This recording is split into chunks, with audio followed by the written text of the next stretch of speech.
laughed it off and said, no. Marie Gouge said, what about women, rights for females? He said, no, we're talking about, come on, get real. And that was actually shelved for a long time. But when they said Jews, the French leaders had to pause. And in fact, a year later, in 1790, they confirmed that the Sephardic Jews living in Bordeaux and Bayonne, which were much more well assimilated, they spoke French, they dressed in French clothes, they said, okay, you guys, you can be French citizens. All those Jews living on the German border in Alsace-Lorraine, that's a little bit too hard, but ultimately in 1791, they confirmed them as well. So within the space of a couple of years, the Jews of France were suddenly given equal rights, something that was not happening anywhere else in Europe at all. Austria had an edict of tolerance a few years earlier, which meant that Jews could not be arbitrarily expelled from the country, and a few other elements of toleration, but not equal rights at all. Germany, on the other hand, struggled with this mightily. Germany itself was not united until the 1870s, and some parts of Germany were positively disposed toward, others were negatively so, and a lot of it was the resistance to the French model, which was changed in Düsseldorf, in Heine's birthplace, when Napoleon invaded. When Napoleon came in, here's a picture of Napoleon. I'm sure he's very famous. You see with the hand in the vest. This is how Napoleon actually looked. This is how Napoleon thought of himself. A little bit more, perhaps, daring do, that kind of thing. Napoleon was, he delighted in the forcible extension of French rule to the areas he conquered, including the destruction of the ghetto walls, including the immediate and complete emancipation of Jews in all the German territories that he took over, even if the Jews themselves were somewhat ambivalent about this, because they were living with a certain degree of peace with their non-Jewish neighbors, and although the younger and more westernized Jews were excited about the idea of emancipation, for many of the traditionalist Jews it was terrifying. I mean, all of a sudden equal rights, how are they going to look at us? We have to compete with them now. All things changed. But nevertheless, Napoleon extended these things to Düsseldorf, and Heine, in his later reminiscences of his childhood, referred to, the period of Napoleon coming in and people saying, it would happen during the holiday of Sukkot. They were saying, Hoshana, he saved us, like a messianic term when he came in. Specifically with regards to Jews, Napoleon viewed himself, as you see in this picture, it's a little bit pixelated, as kind of like a new Moses, bringing a new light to these various oppressed peoples. It doesn't come very well. Let's next one here. This is one of my favorites here. This is Napoleon. He's in a kind of a neo. Did I show you this picture before? Okay, at least you said yes. But the rest of you say no, so I'll go with the rest of you. Napoleon, a kind of neo-Caesar kind of get up here with the laurel and things like that. He's holding a tablet saying La Loi, the law. And here are various Christian prelates saying, no, don't do this, Napoleon. But he is extending his arm and lifting up the fallen lady of Judaism. She's holding on to the 10 Commandments here. In the background, you see the Judean desert and the temple. It's a very neo-messianist kind of image. So Napoleon, specifically gave emancipation to all the Jews in one fell swoop. The reformist Jews, or the modernizing Jews in Germany, were thrilled with this. And Heine, in his youth, was swept along in this enthusiasm, and he always viewed France with a very high degree of sympathy. He ultimately spent most of his life there, which we shall see. Now, his youth, he came from a family of moderately unsuccessful commercial background. His father was tried his hand at various trades with very little success, but he had an extremely wealthy uncle named Solomon, and his mother, with whom Heine was quite close, she pushed him to her brother-in-law Solomon to try and make him into a banker, and it was a disaster. Heine was an incredibly inept businessman, and even though his wealthy uncle set him up and even gave him a company, he gave him an English name, Harry Heine, in an attempt to, increase his business with England. Heine could not make it work, so they ended up sending him to college instead, where rather than, really studying law with enthusiasm, he only did it half-heartedly. He did graduate, but he never practiced. He spent most of his time studying literature and poetry, when he should have been studying the things that Solomon was paying for. But his earlier education, I should not omit that, he had a traditional Talmud education only to the age of 7, but it's amazing how much of an impact it made on him even after his conversion. Let me, for example, read you one passage here from one of his works in which he refers to these older teachings. See if I can find the right one here, because I found so many great things here in his writings. Let's see the Talmud. Well, you know what? I'm going to read you a different one just because this is one that I really like.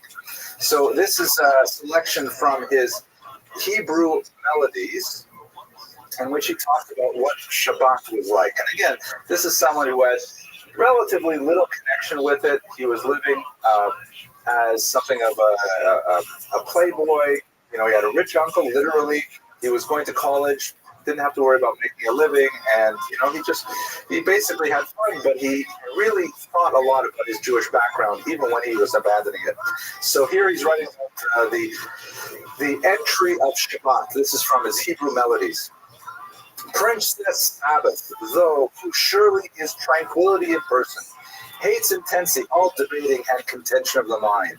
She, like he's personifying Shabbat, she is startled and repelled both by trampling noisy passion and by pathos, storming forward with his loosened hair aflutter. Modestly, the silent princess hides her tresses in her cap. Meek as a gazelle she gazes, blossoms slender as the myrtle. She allows her sweetheart all but the smoking of tobacco. Sweetheart, quote, smoking is forbidden, for today's the holy Sabbath. But this noon, as compensation, there shall food for you instead a repast that's truly godlike. Noon today you'll feast on cholent, which it rhymes in German. Cholent. There now. Yeah, it is. Come in, Richard. I'll throw you inside. Okay, let me go on. He's going to talk about cholent a little more. Cholent, lovely spark of heaven, daughter of Elysium. You recognize that line? Tochter aus Elysium. It's in Beethoven's Ode to Joy. He's really having a good time here. So, Cholent, lovely spark of heaven, daughter of Elysium. Thus would sound the ode of Schiller, had he ever tasted Cholent.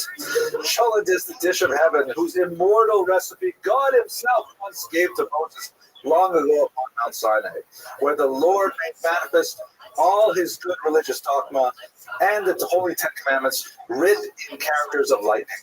Cholent is the true creator's kosher banquet of ambrosia, rapture bread of paradise, and compared with such refreshment, nothing more than devil's filth are the platters of ambrosia eaten by the false Greek gods who are masquerading devils. It's very funny. It's like a ode to Cholent, right? But he does have a very gustatory approach to Judaism. In fact, at one point, people say to him, listen, why are you converting? Why don't you just, go to the Reform Temple, which is, more moderate? And he said, and it's kind of, he was speaking more about the Wissenschaft des Judentums, let's speak about short. He says he believes that Kugel has done more for the Jewish people than the Reform movement has. Rather nasty comment. But he says there's more takers, too. So it's a rather, he's got a sharp, acerbic wit. Believe me, he's toward the Orthodox as well. I might give you some of those passages. Anyways, here he is, kind of in a picture of him in his youth. He got into a lot of trouble in college. He actually went to several colleges. He was kicked out for dueling, which was a very popular thing among young college men at this time.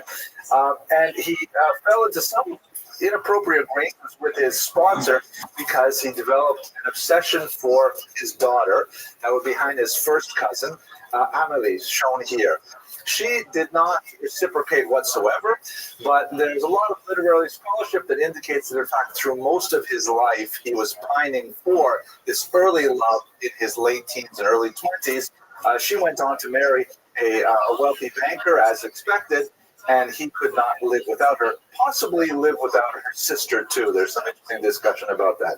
Then he went on to much greater things ultimately.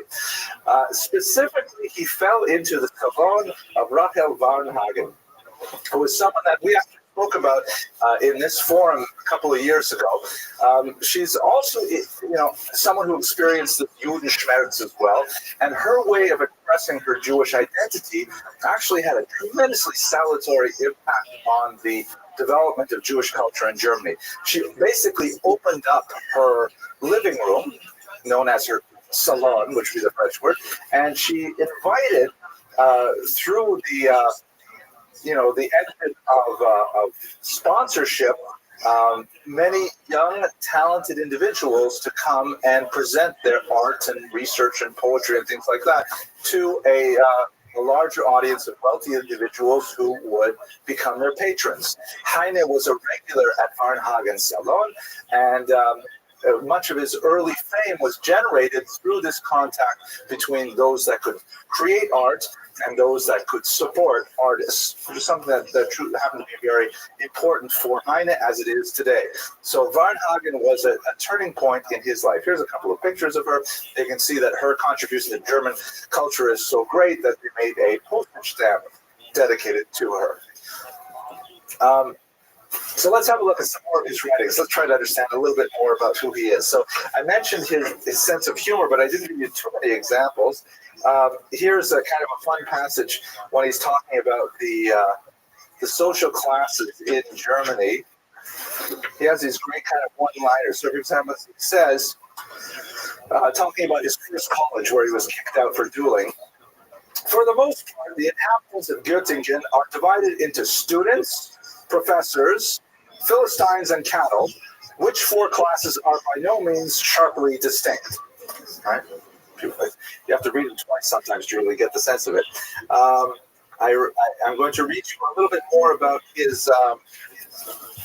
Here's a passage from his reminiscence on the value of. Actually, let's talk about his passage on the people of the book here. This is fascinating, I think. Here he's reflecting on the power. This is someone who converted to Judaism and, trying to process it. He's been ill for quite a few years by the time he writes this. He says, unless I am in error, it was Muhammad who called the Jews the people of the book, a name which in the East has remained with them to this day and is profoundly significant. A book is their fatherland, their possession, their ruler, their fortune and misfortune. They live within its peaceful precincts. Here they exercise their inalienable civil rights. Of course, written in this time, when the Jews do not have civil rights. He's saying the book is where we have those rights. From here, they cannot be driven out. Here they cannot be despised. Here they are strong and admirable. Immersed in the reading of this volume, they paid little heed to the changes which took place in the real world outside. Nations rose and fell, states flourished and decayed, revolutions shook the land, but the Jews were bowed over their book and scarcely marked the turmoil of the times which swept over their heads. Right? That we are a people of the book, meaning our nation is in the book. Here's another passage from the same section. A book, yes, an old and simple book, as modest as nature herself, yes, and as natural. As workaday and unpretentious as a book that the sun warms us, as the sun that warms us, as the bread that nourishes us, a book which looks at us with as much familiarity, with as much blessed kindliness as an old grandmother who has herself read it every day with her dear trembling lips and spectacles on her nose. And this book is simply called the book, the Bible. With good cause it is called the Holy Scriptures. Whoever has lost his God may find him again in this book, and he who has never known him will breathe the spirit that is wafted to him by the divine word. The Jews, who are connoisseurs of precious things, well understood what they were doing when, during the conflagration of the Second Temple, they abandoned the gold and silver vessels, the candelabras and the lamps, and even the high priest's breastplate with its great jewels, and only rescued the Bible. This was the real treasure of the temple, and it did not, thank God, become the prey of the flames or of Titus Vespasian, the villain who came to an evil end, as the rabbis relate. So it's fascinating that, you know, he can have such tremendous respect for the Torah and the Bible, but he can't quite bring himself to, you know, dive in fully to it as his ancestors had. This is the Judenschmelz once again. So I'll give you just a couple of examples. Let's return to them a little bit later. Perhaps the most pronounced contrast in his writings that many of his critics focus on is his contrast between sensuality and spirituality.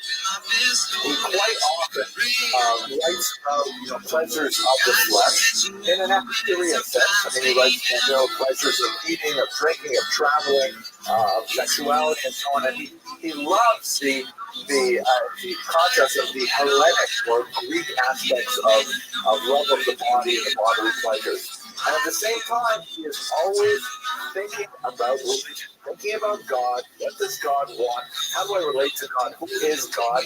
The Jewish God, the Christian God. He's a very God-obsessed person. Yet going between these two extremes. Part of the reason why he was criticized was because of his, you know, rather risque writings, which often with his serpent wit, you know, scandalized his readers. But this is one of the main tensions in his book. More than this, I can't say because I'm not a literary scholar, but I just wanted to emphasize to discuss that. Now, going back to the Jewish history, maybe I'll pause briefly. Anyone have a yes, please. Well, they moved themselves, they studied English in college in order to be able to do business in England.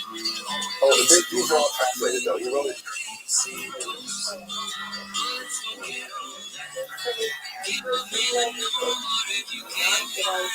Well, what is it? It's hard to use the terms assimilated and use them with some precision.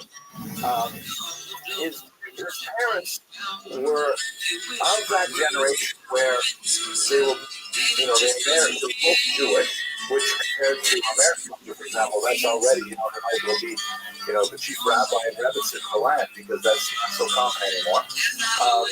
But they were not especially enthusiastic about Judaism. They weren't on fire for Judaism. And in fact, they viewed it as a, you know, an ethnicity that was a liability in some cases, and they were not especially distressed with his conversion. In fact, they were probably more distressed that he couldn't just move on with his life. You know, once he did, like, you know, why does he have to agonize and publicly agonize about his conversion?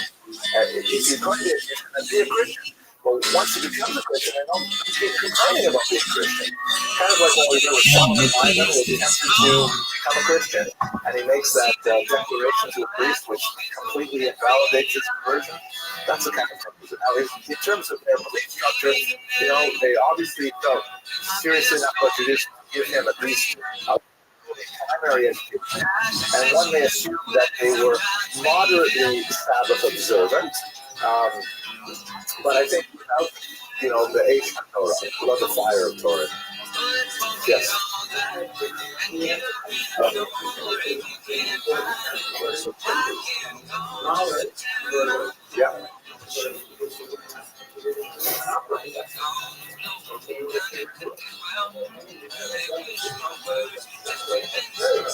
Absolutely.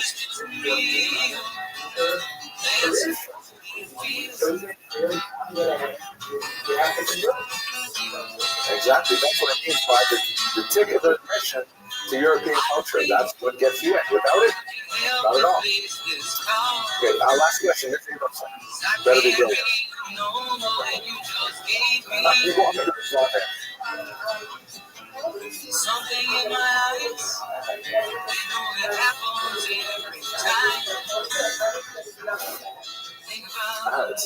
That's a good question. It's a stopper. I don't know specifically what attracted him to poetry. Yes, he did. I don't remember. You know, that was a stopper too. Okay, no more questions for you. Let's go on. Now, anti-Semitism definitely is a reality here. You know, it's so funny when you read some of these things today. It's just hard to conceive it. Like, for example, in 1840, the Mortara affair shook Europe. This is when some Jews in the Damascus blood libel. The Damascus blood libel was another good example.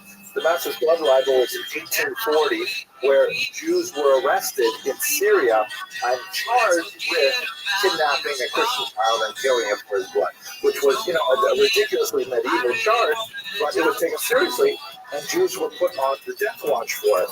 Luckily, through the agents of Moses Montefiore, a very important British Jewish international figure, they were rescued. But Heine wrote quite a bit about it in the contemporary press. And he just goes on and on. How can this happen in the 19th century? How can we have such anti-Semitism? Obviously, we're looking at it from the 21st century when we see that the 20th century was far worse than the 19th. But his attitude was, why are we dealing with these medieval charges? Once again, there was violence in 1819 that swept across Germany that affected Heine greatly. They were called the Hep riots. And there's a lot of still debate as to exactly why they were called this. Apparently, the pogromists or those who perpetrated the acts of violence would go about the streets of the various German cities shouting "Hep, Hep" as they attacked the Jews. And no one knows exactly what that is, but there is some sort of factual etymology that says it stands for Jerusalem est perdita, a Latin phrase, Jerusalem is lost. Not exactly sure what to think of that. It could be simply something made up by historians afterwards to try to explain a phenomenon that's poorly described. But what we know for sure is that there were these acts of lawlessness that spread across the country, kind of like a smaller Kristallnacht, that shook up the Jews of Germany, saying, this is not livable. We have to change it. That's the dream.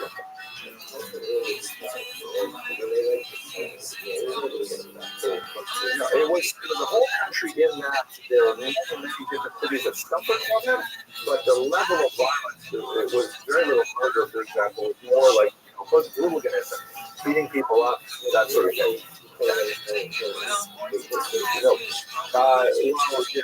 History books that little record. Small history books were not. Because it was important to Jewish history, but not too much concept. So, Judith, last question, and we better get going. Yes.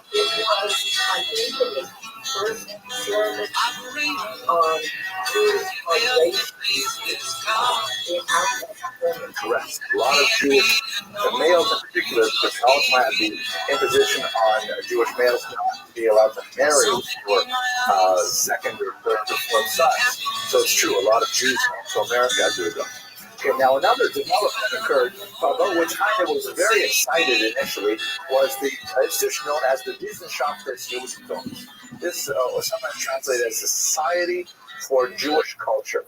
And this was a bold innovation that really changed Jewish scholarship for the next 250 years. It really started in the 1820s, following the Hep riots, and the idea was founded by a few intellectual German Jews that, Judaism as we understand it is fundamentally dead, but it has a lot of fascinating things going on, and we should study it like an ancient culture. Study it like the Latin language that was a dead language that was only used in a kind of a strange, decrepit, vestigial way. But let us dissect this corpse and find out all the wonderful things about it. So it was a kind of unusual mixture of enthusiasm about Judaism, but kind of like, damned enthusiasm. We're all very scholarly about this. We're not going to start Bible thumping. We're going to figure out, the multiple authors of the Bible. We're going to look at the Babylonian influences on the Talmud and things like that. Included figures like Leopold Zunz, very important historian, the great historian Heinrich Gretz, one of the first encyclopedic historians of the period, and of course Heine's good friend Edward Gans, who preceded Heine into Christianity, and Heine never really, stopped ribbing him about it. So Heine participated very actively in the initial sessions of the Wissenschaft meetings. He actually taught languages to students in their institution. He participated in their publication. But ultimately, after a few years of this, he felt that it really wasn't going anywhere. They were not creating the revolution that he had thought would occur, that all of a sudden Jews would become intellectually engaged with Judaism, not necessarily on a believing level, but on an intellectual level. He did not create that revolution, and as a result, he quit it and quit Judaism altogether. This would be the moment of his conversion in 1825, in which he simply, in order to get a particular position that he was hoping for, he said, all right, let's just make a pro forma conversion. And he immediately regretted it. And in fact, for the rest of his life, he's constantly writing things about, kind of like with Tristesse, he writes about his reminiscences of the way he used to study Talmud. So, for example, here, he writes an interesting poem about the Talmud, which he only studied very, very limited, in a very limited manner. I mean, he left school when he was 7. In contemporary schools, which are not terribly different, they don't start studying Talmud until about age 11 or 10 at the earliest. And even then, it's a very, very superficial kind of study. Nevertheless, he writes here, this is a passage called The Talmudic Scholar. Yes, his father led him early to the teachings of the Talmud, and within it he uncovered the halacha, this tremendous fencing school in which the leading Babylonian logicians used to carry on their prize fights with the pride of Pumbedita. Pumbedita is, of course, one of the famous cities in the Talmudic period. In this school, Yehuda gathered all the skills of controversy. He's referring to Yehuda Halevi, the poet, and his mastery was later proven by the book Kuzari. This is one of his major books. But the sky pours down upon us two different, quite different kind of light, both the blinding light of day and the milder moonlight. So the Talmud also shines two of old wise, and its two beacons are Halacha and Haggadah. Fencing school I call the first, but the second, the Haggadah, here he's referring to the legendary, he uses the phrase Haggadah, which you do find sometimes as well, but it's Haggadah or Haggadah in Aramaic, which is like the legends, the stories, things like that of the Talmud. I prefer to call a garden, a fantastic sort of garden, comparable to that other which, according to the legend, sprouted once in Babylon, Queen Semiramis' garden, the eighth wonder of the world. Queen Semiramis, who gotten all their teaching as a child from the birds, and who had always kept a number of their traits, would not think of promenading on its ground among us mammals. So she got to work and planted her own garden in the air. Right, this is the hanging gardens of Babylon. And he goes on saying, the Haggadah is a garden of an air child's fancy too. And whenever young Judah found himself confused and deafened by the never-ending quarrels of halakha, arguments over the annoying egg which a hen had laid one feast day, or about some other matter, just as way he'd escape and refresh his weary mind in the blossoming Haggadah, where lovely old traditions, angel fairy tale religions, quiet histories of martyrs, festive hymnals, words of wisdom, humorous hyperboles, but the whole place throbbed with zeal, glowed with zeal. Oh, how it glowed! What a garden of abundance. This does not sound like a zealous Christian convert. It sounds like someone who was, constantly thinking about his Jewish background, about what it meant to live in those times, and what this ultimately meant for the Jews. Let me go on to some of his attitudes to emancipation as well. Now, he eventually moved to Paris, and it was in Paris that he got caught up in the 1848 revolution. This was a Europe-wide phenomenon, which was a very brief, short-lived attempt to bring most of Europe to the left, sharply to the left. A socialist revolution, although it's not exactly appropriate to use that term in the 1840s. This is the period of Marx, but it's not really a Marxist kind of socialism. It is a kind of a secular messianism. He did favor a particular thinker named Saint-Simon. He was very attracted to his quasi-religious approach to a secular messianic period. But he lived through this very brief revolution, which was put down with some ferocity, and he remained in Paris for the rest of his life. And it was during this period that he contemplated a lot of things about what it meant to be Jewish. And I'll show you a couple of writings here on that point. Yes? This is obviously translated to English, so yeah. There's always something lost in translation. Did he write in prose? He wrote in prose and poetry. Okay. And did he ever write stories? He wrote stories as well, right? But a lot of it is kind of like travel literature, or like, very self-conscious mini stories, not really novels, things like that. I wish I had a German-English edition. My German is not so good, but I do have a few. I have enough to sort of get my way through bits of this, but I don't have enough to really, draw much. But these translations are pretty good. Listen to this one here. Yes, sooner or later, the Jews will have to be emancipated, be it from a sense of justice or wisdom or necessity. Among the upper classes, antagonism against the Jews no longer is due to religion. And among the lower classes, it is being every day more rapidly transformed into a social hatred of the overweening power of capital, of exploitation of the poor by the rich. Hatred of the Jew now goes under another name even among the common people. So as far as governments are concerned, they have at last come to the sage conclusion that the state is an organic body which cannot achieve complete health so long as one of its members, be it the smallest toe, is diseased. Yes, the state may carry its head high and defy all tempests with staunch breast, but the heart within, yes, and even the proud head will feel the pain which a corn on the toe produces. The disabilities of the Jews are like corns on the toes of the German states. Right? So here is our emancipation is that ultimately the entire state cannot be healthy.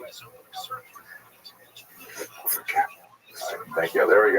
We did, by the way, get compliments, not necessarily from Latvia, but some viewer did compliment Alexander on his work. Yeah, thank you very much. Okay, there's a public thank you from Alexander. Okay, now let me read you a little bit about his sense of the mission of Israel, which is, I think, absolutely fascinating, which is related to emancipation. In truth, the Jews are of that stuff of which gods are made. And underfoot today, they are trod underfoot today, they are worshipped on the knees tomorrow. While some of them wallow in the filthy mire of money changing, others ascend to the highest peaks of humanity. And Golgotha is not the only mountain on which a Jewish God bled for the salvation of the world. The Jews are the people of the Spirit, and whenever they return to their principles, they are great and glorious, and they shame and conquer their clumsy oppressors. Very powerful passage, saying that yes, Jews are at the very bottom, filthy money changers, but when they rise to the best, then anyone who opposes them is shamed by it. Okay, so you get a sense of his feelings towards these things. He actually fell ill in Paris right after the revolution of 1848. And he spent the last 8 years of his life slowly deteriorating. Visitors who came to see him saw that he was in great pain, could not actually see without holding one of his eyes open, and he was lying on the floor on a series of mattresses, which he called his mattress grave, because he was very hypersensitive to any kind of hard surfaces. People are not sure exactly what he was suffering from. It's quite possibly a venereal disease that he contracted from his days in Göttingen. Some biographies find that very ironic for some who emphasize spirituality versus sensuality. But the last 8 years of his life were ones of a slow and steady decline, in which he returned to a lot of the old themes of religion, and he evaluated them in a different way. Listen to this very, very powerful passage on Mashiach, when he thinks about what does it mean, the Messiah. Oh, dear long-awaited Messiah, where is he now? Where does he tarry? Is he as yet unborn, or has he lain hidden somewhere for 1,000 years, awaiting the rightful hour of deliverance? Is he old Barbarossa sitting asleep in the Kiefhauser on his stone chair? It's some kind of Germanic myth thing. Asleep so long that his white beard has grown through the stone table.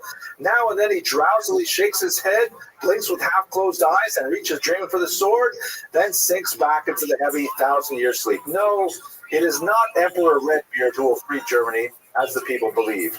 The German people, the drowsy, dreaming people who can imagine their Messiah only in the shape of an old sleeper. The Jews have a much better idea of their Messiah. Many years ago, when I was in Poland and met the great Rabbi Manasseh ben Natalia of Krakow, I always listened with an open and glad heart when he spoke of the Messiah.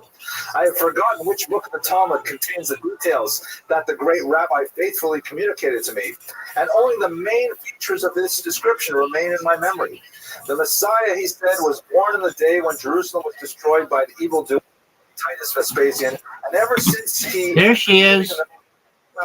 Heaven, surrounded by joy. Are you ready for me? Wearing a crown on his head, just gold. Hello, are you ready?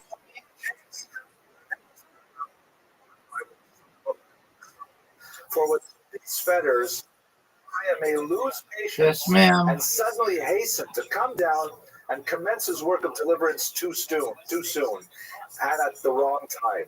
He is not a sleepyhead.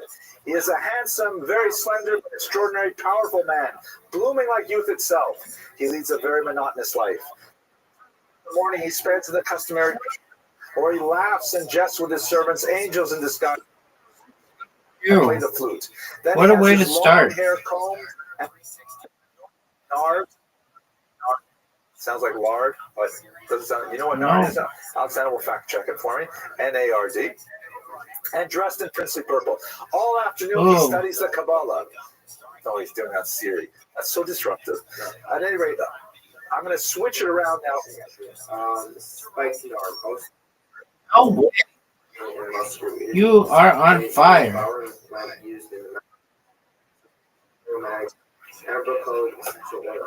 Oh, okay, good enough. Got it.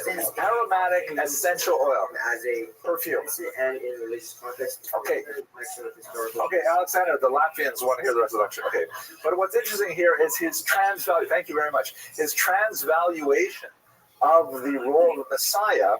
He portrays not the Jews as anxiously waiting for the Messiah, but the Messiah as anxiously waiting to come to the world.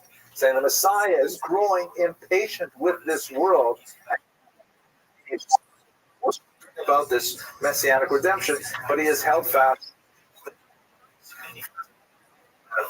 And you can hear the Judenschmerz just, oozing through his writings. So, as a whole, did I skip something? What did I skip? No, that's good. So, his legacy, to conclude, with a very ready wit, despite his conversion, maintained a very for Judaism, and it speaks to the kind of complexities of Jewish identity in the 19th century. It's fast today, as many secular Jews find it difficult to understand what place does Torah have in the modern world. Well, in his beautiful poetry and prose, he was able to, express the longing for Judaism in the way that he imagined it, even though it did not conform to what he saw around him in contemporary Germany. So with that, I want to thank you for your attention. I hope you see him tonight, and I look forward to speaking with you next week.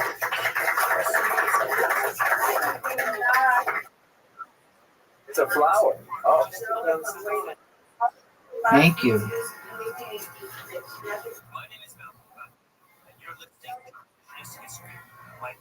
Pretty good, but not good enough. Good job, Miss Aquarius. Nice win. You got 98 wins. You're almost at 100. That's right, ma'am.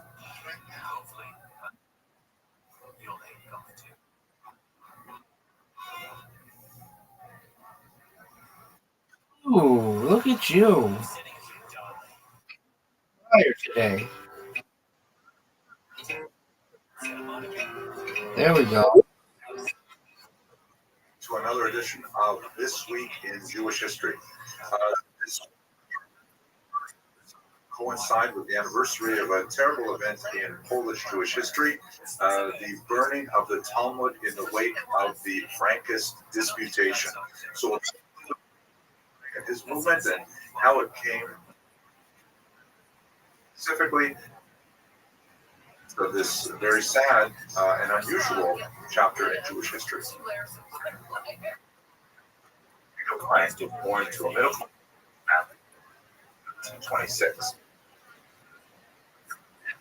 Middle class families of that era were secretly worshippers of Shabbatai Tzvi, who in the 17th century had created a tremendous uprising in the Jewish world by proclaiming himself as the Messiah.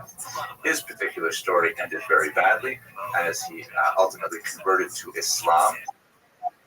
Was really quite active still well into the 18th century, both in Eastern Europe and also throughout the Mediterranean basin.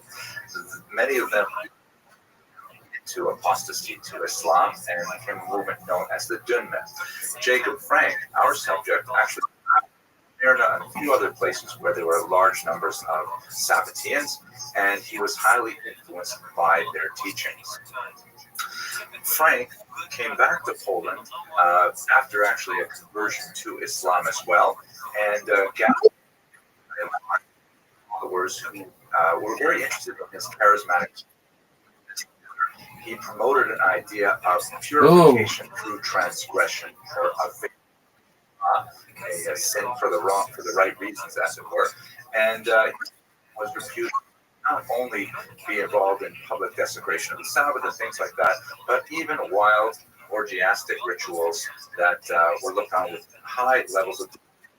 Look at you. He was Look at this comeback. The non-Jewish leadership of Poland, but his movement found a rather interesting sort of strategy big to score. counter the attacks of the traditionalist communities. They argued that, in fact, were not Jews, they were Zoharistic Jews, meaning they were Kabbalistic. And in fact, that taught Whoa! much closer What happened there? As a result, the church took Frank and his followers under their protection. In particular, all right, Miss Aquarius, you're on the verge of 100. We'll save it for tomorrow. Beautiful job. Over the top. When you win, you win, I win. Frank is disputed with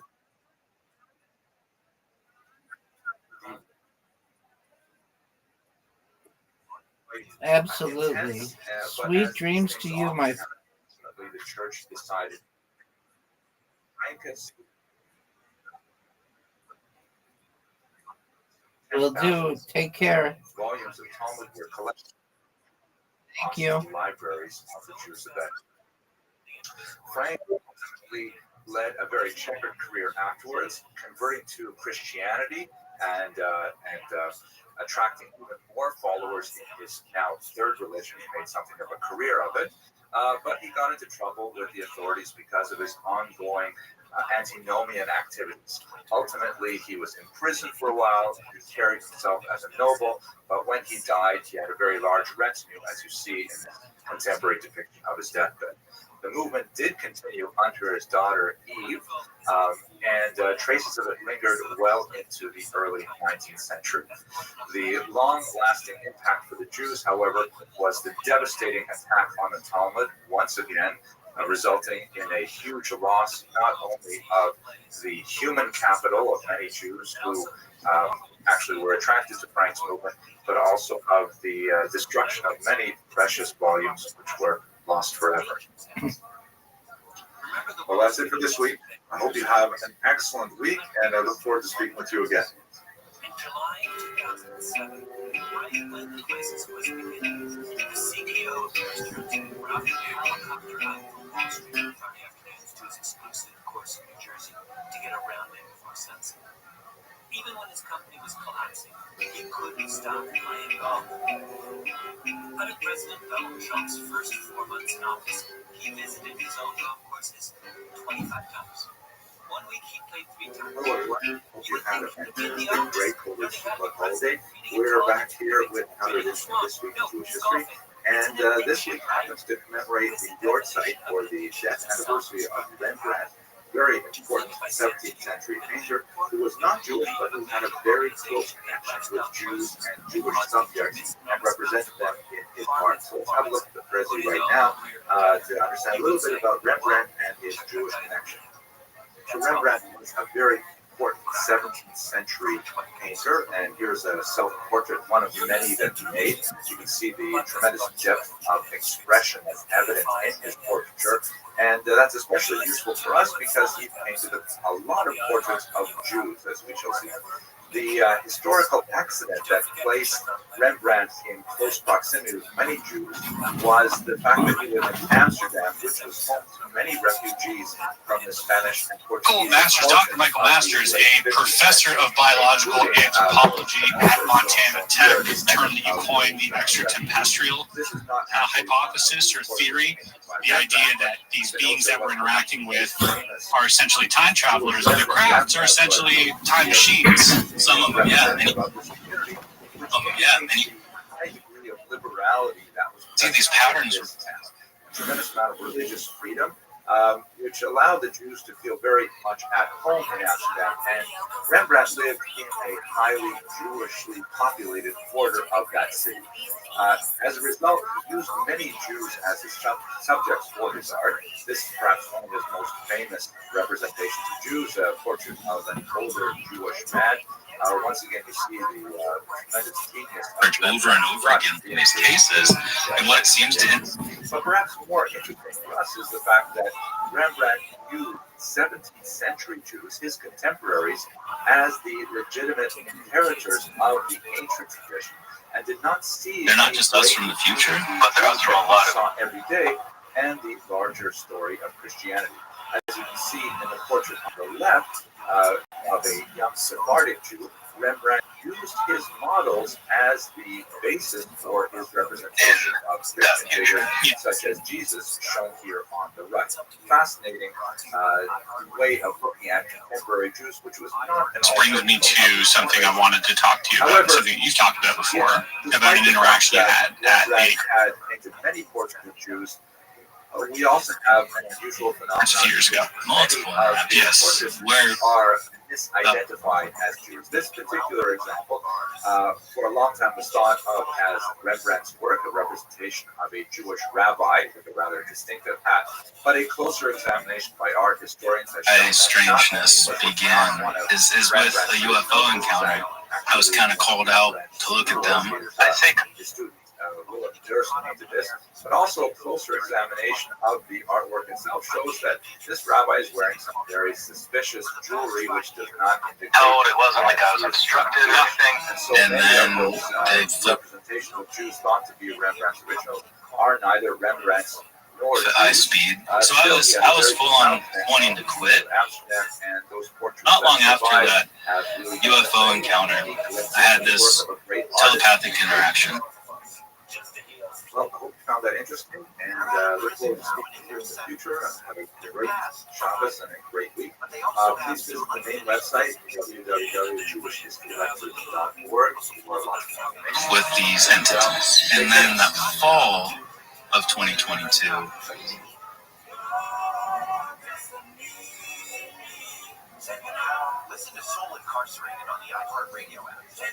when I gave a talk at the International UFO Congress, I was taken up to a room. A stranger comes out, puts his chair right up against mine, face to face, and then tells me, we know you've been thinking about quitting lately, and we prefer you not do that. Problem is, I didn't tell anybody that. But yeah, there was something speaking through him. And not just something, Chris, this is the important part. It was the same entities whom I have had multiple interactions with since. They said through him, once you know who we are, you'll know how we know that. 3 women came out on the balcony at one point. We were sort of made to turn and walk back inside. What do you mean made to turn? None of us.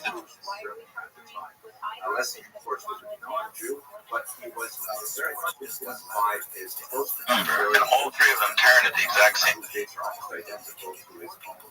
They were close friends. Mendelssohn was a fascinating figure who was shown here, by the way, in the red jacket on the left, and Lessing is standing behind the chessboard. Here, Mendelssohn is having a debate with one of his critics, Rabbi. And Mendelssohn was a fascinating figure who advocated the acceptance of Jews in larger society. Mendelssohn was himself a German Jew, fully Shomer Shabbat and Shomer Mitzvot, although he had difficulty articulating a version of Judaism that would withstand modernizing pressures. In fact, all of his surviving grandchildren, save one, ultimately converted to Christianity. That's a topic for another lecture. At any rate, Mendelssohn was the inspiration for Lessing's work, Nathan Wise, which basically takes off on a ring parable that he probably got the idea from early Italian writer Boccaccio, in which there's this parable of a father who hands down to his son a special ring that will give him the powers to be beloved by both God and by other people. This ring is handed down from generation, father to son, until finally there is one son, one father, who has three sons, and in his quote-unquote foolish piety, he promises the ring to each of the three brothers. After he dies, the young men discover that there are three rings now. Obviously, the father has made at least two and possibly three replicas of the original, and they each possess one, but none of them know which one is the real ring. The parable here is, of course, compared to the three great Western religions, Judaism, Christianity, and Islam, all three of which are rather exclusivist, viewing that their communication from God is in fact the veritable one. And the three of them disagree as to how to share their special treasure. Lessing's parable concludes with a message of tolerance, that all three brothers should realize that they have a mission to live according to the highest ideals of their faith, and that they will ultimately find out in the end which one of them was the true ring. But given the existential circumstances of the moment, there's no way to determine the truth between the faith. He said this in Crusader times with extensive dialogues between the Knight Templar Christian Crusaders, the Islamic Saladin, and a Jewish figure known as Dr. Nervisa, once again modeled on Moses Mendelssohn. There was significant criticism of Dr. Nervisa when it first appeared in 1779. It was held under a church ban, and Lessing's view of religious tolerance was highly criticized by many anti-Semites of the day, including the notorious Wilhelm Marr, Eugene Düring, and others, who all felt that he was capitulating to the liberal ideas of Jews, such as Moses Mendelssohn. Lessing himself, however, had somewhat different views on Judaism as a whole. He's not entirely tolerant. There were a few aspects of Judaism that he found rather noxious, specifically the notion of a chosen people. He felt that Christianity had somehow, with its rationalism, superseded Judaism. But nevertheless, his work had a profound impact on the Haskalah, the Jewish Enlightenment. He viewed in Lessing a tremendous ally for their attempts to achieve emancipation in modern Germany. And that's it. I hope you enjoyed this installment. I hope you have an excellent week. The season was a little bit more intense in terms of the summer versus the winter. Right, here we have an activity that is incredibly expensive, that is organized in just about the most extravagant manner possible. And at the same time, this expensive habit is incredibly addictive, to the point that there's a chief executive out there of a major American corporation who plays at an average of 148 rounds of golf a year. It is so completely unselfconscious. This week we celebrate and commemorate a very important turning point in modern Jewish history, specifically the admission of Lord Rothschild to the House of Commons, the British Parliament, only after considerable struggle and the defeat of a particularly noxious law that stretches back into medieval times. So let's have a look at this story, which is quite fascinating. So it all begins with medieval law called the requirement for a Jews oath. They were not allowed to present their case in a court of law unless they were willing to undergo a humiliating ritual, which was intended to act as a deterrent to false litigation.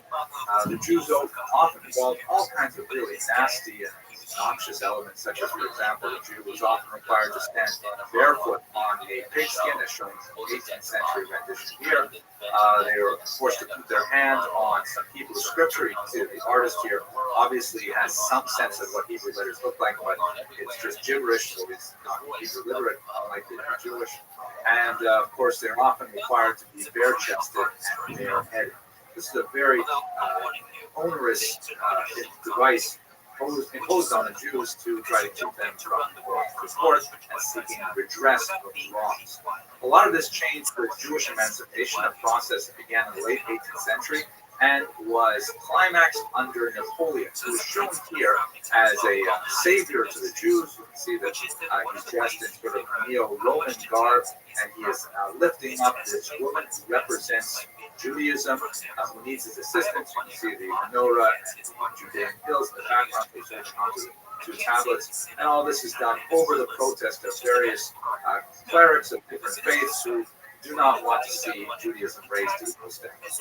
Nevertheless, emancipation progressed thoroughly through the 18th century, and in England it was well and securely held, but then challenged when Lionel de Rothschild, from the famous Rothschild banking family, ran for election in the city of London. Rothschild ran for election in the city of London in 1847 and he won, but when he got to the House of Commons, he found that he was forced to take an oath that specifically referred to the Christian religion, and this he was unwilling to do. It was nothing like the medieval oath shown in the first slide, but nevertheless, it was something on principle he was unwilling to do. There was a great deal of tumult in the House of Commons. Ultimately, a bill was passed there, but not ratified by the House of Lords, the upper chamber, and as a result, Rothschild resigned. He turned around and immediately ran a second time and won a second time. And he went to sit in Parliament once again, but he was faced with the same dilemma. So they made an accommodation by allowing him to swear on a Hebrew Tanakh, a Hebrew Bible, instead of the Christian Bible, but he refused to say the words "upon the true faith of a Christian," which was part of the text of the oath. So once again, he was forced to resign. He ran a third time and was elected a third time. And by now, he was already getting ridiculous. So in 1858, the House of Lords finally agreed that the House of Commons could impose their own oath. They could change the text. So therefore, they used an amended text that was in the Jews' Disabilities Bill of 1858, which was passed in July of 1858. He was allowed to swear with this revised text, which had specific reference to Judaism rather than Christianity, and that ultimately allowed Lord Rothschild to sit for office. Very important turning point in modern Jewish history. I hope you enjoyed this short lecture. Please consider leaving a comment, liking it on the little Facebook button, or even subscribe. Thanks very much.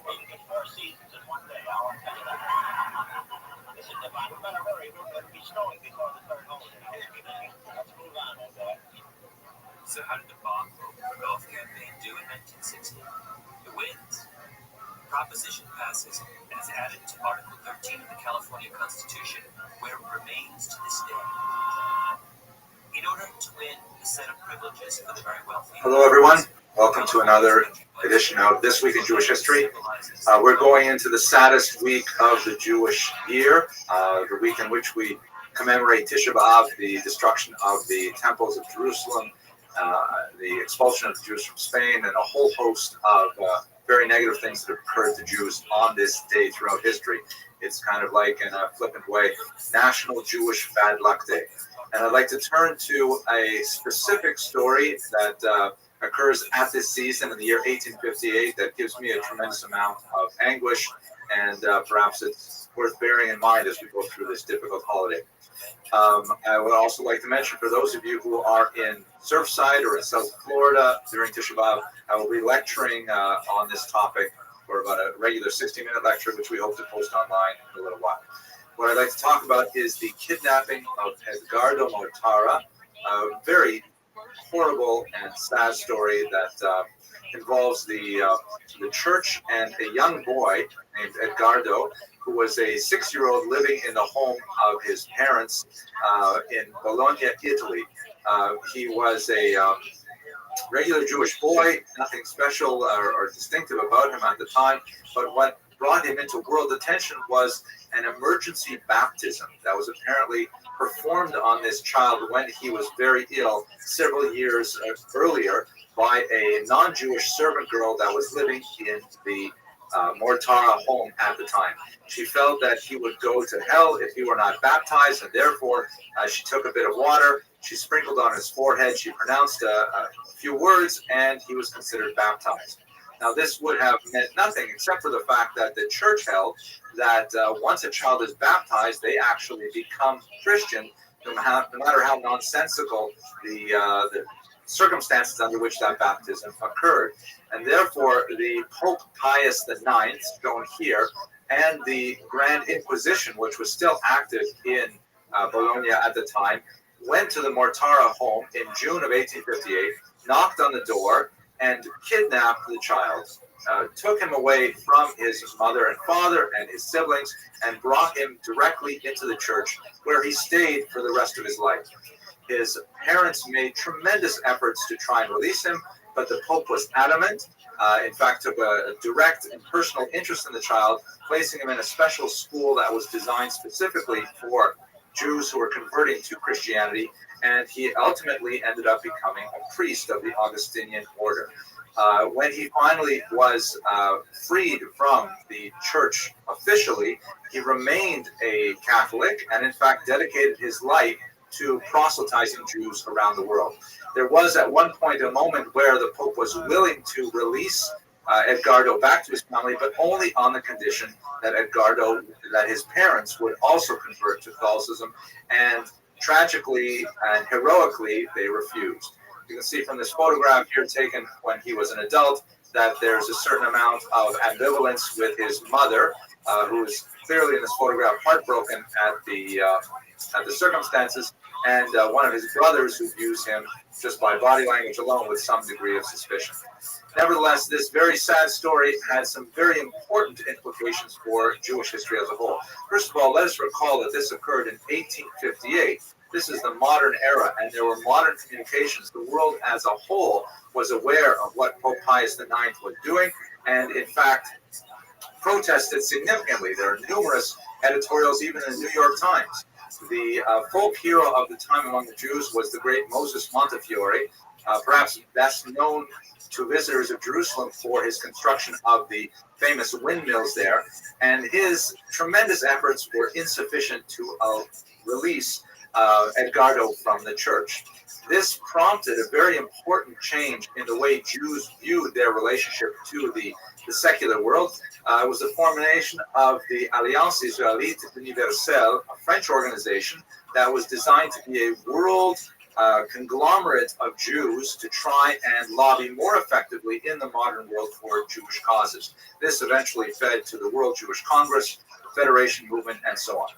As for Pope Pius IX, he was recently, in the 21st century, beatified, which means the church recognized him as having achieved 3 of the 4 elements necessary for sainthood, which strikes a tremendously discordant note in many Jewish minds. And he was the subject, the entire story was the subject of a rather important book by David Kurtzer entitled The Kidnapping of Edgardo Mortara. Edgardo's story is one of exile within exile, galus within galus, and it's worth meditating upon as we go into this commemoration, the sad commemoration of Tisha B'Av. And may we merit to see no more pain in the Jewish people in the future. Thank you. As seriously as they do say bank robberies, I wouldn't have had to do this podcast in the first place. Okay. Ladies and gentlemen, why don't we get started? I think we're running a little bit late.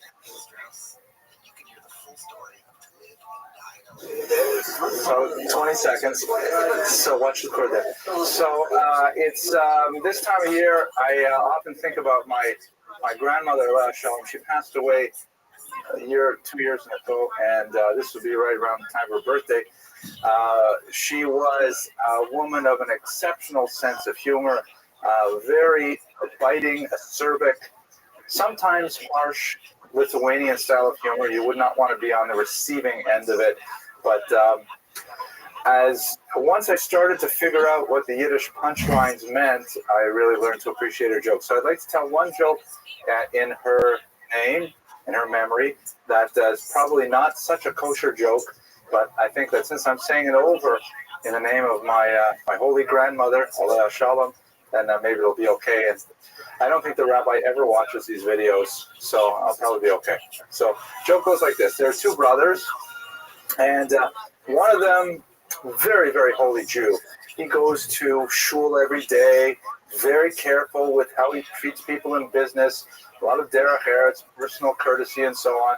And after many years, he passes on, and he goes straight up to Shemayim. As it happens, his twin brother is not such a mensch, and he's always trying to cheat here and there. He never goes to shul, very careless about the mitzvos, and generally disregarded. It happens, they both died in the same day, and this brother went somewhere else. So the brother that went up to heaven, you know, he's having a good time up there. It's beautiful weather, and there's like palm trees everywhere. You know, short sidebar here. My father, who lived in northern Canada all his life, he came to visit us in Florida after we'd been living here for many years because he had never seen a palm tree in his life. And within 2 weeks, he said he was sick of them. But at any rate, so he's enjoying, the brother is enjoying Shemayim. He thinks it's a great place. It's a little bit like Boca Raton. And, you know, but after a while, he thinks, you know, he'd like to see what's Tutzach with his brother. What's his brother up to? So he gets a weekend pass, and he goes down to the other place. And there he sees it's very crowded. It's smoky, it's dark, there's jazz music. There's lots of herring, schnapps. He has a wonderful time for a weekend. And then after a while, you know, he goes back to Shemayim and he dries out a little bit and he's walking around the pastoral areas and he thinks, you know what? We should liven this place up a bit. We should have a party. We should maybe set out some crudités, maybe some cold cuts, you know, maybe we should organize. So he goes to God with his proposal that they should have a party. And he describes to God what he has in mind, that they gather everybody together, and they have some food, and they get some music, and God looks at him and says, for 5 people, it pays to hire an orchestra. Okay. It's my grandmother, Aleh Shalom. Okay, all right. So tonight's lecture is a little bit more on color than that joke. We're going to speak about a very misunderstood individual, Moses Mendelssohn, who is often regarded as a turning point in the history of Jews in Europe. He really represents kind of like the beginning of a new form of Jewish identity. And after his death, especially through the 19th century, there are a lot of competing Jewish movements that laid claim to his heritage really as their own. And I'm not sure that they've always been entirely fair in understanding Mendelssohn as their intellectual ancestor. He was an extremely complex figure with a tragic, in many ways, life, and at the same time, one of great triumphs.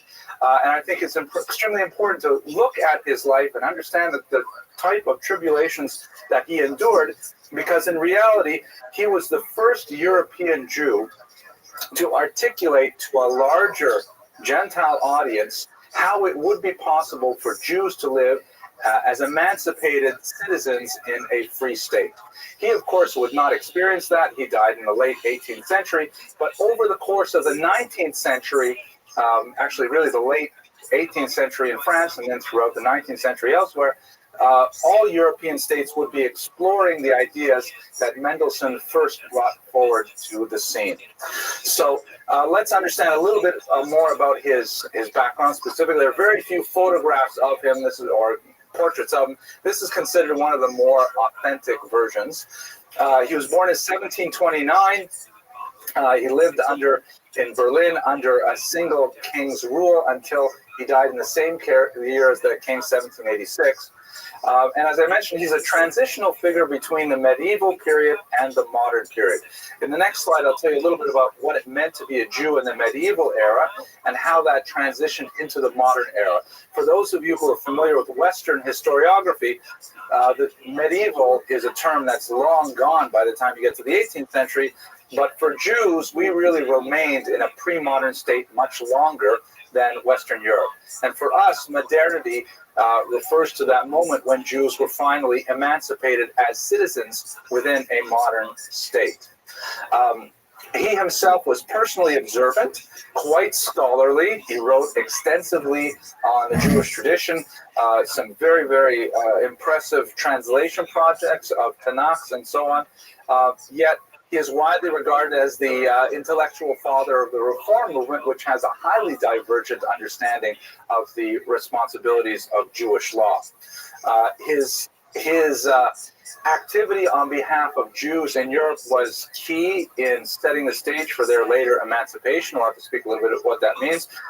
And he earned his fame as well as a philosopher, although much of his philosophy is misunderstood and not widely studied to this day.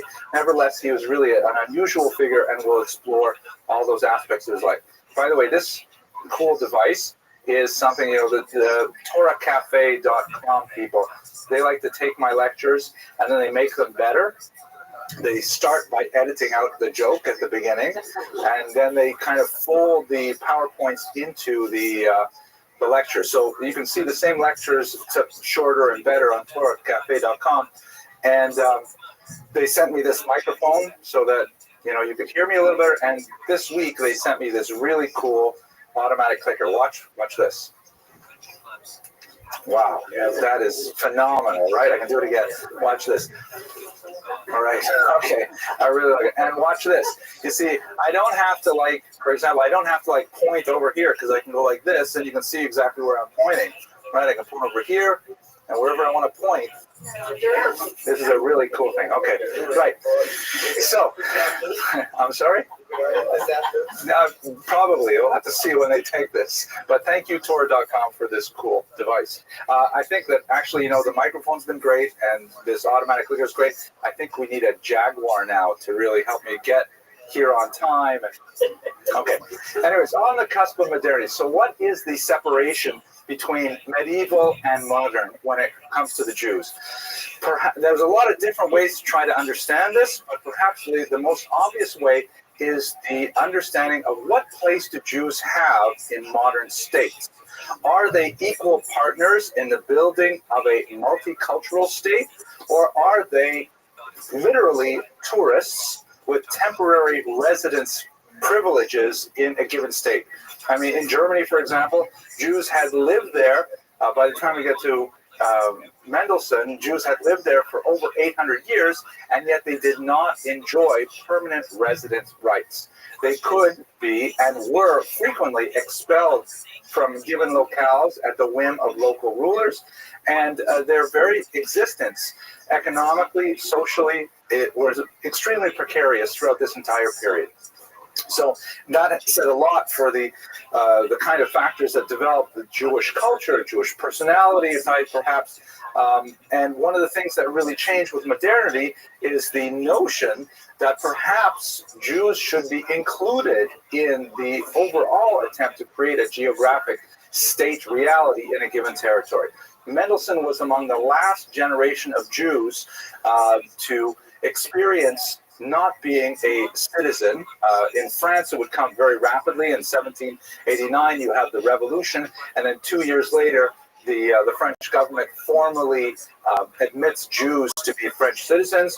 Germany would take quite a bit longer to deal with that question, but nevertheless, Mendelssohn was the last of that generation that lived entirely in servitude, as it were. What did it mean to be in this medieval state? Well, first of all, I mentioned the residency rights, which was a very big deal. There are all kinds of social disabilities, Jews excluded from higher education, Jews excluded from certain occupations, lots of restrictions to try and minimize the number of Jews who are allowed to go into different trades and so on. Marriage restrictions, for example, in Berlin, where Mendelssohn made most of his fame. Oh, right, gotta catch up with the speaker. Where Mendelssohn lived, there were several classes of privileged Jews that allowed them various levels of security living in the state. If you were at the top level, like one of the most important Jews allowed in the state, because you were, let's say, a renowned physician or a financier or so on, then your first son would have the right to marry and dwell in Berlin. Your second son could only live and dwell in Berlin if he also owned 1,000 tailors.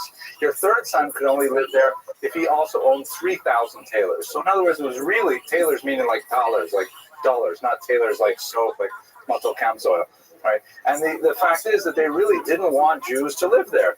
This is one of the reasons why we have in the 1840s, by the way, a large German migration to America. Some of the first major institutions of Judaism here in this country are from, German Jews who were unable to marry because of these very severe restrictions. And all kinds of humiliating things that really sent a message that Jews are not part of the society. This is, for example, a picture of the 18th century Jew's oath. If a Jew was ever taken to court by a non-Jew, then the Jew's oath was simply not considered valid, and they imposed all kinds of additional humiliations upon the Jew to make sure that they would, try to avoid swearing in court. You see, they would have to bare their chest, put their hand on a Torah, and stand on a pigskin with bare feet. The idea was to show that no Jew would normally want to do such a thing, so it was a deterrent. It was attempted as a deterrent to keep them out of there. And there are stories or incidents of, for example, local villages in Germany that would require the mayor to stand in the central square with the head of the local Jewish community on Easter and deliver a former humiliating slap to the face as if to indicate, we're remembering what happened so long ago. And those kinds of things really cemented permanently the idea that the Jews were transitional figures. However, and this certainly had a lot to do with how Jewish culture evolved in Ashkenaz in particular, the concept that non-Jewish culture was fundamentally toxic, that it was, antithetical to Jewish values, us versus them, a very, hostile attitude to everything non-Jewish, and a fear of things which were non-Jewish was definitely inculcated in the Central European region. And at the same time, there's a lot of grassroots Jewish discontent with the social and economic status quo that was not necessarily directed at the existing political leaders. There was a lot of discontent that was directed at the rabbinic establishment, because even though Jews were persecuted economically and had to endure humiliating social regulations, there were a lot of areas in which this was actually, ironically, good for Judaism, because that level of anti-Semitism forced a kind of internal, inward-looking culture that meant Jews would stay out of, culturally dangerous areas such as, the opera house or the theater, things like that, and would look inwards. So there were a lot of Jews who were dissatisfied with their rabbinic leadership at the same time, and so there was a widespread grassroots movement to try to change something somehow. Not so much through Mendelssohn's leadership, but through leaders of his students, and his students' really took advantage of this kind of popular discontent to create new movements. The period in general that were, I forgot, I have this, I don't have to, wait a second, let me go back. Okay, here we go, and there we go. Okay, see, I don't have to, I can just do it like that. I can do it behind my back, I can do it anything I want. Okay, this period in non-Jewish history is called the Enlightenment. It's a translation of the German term Aufklärung, which means, like it sounds, it's like an illumination, a period where more light is shed on topics. It extends through the 17th through the 18th century, so right now we're towards the end of the Enlightenment period. It's also known as the Age of Reason. So called because there was a turn, a quite decided turn away from religion and religious authority during the period. Much more pronounced among Christians than among Jews. Jews would catch up only after a little bit of time. And of course, the Jews would call it the Haskalah. The term Haskalah is not an exact translation of Aufklärung. The word Seichel, of course, it means intelligence, but so it's more closely related to the idea of the age of reason rather than the age of light. But it's fundamentally a similar phenomenon, and God willing, in later lectures, we'll talk about how the Haskalah expressed itself, distinct from the Enlightenment. But figures such as Locke and Voltaire in the area of politics, in the area of society, Spinoza, of course, in the area of religion. He's a very famous Jewish thinker as well. And what's relevant for our purposes is that included in Enlightenment thinking is a fundamental questioning of, have we been doing things right these last 1800 years? Did we really stray appropriately from the classical values of Greece, Athens in particular, and add all these accretions of strange ideas? And should we not really be looking at human beings as, fundamentally rational individuals that deserve our respect? This is the beginning of the so-called women's question, the very, very beginnings of the idea of, emancipating women. The emancipation of blacks. Here is Oladilla Equiano, very famous former slave who purchased his own freedom from a very grateful master, and then became literate, wrote a very, very powerful diary of his experience as a slave that really turned the intellectual world against slavery in a very, very big way, and contributed ultimately to the abolitionist movement throughout Europe, and included, while we're emancipating everybody, we might as well emancipate the Jews as well. Now, we're borrowing this term emancipation. It's not a fair term to borrow.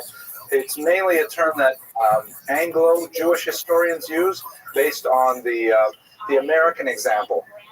Obviously, the Emancipation Proclamation, which occurred much later in the second half of the 19th century, and it's not a fair example. Jews were not slaves. Jews were disabled. Jews were handicapped socially and economically, but they were not enslaved.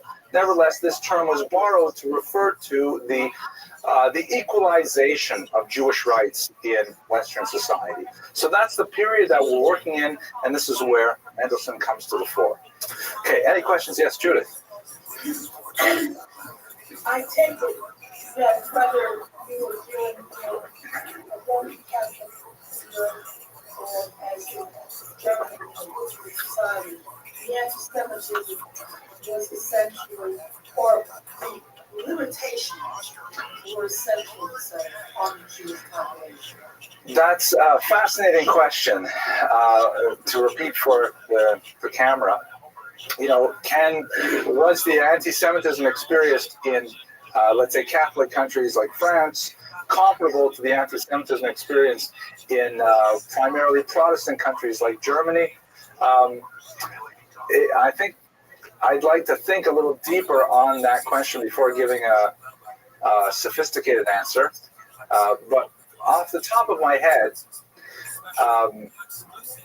it seems that there's a lot more popular anti-Semitism in German lands. I mean, at least if you try to measure it in terms of the output, like what's the propaganda, what's how many woodcuts do you have, how many movements, how many blood libels, things like that. I would like to think that it's probably a lot more of a grassroots phenomenon in the Protestant countries, which I think has to do perhaps with the questioning of religion, much more than it would in the Catholic regions. Yes, Judith. I use Lutheranism because I don't know, I'm not familiar with how extensive other Protestant movements had reached into areas. So I think Lutheranism would be a more precise description of the regions we're speaking about as well. And I think it's too sophisticated a question for me to answer effectively now. But I would think that Germany probably has more of a grassroots phenomenon. In France, there's a lot more, it's like, I'll tell you like this. Being multilingual is a wonderful gift because you can say offensive things so many different ways. And I've always been struck by the fact, because I grew up in northern Canada, that, when the English, the Anglophones curse, it usually involves sex. But when the French curse, it almost always involves the church. You know, you say tabernacle, which in English is tabernacle, right? Well, no big deal. Or muzikris, like, these terms are. So I would think that the coloration of those, these are fascinating questions. We have to do it in the graduate school. Let's go on. Okay, sorry, too far. So have a look at, here's a map of Europe. This is a map actually from the 1880s. I'm sorry, the contrast is not exactly right, but here's Germany here, Belgium, France out here, and here Eastern Europe. And the colors represent the population density of Jews. And the main picture that I want to get across here is the idea that there is quite a tight little knot of Jewish population density here in the Rhineland region in Germany, and then of course in the northern parts of the Austro-Hungarian Empire, Romania, places like that, and then it kind of gets really thick when you get into Poland and Russia, because the big story here is that most Jews live in Poland and Russia. And in Western Europe, it's a much smaller concentration than you'll have in Eastern Europe. So we'll talk more about Eastern Europe. Actually, we have talked about Eastern Europe in previous classes. Now we're concentrating on slightly less absolute number and a lesser population density as well. So back to Mendelssohn.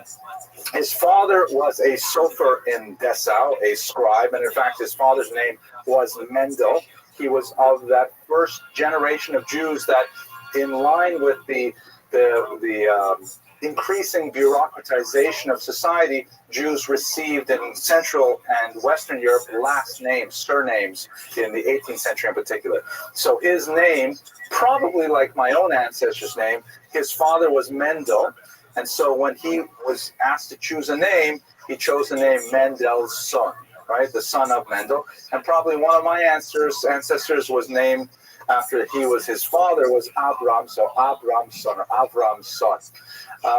His father was not a highly distinguished individual. He was apparently well respected, but his profession, besides being a sofer, especially when he was younger, he was a klapper. A klapper is an interesting profession where your job, as in many communities would employ several of these, where they would get up very early in the morning and they would walk around and bang on the wooden shutters to wake up the men to get the shul for minyan, clappers. Nowadays we have iPhones, which are very useful, and they would actually, in big communities, you'd have multiple clappers. So you would tell one to go away, get weg von mir, and then the other one would show up and bang 10 minutes later. That was like the snooze clapper. But that's what he did. His mother's side, however, was very illustrious. He was descended from, among others, Rav Moshe Isserles, the Ramah, a very famous commentator on the Shulchan Aruch, and several other really important figures in German history. His father gave him a strong Talmudic education, and he was particularly taken with one individual teacher in Dessau. By the way, he himself used to sign his name Moses of Dessau, like Moses from Dessau. When his teacher received a position in Berlin, then Mendelssohn followed him there as a young man to continue his studies under his teacher. He had no residence rights whatsoever in Berlin. He was allowed there temporarily only as a student living completely. He was not allowed to have any employment or anything like that while he was in Berlin. He took to his studies with tremendous alacrity, learning not only the traditional Talmudic curriculum, but also mastering Latin, Greek, English, French, and even Italian. And he would converse in all of these languages and write in these languages, especially in German. Menachem. How would he learn foreign languages? He learned them from primarily contacts of his Rebbe, who were also Jews who had picked up these languages in just without learning them in formal environments. Just passing these things down. Jews at this time, the best biography of Mendelssohn by far is a book by a man named Alexander Altman, who, among other things, in this 800-page tome, analyzed what books were published in Germany for about 50 years before Mendelssohn was born. And there's just an incredible effervescence, thank you, of interest among Jews for secular studies, languages, things like that. We studied last week the quadrilingual dictionary that was written by Why can't I remember? I just gave that lecture last week, didn't I? Nathan of Hanover, thank you. Thank you for helping me out. So there's a lot of interest in these things, and he picked it up that way. But he was an autodidact for the most part. He got a job eventually, illegally, as a tutor in a rich man's home, someone who owned a silk factory, and he was quite adept. He never made a living as a teacher or a philosopher, although he was what we'd call perhaps a public intellectual. He ended up working for this individual's silk factory, becoming a partner, and he had a life of business throughout. He eventually married from it Guggenheim, shown here. I'm not sure if there's a relationship to the famous Guggenheim family. And then a year after he was married, again illegally, he finally earned the right of residence. Together they had 10 children, of whom 6 survived to adulthood. But as part of the confusing legacy of Mendelssohn's life, it's often pointed out that none of his ancestors remained Jewish, even though he himself maintained a very, he was a completely observant Jew by Orthodox standards. Only 2 of his 6 surviving children remained within the faith, and the other 4 all chose to convert, which was very, very common among German Jews in the 19th century, who were converting primarily because that was the only way to get ahead economically, socially, and so on. As Heinrich Heine put it, he himself, of course, converted to Christianity and continued to regret it throughout his life. A very powerful poet of the 19th century. He wrote of baptism as a ticket to European culture. And so Mendelssohn's children were not unlike them. And of the 2 children who remained Jewish, neither of their children survived or sired great-grandchildren. So his personal family lineage ended with his grandchildren. In 1871 was the last of the Mendelssohn family to practice Judaism. Early on in his life, yes, question. How were those converts accepted in society? For the most part, the conversions were pro forma. You know, this is different perhaps than in France, as we were discussing earlier. Conversion was kind of like, just do this, get it over with, and then you can be, let's say, for example, like his great, I think it was his grandson, Felix Mendelssohn, the composer, right? If you want to have, or Gustav Mahler, the great conductor and composer as well. If you wanted to get your job, you just had to be Christian. And in fact, as we shall see right on this slide here, he was a brilliant writer, and the Prussian Royal Academy of Sciences wanted to make him a member, but the king of Prussia blocked it. So there's no way a Jew can be a member of the Prussian Royal Academy of Sciences. So at some point, you simply had to decide, what am I going to do? Am I going to follow my career interests, my passion, my love, all these things? Or am I going to stick with a religion that I don't necessarily feel very attached to? That is a persecuted religion. It's very tenuous. I could be kicked out of the country at any time. For many Jews, it was simply not a reasonable question. Of course, conversion was the way to go ahead. So in his early youth, this is one of the many commemoratives that were coined in his honor. This is a commemorative coin that says Moses Mendelssohn on it. He competed in an essay competition that included, among others, the incredible philosopher Immanuel Kant. And he actually defeated Immanuel Kant in an essay competition, which was an absolutely phenomenal concept. Immanuel Kant did not necessarily return the favor. Later, when he heard about Mendelssohn's death, Kant apparently remarked, well, Christianity has lost nothing by his demise, which is perhaps not the nicest thing to say after someone passes away. But at any rate, it gives you a sense of what kind of individual he was. If he had all of these disabilities and the lack of education or formal education, nevertheless could defeat the world's greatest living philosopher in an essay competition, gives you a sense of who he was. But perhaps the turning point in his life is the so-called Lavater affair. Johann Lavater was a Christian priest, Christian minister, who was quite impressed with the kinds of things that Mendelssohn was doing. Up until this point, by the way, Mendelssohn was not doing very much Jewishly. Obviously, he was personally observant, and he had a large family and so on. But his fame came out of his work in German on philosophical themes. He was a student of Leibniz and several of the important philosophers of the day. And he was publishing in scholarly journals, and everybody was saying, isn't this amazing? A Jew who was able to discourse in the highest levels of philosophy. We have to understand that from the perspective of the 18th century, to see a Jew in these very highfalutin circles, a believing Jew doing these things, it probably would have felt like you were watching a trained monkey do the same things. You would be completely amazed because you just assumed that Jews were of a different order altogether, completely incapable of this higher order of thinking. And to see a Jew succeeding at the top of this field, it was something that people were constantly remarking upon. So Johann Lavater wrote a public treatise that was addressed to Mendelssohn, and essentially said to him, listen, Mendelssohn, you are amazing. You are so intelligent. You are a credit to your race. You are a phenomenal individual, but I can't understand why you hold on to this archaic, outdated, irrelevant religion. So he gave him a public challenge in print that Mendelssohn should either refute his claims, meaning attack Christianity, or convert. Because it's not logical, said Lavater. If you're such an intelligent person, you must see the truth of Christianity, and you must become a Christian. Why would you stay in that old-time religion? That makes no sense.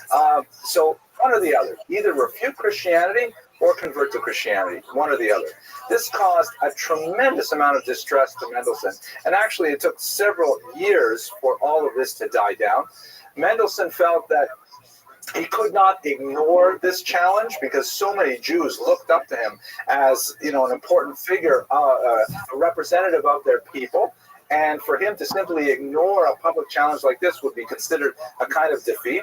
But on the other hand, what was he supposed to say back to him?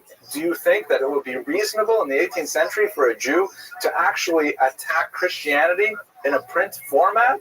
Absolutely not. It was suicide, and it could have tremendous repercussions on the broader Jewish community. In fact, Mendelssohn himself was involved in averting a decree of expulsion that was imposed on a neighboring Jewish community.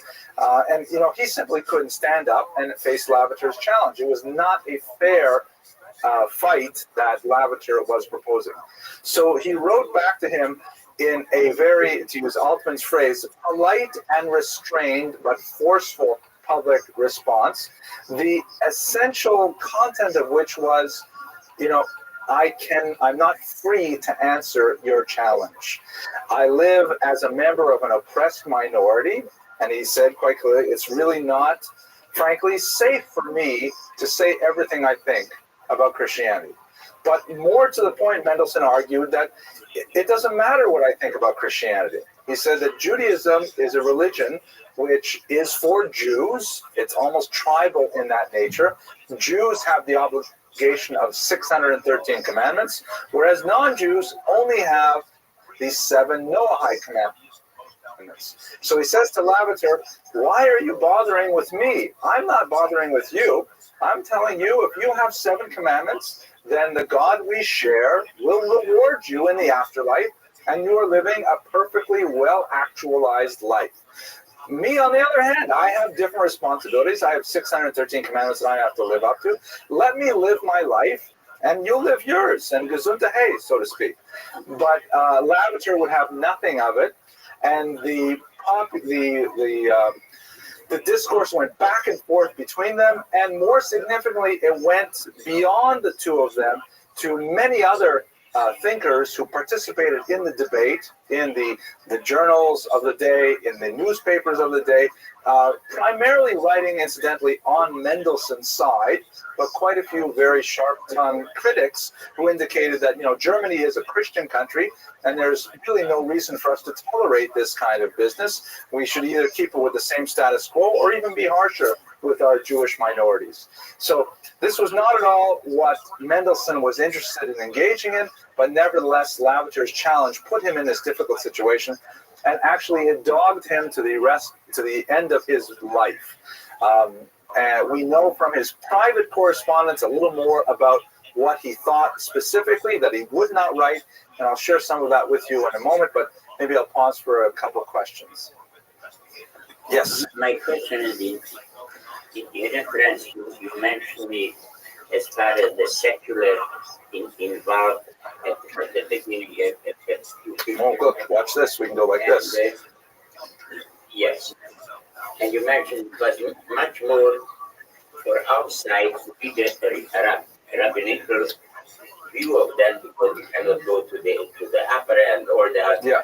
My question is with this: is he involved to make a step, because the Mendelssohn and the name and the connection and the greatness of his, to do something for secular education, the high qualified youngsters to enter in the academic field? Yes. As far as you know, numerus clausus, numerus nullus. Right.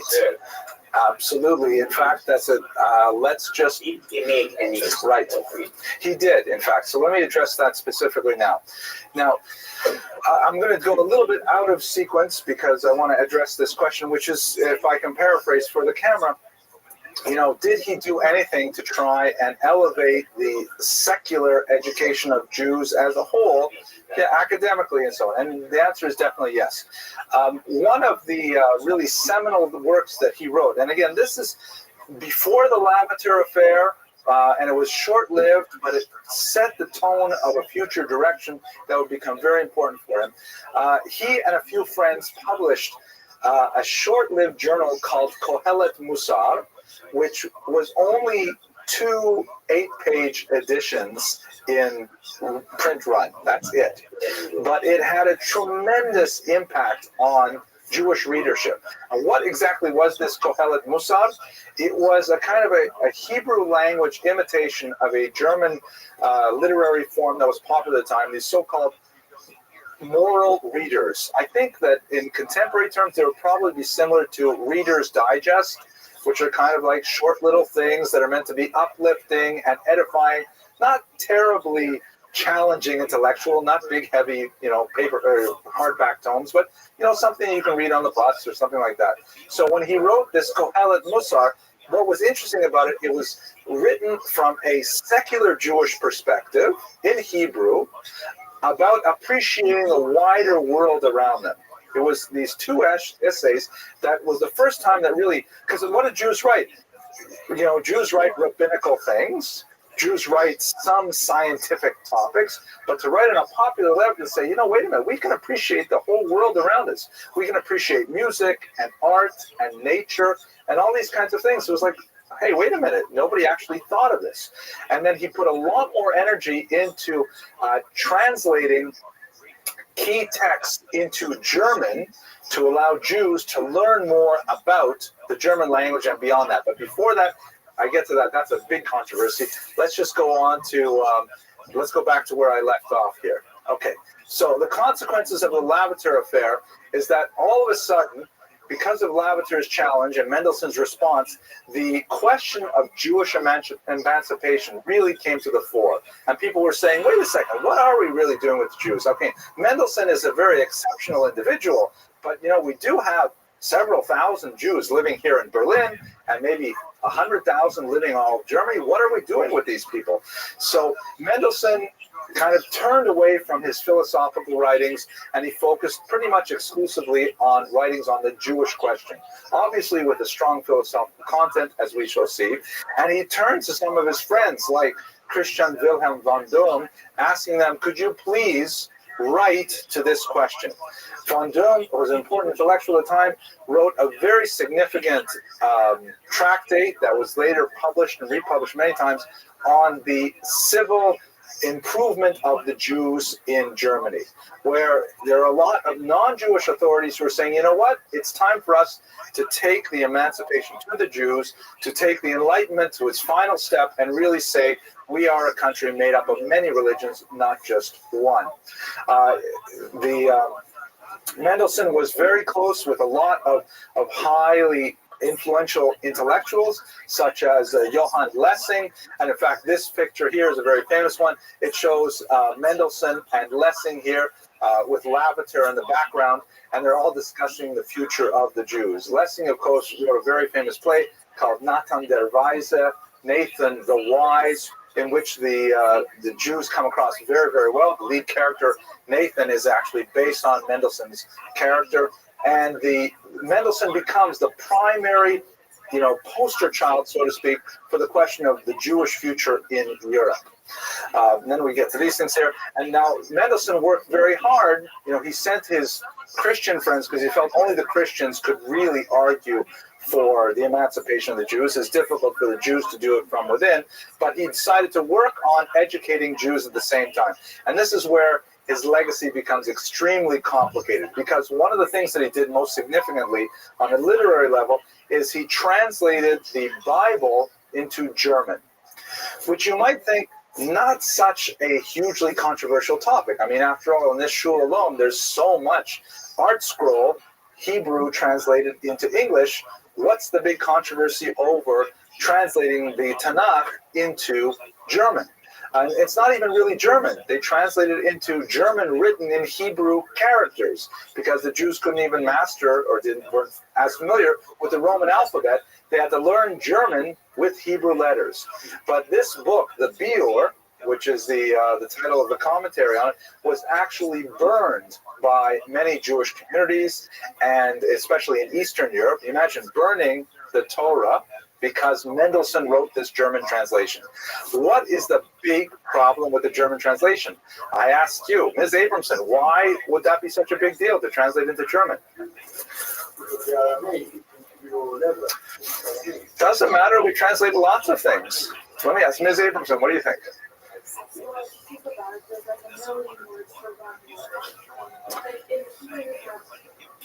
Okay, I'm going to pushing the buzzer on you.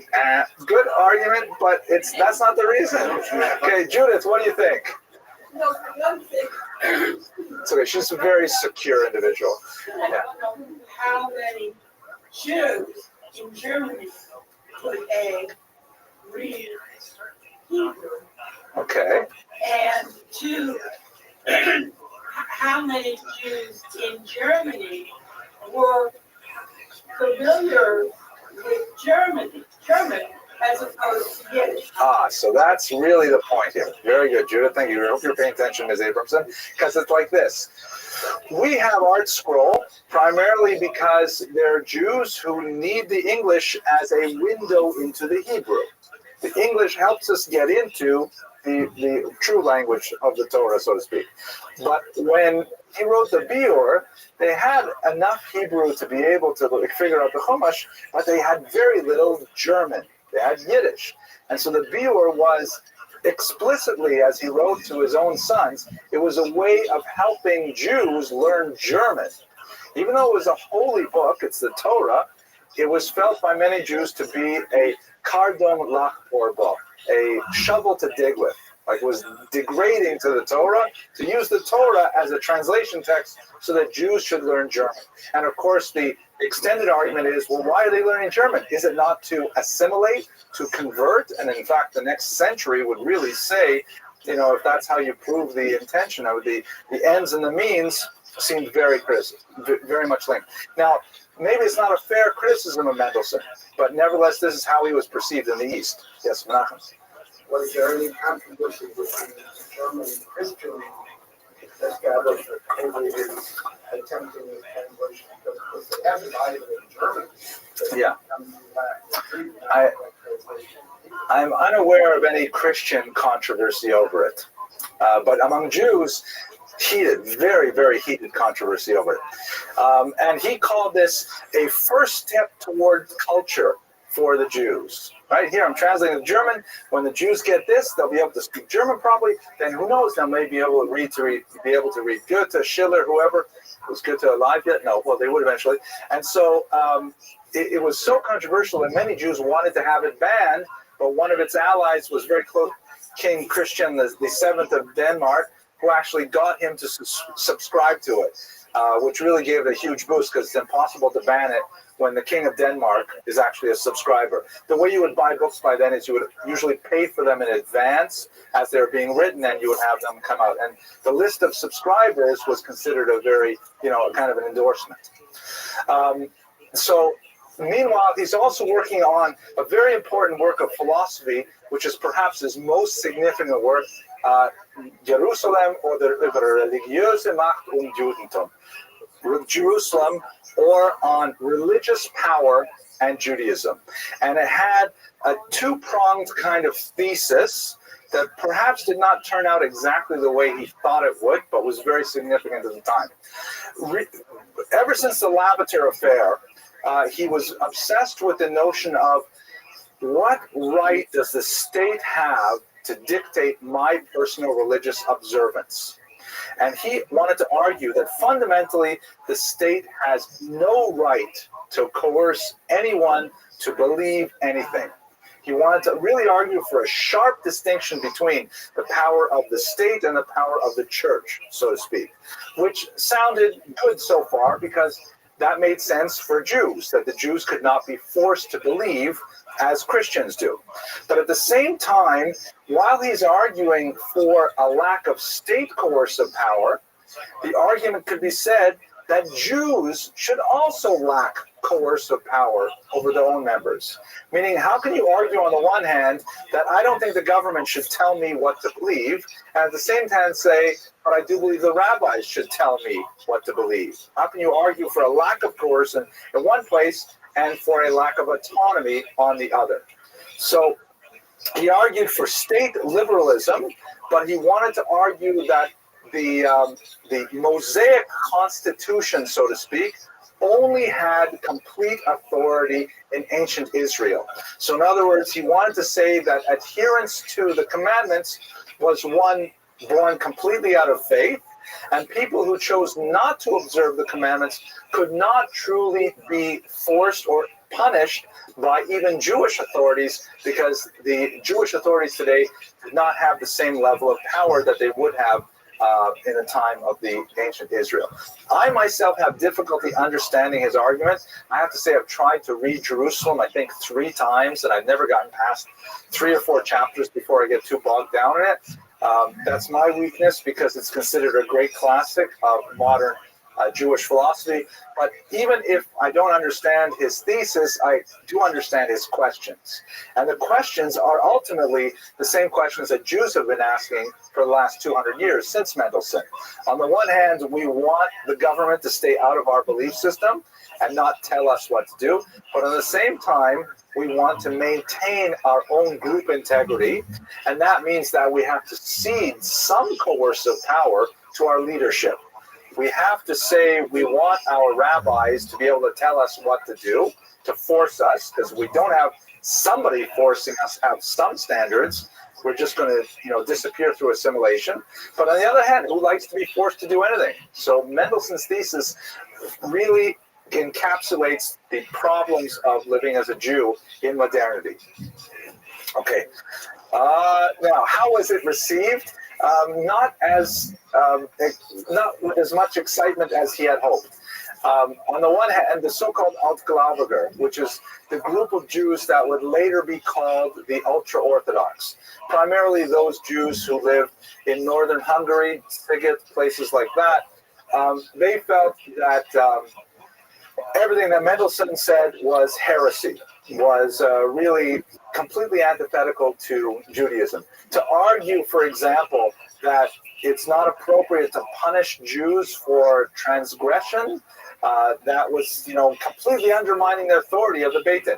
Please recall that in medieval times, one of the features of the pre-modern Jewish community is that the rabbis had the authority to inflict a whole range of sanctions on people who did not meet communal norms, including corporal punishment. I mean, people could be and were in fact flogged for repeated violations of the social order, which could be things like public Sabbath desecration, but usually communal or corporal punishment was reserved for things like refusing to give your wife a get, refusing to show up if you're summoned to Beit Din, things like that. But still, the rabbis had this power. And for Mendelssohn to say they should not have that power, that was heresy.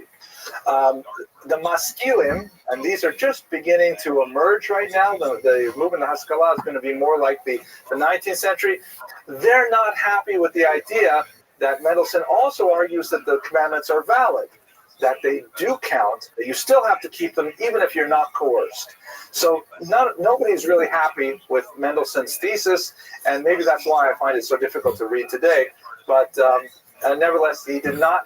It's been reprinted many times, translated to English, but it has not yet found its legs as a convincing philosophical document.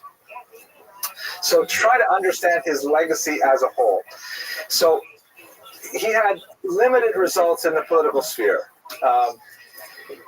He died unemancipated, as did German Jews for approximately the next 80 years. And many of the kind of arguments that he advanced for the emancipation of Jews, would take several generations before they came to fruition.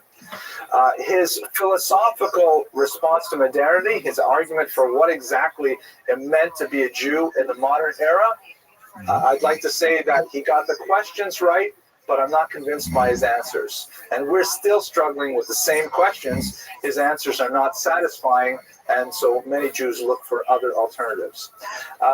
Nevertheless, Mendelssohn was a towering figure of the 18th century, certainly one of the most prominent Jews in the entire population of Europe, and many have looked to him as kind of like the intellectual father of their movements. In some cases, you could say the neo-Orthodox, because after all, he was personally observant, and he did argue for continued observance of the mitzvot. And at the same time, the Reform movement can claim him because he was challenging the authority of the rabbis and arguing for at least the philosophical notion of autonomy.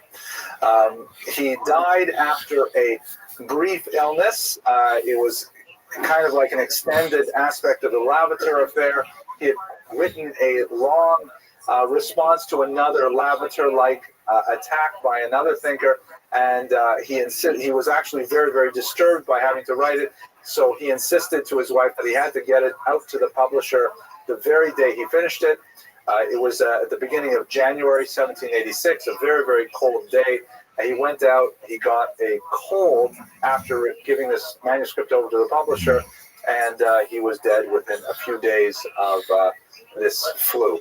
So I want to thank you very much. We're finishing a little early. I don't know why that happened. I suppose I talked a little faster. But thank you very much for your attention and your endurance, and I look forward to speaking with you next week when we're going to Eastern Europe to look at the life of Shimon Dubno.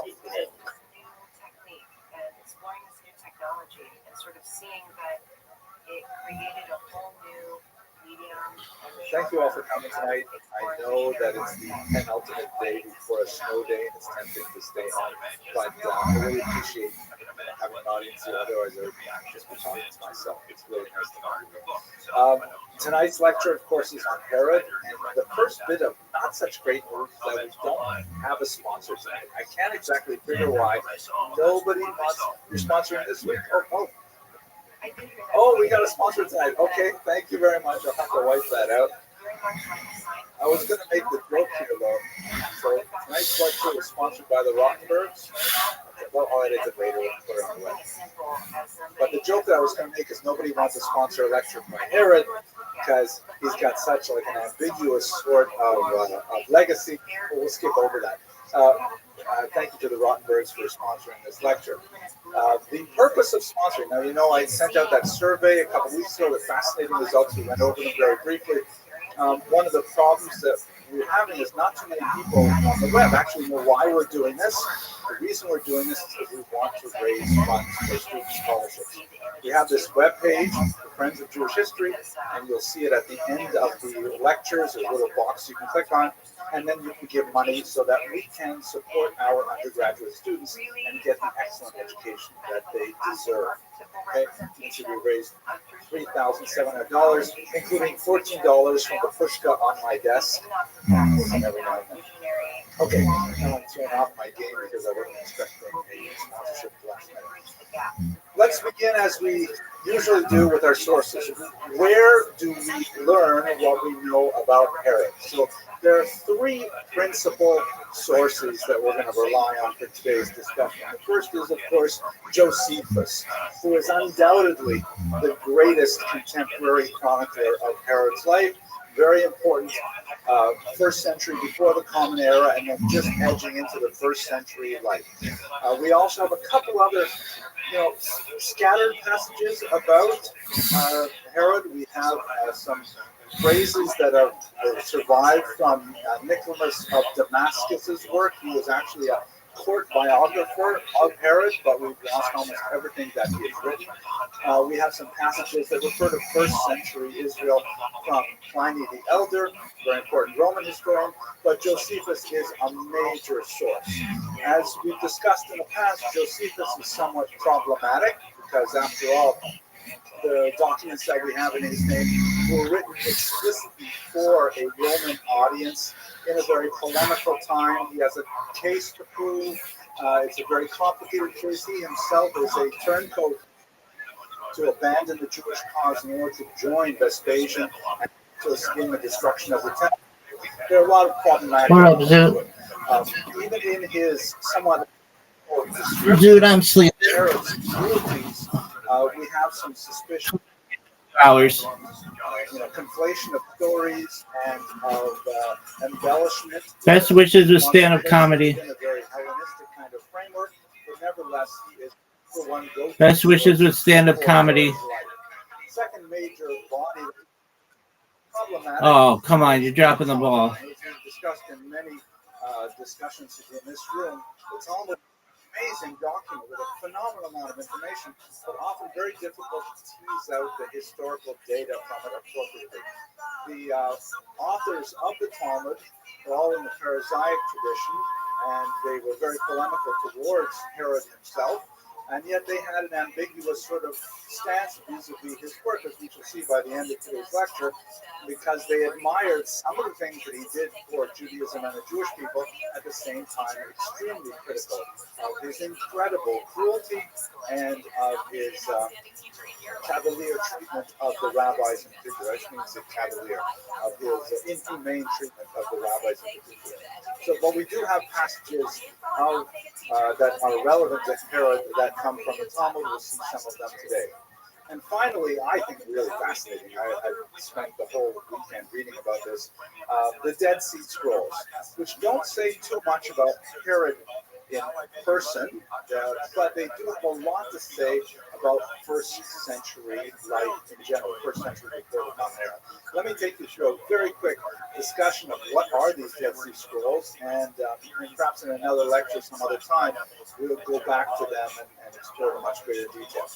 The Dead Sea Scrolls are so named because they were discovered on the shores of the Dead Sea in Israel in 1947 when two Bedouin boys were wandering throughout the region looking for some lost sheep. And one of them wandered into a cave and found, actually what he did was he stood at the edge of the cave, kind of like one of these really inaccessible caves on the edge of a cliff. He threw a rock in to see how far it went in, perhaps he would scare the sheep out, and he heard the unmistakable sound of the rock breaking pottery. So he went in to explore and he found a whole bunch of clay jars that sealed up some ancient documents, which he then brought out and they got onto the black market. From the black market, they were eventually purchased by antiquities dealers and came to the attention of Israeli scholars as well, but and they realized that this is an incredibly important find, but it was all swallowed up within the political environment of the War of Independence, because Israel was declared a state in 1948. When you go into the cave, though, the most important one is Cave 4. There are 10 different caves. There were these holes in the wall that were, it was clearly it was a man-made cave. It was hewn out. There were other caves that were artificial, that were natural, but this one was actually man-made. And they had these holes in the wall that supported evidently wooden shelves, and then they put the scrolls directly on top of the shelves. It was actually a library that was well used by the Qumran community. We'll speak about them, who they were in just a second. And then it was suddenly abandoned in the first century. After it was abandoned, who knows how many hundreds of years later, the wood eventually deteriorated, and all of the scrolls fell to the ground, where they lay on the surface of the cave, subject to the climactic changes, the rain, the very limited humidity in the Dead Sea, and eventually quite a few of them were horribly damaged. And they ended up with approximately 100,000 pieces, some of them no larger than a square centimeter, and it occupied much of the energy of many scholars over the rest of the 20th century, trying to patch these things together and determine exactly what they had to say.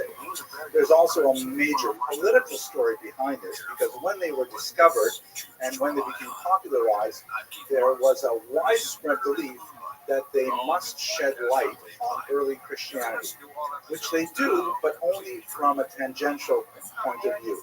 The reality is they don't discuss Christianity, but they do discuss very significantly the various sectarian movements active in Israel at that time. Lawrence Schiffman, who is without doubt the preeminent scholar of the scrolls, argues that the authors of these scrolls, that is, the ones that were authored in the first century, were primarily pious Sadduceans who had left Jerusalem and set up this commune by the Dead Sea, which was principally male. In fact, some scholars believe they were celibate, because they found graves nearby, approximately 1,100 male-only graves in one graveyard, and then elsewhere a smaller grave site that has also some women and children. So they're probably not exclusively celibate, but it was probably an Essene-like community, but made up principally of Sadducees who disagreed with the Sadducees in Jerusalem. To reiterate exactly who those were, you'll recall from last week's lecture, the Sadducees were basically the temple ritual officials who had capitulated to Roman rule, and they were thoroughly corrupt by this time. The Pharisees, which later would comprise the rabbis and modern Judaism as we understand it, had already separated from the Sadducees. The Dead Sea Scrolls were likely written by Jews who were more closely allied to the traditional Sadducean political group, but disagree with how far they have gone in terms of their abandonment of Jewish halakha. Okay, I'll pause for a question. Yes. Tzaddukim, right, as opposed to Perushim. Okay, so here we go. So we have some interesting discussions from the Dead Sea Scrolls about what sectarian life was like at the time, and I find that absolutely fascinating. Well, there's also a really interesting political thing that goes behind it, because when scholars first got these, there was a certain amount of an anti-Semitic tinge to the major scholars involved with the Dead Sea Scrolls. They tended to be politically pro-Arab in the early Arab-Israeli conflict, and when they did not find the kind of Christian documentation that they were hoping for early on, they held these documents back until 1984, when they began to leak out, and a lot more scholarship was interested in what exactly did these documents say.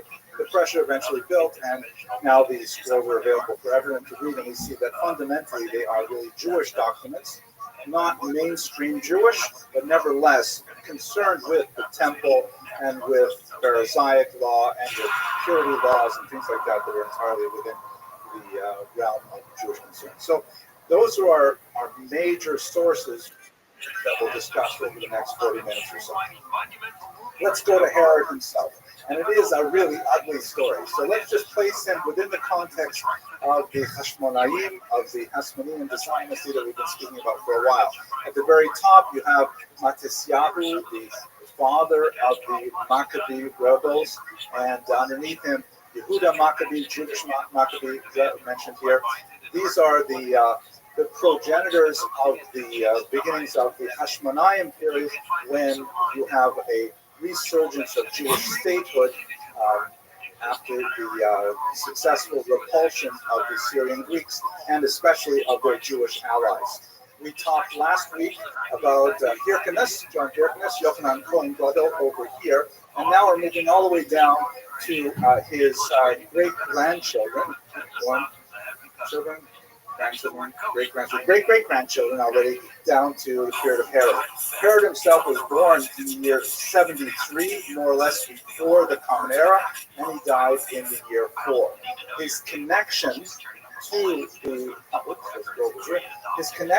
the Hashmonaim is because he married Mariamne, or Miriam, who was the last of the surviving Hashmonaim, and in so doing, he legitimated his claim to the throne, because you could say he, and especially his offspring, who he would later murder, by the way, were actually drawn from the Hashmonaim stock. He was already married at the time when he married Mariamne, the first, by the way, of 10 wives that he had.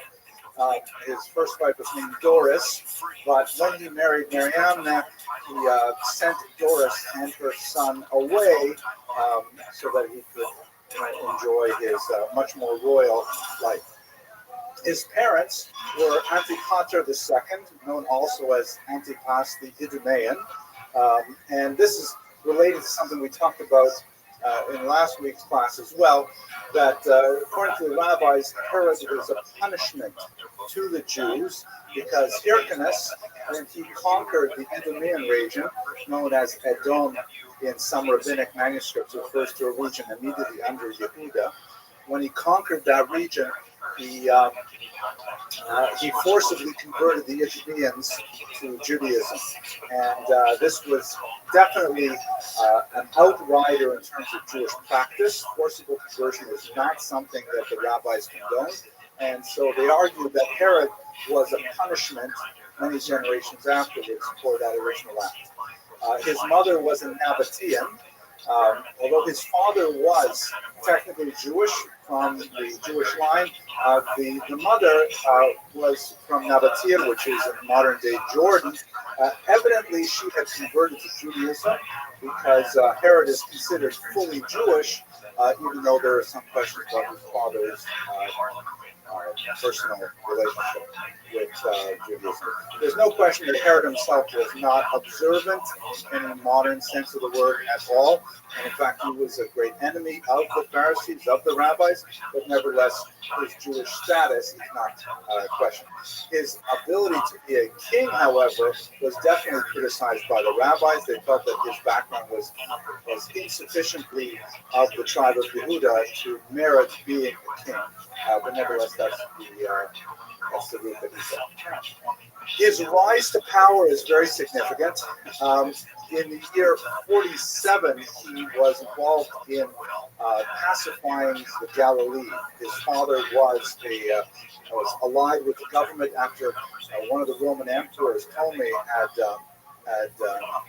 Pompey, I believe, had conquered Israel. And so Antipater, his father, had sent Herod to the north to pacify the Galileans. There he put down a rebellion with force, and he executed the Jewish rebels without a trial. The Sanhedrin, which was still in evidence and still in activity at this time, was very unhappy with this act. I mean, execution without trial is definitely not a Jewish practice.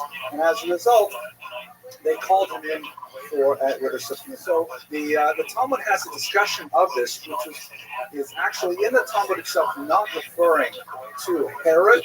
It refers actually to someone under the rule of King Yanai, but some scholars have argued that in fact the names are transposed, perhaps intentionally, and it actually does refer to this moment when Herod was called before the Sanhedrin. The Gemara, Talmud in Sanhedrin 19b goes like this. They sent to him, meaning they sent to the king, which is presumably Hyrcanus II, who was king in Judea at that time. And they said to him, your slave has killed a man, meaning Herod, who is your employee, has killed all these rebels in Galilee without a trial. So Hyrcanus sent Herod to the Sanhedrin, saying, go ahead, meet with him. So they said to him, they said to the king, you come here as well. The Torah says, and the master shall be testified against. Let the master of the ox come and stand on behalf of his ox. This is all kind of like euphemistic language, meaning, hey, King Hyrcanus, it's not good enough for you just to send Herod. You have to answer for him because he was acting on your command to put down the rebellion. So Hyrcanus came. Herod was there. He came and sat. So Shimon ben Shetach said to him, and according to the scholarship that says this is referring to Herod, it says actually referring to Shammai, the famous Shammai study partner of Hillel, who was known for his strong and sometimes inflexible stance on these matters. So they said to him, King Yanai, it might have been King Hyrcanus II, stand on your feet and you will be testified against. And is it not before us that you are standing, but rather before the one who spoke and the world was created, meaning you're standing before God. As it says, and two people of the fight shall stand before God. So he, Yanai, or perhaps Hyrcanus, said to him, it is not as you say, but as your colleagues say, meaning Shammai, why are you giving me such a hard time? You can't proscribe against me. What about all the rabbis here? Let them say there's 71 judges in the Sanhedrin, not just one rabbi. So what are you telling? What gives you the right to tell me, the king, what to do? So that's not the right thing to say to Shammai, because he's not afraid of any man. So Shammai turned to his left, and he looked at his colleagues in the Sanhedrin, and they all lowered their face to the ground. He turned to his right, and they all lowered their faces to the ground, meaning the other rabbis in the Sanhedrin did not have the same kind of gumption that Shammai did, and they were scared to criticize King Yanai or maybe King Hyrcanus. So Shimon ben Shetach said to them, again, it might have been Shammai, are you all such things? Meaning, do you think this way? Let the master of thoughts come and repay you. Meaning, my colleagues, how can you be so cowardly? Herod clearly killed all those rebels without a trial. He deserves to be condemned. So at that point, Gabriel came and struck them to the ground, and they died. I'm not exactly sure what that means. Later, they will be killed by Herod. At that moment, they said, presumably the moment before they died, they said, the king does not judge and is not judged. He does not bear witness, nor is he the subject of testimony. I mean, we can't force Hyrcanus to condemn his own man. Bottom line of the story, it's an interesting kind of echo you hear in the Talmud, and this is kind of the difficulty of working with the Talmud as a historical source. Herod appeared before the Sanhedrin actually armed and with a full contingent of soldiers along with him. And that was a very, very chutzpahdik, very nervy kind of thing to do. Meaning to say, I don't really care what you're going to say. I'm going to do what I want to do anyways. And in fact, the Sanhedrin, according to Josephus, was cowed by him, and they refused to condemn him. So let's look at this very quick chart that gives you a sense of his meteoric rise to power, and it involves a lot of geopolitics of the time. In the events I just described occurred in 47. 44, remember the numbers count down now because we're before the Common Era. Caesar was assassinated. Herod wisely allies himself with his assassin Cassius. Right, we've all read Shakespeare's Julius Caesar, so you remember all these things. And he did a great job, Herod did a great job collecting taxes for Rome. I will remind you of what I think is the most important thing my undergraduates ever take away from my classes is the Abramson rule of history. You don't remember the Abramson rule? It's about money, right? Herod can maintain his power as long as he produces the money. As long as he's producing a great tax revenue stream for the Romans, he is in light as it were. So at this point, 43, his father, Antipater, was killed by an assassin, a Jewish assassin, who was probably paid for by Hyrcanus II, possibly because of the embarrassment he suffered in the Sanhedrin, we don't know. Antigonus II revolts against Hyrcanus, and Herod steps in, protects Hyrcanus II, who may have been complicit in his own father's assassination, and as a result of the energy he expends to protect Hyrcanus, he is able to secure marriage with Hyrcanus' daughter, Mariamne. It's at this point that he sends away Doris, but this will ultimately bring about his own downfall because he will be insanely jealous of Mariamne for the rest of his life. In the year 41, Herod bribes Mark Antony, and who is very pleased with the gift he receives from Herod, and he decides not to listen to complaints from the Judean population about Herod, and he places him and his brother in charge. And they are working together still with this nominal king, Hyrcanus II. Then civil war emerges as the Parthians invade. Antigonus takes control briefly, captured Hyrcanus and Facile. They both die. Herod manages to escape by getting to Rome, and here he hides with Mark Antony. You get a sense of like the very close relationship that Herod developed with the Romans. He would be crucial for him. But in 37, he comes back. He defeats Antigonus. He becomes the absolute ruler. He goes back to the Sanhedrin that had criticized him. He murders half of them immediately. And then he also takes over for himself the power to appoint high priests. This is the low point of the high priesthood in Jewish history, when it was completely at the whim of a cruel and, in fact, even maniacal leader, as we shall see shortly. In 31, Mark Antony is out of favor. No problem, since Herod is still generating a lot of funds for Rome. He's a very efficient tax collector. Herod just switches his allegiance to the new emperor, Octavian, and everything is hunky-dory.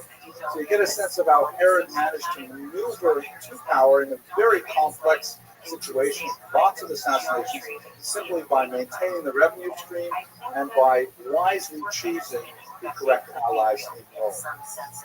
Now, let us turn to that relationship with Rome in closer detail. Here is a map that shows you the extent of Herod's kingdom. He was very effective at controlling populations, not so great at expanding, but as you can see, Israel at this time did not extend very far south. Here's Masada here, where the Dead Sea Scrolls are located. Now, the south of Idumea is not really part of Israel at the time, including a part of the coast here around Ashkelon, and Gaza is at this point in Israel. Israel also controls a certain amount of the Transjordan region on the other side of the Jordan River. The Decapolis here are 10 city-states that have a certain degree of autonomy. They're not part of Israel proper, but Israel extends, or Herod's Israel extends into the Galil and then way into Syria as well. He had quite an extensive territory and was very effective at actually controlling the populations and to wrest significant taxes. His title at the time was Rex Socius Economicus Populi. He was the king and the friend and ally of the Roman people. The term itself is worth unpacking. He was in fact king, but he was not an absolute ruler. He still had to serve the Roman Empire. And from time to time, he would go to Rome to arrogate more power for himself and to, in some cases, get Roman support. For example, later on in his life, when he decided he wanted to murder his two sons, he wanted to put them on trial for treason, and in fact was successful in receiving Roman support, he had to go there to get approval because it would not be seemly for a king to murder his own sons without the tacit approval of the Roman emperor. So he had certain powers. So, for example, he, like a regular king, he could appoint his own heir to be the successor, but he could not do so without confirmation from the Roman emperor. He had four basic responsibilities to Rome. He had to administer Israel. He had to be the chief judge of Israel. He had to maintain the national budget, and he had to defend the borders from the attackers. We don't have a clear statement of tribute, meaning what he paid specifically, but it is assumed that he kept most of this going from the 20s onward. He had no independent foreign policy. He had to follow Roman lead in terms of how he wanted to expand territory and so on, but he did maintain a standing army, which is very significant in controlling the population. So as long as he was within these boundaries, his authority was absolute. His authority extended to the unimaginable, almost Caligula-like activities that engage in the Talmud, and especially creative in describing the cruelties that he engaged in. I will share some of them with you. Fact. Okay. So his relationship with the Jews. So I paused for a moment for questions, but yes, Professor Levine. In terms of his respect for Jewish law, I think we have to highly qualify that. He respected Jewish law in the sense that he respected order, stability, and loyalty. He respected the structure as long as it essentially did what he wanted. I think that was fair to say. Matthew is also not kind to Herod. He is associated with the so-called massacre of the innocents, which does not have any other contemporary source. Maybe we'll just, since you've asked, we'll turn to it now briefly. And it does give you a sense of, who this person was and how he was viewed. And there's also historical data that we can derive from the Christian Bible as well.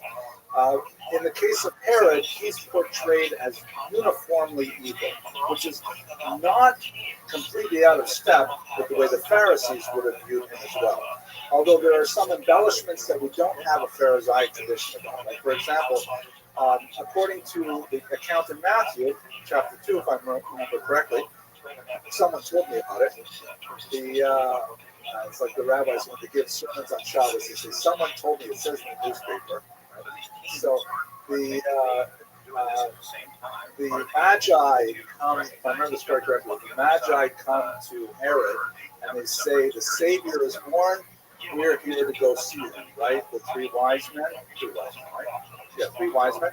And he says, a Savior, a Mashiach, that can't be, I'm not going to tolerate it. Where did you say he lives? And of course, he didn't say that part. He said, where did they say? Oh, it's something in Bethlehem, right? In Bethlehem. So Herod goes and seizes all of the newborn children and murders them all. He doesn't want to have a rival for the throne. It's a story that clearly is a prefigurement of, that's what I used the term, of the Pharaoh's massacre of Moses' generation of babies, right? And a lot of the Gospels are modeled directly on Jewish motifs from the Hebrew scriptures. So just like Pharaoh murdered all the babies, so too would Herod murder all the children, but Jesus escaped. Now, did this happen or not? I read one piece of scholarship that argued that even though there's no contemporary Jewish source, besides Matthew, which is also a Jewish source, there's no contemporary qualifying Jewish source, including Josephus, but on the other hand, it's not at all out of keeping with Herod's personal activity. And how many kids are we talking about in Bethlehem? Maybe 20 children would fit that. Bethlehem, even today, is just a small village, so it's not at all impossible it could have occurred just as the story. At any rate, I'm not sure why we got off on that tangent because you mentioned that, right? Okay, so let's go on. His relationship with the Jews. He was desperate for Jewish support. He really, really wanted the Jews to like him. He expended tremendous effort trying to win over popular opinion. Not so much that he would control his own behavior and that he would not move forward with his will, but he really wanted to try and be a popular leader. And in fact, he was able to control Israel for 30-odd years, so it was not without some success. The kind of things that he did to try and appease the population, even though he himself was extremely Hellenistic in his approach to life, He was actually one of the founding members of the Olympics, the Olympic Games like we have today. Definitely sponsored all kinds of pagan activities in the larger ancient Near East. He built a gymnasia inside Israel proper, right across from the temple and so on. But he knew the sensitivities of his population, and as a result, he did not put graven images on coinage. The Herod coins do not have offensive human images that would have been, deemed offensive by his population. One exception, however, which was extremely significant and had a relationship ultimately with the Roman-Jewish War later in the first century, is he mounted the Roman eagle above the entrance to the rebuilt temple. The Roman eagle was, of course, a national symbol for the Romans. It's a symbol that refers to he's putting the brand on this building, and he felt that maybe he'd get away with that. Maybe that would be a statement of the greatness of Rome. The Jews, of course, would have none of it, and ultimately they would rebel over that one image. He also had a problem with his sister marrying a Nabatean who refused to convert and be circumcised, and he would not allow her to marry him, which indicates he has some sensitivity towards the ongoing problems of intermarriage in this period. And there are a few moments in his career when he was actually generous. He would provide tax relief from time to time during economic crises, and he was known to open the granaries when there were famines. So he definitely did act as a very efficient administrator and sometimes even a compassionate one towards his population. But at the same time, he would brook no dissension. And the Pharisees were arguably the most significant popular rulers of Israel in the sense that they had the support of the wider population. They refused to swear an oath of allegiance to Herod, among other reasons, for his extremely cruel behavior towards his opponents, even towards his Protestants. Why don't I turn at this point to his madness, which is or actually, let's look at his building campaign. The building campaign is the most lasting part of Herod's legacy. These are some of the most amazing things that he's constructed. I've only chosen 4 basic pieces of Herod's architectural legacy, but it is prevalent throughout Israel. He was a major master builder, and you see his footprint all over Israel. But the most important, without doubt, was the structure which the rabbis called Herod's building. The rabbis at the time were uncomfortable using the term Beis HaMikdash, temple, to refer to Herod's extensive refurbishment of the temple, but nevertheless, Herod considered it one of his crowning glories, the most important public structures that he created. The status of this is, by the way, a reconstruction of the Holy Land Hotel, so the scale reproduction of it, so you get a sense of what the building must have looked like. It was a much simpler building before Herod, primarily wooden in construction, without the filigreed roofs and the Corinthian column tops and things like that. You can see here a lot of Roman elements with kind of circular stairs. Here's the Corinthian columns at the tops of them, and of course the gold work at the top. It was definitely a majestic building constructed out of Jerusalem stone, so it would have that refractive quality of light that when the sun hit it, you would see that golden color that would be highlighted by the actual gold that was applied to the doors and so on. He cleared the entire Temple Mount and built it up with a palisade around it. And in fact, the temple walls that we revere today are constructed by Herod. They are from this particular generation. They are on the site of the original Temple Mount. Today, of course, the Dome of the Rock, an Islamic shrine, stands in the place of the temple. But nevertheless, this was his crowning achievement. The rabbis, as I mentioned, were somewhat ambivalent because even though Taka, it's a nice building, they would say, I guess it's sort of a Yiddish Hebrew to say Taka, it's a nice building, but on the other hand, it's Herod who's building, so it's hard to get really enthusiastic about it nevertheless. It did not last long, of course, because the Romans redestroyed it end of the 7th century. This building lasted much longer, and in fact, it is present today. This is the enclosure around the tomb of the patriarchs, the Marat Machpelah in Hebron. You can see a very similar style of architecture. The large, heavy block here used to construct the walls, the kind of filigree pattern at the top with the battlements that may be a little bit newer. I'm not positive, but this, essentially, you think about the targets of this activity.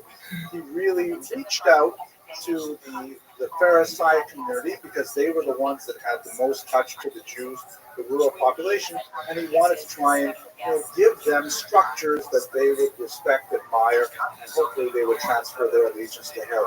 That did not happen, but nevertheless, we are left with some magnificent and very functional structures as a result of his extensive breakthrough activity.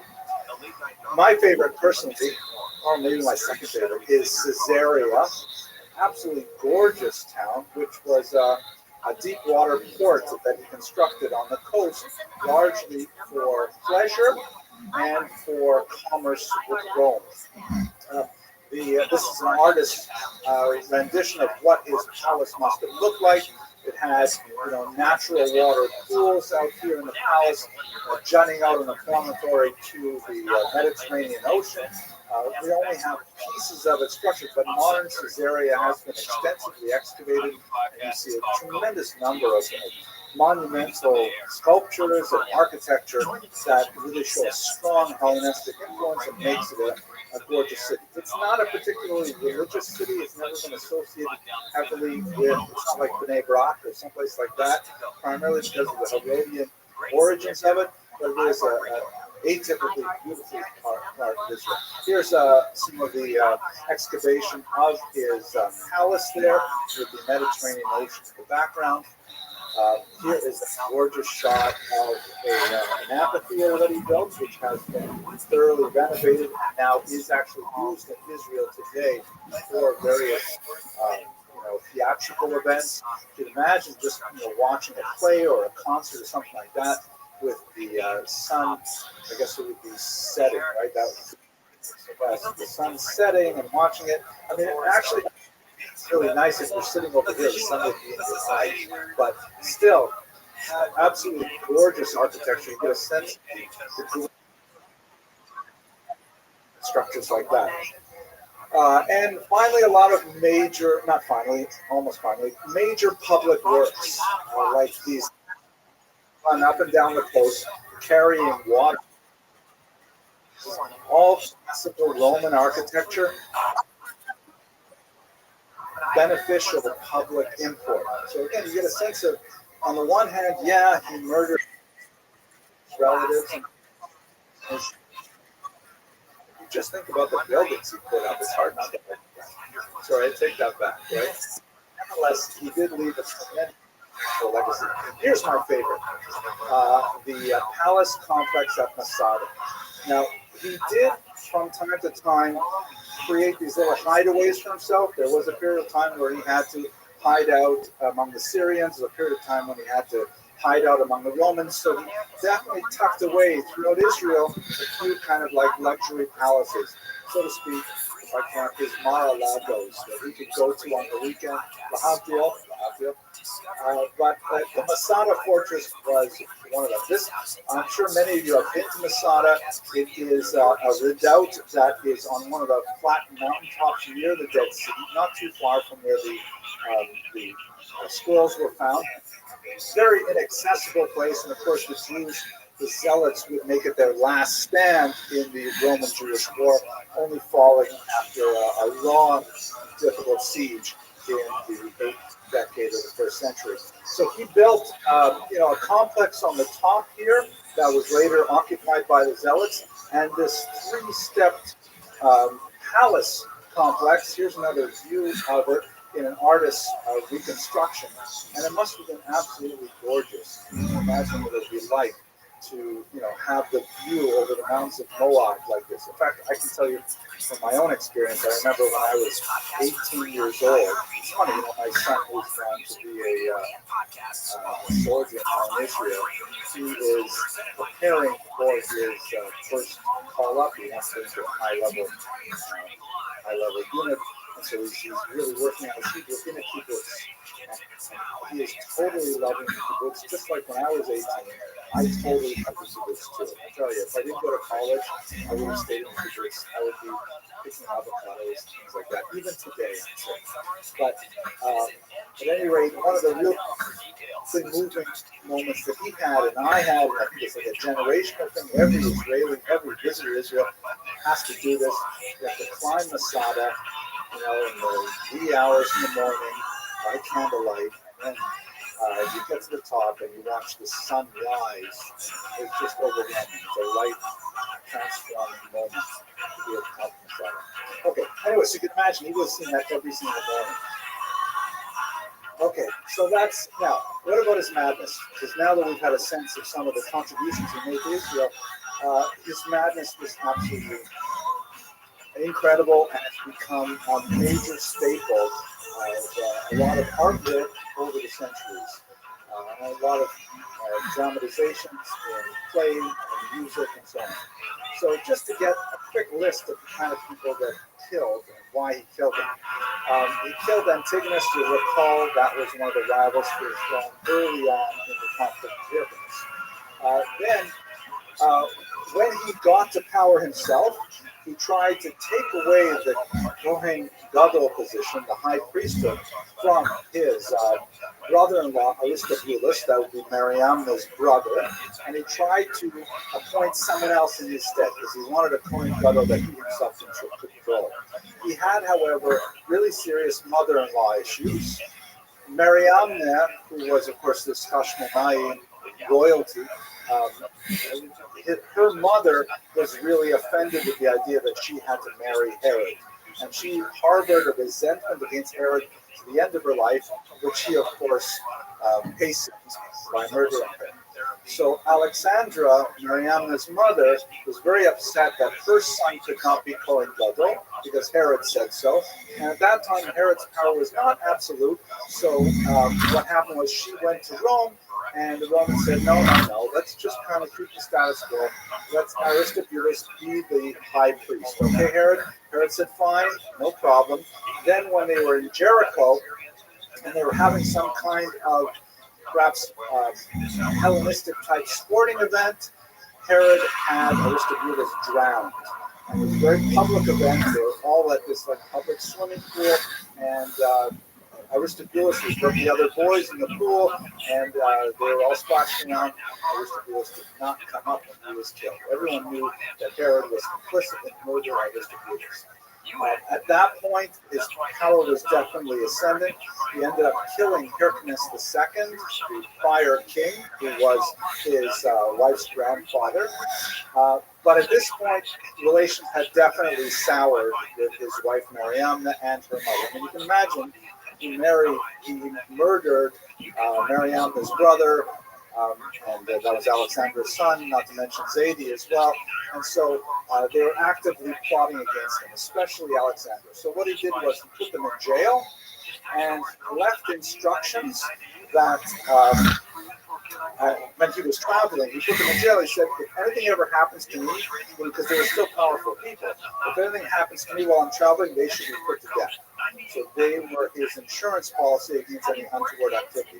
Incidentally, there's one legend that when he was growing ill and feared his death was near, he actually put out a decree that 12 really important people should also be killed when he dies, so the nation should definitely be in a state of mourning. And we wanted to make sure that the nation was sad when he died too. Yes, he was kind of awful. It gets worse though. So he, at that point, he's estranged from his second wife. He is at this point accumulating 8 more in succession, one of which is also named Mariamna, which is made from more confusing. And the sons that he had with Mariamna came back from some time that they had spent in Rome, and they were also upset because they felt that their father was not treating their mother appropriately, and he was correctly suspicious that they were trying to take over the throne. He ultimately accuses them of treason, jails them. He goes to Rome to get permission to kill his own sons, to have them tried and then put to death. And the Emperor Augustus is rumored to have said before he assented to this, it is better to be Herod's pig than his son. Puts his own sons to death. He also puts to death Mariamne, and this is really a turning point for him and for his madness. When he killed Mariamne, he apparently immediately felt incredible regret and remorse that he could not get over for the rest of his life. The Talmud refers to this in a very bizarre way, that he in fact preserved her body in honey and kept her close to her body close to him for the rest of his life. He could not be separated from his body even in death. A very bizarre kind of story. He was racked with guilt for murdering her. All of these people around him were killed. He was in a fugue-like state of madness when he fell into it. I think madness would be fair to say. He was definitely going one step beyond the other, clearly tormented by Mariamne's death, by Mariamne's murder. Josephus, if we are to believe Josephus, he portrays it kind of like an Agamemnon-like madness, or an Oedipal kind of madness. It definitely fits within the Greco-Roman tradition. It's a long arc tragedy where the protagonist descends to the very bottom of human morality, and he's constantly self-flagellating over this. If Josephus is being unusually literary, it's not borne out by the other sources, which clearly reference this kind of activity on the back part of Herod. The Talmud, for example, clearly portrays him as driven mad. The Talmud says that he suffered from an infestation of worms that invaded his body, and that he was tormented physically and mentally by them until they finally ate away at his brain. Ultimately, he died miserably in pain, probably from renal failure, surrounded by people who did not respect him, and shortly after his death, his reign was done away with, and of course we would very rapidly descend into the Roman Jewish war. So to try and put together this complex life and achieve some kind of sense of what is his legacy, it's definitely very ambiguous. On the one hand, clearly an evil character, not someone you want to put in the pantheon of greats in Jewish history. And in fact, if I was some of the commentaries that I received on that survey that we sent out earlier this month were very negative because they want only the positive hero types. And we will talk about one, God willing, next week. We'll talk about Rabbi Akiva, who is unquestionably a phenomenal healer, phenomenal figure in Jewish history, who is a role model for generations. But this is a history class, so we also look at the negative individuals as well from time to time. So Herod's personal conduct as a ruler really has both extremes. On the one hand, incredible evil, incredible cruelty, just with no regard for basic human decency whatsoever. He cut a swath through his own dynasty with murders of his own flesh and blood, so much so that even the Roman emperors, and it's really hard to impress Roman emperors with cruelty, even they were put off by the kind of decisions that he made. And at the same time, he also was very public-minded, with a tremendous building campaign that produced structures of incredible value to the Jewish people as a whole. And although we don't necessarily think so much about the origins of some of the physical structures that we revere to this day, they nevertheless are the result of Herod's own activity. Built on the same site, retaining the same sanctity from the original sacrifices practiced there in ancient times, but nevertheless, Herod's building as the rabbis put it at the same time. So, complicated figure, thank you very much for your patience as we went through his life and works, and I look forward to seeing you, Beverly, next week when we speak about Rabbi Akiva, phenomenal figure in Israel. Thank you. Into my spiritual journey, and it's been a great comfort.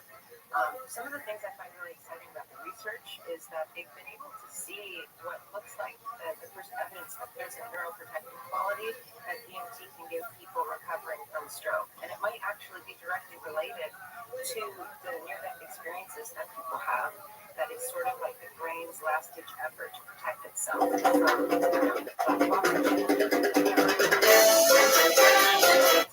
studies to look further into that. And then also in the news research that show that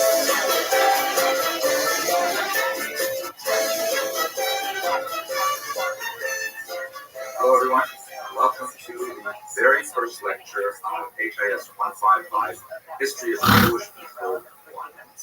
This is a fascinating course. It's a survey course that will be the first of two that cover all of Jewish history from the beginnings of the diaspora in the first century to the present day.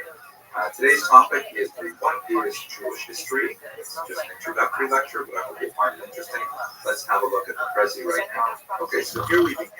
The topic is what is Jewish history. Let's have a look at the very first slide. Many people wonder, what exactly are we doing when we're studying history? I mean, why do we need to have so many historians? Isn't this the kind of thing where I can just read one book and I'll be done? I will know the history, just like, for example, I might know Euclidean math, or I might know grade 8 geometry or something like that. And why do we have to go on and on and on? Why are there so many revisions to history? What are these things for? Can't we just start with the basic information, get it right, and move on? So it's a very common thought. And specifically when you want to buy your history textbooks, you see that they're a lot more expensive to buy the 5th edition than it is the 4th edition. But part of the reason is because certainly there is such a thing as bad history. So there are people who distort history, who don't have enough facts, who tell the story wrong, things like that. And one of the major advances in the modern production of historical analysis was occasioned by the thought of Leopold von Ranke, who's shown here on the right. I'll give you a close-up. One of his most famous quotes is this phrase, "Dies identic gewesen," which means the way it actually was. Meaning we're going to try and get history right. Let's just get all the facts, like a videotape or something, and we will just play it, and then we'll have the actual history. This is the way he actually was. Because he's pretty relaxed. He seems like he knows what he's doing. He's got a big history book, which perhaps he assumed would be the last history book that would ever be written, because once you write it the way it actually was, what else is there to say, right? Well, there's some problems with this model, and we have advanced in our discipline of history over the last couple of years. Well, though, he definitely has right. And that is the notion that it's certainly wrong to distort history, to try and airbrush out those offending elements, or actually airbrush that. Updating myself with that phrase, to Photoshop out offending elements. Here, for example, is a photograph of a very important figure in British history, Oliver Cromwell. And he was famous for demanding that portraits of him, official portraits, be done with quote-unquote warts and all. As you can see, he had a rather prominent wart right up here on his forehead, and he insisted that when an official portrait is done of him, it be done without removing any of these offending items. So history should be like that too, right? We should not remove the warts of history. We should try to portray all of the negative aspects of history. In fact, as we see from his death mask, this is another bizarre thing they used to do in the 17th and 18th centuries.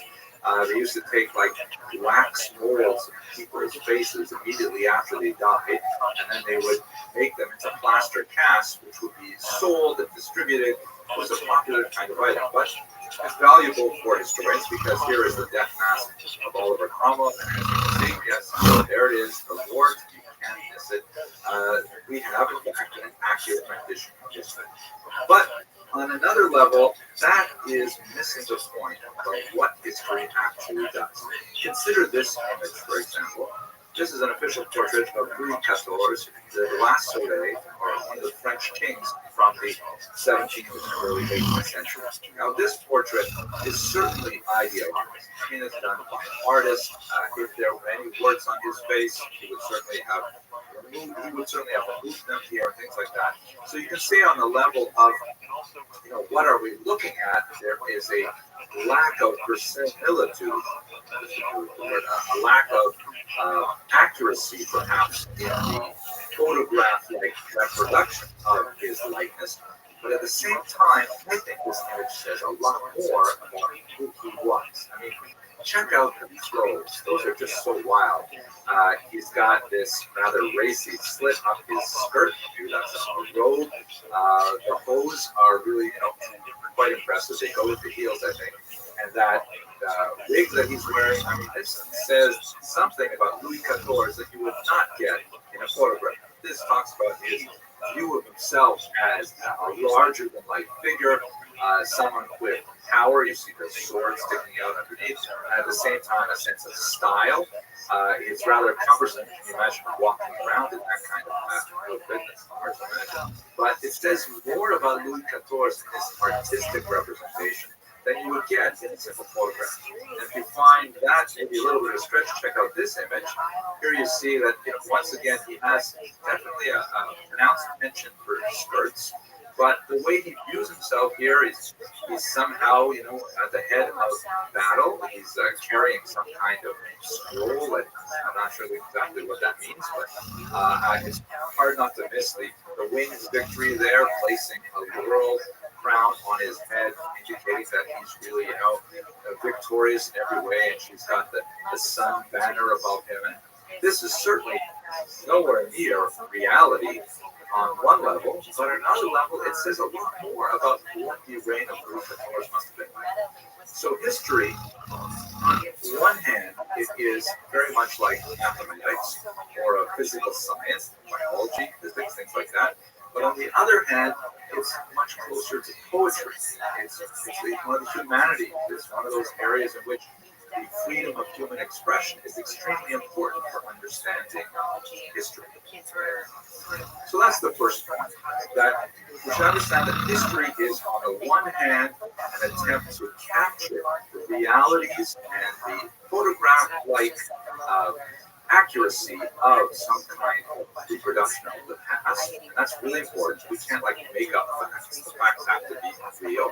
But on the other hand, history also involves a certain amount of poetic license, in the sense that we've got way too many facts. We've got an abundance of facts. Like, for example, it doesn't matter what shoe size Louis XIV wore. It does if we want to try and identify if a particular pair of heels were his or not. But does it really matter for the larger history? No. It is accurate, but on the other hand, in terms of poetic license, it just doesn't matter for him. And on the other hand, if he viewed himself in an extremely grandiose fashion, there's no way to actually photograph that, but it can be captured in art. So historians do the same kind of thing. Historians work with facts, and they also have to deal with interpretation, literary analysis, as it were, of the timeline of history. That's one kind of general thing that speaks to a deeper sense of what von Anka meant when he said the way it actually was. So let's go on to the second point, very important, which deals with the social function of history. And we're going to tie that specifically to Jewishness.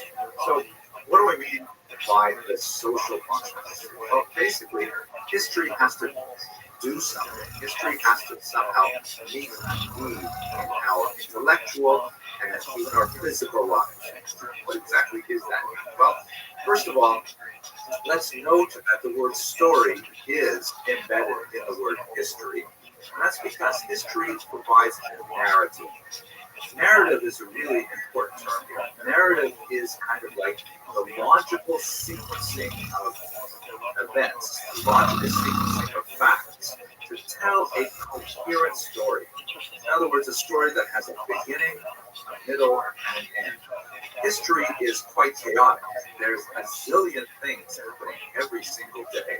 But somehow you have to pick out from those zillion data points, those elements that come together to form a coherent story. Like, for example, if you were to tell the story of your life, if you were to tell every single detail, it would literally take you as long as you have been living, and then some, perhaps, to describe all of it. So naturally, what you would do is you would select those data points that are especially important, like when you were born, where you were born, who your parents were, key moments in your childhood, things like that come together, and that makes the story of your life.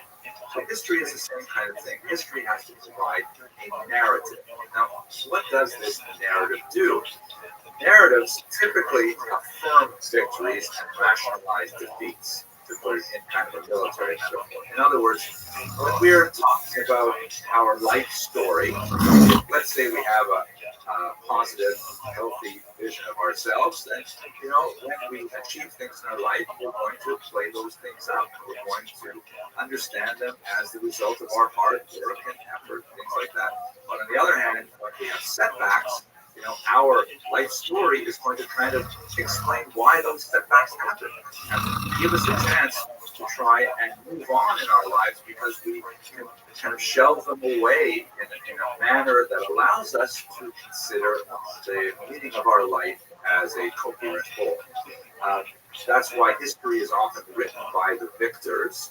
So if you think about history as wars between countries, for example, the winners will invariably portray their side in a battle as just, and perhaps defending the honor of religion and state, power, and things like that. No one's going to say we attacked the other country because we liked their natural resources and we wanted to steal them. They'll always affirm the victories and rationalize the defeats. So historians are employed, sometimes literally, to try and write histories that defend a particular agenda. Let me tell you something a little bit about myself. When I was a young historian back in the 1990s, 1980s, really, in the early 90s, where the internet was just being born. And I remember being one of the first people in graduate school to start using email. It was really bizarre. But at any rate, when I was a young historian, we had these things called card catalogs, where if you wanted to find a book in the library, they had these massive wooden filing cabinets with these little tiny drawers. You pull them out, and they were filled with index cards. Not kidding you, little paper index cards. And each book was listed on the index card. You had to kind of rifle through them all in alphabetical order, you hope, because if one was out of place, you might never ever find it again. Once you found that index card, you write down the call number, and you go up to the stacks, and you would find that specific book. And if the book wasn't in your library, then you had to go to the librarian, and you had to order it through interlibrary loan. And if it was in a library that didn't have interlibrary loan, then you had to travel to that library, perhaps in another country. And if that book was in another language, then you had to learn that language. And it was such an incredibly difficult amount of effort that as young historians, we used to get points just for finding the facts. I mean, just by going through all that effort to locate the facts, that was worth something. Nowadays, you guys have it so much easier on the one hand because you want a fact in any language, at any time, in any place. You just hit your keyboard, or you whip out your smartphone, and then you've got it right there. It's amazing. So finding facts for you guys is no problem. Unlike my generation. But what is a serious problem for you, which was not as serious for us, I'm not going to get into this today, but serious problem for you is figuring out which facts are useful, which facts are relevant. Filtering through this universe of facts to get the right ones, that's the task that you guys have to do. And I don't envy you. Here it is. It's like the internet. Finding the facts is so important as interpreting them. That's a really important thing we have to understand in terms of the post-comprehensive and social question. History is really messy. There's so many incongruent data points that interfere with the simple narrative. And here you are trying to tell the story of your life as a heroic struggle towards, some lofty goal, and then you've got these data points of all the times that you were lazy and you did try hard enough and you failed as a result. So what do you do with those incongruent data points? One last really important thing when you're not sure why anything happened in history. This is related to this social function here. I'm going to give you what I like to call, because it gives me great pleasure, the Abramson rule of history. This is something that my students know will eventually show up on an exam somewhere. The Abramson rule of history is as follows. If you're not sure why something happened, it's probably because of money. Money is really crucial to the flow of history, the writing of history, the unfolding of history, as we shall see multiple times through this book. So let's move on now to ask the question, what is Jewish history? So if we understand this concept of, there's way too many data points and we have to kind of sift through them to get the basic idea, we're going to come up with this kind of statement, this kind of formulation of Jewish history. They tried to kill us, we survived, let's see. I mean, you look at our holidays, Passover, Hanukkah, all kinds of things like that, and typically this is the sort of narrative that we have. Here we are, in another way, we're kind of like an embattled minority, unfairly attacked by oppressive regimes. We somehow survived miraculously, and now we celebrate our survival. That's a really basic, what they call an elevator pitch to Jewish history. That's the narrative that is so often used to try to put together those specific data points to create a coherent narrative. But is it really the best? Well, there's some aspects of this narrative which are very useful. For example, if our object in creating this narrative is to try to reinforce our integrity as a people, in the sense that, to avoid assimilation, to, kind of understand why suffering happens and so on, then it actually works fantastically well, because no matter how much the Jewish people are persecuted, by returning to this particular historical narrative, it helps justify and helps us understand the nature of this suffering. It ironically reinforces our belief in the traditional values of this narrative, which includes typically belief in God, the chosenness of the Jewish people, the eventual redemption through the Messiah. All these kinds of things fit together really well in this narrative.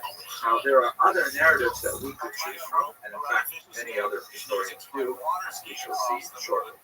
But when we work with this basic, they tried to kill us, we survived, let's eat narrative, we see it echoing throughout Jewish history. For example, this very early passage in the Gemara, in the tractate Shabbat of the Talmud, there is a discussion of an old historical work called Megillat Tanya, or Megillat Tanya, which is basically a record, kind of a chronology of all the terrible things that happened to the Jews in ancient times, along with the denouement, how they turned out, and it's recorded as a scroll of fasts. That's the translation of Megillat Tanya, because on those days when terrible things happened, or nearly happened, these would be fast days in Jewish history. So the rabbis ask in the Talmud already, we're talking 1,700 odd years ago, they asked, so who wrote this Megillat Tanya? Who wrote this scroll of fasts? So Hananiah ben Tezkiah and his circle are credited with it. Why? Because they loved troubles. They loved analyzing these, working with them, recording the story. So Reverend Shimon ben Gamliel writes, so you know what? We love troubles too, which is an ironic statement, but I think it fits into this narrative notion of Jewish history. But what can we do? If we were to record them, we are not up to the task, meaning there are just way too many of these troubles to really put them down. It's overwhelming. And in fact, those of us who lived through the 20th century, particularly those of us who are older and remember the middle of the 20th century, it's just absolutely excruciating to think about the kind of troubles that Jewish people have. But this kind of narrative has its difficulties. For example, what about Jewish successes? How do they fit into this narrative, which does not always emphasize those areas where Jews excel? And what do we do about Jewish culpability? For example, when Jews do something wrong, how do we integrate that into the oppressed minority, unfairly persecuted. How do we understand those events? Did they happen? And thirdly, how do we deal with the symbiosis with non-Jewish culture? How do we deal with the fact that I'm speaking to an English, non-Jewish language, using modern tools of history, which were primarily invented by non-Jews? How do we go on and on with what we wear, what we listen to, what we eat? All these things are the result of symbiotic or co-living relationships with non-Jewish cultures. How does that fit into this overall narrative? Sometimes these are difficult questions to answer. But let's have a look at a couple of Jewish historians and what they've done. I should say in this frame that you're looking at now, there's only one Jewish historian. On the left is Heinrich Kretz, the first great encyclopedic Judaic historian. And what I mean by that is we had a lot of people, really from the Gilas dynasty even earlier, we had a lot of Jews who recorded historical events, but more in a kind of a martyrology. They're trying to list the terrible things that happened, kind of like in a chronological format. So we've got quite a few of those ones back for a couple thousand years. But it was only in the 19th century that Jews really got into the writing of history in a critical fashion, adopting the kind of techniques that von Rothschild was promoting. He was a student of Hirsch, and was a master of many languages, and he wrote this massive 6-volume history of the Jews. That's how it appears in English, 6 volumes, which articulated the kind of narrative that I have already described. And it was an amazing work for Jews, because here was one massive work that the whole panoply of Jewish events all recorded together, and it told a coherent narrative, and it made Jews feel really proud about being Jewish, which was extremely significant for the social function of 19th century Germany, where Jews were trying to gain access to larger non-Jewish culture. They were trying to achieve emancipation, and as a result, they were demonstrating to themselves and to the larger world that they were worthy of equality and citizenship. And we'll explore this topic, God willing, when we get to History 156. However, Gretz's work was not appreciated by all. On the right, you see a German historian, non-Jewish, named Heinrich von Weizsäcker, who was roughly the same generation as Gretz, and he criticized Gretz bitterly. He coined the phrase, which you see at the bottom of the screen, which means the Jews are our misfortune. He felt that Gretz was unnecessarily laudatory of Jewish activities, and that his narrative was too simplistic, and that the Jews were, in fact, rather nefarious agents in world history, constantly bringing down healthy societies and reducing them to trouble. And he felt that the Jews should be denied citizenship, should be denied equal rights, and in fact should maybe be even chased out of the country. When we look into his heart of hearts, and here, we see that his slogans were really influential on 20th century history. It is the picture of Nazis looking at a bulletin board put up by a really nasty anti-Semitic propaganda rag called Der Stürmer, the stormtrooper, edited by Julius Streicher. At the top it reads, "Mit den Stürmer gegen Juden," with the Stormtrooper magazine against Judaism. And then underneath you can see they're reading pages from that magazine. You can see this, the caricature of a Jew on the left there. And the phrase on the top is von Weizsäcker's famous phrase, "The Jews are our misfortune. We've got to get rid of them." So here you have two very oppositional models as to what Jewish history means. On the one hand, you have Gretz, who promotes this heroic aspect of a peaceful, peace-loving minority, and you have, on the other hand, the von Weizsäcker model, which shows the Jews as agents of decay and desolation in every society they live. So how do we sort through these two things? Basically through something called historiography. This is really important for more advanced history students, but I'm going to give you just a 2-minute description of this right now. So historiography, translated, is the writing of history. not what is history, but how is history made.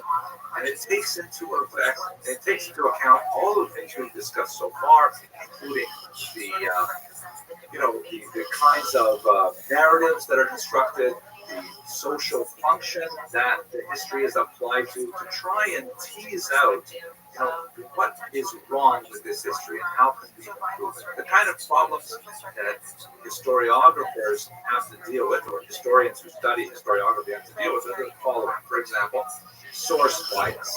This includes the bias of the author, but also the bias of the sources that he or she goes to make that history.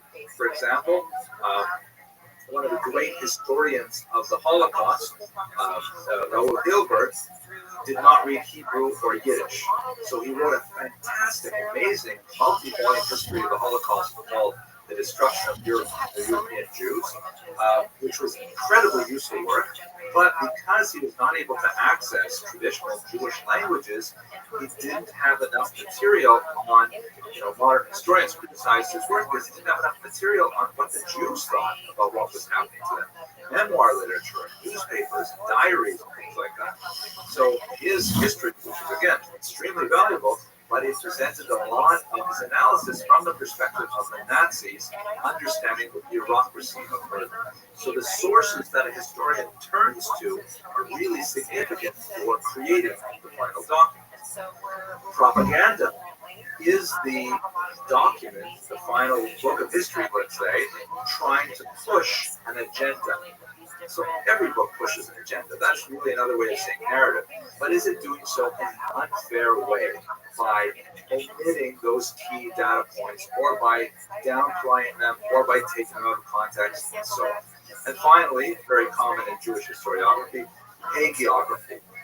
This refers to the writing of legends. So, for example, if you're writing about some great rabbi, and he had failures in his life, maybe even character failures, how do you write about those things? Is it important to write about those things? How does it deal with halacha, hilchos lashon hara, things like that? So, good hagiography omits all those things, but that's also bad history. We want to understand this just to tell you how the story keeps going. For example, Gretz is not the end of Jewish history as we understand it. Much more has been written in the century following his death, and into the 21st century we show no signs of slowing down.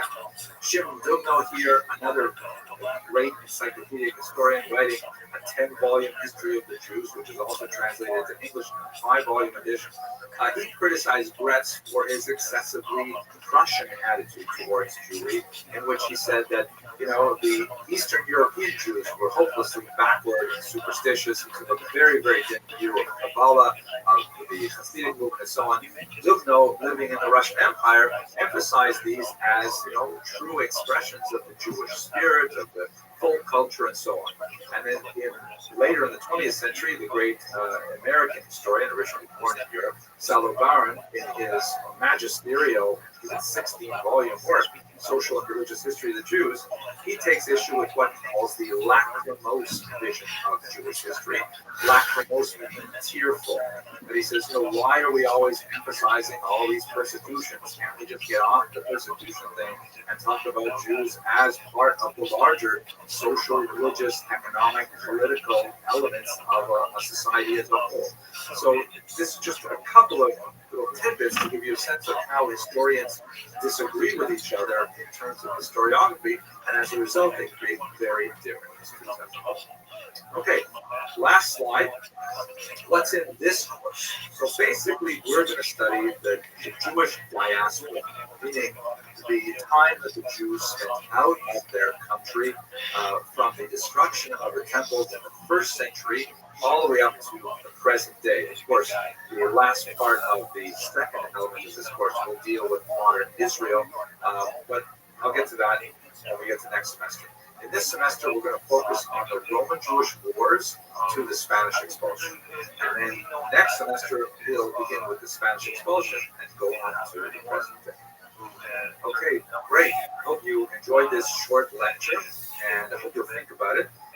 Your task now is to do the reading, which is posted there on your Blackboard, and then take the self-test to make sure that you understand all the things that we talked about today, and then move on, succeed, and do great. Okay, thanks very much for listening.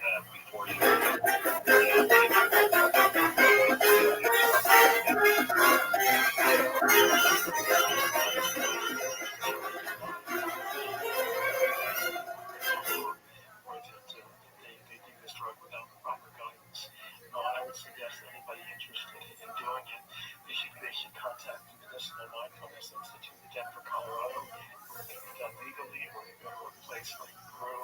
Okay, at this point we should change gears a little bit. We're going to move from a standard historical narrative of the Jewish people in the ancient world, and we're going to talk about a text in particular, a text that is clearly foundational in nature, one that is exceptionally important for the history of the Jewish people, and in fact it would be impossible to understand the later development of the Jews without understanding the nature of this particular book. I'm speaking about the Mishnah, authored, or rather edited by Rabbi Yehuda Hanassi, and so that's what we're going to turn to right now. Let's go straight to the Prezi and see what's what.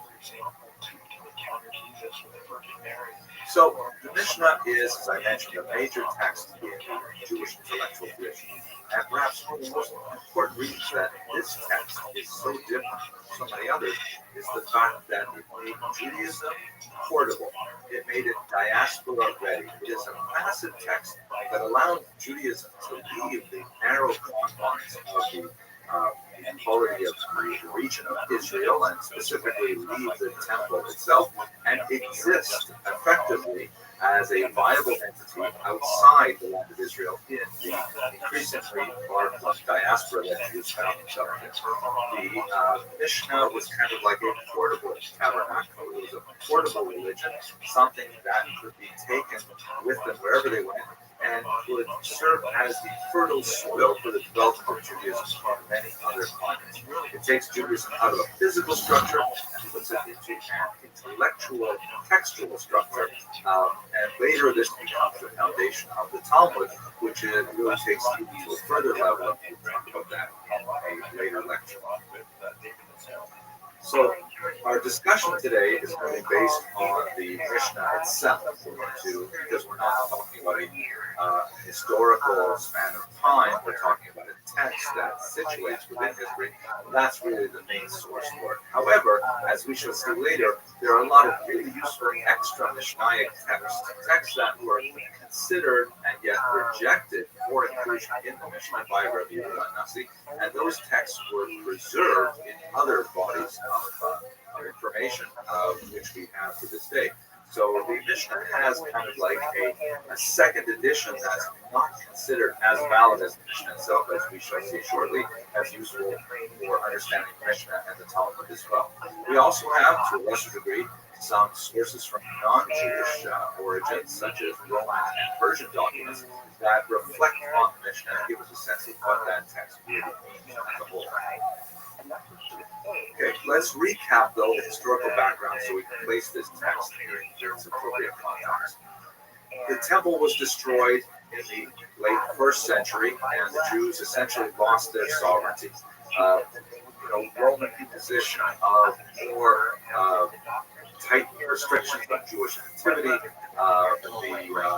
development of more and more fractious movements within Judaism, in particular the birth of Christianity, began to fragment the Jewish population, already suffering a devastating body blow from the destruction of the temple. There was an attempt to regain Jewish sovereignty of some sort, or at least self-government in the land of Israel, under Bar Kokhba in the early part of the 2nd century, and that unfortunately failed, and there was a tremendous amount of persecution under the Emperor Hadrian. So by the time you get to the late 2nd century, things look terrible to the Jews. They've lost their temple. They've lost any kind of self-government. Their leadership is increasingly persecuted. They're being scattered throughout the ancient Near East. Things look really bad. How is it possible that the Jews could survive such a tremendous threat to everything? Rabbi Yehuda Hanasi was the answer to this difficulty.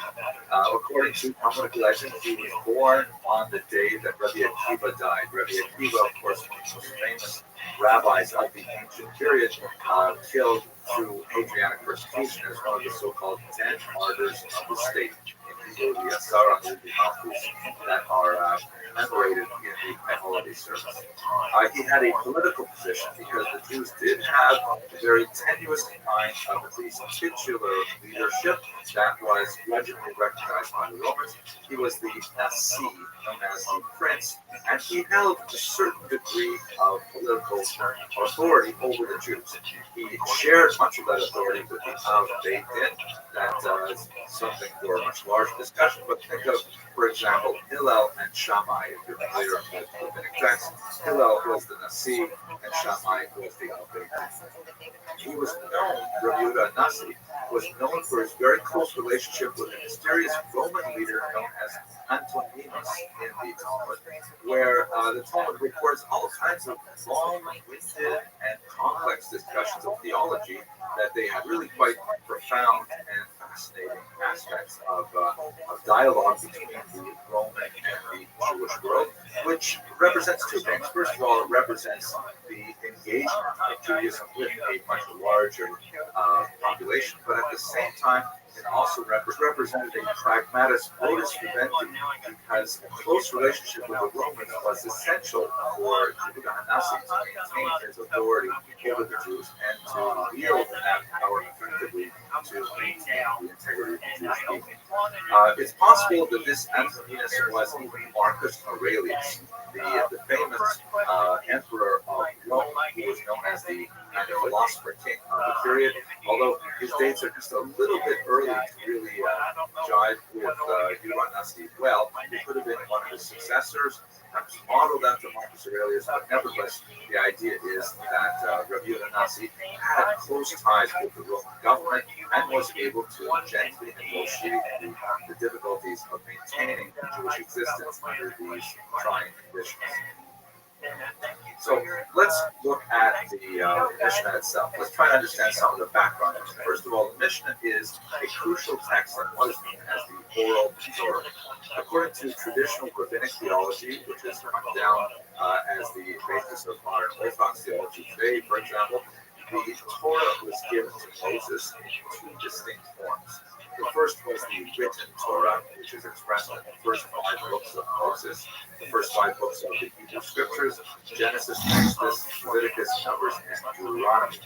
But alongside this written Torah was a massive body of information known as the oral Torah, so called because it was not conveyed in a written fashion. It was conveyed only as oral teachings from God to Moses, from Moses then to Joshua, and so on and so forth, all the way through the generations.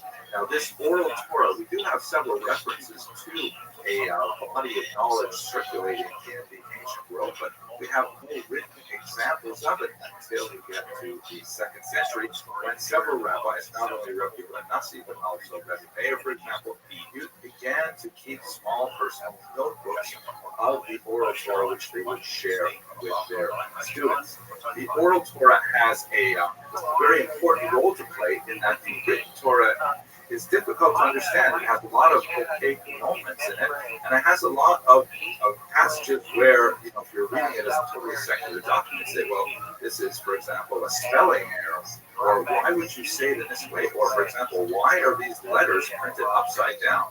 There are such things in the written Torah. The oral Torah is the very important component to the written Torah, and it is the interpretive tradition through which the written Torah is understood. This is perhaps one of the most significant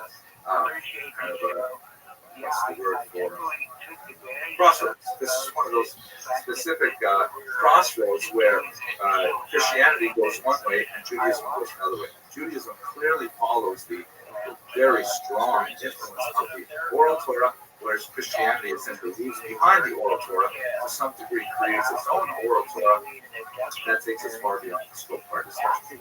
But that's one of the crucial elements of traditional rabbinic theology, the idea that there are two Torahs, the written and the oral. What exactly is in this oral Torah? Well, there are three basic expressions of it. The first is exegetic, meaning deriving the essential meaning of these 100-page passages in the Torah. This is known in Hebrew as midrash. And midrash takes itself two forms. Sometimes it is halachic midrash, meaning it is an explanation of the text that clarifies a law. And sometimes it is Agaddah midrash, which means legendary midrash, where it teaches some kind of ethical, moral, philosophical lesson built into the text. Not necessarily one that commands specific legislation, but one that speaks to a larger topic of how a Jew should behave. Secondly, the oral Torah is expressed in esoteric, meaning mystical. And this is, of course, the long Kabbalistic tradition, which will be the subject of a lecture later on in this course. But it doesn't find written expression until really quite a bit later. Midrash also doesn't find a lot of Midrash. Finally, the legal expression of the oral Torah is what we're going to be focusing on today. That is the Midrash. Meaning, okay, we have this wonderful document, the Chumash, the 5 books of Moses. How are we supposed to behave? How are we supposed to interpret this document so that we know how a Jew should live his or her life?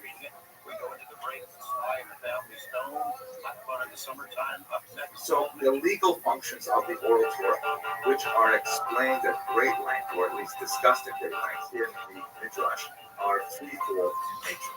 The first is the oral Torah clarifies ambiguities. For example, the Torah says that on the holiday of Sukkot, one should gather 4 types of plant life, the so-called arba minim, known as the lulav misra, for example, and you're supposed to wave them in various patterns. Now, in terms of the description of those 4 types of plants, it describes the palm frond and the myrtle and the other one is called the arabos in Hebrew. And then it says, the last one says, the pre-Eitz Hadar, the fruit of a goodly tree. So, what does that mean? It's ambiguous. Does that mean, for example, an orange, which are delicious down here in Florida, and grapefruit? I mean, if you were to walk to the synagogue with a grapefruit, I think you would be laughed at for the rest of the year. In fact, the oral Torah clarifies when it says pre-Eitz Hadar, it's referring specifically to a citrus fruit known as the petro, which is shown here on the slide, with greenish, sometimes yellow. Secondly, the oral Torah supplies omissions in the text. The Torah, for example, says that in the Shema prayer that Jews are to place these words as a sign upon their hand and as frontlets. That's how church is usually translated. Frontlets between their arms. So, what exactly does that mean? Are we supposed to take that, metaphorically? Is it a real term? That's obviously not Jewish practice. Jewish practice explains that when it says a sign upon your hand and it's frontlets between your eyes, it refers to these complex leather and parchment devices that are placed on the head and forearm, as you see in the picture of the young man there wearing these frills.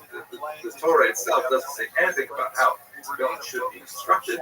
It is only in the oral Torah that we have such a. And finally, the written Torah often is prone to simplistic misreadings. For example, when it says ayin takas ayin, an eye for an eye, the oral Torah is quite vociferous in maintaining the fact that it's not meaning that if Reuben knocks out Shimon's eye, the just punishment for Reuben would be to have Shimon knock out his eye. What it means is that the monetary value of Shimon's eye should be calculated, and Reuben would be required to pay that money to Shimon. So these 3 basic functions, clarifying ambiguities, supplying omissions, and contradicting simplistic misreadings of the text, are really what the oral Torah is all about, at least the mission as part of the oral Torah. So when Rabbi Yehuda Nasi sat down to write the oral Torah, there was a tremendous amount of controversy, and that controversy lasted a couple of centuries because the fact is, if it's been oral for so long, it represents a huge break in tradition to commit it to writing. There was tremendous hesitancy to do so. However, he was very mindful of the tremendously dire situation that the Jews found themselves in. Phenomenal political and social pressures as a result of the Roman persecution and the dispersion of Jews and the economic realities of Jewish life at the time. And so therefore, he instituted this very bold plan to gather rabbis from all around and to collect all of the oral teachings that they had received. He collected them assiduously and wrote them down, and then he took all of these texts and he organized them into a form which he called a Mishnah. The term itself, Mishnah, comes from the word Lishanim, which means to teach. It is the teaching. Now, when you can get all these rabbis together in one place, and they're all saying over the teachings, as you might expect, particularly when you're dealing with an orally transmitted amount of information, there will be some inconsistencies, and there were a tremendous number of inconsistencies. So Rabbi Yehuda Nasi's genius in this particular area was to go through all of these texts and to filter out those that he felt were somehow defective, not inauthentic, but perhaps not the best way a subject could be stated, or perhaps misleading, or perhaps fragmentary. And so what he did was he kept the best texts and he placed those in the Mishnah. And the texts that really did not fit, they were set aside and they were incorporated later into texts known as the Tosefta and the Baraito. And these things become very, very important when we go to the Talmud later on in this course. Listen on America's #1 podcast network, iHeart. So let's look at the structure of the Mishnah, understand what it's all about. He divided it into 6 distinct areas of human activity. The first is known as Zerayim, or seeds, and this is basically a huge opinion of law dealing with agriculture. Things such as the sabbatical year, that the idea that the land of Israel has to lie fallow 1 year in 7, the prohibition against mixing flocks together, and the laws of blessing, because all of these foods that come out of the ground sustain us. Therefore, the most important tractate is the first one, Berachot, which deals with blessing. The second section is Moed, which deals with times, which deals with essentially the holidays, Shabbat, Rosh Hashanah, Yom Kippur, things like that. The third section, and the largest actually, is Nashim. Actually, I take that back. Nashim, or women, is probably better stated as relations with women, because the Mishnah is a tremendously androcentric book, meaning it is written by men, for men, and when it deals with women, it's really all about how to relate to women. That's why it's one of the mysterious topics of the Mishnah. But what it deals with, for example, is marriage, divorce, levirate marriage, the concept that a man who unfortunately dies childless, his widow marries his brother, things like this. Those are all dealt with in tractate as the fourth section is Nezikin, or damages. Nashim and Nezikin are perhaps the most studied sections of the Mishnah, especially the Talmud, on which the Talmud is really essentially an extended commentary of the Mishnah, as we discussed in next week's lecture. Nezikin deals with damages like torts, civil law, criminal law, things like this. Reuben's cow eats the grass in Shimon's porch, and Shimon's porch falls in, and Reuben's cow or goat breaks its leg. How do you sort those things out? That's all in this evening. The last 2 sections are not as well studied. Kodshim deals with essentially the temple rituals, holy things. And Tahara deals with the complex laws of maintaining ritual purity for several functions as well. So that's basically the content of the Mishnah. It forms an acronym in Aramaic, Zman Nakat, which means time flies or time is taken, which just means literally attention.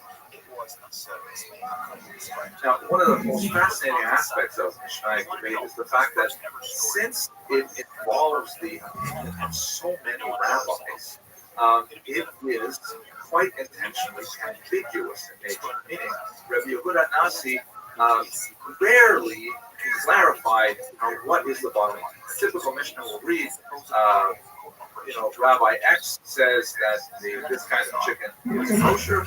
Rabbi Y will say this kind of chicken is not kosher. That's the end of it. And you'll go on to something else. And so here you are, if you're trying to read a law book, a law code, you're saying, well, which one is it? Do we accept the opinion of Rabbi X or do we accept the opinion of Rabbi Y? The Mishnah rarely says what Rabbi Yehuda Hanasi feels is the correct text. And so, as a general norm, rejected opinions are cited in this text. This is something which is really quite fascinating and speaks to the root of Jewish culture, because in the very, very foundation of this important document, debate is essential. The only way you can really engage this text properly is by arguing about, okay, well, what are the grounds for Rabbi X's opinion? What are the grounds for Rabbi Y's opinion? Perhaps Rabbi Y was speaking on a particular circumstance. Perhaps Rabbi X was speaking under the assumption that certain factors were pertaining to the situation or to the chicken and so on. So it means that the only way you can really learn Mishnah properly is through dialogue, which is later expressed in commentary.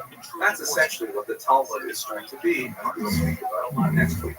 The Mishnah also is not a typical law code, in that a lot of non-legal material is also included within it. Most famous, perhaps, is the tractate known as Pirkei Avot, the chapters of the Fathers, which is an absolutely brilliant and soaring discussion of Jewish philosophy and ethics, which is ritually studied every year as an incredible basis for Jewish thought and morality.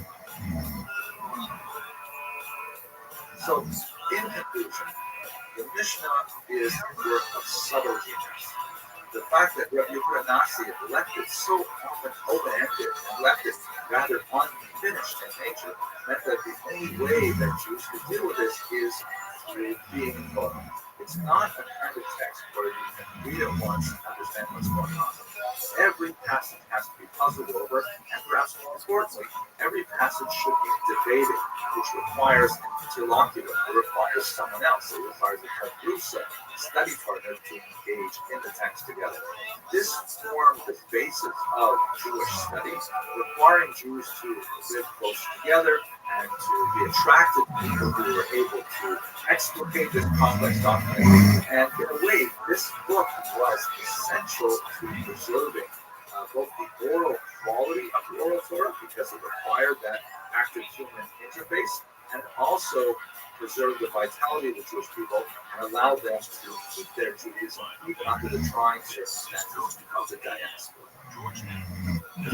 So that's about it. I hope you enjoyed this lecture, and I look forward to speaking to you on the next topic. In the past few months, usual that the UFO debunkers in government and big media have been trotting out by explaining that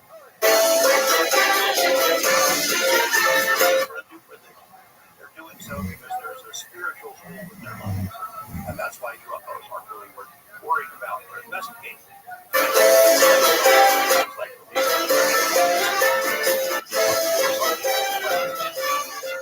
Hello, everyone. Well, today we've got a great topic. We're going to look at the Talmud, a topic that really is fascinating for me. It's something that I spent a lot of time studying and something that I continue to get a lot of energy out of. It's an extremely important text in Judaism. It's been called the Constitution of Judaism because of its very centrality to Jewish life and thought. And so let's have a look at what exactly is involved with the Talmud. So what we're looking at right here is the frontispiece or the title page of a very famous edition of the Talmud that published by the widow and brothers Rom from Vilna. This is a typical title page from a so-called Vilna Shas. I'll explain exactly what that term means. As you can see from the bottom there, this one was published in 1881. The edition comes really from the 1860s, and it's one of the most important editions of Talmud that's ever been published. Moving along in the text of the Talmud. Well, by the way, I kind of like, sort of like including this because I always felt such a warm feeling when I looked at this particular page with the portico gate going into the Talmud. It always felt so fascinating and exotic. Okay, here we go. So, to begin with, I'll tell you a very quick story about something that happened to me when I was studying in yeshiva, which is, of course, a center for adult study of the Torah. And I was studying in a place called Or Sameach in Jerusalem. And they had this problem where they had a lot of students who had come to the yeshiva, especially those who came from the collapsed Soviet Union, where there was a certain amount of trepidation that perhaps the yeshiva would close, perhaps something would go wrong with the yeshiva, and people would be left without anything to eat because the yeshiva did provide food for these often impoverished individuals. But the problem was, so a lot of these young men would go into the yeshiva, into the cafeteria, they would take their lunch portion, and then afterwards they would take a second portion, and they would take it up to the dormitory room. And the problem was that, this cost a lot of money for the yeshiva, and it also, attracted bugs and kinds of things like that. So the yeshiva decided to make a new policy that they posted outside the yeshiva door, outside the cafeteria door. The policy read like this: the yeshiva provides food for one portion only. No student is permitted to stand in line for a second portion. Now, what the administration of the yeshiva had probably not counted on is the fact that these are young men who spend their entire day focusing on textual questions, analyzing possible readings of an ambiguous text. And so when I came out of lunch that particular day, I happened to glance back and I saw the sign, and I saw that someone had subtly altered it with just a few little emendations. And so it read like this: the yeshiva provides food for one portion only. No student is permitted to stand in line for a second portion. So this is an illustration of the kind of skills that are developed through studying the Talmud. Very, very sensitive analysis of the text, of what is possible with the text, and really a phenomenal mental exercise and spiritual exercise that has been the primary intellectual occupation for the Jews of diaspora for about 1,500 years.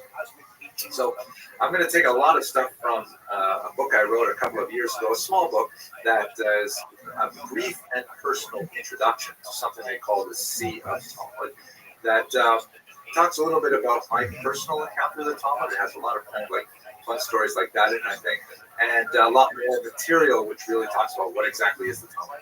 By the way, this photograph here, two things. First of all, it's not photoshopped. That is an actual photograph of me wearing a black suit going into the Atlantic Ocean. A friend of mine, Stephen Mills, took this great photo, and it was, I have to say, I had a lot of explaining to do when I got home, because my wife was a little bit perturbed with what I had done. Luckily, however, the cleaners, and I thank them in the book, the dry cleaners did a good job with the suit. They cleaned it perfectly well. I was able to wear it again, of course. And the funniest part is that the sand got into the hem of the cuffs of the pants. I had to actually unsew all of the cuffs, get the sand out quickly. Second thing I should tell you is that I'm holding a Talmud volume there, but we were very careful that no Talmud volumes were harmed during this photo shoot. That would be disrespectful, and we took good care of it. At any rate, on my website there is a short excerpt from this text that basically talks about what I'm going to say today. If you'd like to read the whole thing, of course, that would be great. So what exactly is the Talmud? First of all, it's an extended commentary on the Mishnah. I refer you back to the lecture where we talked about what the Mishnah was. We won't go into that again. But basically, this is a long discussion of the text of the Mishnah. It goes off on tremendous tangents. Often the tangents are longer than the actual discussion of the Mishnah itself, and can really comprise any type of information. There's discussion of, biographies of great rabbis, or recipes, or analysis of anthropological or zoological phenomena, what kind of lessons we can get from the behavior of a cat, meteorological information. Really, a tremendous gamut of information is contained within the Talmud. And that's why it's known as the wine of Torah. Let me show you a chart which explains why it is the wine of Torah. Let's jump ahead. Here it is. Basically, it's because while it is ostensibly a commentary on the Mishnah per se, it really includes two other elements of Jewish thought, which are combined into this overarching, massive document, the Talmud. First of all, the Mishnah, of course, is essentially about law, about Jewish practice, although there are a lot of Mishnayot that go into very different topics other than practice per se. But in order to understand that Mishnah, quite often the rabbis have to bring in Midrash, which is essentially rabbinic commentary on the various biblical passages, and very creative kind of commentary, much like that sign that we saw outside the yeshiva in Jerusalem. And finally, Talmud has a tremendous amount of mystical thought. The Kabbalah, a lot of the esoteric teachings of Judaism are brought into the Talmud in the context of the discussion of the Mishnah, or one of the many fascinating tangents that the Talmud contains. This is kind of like a process of distillation, hence the term wine of Torah, because it is something that requires effort and processing in order to access it. Jumping ahead now, just to quickly review, we saw this in the Mishnah, but let's look at it again. The Talmud is often called Shas, which is an acronym for the Hebrew phrase Shisha Sidre, the 6 orders. And since those 6 orders apply to the Mishnah, they also apply to the Talmud, which is the commentary on that Mishnah. Some people sometimes confuse the Talmud with the Gemara. They are actually identical. Gemara, which is the Aramaic term meaning completion or learning, is related to the Hebrew cognate word Talmud, which comes from limud, learning. And both of these documents sit right on top of the Mishnah. So when you buy an edition of the Talmud, you automatically get the Mishnah contained within it. I'll show you a picture of that shortly. Actually, why not? Look, I have a copy of the Talmud right here with me. This is one volume of 20. This is the Babylonian Talmud. And this one's a little bit anomalous. Let me just get another one on the shelf. Here we go. Okay, here we go. I have one handy here. This is Tractate Shabbat. So just give you a sense of how this looks. So Tractate Shabbat is one of the longer tractates, and it goes to not 314 pages. It actually goes to double that. Let's see, this is 157. No, that's right. 314 pages. It's double the folio size. Oh my gosh, I can get so much detail. Better not. But when you look at the whole volume here, this is the Talmudic text itself, and this is a whole bunch of commentary, including various edited versions of the Talmud, like the Alphas at the back and so on. So of a typical volume that's this thick, about half of it is typically Talmudic pages, and the rest is commentary. And of course, there is commentary on the pages. I'm going to show you a chart of that in just a second on the present. But at any rate, this is a 20-volume edition, the most standard edition, the Vilna Shas. Here you can see my favorite portico drawing as well. I really enjoy this. Oh my gosh, I just feel it going inside. You know what I mean? So, back to the Prezi, though, the 6 orders of the Mishnah and Talmud basically are listed here and their topics. And as I mentioned earlier, the Talmud goes off on a tremendous amount of tangents, so you can't simply think that everything dealing with marriage and divorce is in the order called Nash. You will find marriage and divorce in Moed, Ezekiel, and other orders as well. It's a very fluid and flexible, or maybe a better word to use would be it's a very fragile and delicate structure that keeps many disparate topics joined together, although in a non-linear fashion, something you would expect to see in a more Greek-style text.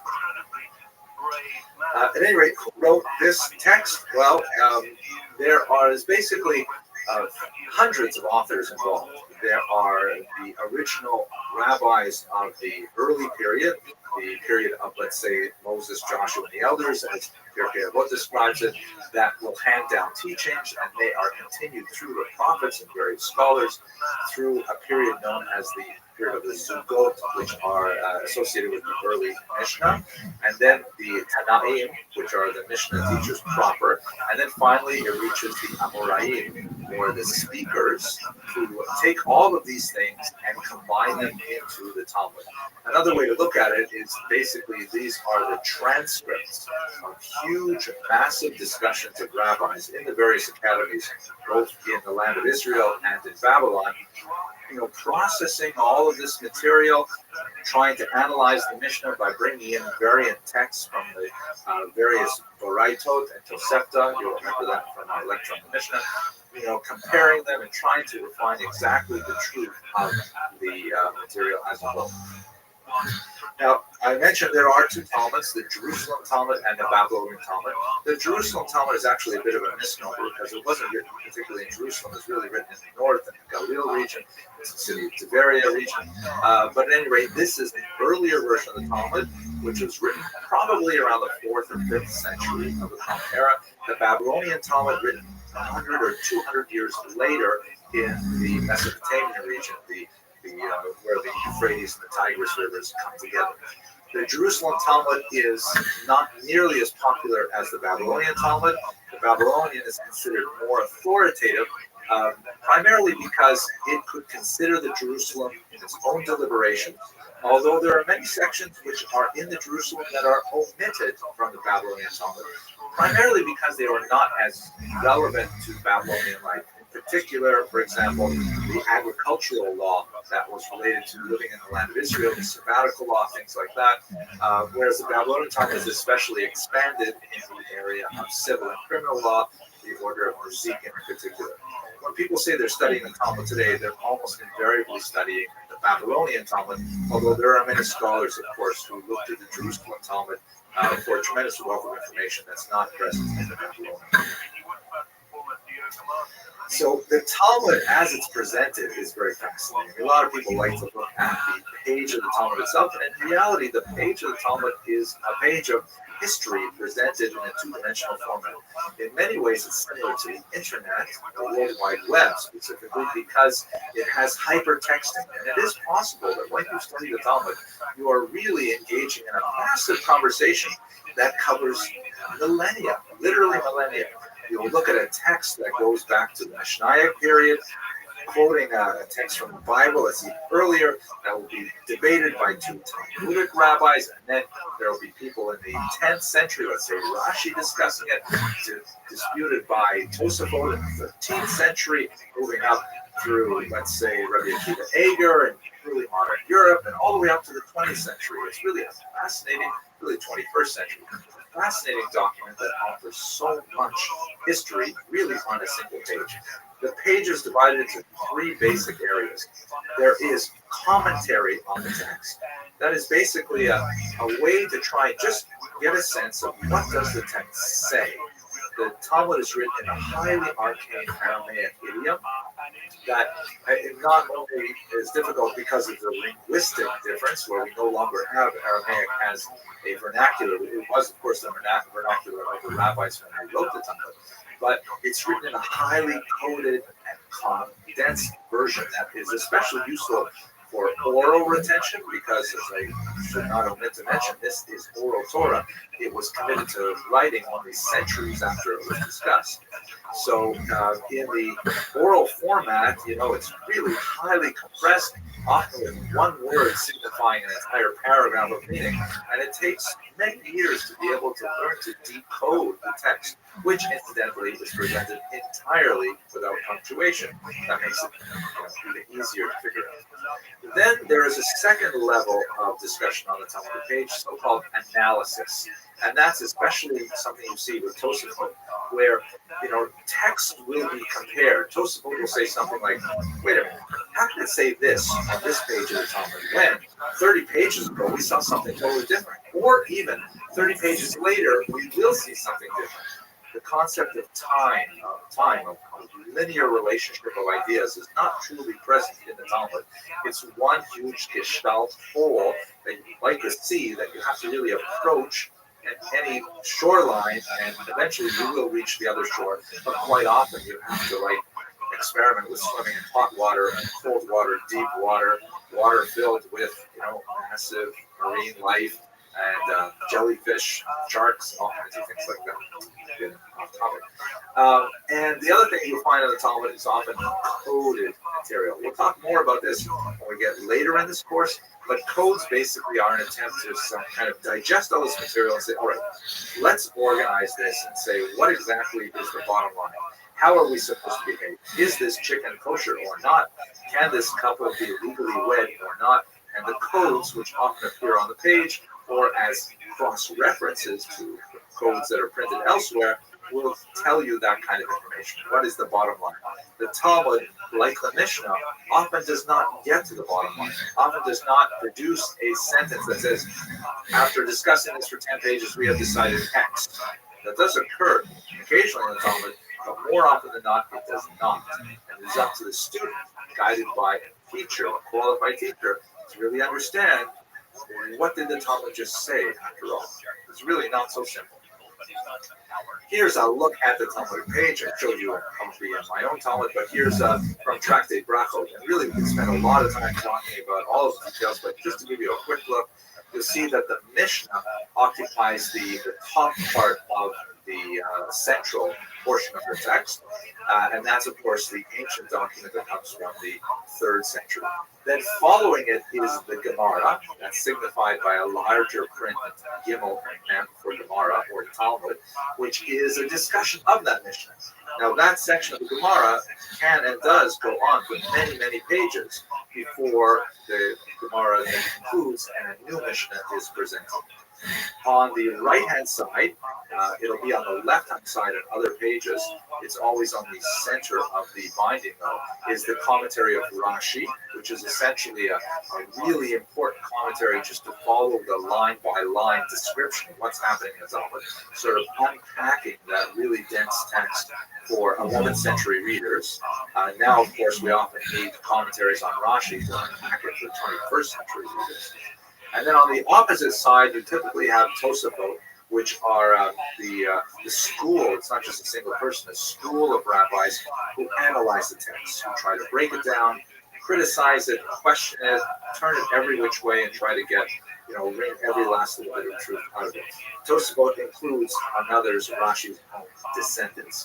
And then typically on the outside, sometimes squeezed on the inside, and even between the margins, you'll see cross-references to other texts, such as the codes. And that's a typical page of Talmud. Okay, there's a lot more to say about how the Talmud was studied, the role of women in the study of Talmud, but I fear I'm running out of time right now, so I'm going to stop here, and I certainly encourage you to read more about this amazing document.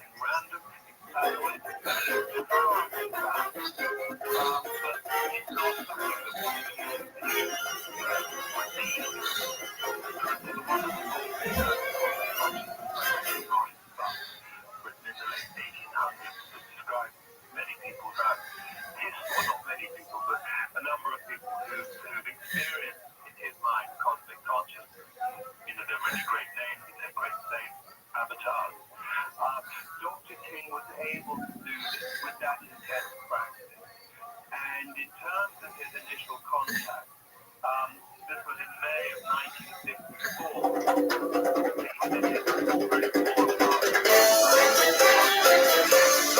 On Saturday morning, and he literally heard a voice that said, become the voice of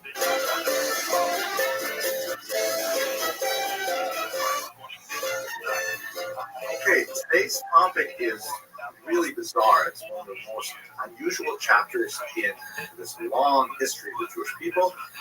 It's the story of the massive 8th century conversion of the entire kingdom, Khazaria, to Judaism. Wow. So why did they become Jewish? What happened to them? It's a really amazing story. If you look at this first slide here, you see The green area is roughly the range of Khazarian influence. It's a massive region in the area of what would be called, let's say, Ukraine, a good chunk of Russia, the Caucasus mountain regions, Georgia, Azerbaijan, places like that. And this region was Jewish for about 500 years. Wow, how did that happen? And so that's what we're going to talk about today. Let's look at it in a little more detail. So, first of all, perhaps you have come across the story of the Khazars through this book, the Sefer HaKuzari, written by the great Spanish Jewish poet Yehud HaLevi. This is a 12th century work that is quite a bit later than the actual conversion of the Khazars, which is dated to the year 740. But it essentially tells the story of why this King Bulan of Khazaria converted to Judaism. Now, what's really important to understand about this, though, is that Rabbi Yehuda HaLevi was not trying to write a history book. This is a work of Jewish philosophy. If you want, it's a work of comparative religion. It's not intended to be an accurate historical account of the conversion. The story goes like this, as presented in the Kuzari, but basically, in brief, it really is what happened. This King Bulan, a pagan living in his capital of Itil, which is on the northern part of the Caspian Sea, he wonders about, what is religious verity, and he decides he's going to hear from all of the great monotheistic faiths. He feels like it's time for himself and his people to move on from paganism, and clearly monotheism is a burgeoning trend, and therefore he says, okay, let's find out about what's going on with the monotheistic faiths. He calls for a debate between the three great Western faiths, that is Christianity, Judaism, and Islam. And he has all of the figures discuss the historical elements of their faith, and ultimately, after he hears all of them, he decides that Judaism makes the most sense, and he converts himself, and his entire nation follows him into Judaism. That's the basic story as presented in the Kuzari. Now, why Rabbi Yehuda HaLevi wrote it, and he could only write it really within a very special environment of Spain, which had large Muslim and Christian populations, was to give Jews an opportunity to defend their faith against the arguments of the other two great monotheistic faiths. And by couching it within a historical fact, the conversion of the Khazars to Judaism, he was able to present this rather challenging theological debate within a historical format, but really his main goal was to present the truth of Judaism vis-a-vis its competitors for people's allegiance. So we can't look at the Kuzari as a historical document. It is a work of phenomenal Jewish philosophy, but nevertheless, the basic story is really the core of what happened. But let's go into a little more detail on that. So here's a map of the entire region. You can see that the city of Itil right there on the north of the Kaspisches Meer, which is the Caspian Sea. This happens to be a German document. And they really extend quite far. If you can see up towards the top left, you see Kiev, which, according to the great Ukrainianist Omelian Fitzak of Harvard, the late Ukrainianist, he believes that Kiev was actually a Jewish outpost of the Khazars, which is fascinating to think that, the central city of the entire Eastern European civilizations of Ukraine, Belarus, and Russia, what's called the mother of all Russian cities, so to speak, was actually a Jewish trading post to begin with. But nevertheless, you see it goes all the way from Ukraine, right across much of the Don region of Russia, and well into Central Asia. So what exactly happened? We know a little bit more from a 10th century document that was written also in Spain, or if it comes to us from Spain. This is a beautiful view of the Alhambra, a very important Spanish palace that many believe was actually constructed by Jewish figures at the time. We'll talk more about that in a later class. The great Jewish diplomat Hastai ibn Shaprut conducted sort of a survey of major Jewish communities throughout the world, and he sent a request out to Khazaria, and he received 2 responses from a King Joseph, who in fact told the whole story of how Khazaria became Jewish. in the year 740. And in fact, this is really the basis for Yehuda Levi's story. There are a lot of additional details there, but the kernel of the story is, this King Bulan had this three-way dialogue with Jews, Muslims, and Christians, and in fact, ultimately decided to become Jewish. So we have multiple sources that point to the same story of the original conversion of the Khazars. But really, one more really important fact. Here's we have some evidence from the Cairo Geniza, which is quite fascinating. The Cairo Geniza is a topic that I wish we could have a lot more time to talk about, but basically, this is one of the most important sources for Jews in the medieval period and Muslim world, and in fact, it's a really important source for Muslim history as well. According to traditional Jewish law, any document that has one of the 7 names of God and have special holiness may not be destroyed. You can't just throw away, for example, a Torah scroll, or a prayer book, or anything like that cannot be thrown away. And so the halacha is then and now that these things are stored in a special storage area called a geniza, which means basically a storeroom or a treasure house, someplace where you put things that are important. And then from time to time, they're taken out and they are buried in a Jewish cemetery. It happened that in the town of Fustat, not far from Cairo, there was this ancient, or this very old synagogue built in the 9th century that they had this custom there that anything written in Hebrew, regardless of whether or not it had sanctity, was stored in the attic, which is shown here in this kind of artistic representation of it in the Ben Ezra synagogue there, where they stuffed away all these documents, not only holy documents, including autographs of Maimonides himself and all kinds of other really famous works, but they included, marriage contracts, books, business contracts, doodles, shopping lists, like, honey, would you please pick up some baba ganoush on the way home from the shuk? All these kinds of documents were stored in the Cairo Geniza. And then at some point, probably in the 12th or 13th century, it was sealed up, and it remained sealed until the 19th century, when it was opened up and people found about 250,000 documents related to about 500 years of Mediterranean history. This compares, by the way, with about 100,000 documents for all of Arabic history. So it's a phenomenal treasure trove of information. Now, we're going to go and talk specifically about what does the Cairo Geniza say about the Khazars, because, of course, it overlaps with that period. And one of the most fascinating documents is this one here, the Kievan letter, which, it has some pieces are missing and difficult to make out certain letters, but many scholars, including the previously mentioned Omelia Fitzak and Norman Gold, who wrote a book on this document, argue that it comes from Khazarian Jews from Kiev, probably in the 11th century, and essentially it is a document that is called a Teudah in modern Hebrew, or a certificate.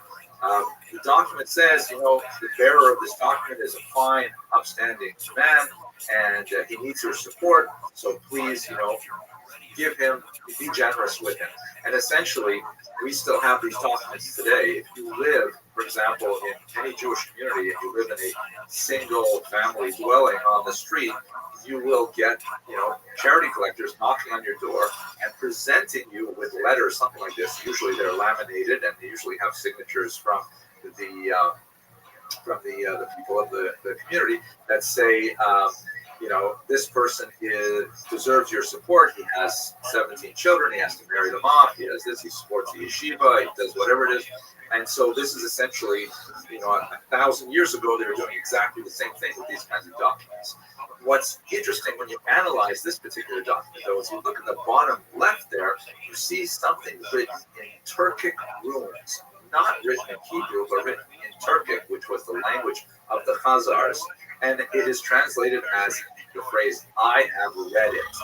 Now, Gold and Fitzak argued that what this means is that this document was obviously written by a professional scribe who knew Hebrew and who would put together the document, and then the officials of Kiev would sign it, indicating yes, they approve, the contents are true, including officials who could not even sign their name in Hebrew. When it says "I have read it," it's probably someone read it and translated it to him in Turkic, which indicates a low level of Jewish literacy. If the heads of the community cannot even manage a basic Hebrew letter, what was the content of their Judaism? And so that opens up all kinds of questions about the Khazars' conversion, which we'll turn to right now. So what were the prime reasons for it? Probably the most basic reason for the Khazar conversion was the fact that they had geopolitical questions to deal with. We saw this map earlier when we looked at the spread of Islam. I added this kind of yellow region that says Khazar influence. But you look at this, you see, okay, Islam is rushing up into the Khazarian region from the south. Islam is an up-and-coming faith. It's expanding with tremendous rapidity. And the Khazars, who are pagans, are saying, oh my gosh, we could easily be swallowed up in the in the Muslim expansiveness. At the same time, not really shown here on this map, but I kind of like the colors of it, Christianity is spreading from the west. Christianity has already taken over much of the northern bank of the Mediterranean Sea, and it is steadily making its way into what would later be Ukraine, Belarus, Poland, Russia, and so on. And so the argument is that King Bulan realized, wait a second, if we succumb to Muslim pressures, then we will lose our religious identity, and along with that, we will lose a considerable amount of our political independence. Furthermore, we will be a borderland region, and we will end up being on the front lines with the spread of Christianity. Similarly, if we were to elect to become Christians, then ultimately we would fall within their geopolitical orbit, and then we would become a borderland to the Muslims, and we would potentially have a political and military dispute with them as well. But Bulan realized that, in fact, both the Christians and the Muslims regarded Jews as a sort of privileged, protected people. The Muslims through the Pact of Umar, the Christians through the Doctrine of Witness, and therefore he said, wait a second, what if we take a moderate approach and we become Jews? Then Muslims will have to, respect our political integrity, at least to some degree, Christians as well, and we can retain our identity within the context of the spirit of each other two great monotheistic faiths. The Kahaba, that seems to be what he decided, and in fact, the Khazars did maintain their independence as a Jewish nation for about 500 years as a result. Still, we have lots of other questions like wow, they became Jewish? I mean, what happened? Why did they become Jewish besides the geopolitical? How Jewish were they? How come we don't hear anything more about them? I mean, these are all really big questions. So let's look at those right now. So there's evidence from medieval travelers that, in fact, the level of their Jewish commitment was fairly thin. Travelers like Benjamin of Tudela, Ptachia of Regensburg, talk about the Khazars, and they don't seem to have a lot to say about them. It doesn't seem to really excite their attention that there is this huge Khazar kingdom. Not to mention the Gaonic responsa that has survived from Babylon, which is not so far from Khazaria. We don't have too much reference to the Khazars. They don't seem to be really on the radar of the rest of the Jewish world, so much so that we really only hear about them in the 10th century, there's some significant question that maybe they didn't practice very basic rituals like circumcision, and that's like one of the most fundamental Jewish rituals. As Jews become assimilated, it's one of the very last rituals to go. Perhaps they were Karaites. Perhaps they practiced a form of Jewish expression that denied the validity of the oral Torah. That's also a possibility. It's kind of lost in the dark.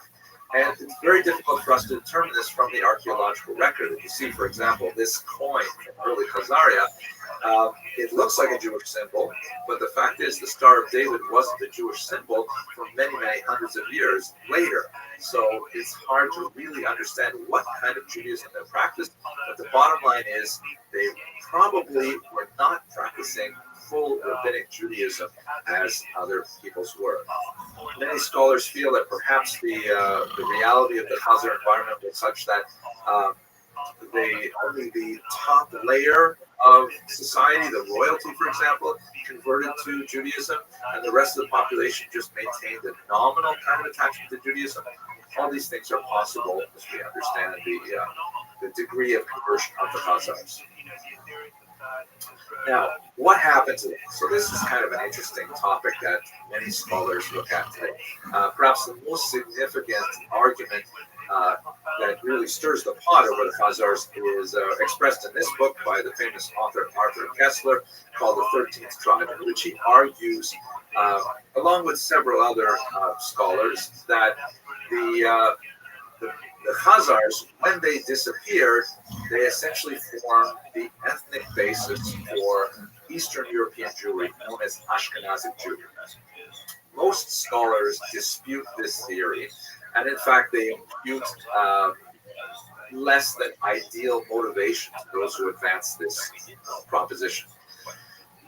But just in brief, why would you argue that the Khazars became Ashkenazi Jewry? Well, because you've got this massive population, and where do they go? I mean, what happens to them? That's the central argument, really, is where do all these Khazars go? We know that they're there. They're there until the 13th century, and all of a sudden they disappear. The problem is there's very little evidence to indicate that the Khazars had any impact on Eastern European Jewry culturally, so it's hard to see any Khazar influence on these people. And at the same time, there's lots of evidence to indicate that Rhineland Jewish civilization, which is the heartland of Ashkenazi Jewry, the word Ashkenaz is associated with the northern German region of Speyer, Worms, and Mainz. There you see lots of evidence, like, for example, linguistic evidence. Why is it that we have no appreciable impact of Turkish or Turkic language on the language of the Jews of Eastern Europe, who spoke overwhelmingly Yiddish as their mother tongue? Yiddish is basically medieval German, so they carried the language with them from medieval Germany into Eastern Europe, and Poland, Russia, Ukraine, places like that. And there's a lot of Slavic influence, Russian language and Polish language, Ukrainian language, Belarusian, but very little Turkic. One of the great scholars of the Yiddish language, Max Weinreich, does argue that there may be a few key terms, like, for example, the very popular Yiddish term daven, which means to pray. That does not have a clear Hebraic root, nor Aramaic, nor German. It may be related to a Ukrainian term, a Slavic term, but it's also possible it comes from a Turkic root. So it's not saying that the influence of the Khazars is completely missing, but there's so little and such tangential evidence that people argue that it's simply not real. More likely, the preponderance of scholarly opinion is that the Khazars had such a thin attachment to Judaism to begin with that in the 13th century they simply abandoned Judaism altogether and assimilated to various indigenous faiths, presumably Christianity eventually, and so on. Now, so what are the perhaps inappropriate scholarly motivations of people who want to argue for this? Some say that the reason why people produce this particular argument is because it undermines the Jewish claim to antiquity through the Middle East in particular. In other words, if Ashkenazic Jewry are really descended primarily from the Khazars, that means they are not ethnically related to the ancient Hebrews of Israel, Abraham, Isaac, Jacob, and so on. And this would mean that they have less legitimacy, as the argument goes, to the land of Israel, and so on. That's perhaps the political motivation for this kind of argument, which is incidentally very much favored by white supremacists and other groups. Not well supported by the scholarship, but nevertheless, one can see why they would want to argue this particular point. that being said, looking at the Jewish people as a whole, if you want to try and look at genetic background, it's clear that Jews are completely mixed in with whatever peoples they live with. If you look at the Jews of India, they look like the non-Jews of India. Or look at the Jews of Poland, they look like the non-Jews of Poland. The Jews of Ethiopia look like the non-Jews of Ethiopia, and so on. So it's really a specious argument. Judaism does not define itself by genetic origins. It is fundamentally a people who are defined by the Torah and faith. Nevertheless, let's go on past this. So, what about the Chazar legacy? So, besides the possible intrusion of the love for Chinese food that affects the Jewish people, let's look at this picture here. It's very difficult to determine the specifics of how the Chazars made a larger impact on Judaism. However, it's very clear that they are well integrated into the medieval non-Jewish environment of the time. We have multiple data points that argue that, in fact, the Chazars existed. Many other peoples are aware of them. We have them in Arabic historians, for example. But perhaps the most interesting legacy of the Chazars is in Russian culture. The very important early document that describes the birth of Russia as a culture is called the Povest, or the Chronicle of Bygone Years. And in the central story of the Povest is the transformation of pagan Russia into a Christian community. And amazingly, although this document is written many centuries after the Khazar conversion, it's almost identical to the Khazar story. The king Vladimir, in the year 988, holds a debate among four practitioners of various faiths. In this case, he's having Jews from Khazaria, explicitly mentioned Jews from Khazaria, discuss Judaism. A Muslim discusses Islam, and two forms of Christianity are represented, both Western Christianity, later called Roman Catholicism, and Eastern Christianity, the Orthodox Christian interpretation. They all debate, and Volodymyr actually comes very close to converting to Judaism. Can you imagine what would Russian history be like if, in fact, he adopted Judaism? But at the last minute, he says to the Jews from Khazaria, he says, okay, let's wrap it up. I want to become Jewish. Where do I sign up? But before we do, just tell me, where's your homeland? And the Khazars say, oh, sadly, Israel was our homeland, but it was taken away from us because of our many sins. And Volodymyr says, what? You guys live in exile? Forget it. I don't want that to happen to me. And so therefore he turns away from Judaism. He also comes very close to Islam, but in a rather humorous moment, he sort of says to the Muslim, he says, okay, great. Islam, that's the way to go. Sign me up. Let's first drink a l'chaim. And the Muslim says, wait a second, you have to realize that in Islam, we don't drink alcohol. And he says, what? Are you kidding? We Russians love our little cups, which means, shot glasses. There's no way we're becoming Islamic. And as a result, he turns away from Islam.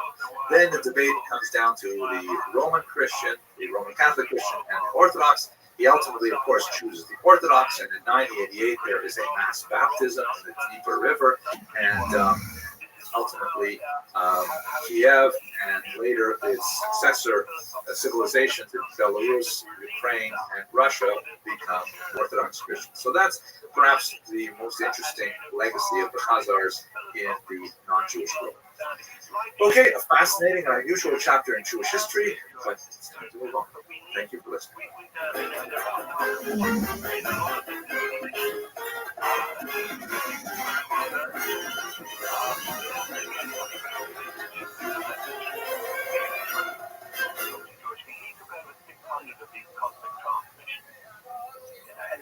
Are there recordings? I think I read that in your book. Yes, there are recordings. Yeah, of course. I mean, the vast majority were recorded. I think you're coming back to the financial aspect in the early years. And a lot of them were given in the early years of the Assyrian society in the 1950s. We didn't, the Jewish society didn't have to run together almost. So a lot of the days, the real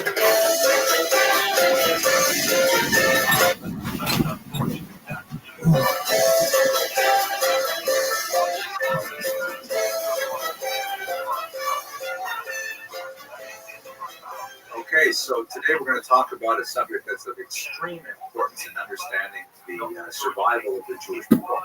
Obviously, we like to think there are a lot of supernatural forces involved, and one supernatural force in particular. But if we analyze the survival of the Jewish people, we can see that despite its apparently miraculous longevity, the Jewish people did put in place a lot of really significant sociological, maybe even anthropological mechanisms that supported their survival throughout a very difficult diaspora, filled with persecution and, on the other hand, threats of assimilation. And much of that success was due to the fact that they worked out a rather excellent communal structure known as the Kehillah. It's an organization that really helped the Jews survive, and in fact, it persists to the present day. Not so much in the traditional sense of the term, but at the very least, an organization of synagogues. They adopt, by and large, the exact same structure of the Kehillah as was used in really the ancient period through the medieval up until the early modern period. So let's have a look at the Prezi and see exactly how it works. So here we go. Here's our Prezi. This, by the way, is a rather amazing image. This is of the World Class Synagogue in Poland. I chose it just because I wanted to have some kind of communal facility that we could look at. You can see the really interesting Oriental style pagoda-like architecture that was common for many of these wooden synagogues in Eastern Europe. Many of these synagogues, I'm not sure if the Wolpa synagogue was included in them, were made entirely without nails, entirely just with natural wood. The reason being Kabbalistic in nature, that nails, being metal, somehow defile the structure, and so they made it completely out of wood using tongue and groove techniques, really phenomenal works of art. Maybe we'll have a chance to talk about that in a later class. But at any rate, let's go to our topic today, which is really Jewish communal structure.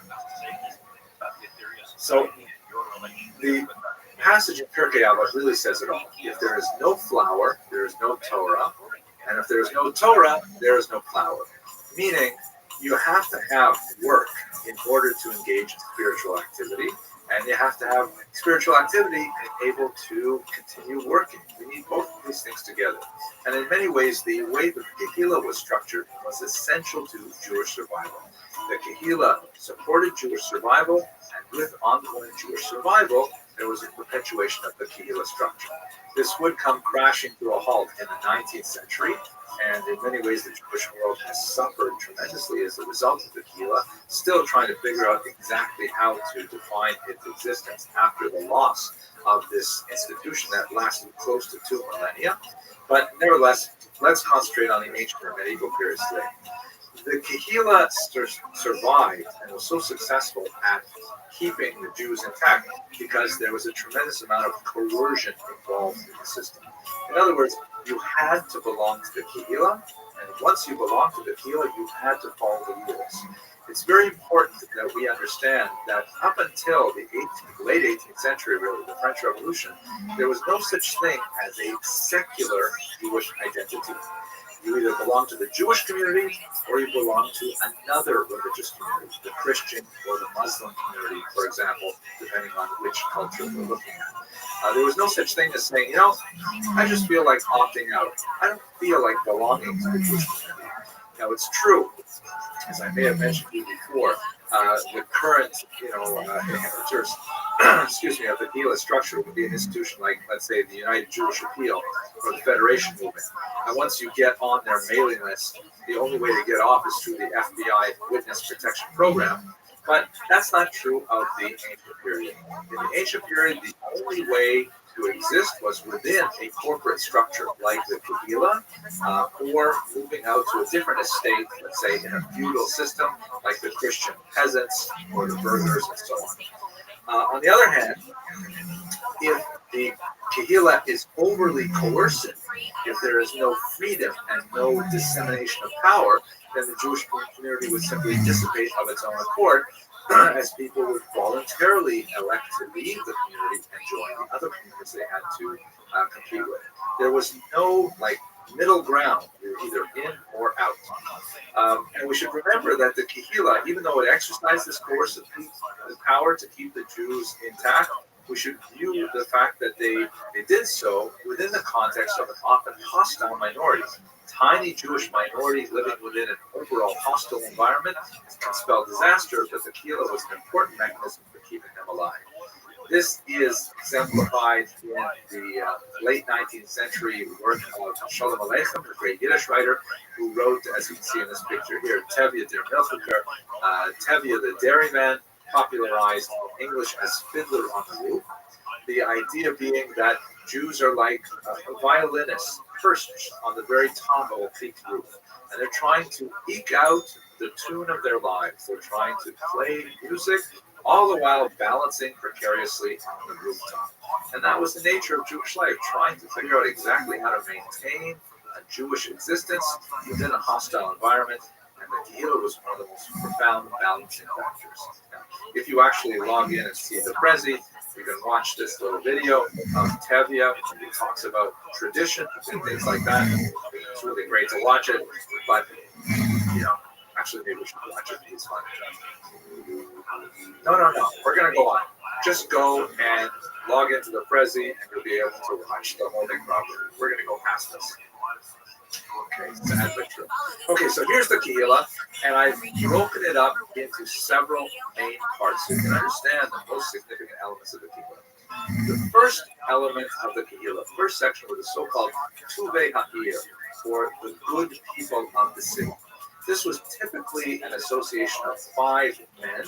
Women were not seated on the Tuvei Ha'ir. This is a very androcentric institution.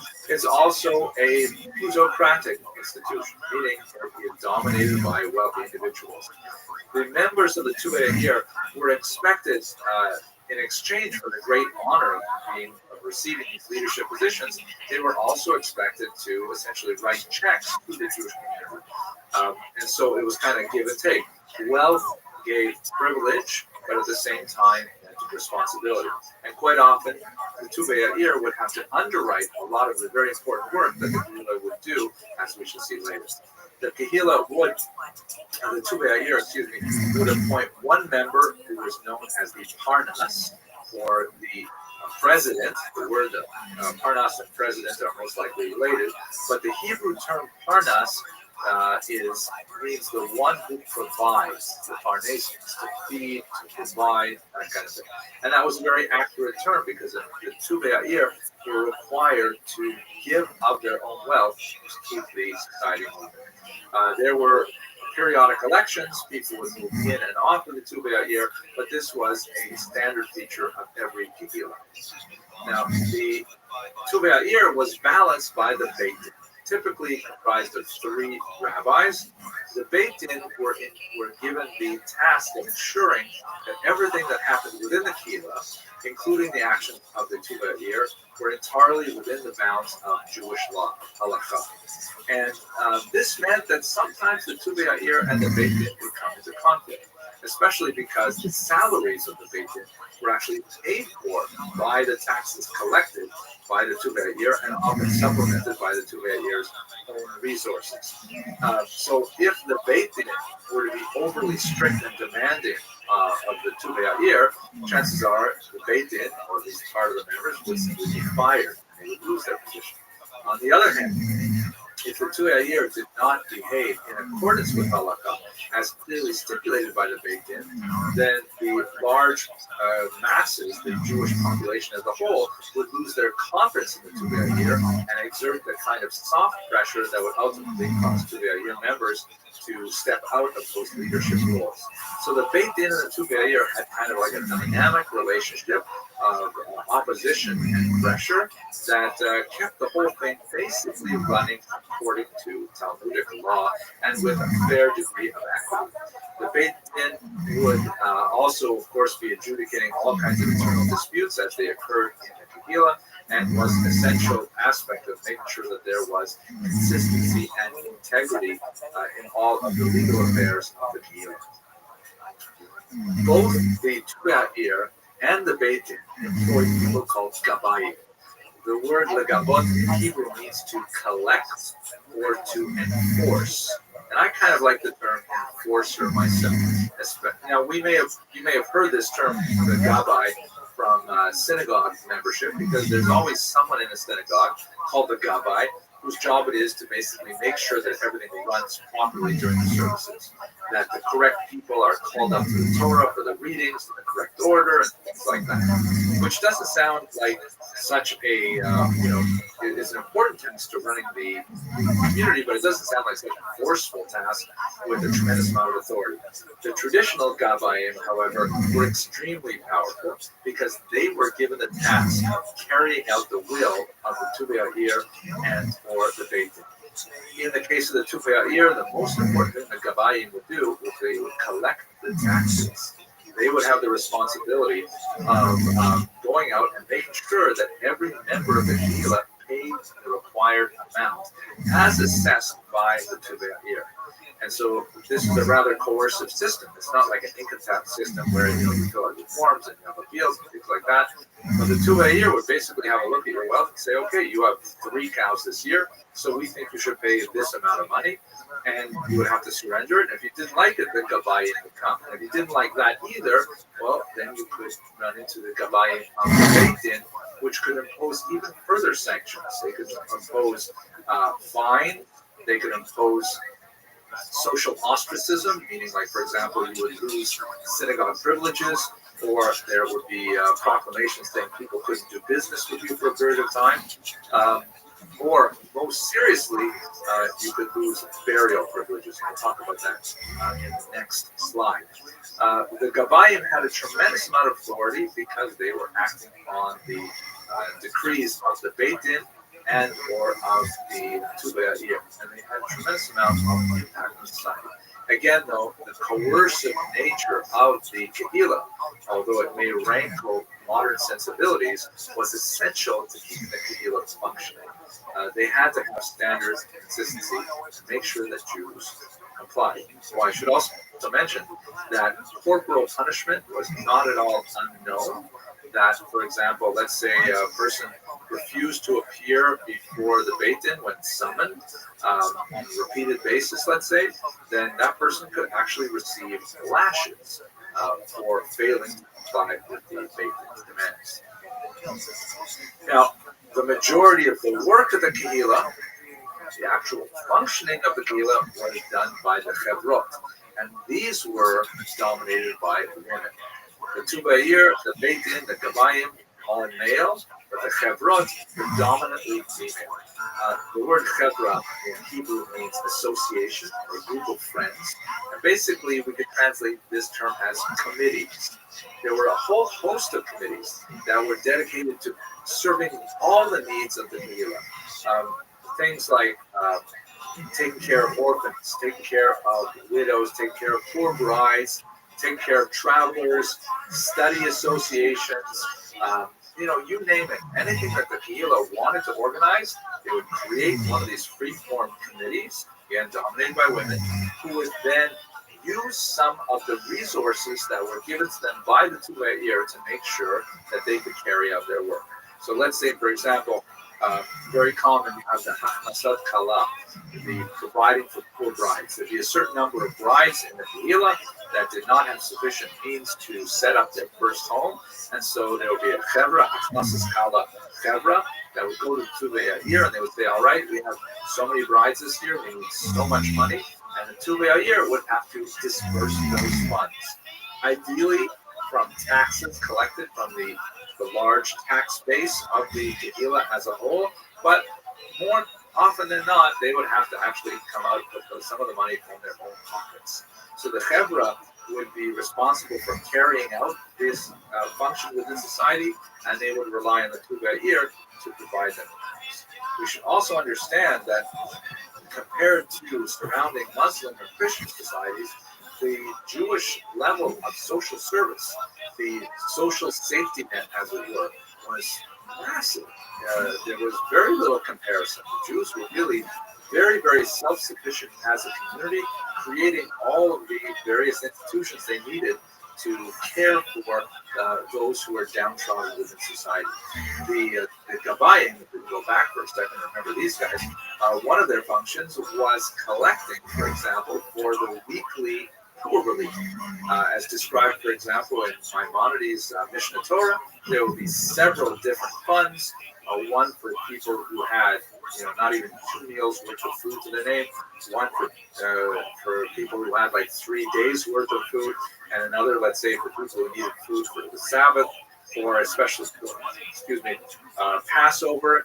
That's the Gabayim would go out and they would collect all of this money door to door, and then the Chevras would be in charge of dispersing it as appropriate. Now, these are kind of a form. Oh, I forgot to mention the most important Chevra of all was the so-called Chevra Kadisha, the holy Chevra. And the Chevra Kadisha, it was a male and a female Chevra, were associated specifically with Jewish burials. Chevra Kadisha was typically populated only by the most respected, typically older members of the community for Kabbalistic reasons, which we won't get into right now. And the Chevra Kadisha had tremendous authority. If they were so commanded by the Beit Din, or in some cases the Tuvayir, the Chevra Kadisha could withhold funeral services from a recalcitrant member of the community. And this was taken very seriously by the communities that thought of not having a Jewish burial struck fear into the hearts of Kehillah members, and typically even a warning that the Chevra Kadisha would refuse to bury a Jewish member of the Kehillah was sufficient to get them to comply with the standards of the Kehillah as a whole. Now, of all these groups, we should remember that there were a few alternative loci of power, meaning places where you could exercise power. There were a few kind of like disruptive power structures that were tolerated within the Kehillah for special occasions. One of my favorites, for example, is that if a woman felt that she was not being treated well by the Beit Din or the Tuvayir, and she felt that her case was not being considered adequately for whatever reason it would be, she could actually go into the synagogue on Sabbath morning during the Torah reading. She could invade the men's section and go right up and stand on the bima with the Torah open and refuse to allow the service to continue. Of course, it requires a separation of men and women during traditional services until her case was heard. And this was a huge public embarrassment for the Tuvayir or the Beit Din if they had not been handling her case properly. And it was kind of a threat that many people could use, women could use in particular, to exert their will despite the lack of all these power. The way the occasions in which this would typically be exercised, let's say, for example, if a woman was separated from her husband and her husband refused to grant her the requisite get or bill of divorce. The way Jewish law is structured, ultimately divorce only happens when the husband grants the wife the bill of divorce. A situation that is extremely dire in the 20th and 21st centuries as the divorce rate increased, and that's maybe for something we'll talk about at the end of this course. But it's not an unknown phenomenon throughout Jewish history. Now, if a woman felt that, she was being pressured unfairly, let's say, to have her parents pay off her husband's debts before he would give the get, if he didn't have enough money or things like that, then one of the ways that you could retaliate is simply by going to the synagogue, stopping the services, publicly shaming both her ex-husband, who's actually still married to her but separated, and the holders of real power, the Tuvayir and the Beit Din, into acting more forcefully. And of course, as mentioned, they could use corporal punishment to make sure that the husband gives her the gift. So that's kind of like the main structures of the Jewish communal structure. To jump ahead to the 16th and 17th century, all the way really through the 18th century, one of the most fascinating elements of the entire system is when a whole bunch of these kehillas, essentially Jewish municipalities, got together and decided to unite, and they formed something known as the Council of Lands, sometimes called the Council of Four Lands, in which they brought all of the kehillas together into essentially a government within a government, a state within a state that existed in the medieval, early modern Polish-Lithuanian Commonwealth. They would have meetings twice a year in the market city of Lublin and discuss all kinds of issues that were important to the entire region, including, for example, husbands who run out on their wives without giving a get and they move from one city to another. Well, the Kahila system allowed for a level of standardization so that people could not escape their due. They were also quite involved with copyright law. They instituted the so-called Haskama, because this was coming out around the time that printing was popularized. The Haskama that is today called an approbation at the front of a typical traditional religious book will usually say, some rabbi will write a letter saying this book is kosher and it will not pollute your mind if you read it, things like that. But back then, the Haskama was designed mainly to enforce copyright, telling readers of the book that they are not allowed to republish this book on their own until a certain point of time has arrived and things like that. They also, kind of interesting, they engaged heavily in sumptuary legislation, which essentially are laws limiting consumption. How so? One of the things that went on and on in the Polish-Lithuanian Commonwealth was that Jews would make celebrations, simchas, for a circumcision or for a wedding, a bar mitzvah, and there was a significant amount of one-upmanship where if, let's say Reuven made a bar mitzvah and he would serve 3 kinds of gefilte fish, then when Shimon had to make his bar mitzvah, he would serve at least 4 kinds of gefilte fish, and then when Levi wanted to make his, even though he had very little money, he couldn't certainly offer less than 4 kinds because his friend Shimon did that. And, costs skyrocketed and simchas just ballooned out of control. And so the Council of Land said, okay, from now on, only 2 kinds of gefilte fish at a bar mitzvah. You cannot invite more than 300 people to a wedding. They kept on making these laws over and over again, which indicates that people simply weren't paying attention. That despite the highfalutin nature of this really huge agglomeration,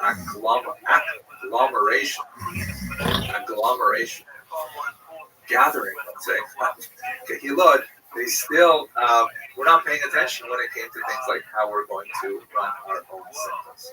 That's kind of a funny thing. Maybe we'll return to it when we get to the modern period. At any rate, that's the entire story for now of the structure of the Kehila. It's we should bear in mind that it was very coercive, that the Tubayir would assess your taxes and you would have to pay it. You would have tax collectors, the Gabayim, coming. Of course, it was a progressive tax where if you made less money, you had to pay less to the funds and so on. But the Tubayir, with the Beit Din in particular, really helped keep the Jewish people in line and behaving with one basic Talmudic standard of law, which was incredibly important in keeping the Jewish community well structured and keeping its vitality intact. When we get to the 18th century, we'll see that the destruction of the Kehila, which came with the French Revolution of 1789 and in Russia with the formal decree in 1844, for example, this structure ended. And although Jews now had much more freedom in terms of defining their own identities, often secular identities, in contravention to traditional Jewish law and practice, nevertheless, that also opened up the very dangerous avenues to assimilation, as Jews simply melted off the sides of the core population. So that's basically it. A quick overview of Jewish communal structure. I hope you found it interesting, and I look forward to talking with you in the next lecture.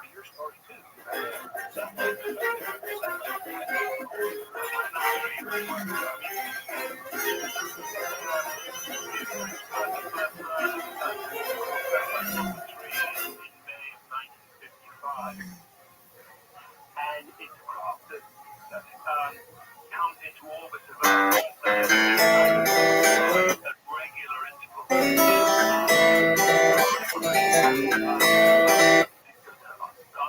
Our understanding of primary custom is to enhance. Hello, everyone, and welcome to another essential lecture in Jewish history. Today we're going to look at Jews in medieval economy. To start with, much of our thinking about Jews in the economy is colored unfortunately, by the image of Shiloh. This is a character devised by William Shakespeare of a medieval Jewish moneylender in Venice. The title of the play is The Merchant of Venice. And Shylock is angered by the fact that his daughter has decided to marry a non-Jew. And in the context of the play, what Shylock does is he proposes the extremely harsh punishment to his debtor of exacting a pound of flesh for a loan that he failed to repay. The story ends up well for everyone except for Shylock, of course, but the idea of Shakespeare's play really resonated very deeply in the Western imagination and kind of codified an image of the Jew as this avaricious, greedy, unscrupulous individual who is deeply involved with his money and will stop at nothing to get at it. So, to a certain degree, this is a grossly unfair and highly anti-Semitic portrayal of Jews. And although I will highly recommend Shakespeare's play, I think that it's not at all a monochromatic or monodimensional representation of Jews. Even the money-lending Jew Shylock comes off quite sympathetic in certain passages. But let's try and understand what are the roots of this anti-Semitic image and understand the role that the Jews played in the economy and how that affected their relationship with people around them. This is primarily true, by the way, we're speaking today about Jews in the medieval Christian economy. Within the Muslim world, things are slightly different. We're not going to treat that today. Okay, so first of all, in order to appreciate any sense of the Jews in the medieval economy, one must understand that the Jews are a deeply and fundamentally urban people.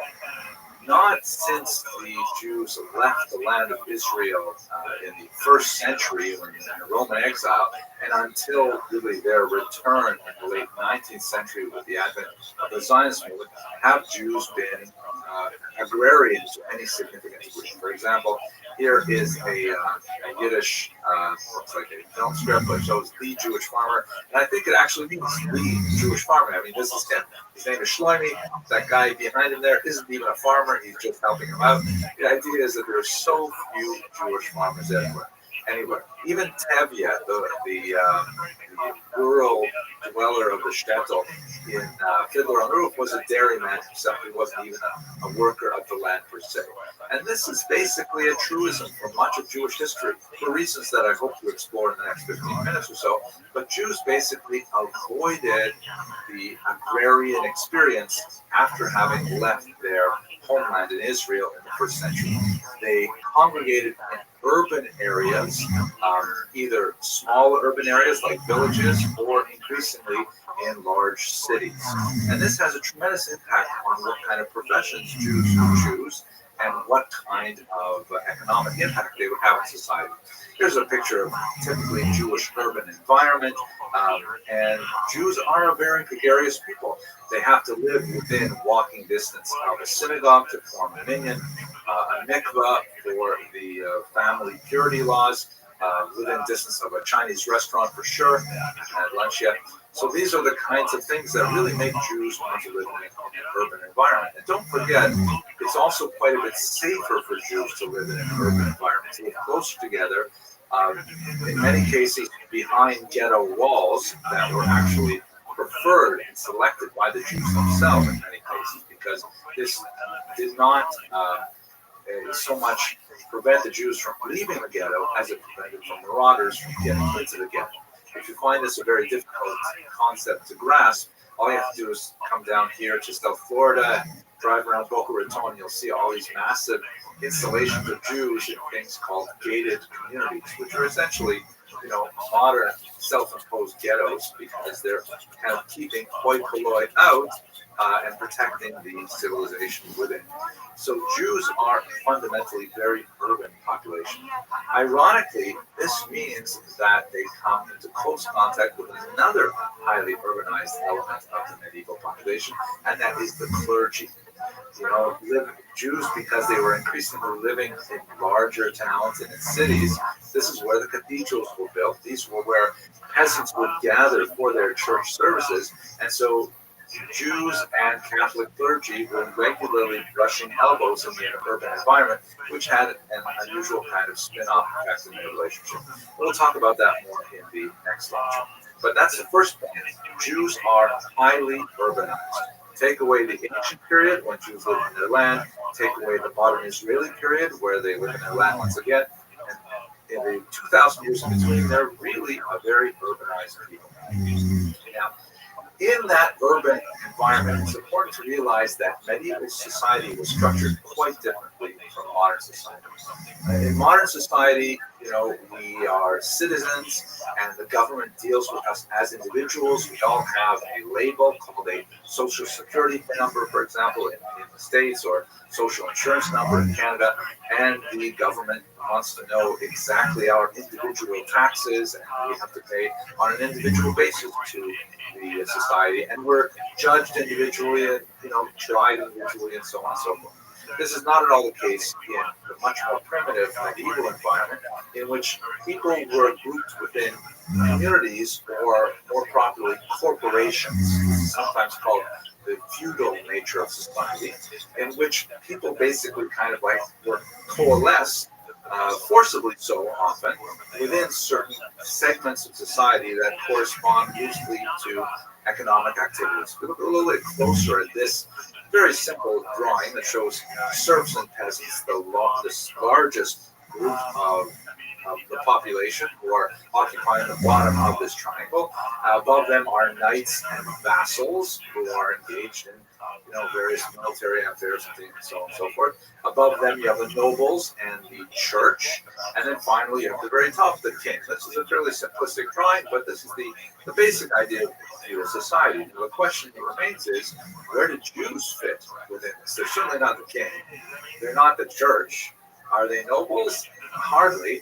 They're certainly not knights either. And are they serfs? No, they're not agrarian. They're living in an urban environment. So what exactly are they? So early on in the medieval period, Jews took on the status known as servi camera, which is Latin for serfs or servants of the chamber, meaning the royal chamber. And this was a really important thing that had a tremendous impact on protecting the Jews and allowing them to survive much of the medieval period. Specifically, it has to do with the Abramson rule of history, which is money. It's really all about money. See, now, in all of those other groups, for the most part, were not generating cash income. Money, as we understand it today, in terms of currency, which of course back then was precious coins and metals, was not in large supply. People were dealing with a lot of barter, a lot of service exchange, things like that. And so you didn't have a lot of cash in society. But the Jews were going to be very prominently figured in commercial activities. And the Jews were the ones who were actually accumulating money, as we understand it today, in terms of cash. So the king realized this, and he took advantage of it by taking the Jews directly under his own economic supervision and taxing them directly without any intervening reporting relationships. For example, the knights did not tax the Jews, the church did not tax the Jews, only the king taxed the Jews. And this meant that there was a symbiotic relationship where the king had a vested interest in the economic well-being and physical survival of the Jews in his kingdom. Because the more they survived, the more they flourished, the more tax income he could derive from them. This often put the king at odds with the clergy, and there was a secular and religious conflict over what role the Jews played in society. But this fact that they were servi camerae was extremely influential in protecting the Jews throughout most of the medieval world. Now, in that regard, how were Jews making money? The most important single piece of legislation that affected Jewish activity was the so-called law of Gratian. Gratian was a church official from the 12th century who codified a practice into official canon law that allowed Jews to act as petty moneylenders. More important, not only were they allowed to act as moneylenders, they had a guaranteed monopoly on charging money on interest. Specifically, it's based on this idea that Jews and Christians, and actually Muslims to a different degree, have in common that it is forbidden to lend or borrow on interest from one's fellow. The verse in Deuteronomy says that you may charge interest to a stranger, you may not charge interest to your fellow. Which means, as the Jews interpret it, Jews may not borrow money and pay interest on it from another Jew. Jews may not pay interest to another Jew at all. And I've tried calling up the various credit cards that I have in my wallet to see if the CEO is Jewish, but I haven't had too much success with it. At any rate, Christians, under Gratia in particular, interpreted this verse exactly the same way. To your brother, you must lend money without charging interest. To a stranger, you may charge interest. And so therefore, what that meant was that Christians couldn't borrow money from each other and pay interest, but they could borrow money from a Jew. And let's understand how important money lending is in society. That's the only way that you're going to get any kind of commerce happening. That's the only way you're going to have any kind of advancement to the economy. Let's say, for example, it's an agrarian economy, and people are farming, and they invest in their seed. They put their seed in the ground, and then they've got to wait. Until they can harvest it. And since the harvest is going to be months down the road, therefore they have to get some way to get through this difficult period. They borrow money at interest, and then they'll pay it back at harvest. So the Jewish activity as money lenders was extremely important for preserving and advancing the medieval economy. Here's an interesting image showing a Jewish medieval money lender. You see him on the right there. He's wearing. So obviously this is designed by a Christian artist, because you can see at the very bottom of his robe he's got some Hebrew letters there, or that's actually pseudo-Hebrew because the artist doesn't know how to make it in this woodcut. And on the left is a Christian money lender, a borrower. You can see that he's clean shaven, as the marks of Christians in this period. And his money bag, which is on his belt, is empty. You see kind of like the artist's rendition of empty pockets there. And he doesn't have any pants. I mean, come on. He can't even afford them. So I'm just joking. But anyway, he's got his hand out saying, I need money. And the Jew is sitting there with a big bag of money, and he's counting up and so on. And he even has on his desk a primitive calculator known as an abacus to help him calculate the rates of interest and so on. Now, why would Jews want to go into money lending? Because one would think, it's not such a nice profession. Maybe. Why would you want to go into this? So here's the advantages. It's pretty clear. First of all, it's profitable. You can make a lot of money from money lending. But we should understand that the interest rates that were charged in the medieval period could approach 50% interest. That's huge. That's more like the department store credit cards. Huge amount of interest. And very commonly 30% interest rate. Secondly, as we mentioned before, it is urban. It allows Jews to remain in their traditional living quarters among other Jews and so on, assembling and things like that. Thirdly, it's intellectual labor. And perhaps another way to put that is not physical labor. Imagine the life of a farmer, digging in the ground from dusk till dawn, and backbreaking labor, and any weather, and all sorts of stuff like that. This is much easier work. Work with your brain instead of your back, so that's much more attractive. It's portable, because from time to time Jews would be exiled, expelled from their homeland, or from their place of residence. We'll talk about why that is in a moment. And so, when you have money, it's very easy to carry it from one place to another. You can bury it, come back and get it. It's not like real estate where it's stuck. If you're exiled, that's it. You've lost it. So it's a very significant form of portable wealth. And finally, this kind of job is very easy. You can almost keep banker's hours, let's say 10 till 3, and the rest of the time you have more Talmudic study and things like that. So money lending definitely has a lot of advantages. The disadvantages, though, are also significant. First of all, there's always the risk of non-paying. Now, it's true that when you have recalcitrant customers who will not pay you back, because the Jews were serving Hammurabi, they could call on the king to enforce the arrangements and coerce recalcitrant debtors to pay. But that's a very difficult thing to do. You've got to involve you've got to pull a lot of weight to do it. secondly, even though this is an essential function in society, it's bound to promote some popular resentment. For example, credit cards. Everybody loves credit cards. When you get an application or mail, it feels like free money, right? You don't have to do it. But when you start getting those bills, and the bills just don't go away every time you make those minimum payments, you feel a little bit differently about it. So there's going to be a certain amount of popular resentment building up against the Jews.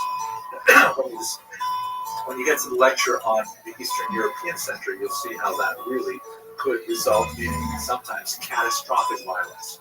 In some occasions, this meant there were popular uprisings, which there were several, for example, in the 17th century, that devastated Jewish communities. And sometimes you would have a situation like in the 13th century where the Jews would be lending money to powerful lords, and when the debt got simply too high, the Lord said, you know what, it's better to cut our losses, let's just kick the Jews out. It'd be easier to just wipe our debts clean and not have any more Jews. Then, as for example, what happened in France in the 13th century, the Jews were actually expelled 3 times, which meant that, they were invited back 4 times. Because what would happen is they would be expelled because the debt would get too high, and then people say, we really need that credit function again. They bring the Jews back, start money lending again, and then say, what, this debt is low, get them out of them. So it's like a friend of mine that was at my shul who was kicked out of yeshiva 3 times. And I said to him, yeah, but that means you were accepted twice at least. Anyways, so that's the money lending was certainly the backbone. It was the primary, pillar of the Jewish economy for much of the medieval period and many of the countries in which they lived. But that was by no means the only way that Jews supported themselves in this economy. For example, Jews were highly active in a whole range of trades. Remember, if the vast majority of the population, we're talking about over 95% of the population is farmers, they generally don't have a lot of time or leisure to develop specialized crafts. And so as a result, these urbanized Jews began to socially stratify their activities into highly specialized activities like the needle trades, in which Jews excelled later on in history. Also silversmithy, making gold objects, anything from simple spoons and knives and things like that. And you can tell, by the way, by the kind of surnames that Jews often have, like Schneider, which is Taylor, or Silver, or silversmith, all kinds of things like that. They're also involved in music and arts. This, by the way, is in the center there in the white jacket is my good friend Aaron Kula, who leads an amazing modern klezmer troupe called the Klezmer Company Orchestra. I'll try to play some music of his under the background that I edit this video. And because Jews have the potential to get together and rehearse, unlike peasants who are living far and spread apart in farms and things like that, it meant that Jews were able to develop in the arts quite significantly, and many of these medieval musicians were Jewish, certainly in 19th century Eastern Europe. And another interesting aspect of Jewish activity was tavern keeping, as you can see in this depiction showing Jewish tavern keepers, and because we're here with looks like Polish, perhaps Ukrainian clientele. Jews could set up these way stations for peasants to either come in and get a drink, or for travelers to actually enjoy a hotel meal. It's also related to the distribution and production of alcohol, which Jews often had a monopoly on, especially in Eastern Europe, something called profanatsia, and this is also a profession that is going into money. Finally, you should understand that many Jews were, again, we're talking about Jews who were urbanized, literate, which made them highly distinct from the rest of the population, and so they were able to engage in real professions as well, such as, for example, medicine. Jews certainly were involved in medicine from a very early medieval period, and excelled in field. Maimonides is a great example, and also in the modern period as well. So that's just an overview of many of the types of occupations that Jews were engaged in. They all really hinge on the fact that Jews were urbanized. And I think that sense of their dwelling arrangements has a lot of, that's really a key idea that much more happens in medieval Jewish history. Okay, thank you very much for watching.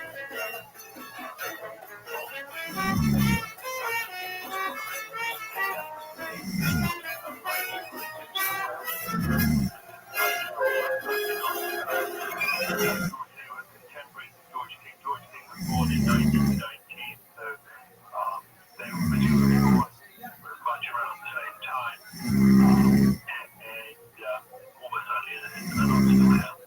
Do you know who they were? It was never revealed who those other adepts were. So I guess the simple answer to that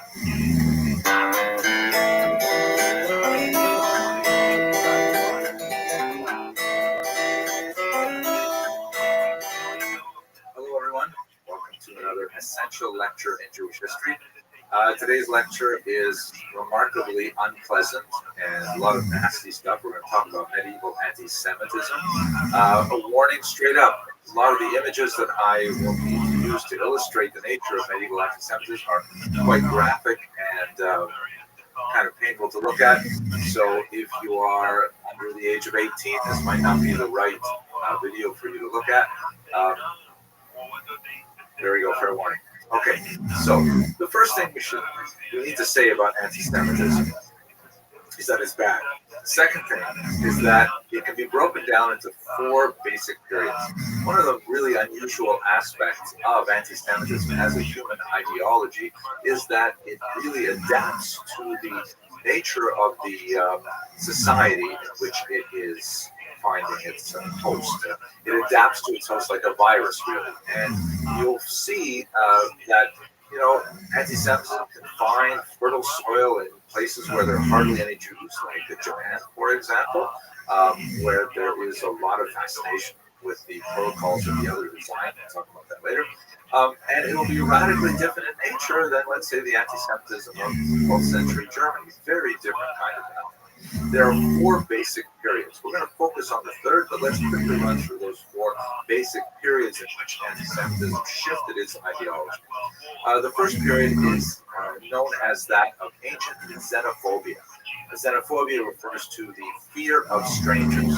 And this is kind of like the period in which Jews suffered a certain amount of distress at the hands of Greeks and Romans and other ancient peoples. And a lot of the literatures from this period have negative things to say about Jews. However, most of those statements really are in the category of normal cultural conflict between human societies that differ one from another. And it's not unlike the way, let's say, Chinese people may have an antipathy to Vietnamese, or Scandinavians of various stripes might dislike one another. It's normal for people not to like each other to a certain degree and to say nasty things about each other behind their backs and in print. And so, to a large degree, much of the antipathy directed against Jews in the ancient period was related to misunderstandings in the basic Jewish practice. For example, the maintenance of a separate diet, kosher laws, circumcision rituals, and so on. So let's look at one image here just to give you a sense of this. This is, of course, the famous Arch of Titus, or Titus, that commemorated for the Romans the destruction of Judea and the temple and so on. And there's a very famous bas-relief. If you zoom in here and you have a look, on the inside there's actually this image that depicts Romans carrying the Jews off into slavery, and of course there's the menorah there, famously depicted the spoils being taken from Jerusalem. Now, many people misunderstand this as a piece of anti-Semitic iconography. Nothing could be further from the truth. It's certainly, a piece of war monumental architecture. It commemorates a Roman victory over the Jews, no matter how brutal it was, and how much the Jews disliked it, and how much the Romans may have reveled in their victory. But these kinds of war memorials are very typical for the ancient, medieval, and one might even say the modern world. There's nothing distinctly anti-Semitic about this, other than the fact that the Jews happen to be the victims in this particular image. So in other words, ancient xenophobia is mainly a normal kind of conflict between Jews Jews and non-Jews, just like many human societies have conflicts. Now, anti-Semitism gets a special character, which is something that's specifically for Jews when we get to the early Christian period. And now we're talking about basically the late 1st century up until, let's say, the 9th century of the Common Era. And this is a little different. I would like to spend more time with this, but I've already given a lecture on this where I can see that. The basic idea, though, is that now, since Christianity is kind of like a daughter religion to Judaism, it's kind of like a breakaway minion that went viral and became a massively successful religion. There's a certain amount of tension that comes not from the normal intercourse or fissure between two peoples, but rather the kind of birth pangs of a new religion out of the old. And there will be tensions between the mother and the daughter, so to speak, of those two religions. So early Christian anti-Judaism is basically represented as a kind of a theological dispute, a dispute between a rabbi and a priest over what is the correct way to worship God. It certainly does not have the same kind of violent character that will appear in the Middle Ages, although there are exceptions to that rule. There are some really nasty things stated by St. John Chrysostom, for example, and others. But if you look at these images here, in the center you have a classic rendition of this way of thinking. None of these images date from the earliest periods, but they are, most of them are hundreds of years later, but they really illustrate these attitudes. We don't have much in the way of artwork depicting it earlier. These are the Ecclesia et Synagoga sculptures or paintings or stained glass windows, which represent church versus the synagogue. On the left is always the church, and she has an upright staff.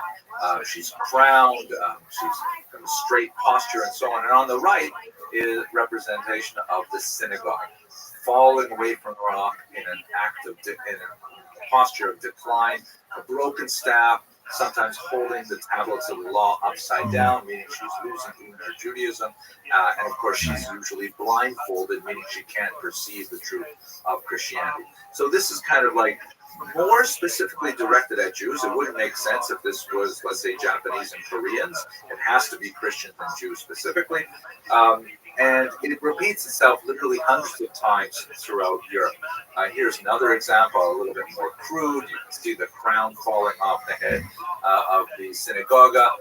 This one here, a little more interesting, I think, but the blindfold is really very clearly depicted there.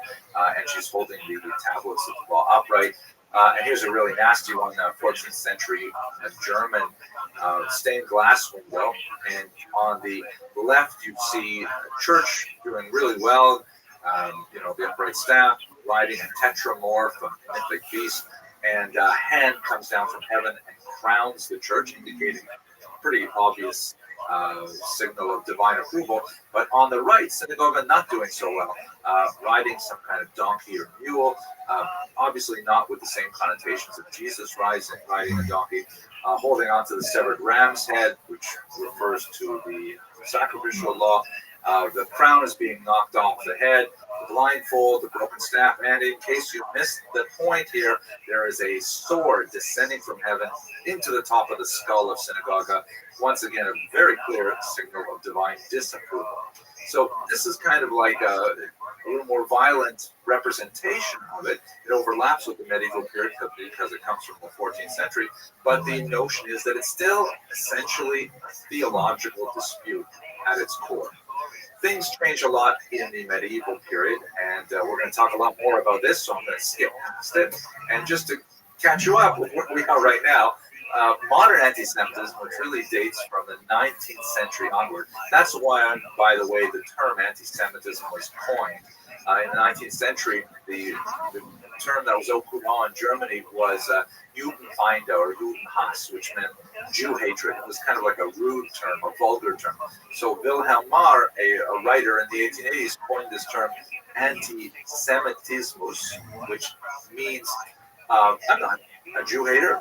I hate the Semitic philosophy, by which he means obviously Jewish philosophy, whatever that is, and that's where we get the term anti-Semitism. It's more appropriately spelled without a hyphen because there is no such thing as Semitism that one can be anti. At any rate, here's a couple of representations of modern anti-Semitic thought, which basically comprises two main themes, none of which is religious. One of the big shifts with the modern period is that religion is kind of shunted aside and it's no longer relevant to the same degree it was in the medieval or the early Christian era. And now anti-Semitism is a secular phenomenon and also a much more dangerous phenomenon, as anti-Semitism leaves behind its religious roots. The violent correlation is inescapable. Anyways, here we go. This is a Nazi representation of the Jewish peril, and you can see the idea here of the Jew as a kind of an ugly tarantula creature, and you can see the disfigured physiognomy, which is typical of racist representations of Jews. They always have a heavy nose and the jowls and things like that. And the tarantula with its web reaching all over the globe is indicative of the theory of conspiracy theory, right? Here's an interesting example from Saudi Arabia with an octopus, again, the tentacles reaching out everywhere, controlling media finance, stuff like that. Here's a 1977 British edition, and you can see once again the snake image, right? The snake reaches out over everything, encompasses the globe. In case the heavy nose and jowls and yarmulke were not enough to tip you off, the snake has the Stars of David all the way around, so you can tell, well, this is in fact a Jewish snake that's represented here. Here's one of my favorites. This is a great one. Mexico, 1930. The invisible world government, the Jewish program to subjugate the globe. And you can see the heavy kind of a capitalist representation of Jew with big nose and jowls, the yarmulke, the watch fob with little dollar sign, and of course he's with his claw-like hands, he's squeezing but that you get the idea, right? So that's modern anti-Semitism. Now we have to get back to the nastiness of medieval anti-Semitism, and there are four basic elements that are especially pronounced in the medieval period, by which I mean, by the way, for this context, really the high Middle Ages till about 1700. That's kind of not the standard definition of Middle Ages for other purposes, but in terms of the history of anti-Semitism, this is basically what works. In the 12th century, you get the development of this idea of ritual murder. It had some, antecedents, but the basic idea is that a child is somehow lured by a Jew for nefarious purposes. This is a theme, the alleged pedophilia that will penetrate very deeply into the Nazi period, and then that child is then set up for some kind of mock crucifixion and killed in the process. Again, let me reiterate that these things did not happen. I mean, Jews did, God forbid, never did anything like this. There were, however, occasions where children, like, today, God forbid, we have such terrible things where children are occasionally kidnapped and murdered. God forbid, it should not happen to any of us. But it is and people want a solution. They want some kind of reason. They want to know how can such horrible thing happen. And the Jews were often a scapegoat where they were accused of doing these things. And the Jewish communities throughout Europe suffered greatly as a result of these false charges. Now, why would Jews want to do this? Well, the idea was, if the Jews were originally responsible for the death of Jesus, which is also not true, please have a look at my lecture on Judaism, Europe, and Christianity, where I discuss the charge of deicide in a little more detail, then perhaps they want to do it again vicariously. And what better victim to represent Jesus than an innocent child? So the argument goes, and anti-Semitism has kind of like a bizarre but internal logic that allows it to somehow hold together and make sense to its practitioners. Jews wanted to reenact the crucifixion, the passion, through this act of ritual murder. It then devolves into an even nastier form of charge against Jews. Once again, totally false charge, known as the blood libel, or in Hebrew, alilat dam. And the argument in the blood libel is that not only do the Jews want to re-crucify an innocent victim like Jesus was crucified, they also want to take his blood for all kinds of crazy reasons. There was this argument that Jews had an unusual odor, and the only deodorant that would take care of it was Christian blood. The blood was used as a kind of a what's that word again?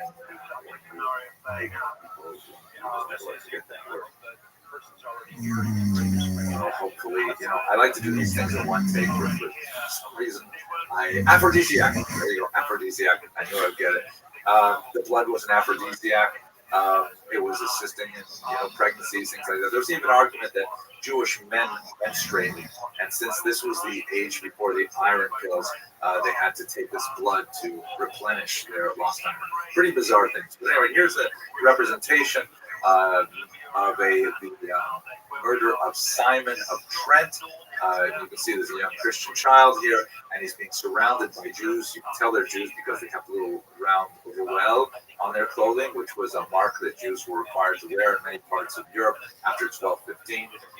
And they're torturing, trying to put in the same wounds that Jesus suffered in his side and so on. And they're also performing precision and collecting the which they will then use. Oh, of course, obviously, I forgot. There was arguments that Jews used the blood for the Passover matzah or for the wine used at the Passover Seder.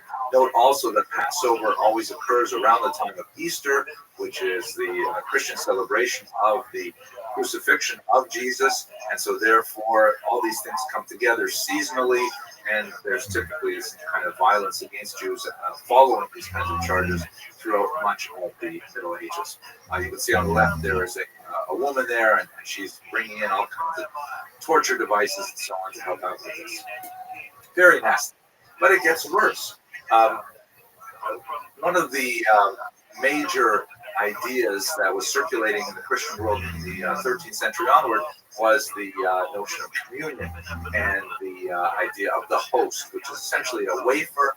In the Orthodox Church, it's a cube of bread, and it represented the body of Jesus, which I'm certainly no expert in these things, but Christians would go through the confession rituals and so on, and then they would be able to take communion, which involved the consumption of this wafer, which represented the body of Jesus. So the argument went, if the wafer was actually the body of Jesus, and we want to say, here's the strange logic of anti-Semitism, that Jews want to, crucify Jesus and torture him, then doesn't it also make sense that Jews would also want to torture the host as well? That's what this wafer was called. So we have all kinds of crazy stories circulating after the 13th century that Jews were engaged in sin. By the way, of course, the fact that these stories circulated only served to support the argument that the wafer was in fact the body of Jesus, because if it wasn't, why would the Jews allegedly want to torture? Here's an example of Jews with a very large wafer that they're poking with these kind of sharp things and bleeding. Here is one of my personal favorites. I mean, it's kind of bizarre that I have these things as favorites. It shows what I do with my spare time. But this is, I believe, from the German town of Posen, and it's a broadsheet that actually shows in a cartoon fashion, step by step, how a charge of post-desecration would arise. Let's look at it a little closely. So starting on the left, there's a Christian who's gone into a church, and he is stealing the wafers. You can see he's scooping them up into his bag. He then, in the second panel, brings them to the Jews. You can see the ruelle on their clothes, indicating they are Jews, and he offers the wafers, which they then exchange for money.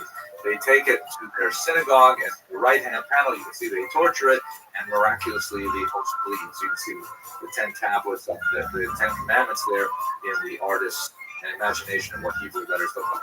However, the police, sensing something is wrong, come to the door in the left panel here, while the Jews try to get rid of the evidence, which they do in the second panel by throwing it into the furnace. Amazingly, looking into the furnace, they see the image of a small child, and doves fly out, which are caught by angels, all representations of the miracles associated with the host. Then the angered Christians break in, they arrest the Jews. On the right panel, some of them are beheaded. You can notice that the Jew on his knee there is wearing the youth, or also a mandated article of clothing in many areas of medieval Europe. It later evolved into the witch's cap and the dunce cap, but it was associated originally with Jews. And then finally, on the left, you see there's horrible tortures taking place of the Jews, and they're set on fire. And then in the third panel, the Christian himself was taken off, tortured, and punished. And then on the right-hand side, you can see that the synagogue was rededicated as a church. So that's kind of like how these blood libels and post-desecrations would work. Again, please understand, this is a video, and I don't want you to walk away with the wrong message. Jews did not do these crazy things, but they were often charged with it falsely, and violence was frequently the end result. Here's one last image of the host desecration. This is one of my favorites. There's a brilliant book by Nina Rubin on this topic, and she uses this illustration there. You can see the father here, the aged patriarch. He's torturing the host. It's bleeding there.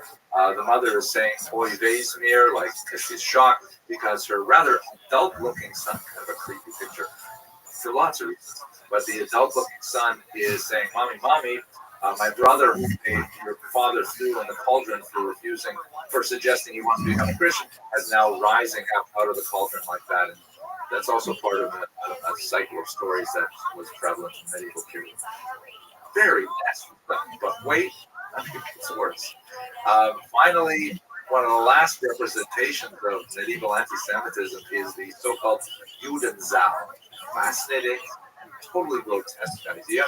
It means literally the Jewish pig. And it is a bizarre evolution or devolution of a judicial device that was employed in certain parts of Germany to punish minor offenders with caricatures drawn of them.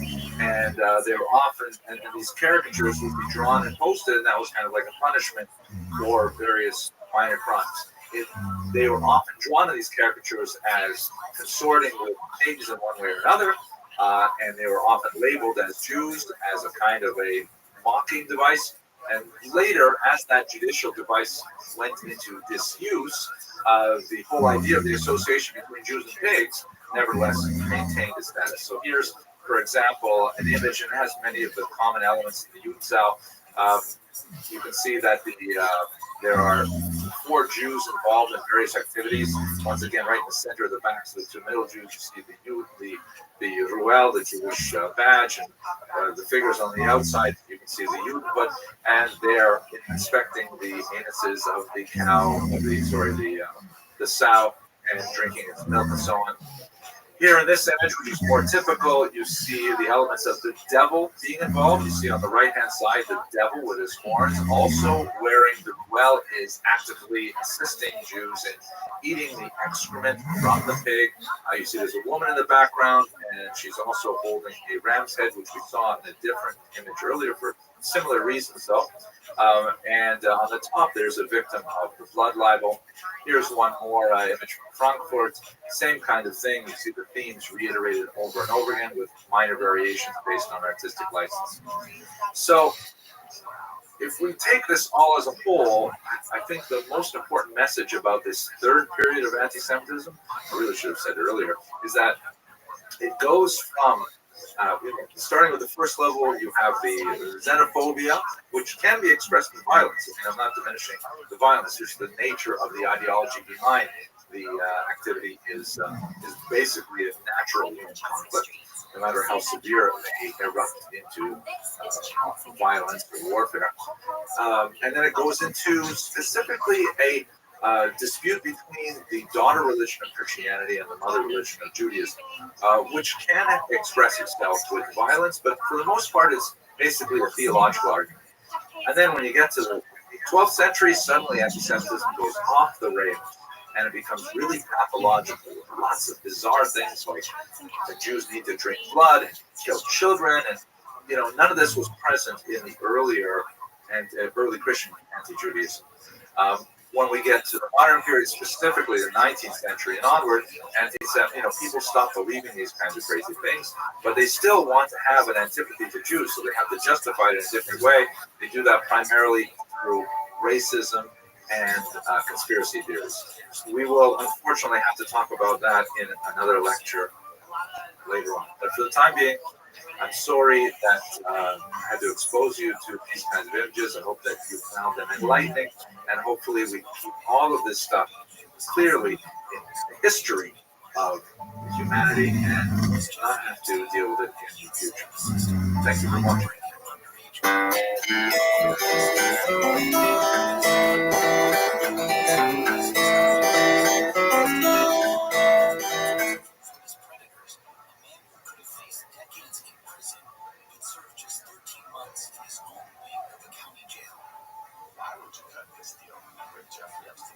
Epstein's abuse would span years and cross state lines. New York, Palm Beach, New Mexico, Paris, Virgin Islands, and each one of those residences is an alleged crime scene. Hello, everyone. Well, our topic for today is what is modern Jewish history? And the goal is to try and figure out really the meaning of all three of those words, modern, Jewish, and history. I think we'll probably focus primarily on modern and Jewish. History is a tough one, but we'll try and do this in the space of about 20, 25 minutes, maybe even less. So here's an interesting, the picture that you brought in the background there is kind of interesting. It's a postcard at the turn of the 20th century. It was very popular at the time for Jews to send out these kinds of postcards, especially on Rosh Hashanah.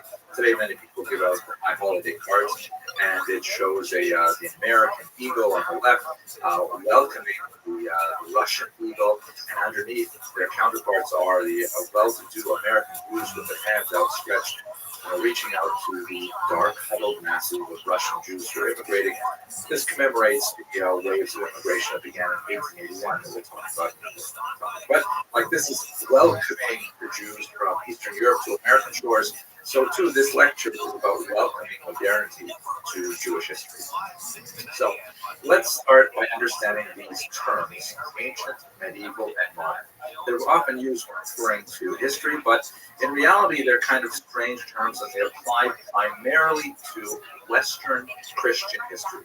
Since most of our scholarly models in the Western world are dependent on the European tradition, these terms make sense.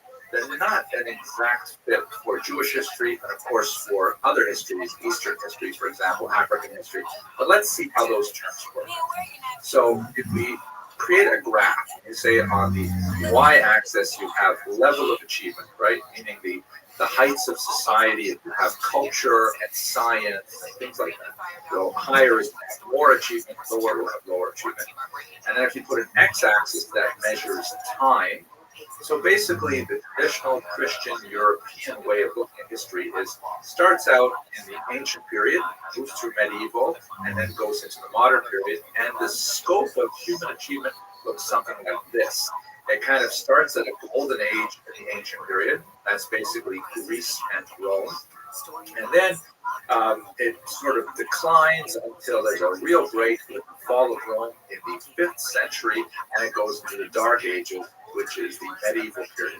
Medieval actually means between the periods, that is between the ancient and the modern period, because what happens is there's a renaissance, literally the period called the Renaissance, like the 13th through the 15th centuries, and that begins to re-enervate or re-energize European society. And there's a growth of art, science, and all kinds of things till we get to the modern period.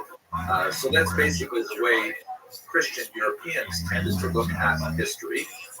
A golden age in the past, which is Greece and Rome, then declining into the Middle Ages, which is very dark, and people sleeping on top of dirt floors and huts and things like that, Conan the Barbarian kind of stuff. And then it comes up through the Renaissance into the modern period, which is the period that we live in today. Although for some purposes, many people call this the postmodern era. Not true post, but I want to edit that out. Now let's just put one thing. The postmodern period, we're not going to talk about that. It will be very relevant to things like literature. Now, that's kind of Western European Christian history. What about Jewish history? So it looks something like this, where you've got like a zero, and then there's a huge rise right up to the top after, let's say, the flood. You've got a huge rise that goes all the way up to the giving of the Torah, way back in the ancient period when the Jews left Egypt and spent that time wandering in the desert. And then from that period, there is sort of a philosophical, slow but steady decline to the modern period. This is a concept known in Hebrew theology as Yeridat Dorot, or the decline of the generation, which indicates that Jews slowly, as they get further and further away from that defining moment of Sinai, they begin to lose their spiritual sensitivity to God, their spiritual sensitivity to other human beings, and so on until we get to our kind of sad period. Now, this graph does not measure Jewish achievement. It measures, in a larger sense, it measures really Jewish spirituality, and this is a form of vision of the world that really applies primarily to traditional Orthodox thought as well. If we were to map out Jewish achievements in other areas, the graph would look different. But the point of this little exercise is to show you that this terminology of ancient, medieval, and modern doesn't really make a lot of sense for Jewish history. So if it doesn't make sense for Jewish history, then what exactly are we talking about? We have to talk about modernity. So if you see in the background here, this is a great film by Charlie Chaplin. He released it in the 1930s. It's called Modern Time. Here's Charlie Chaplin on the left. And what this video is showing us is an example of how the over-mechanization of the industrial era eventually causes Charlie Chaplin to lose his mind. And as we'll see in a minute, he's actually going to become part of the machine itself. He is going to be so taken over by the things that connote modernity that he will become crazy and modern itself. Let's just enjoy this for a second.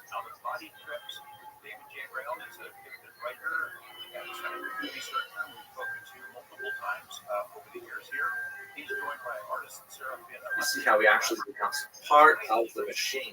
This is a really famous scene. How they managed to put these together is a big part of what we'll discuss coming up in a few minutes. Then in the second half, we hear from a longtime insider in the Aquarian Society. It's a spiritual organization formed back in the 1950s by an English guy named George King, who said he was in contact with advanced beings much older. You see how now he identifies his entire personality simply with the action of tightening those nuts and bolts wherever he sees them. And it dramatically alters his way of dealing with anyone, including and especially women. He sees, of course, the buttons on the back of her skirt, and that just makes him go crazy.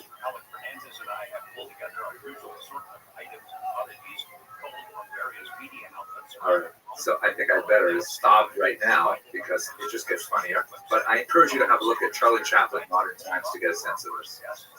Well, the point of that little video was to say something about modernity. What do we mean when we say modernity? I mean, a lot of people seem to think that modernity means things like an iPhone and stuff like that. It does not. There's a lot more to that term, modernity, than simply technology. Let's look at some of the main elements of modernity. First of all, when is modernity? Well, for general modernity, for the world as a whole, it's usually dated as beginning from the 17th through the 18th centuries and extending into the 20th and 21st century.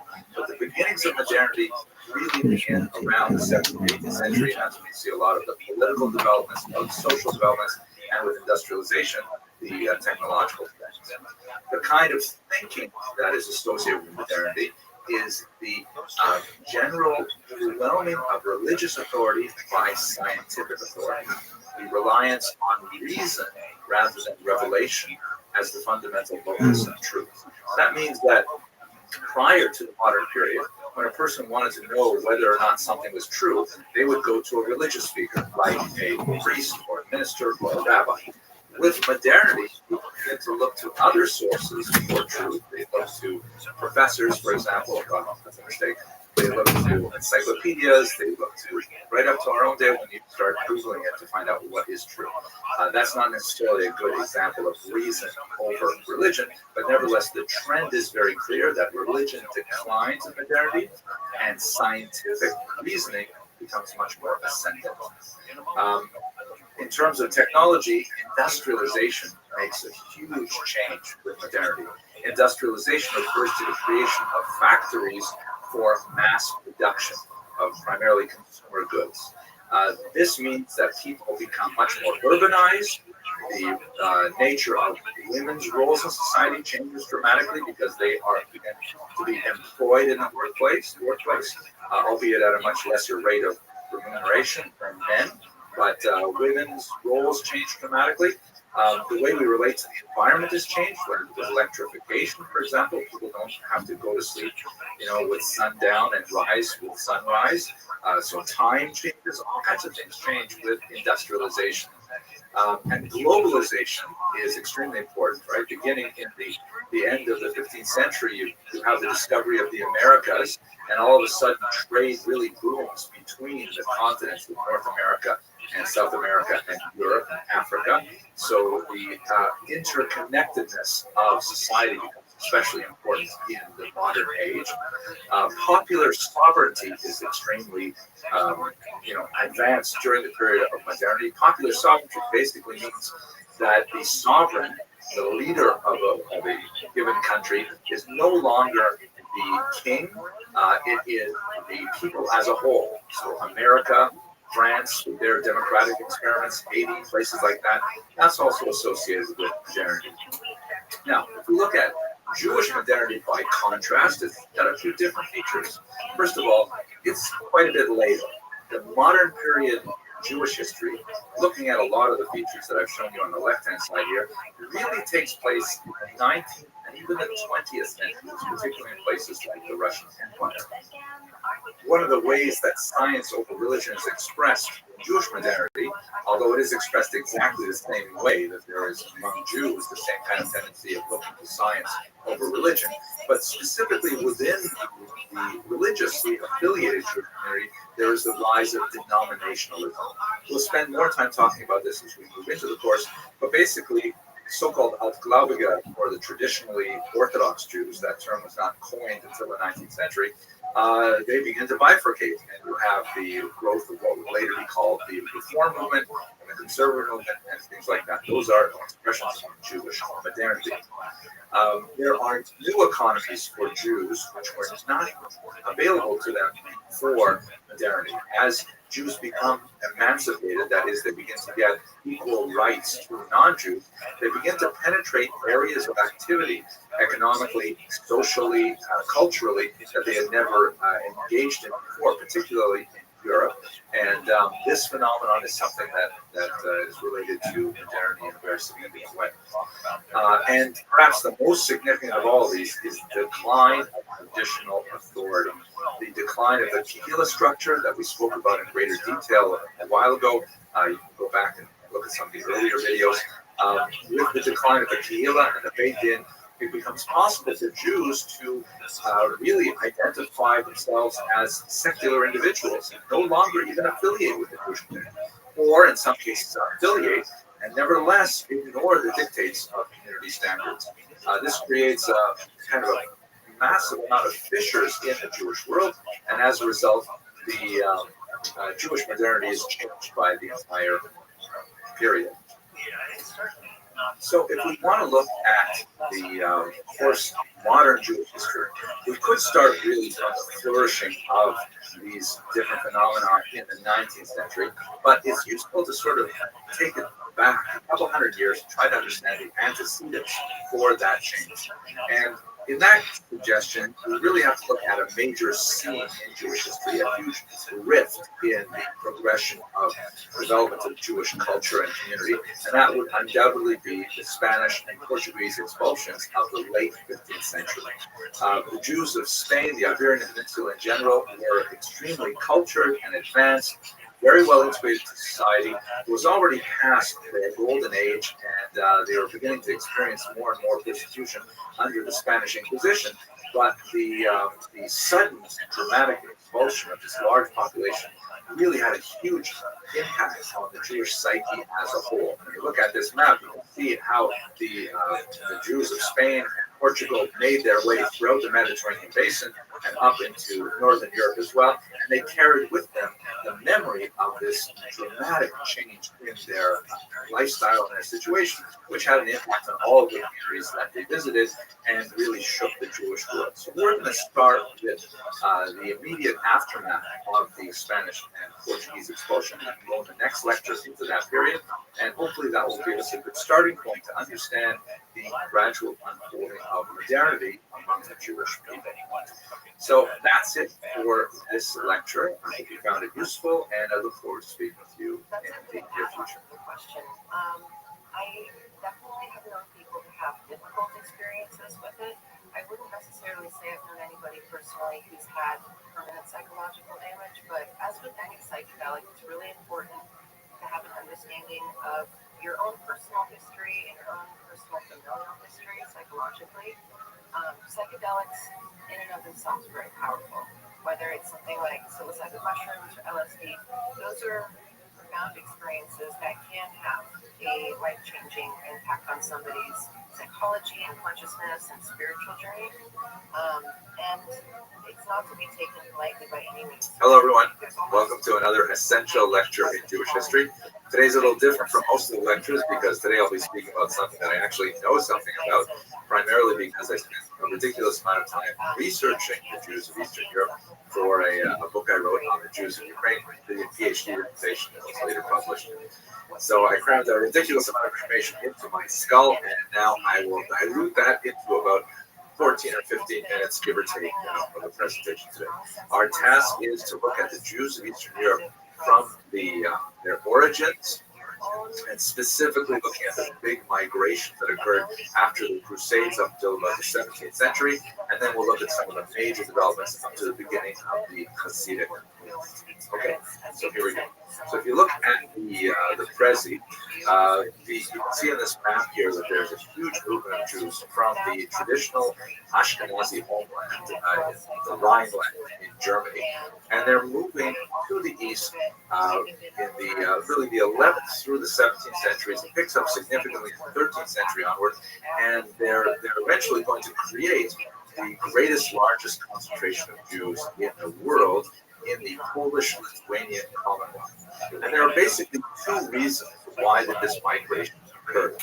The first reason is that there was a tremendous amount of anti-Semitism developing in Western Europe. The Crusades, particularly the massacres of 1096, were incredibly onerous for the Jewish population. The development of the blood libel, which was an outgrowth of the ritual murder charge that Jews somehow wanted to reenact the Passion, and then later the accretion of a new charge that the Jews wanted to drink the blood of their victims. This was getting absolutely outrageous. And the picture that you see before you here, this is a little bit later depiction in the 17th century, but it's the so-called Judenzahl, the Jewish pig, in which you see several Jewish figures. They're so labeled by the well, the round symbol representing a coin that Judas received for betraying Jesus. So the viewer of this image would know right away that these are Jews we're speaking about, and there are Jews engaged in a whole bunch of nasty acts with a pig. A Jewish woman looks on in the background, and perhaps more significantly, the devil himself assists the Jews with these practices. And on the top, you see there's a representation of a victim of the blood libel, a child that's murdered with the various tools of torture surrounding him. So, in a nutshell, the Jews were feeling distinctly unwelcome in Western Europe from the 13th through the 16th centuries. You add to that the idea that the Jews were welcomed and, in fact, even invited into Eastern Europe, primarily to develop the very rudimentary economies that were occurring in Poland and Lithuania. At that time, the Polish-Lithuanian Commonwealth was still basically operating with a barter-style economy. They didn't have a very advanced system of cash and currency, and no systems of credit, especially at the smaller levels. And so there was a desire to bring the Jews in order to kind of seed the economy and get it going, something that they had done significantly in Western Europe, and the hope was that they would do the same in Eastern Europe. To facilitate this, the Poles offered the Jews something called or Magdeburger law, which is essentially a kind of a charter that entire Jewish communities would be granted if they agreed to move to a particular town or residence within Polish-Lithuanian Commonwealth. they would have all kinds of rights that they could stipulate and argue for early on. For example, the right to distill an alcohol, to produce it as a monopoly. This is something called provenantia. The right to regulate what kind of trades are practiced within a particular town. All kinds of specific, in some cases, even the right to defend themselves, to set up walls if necessary.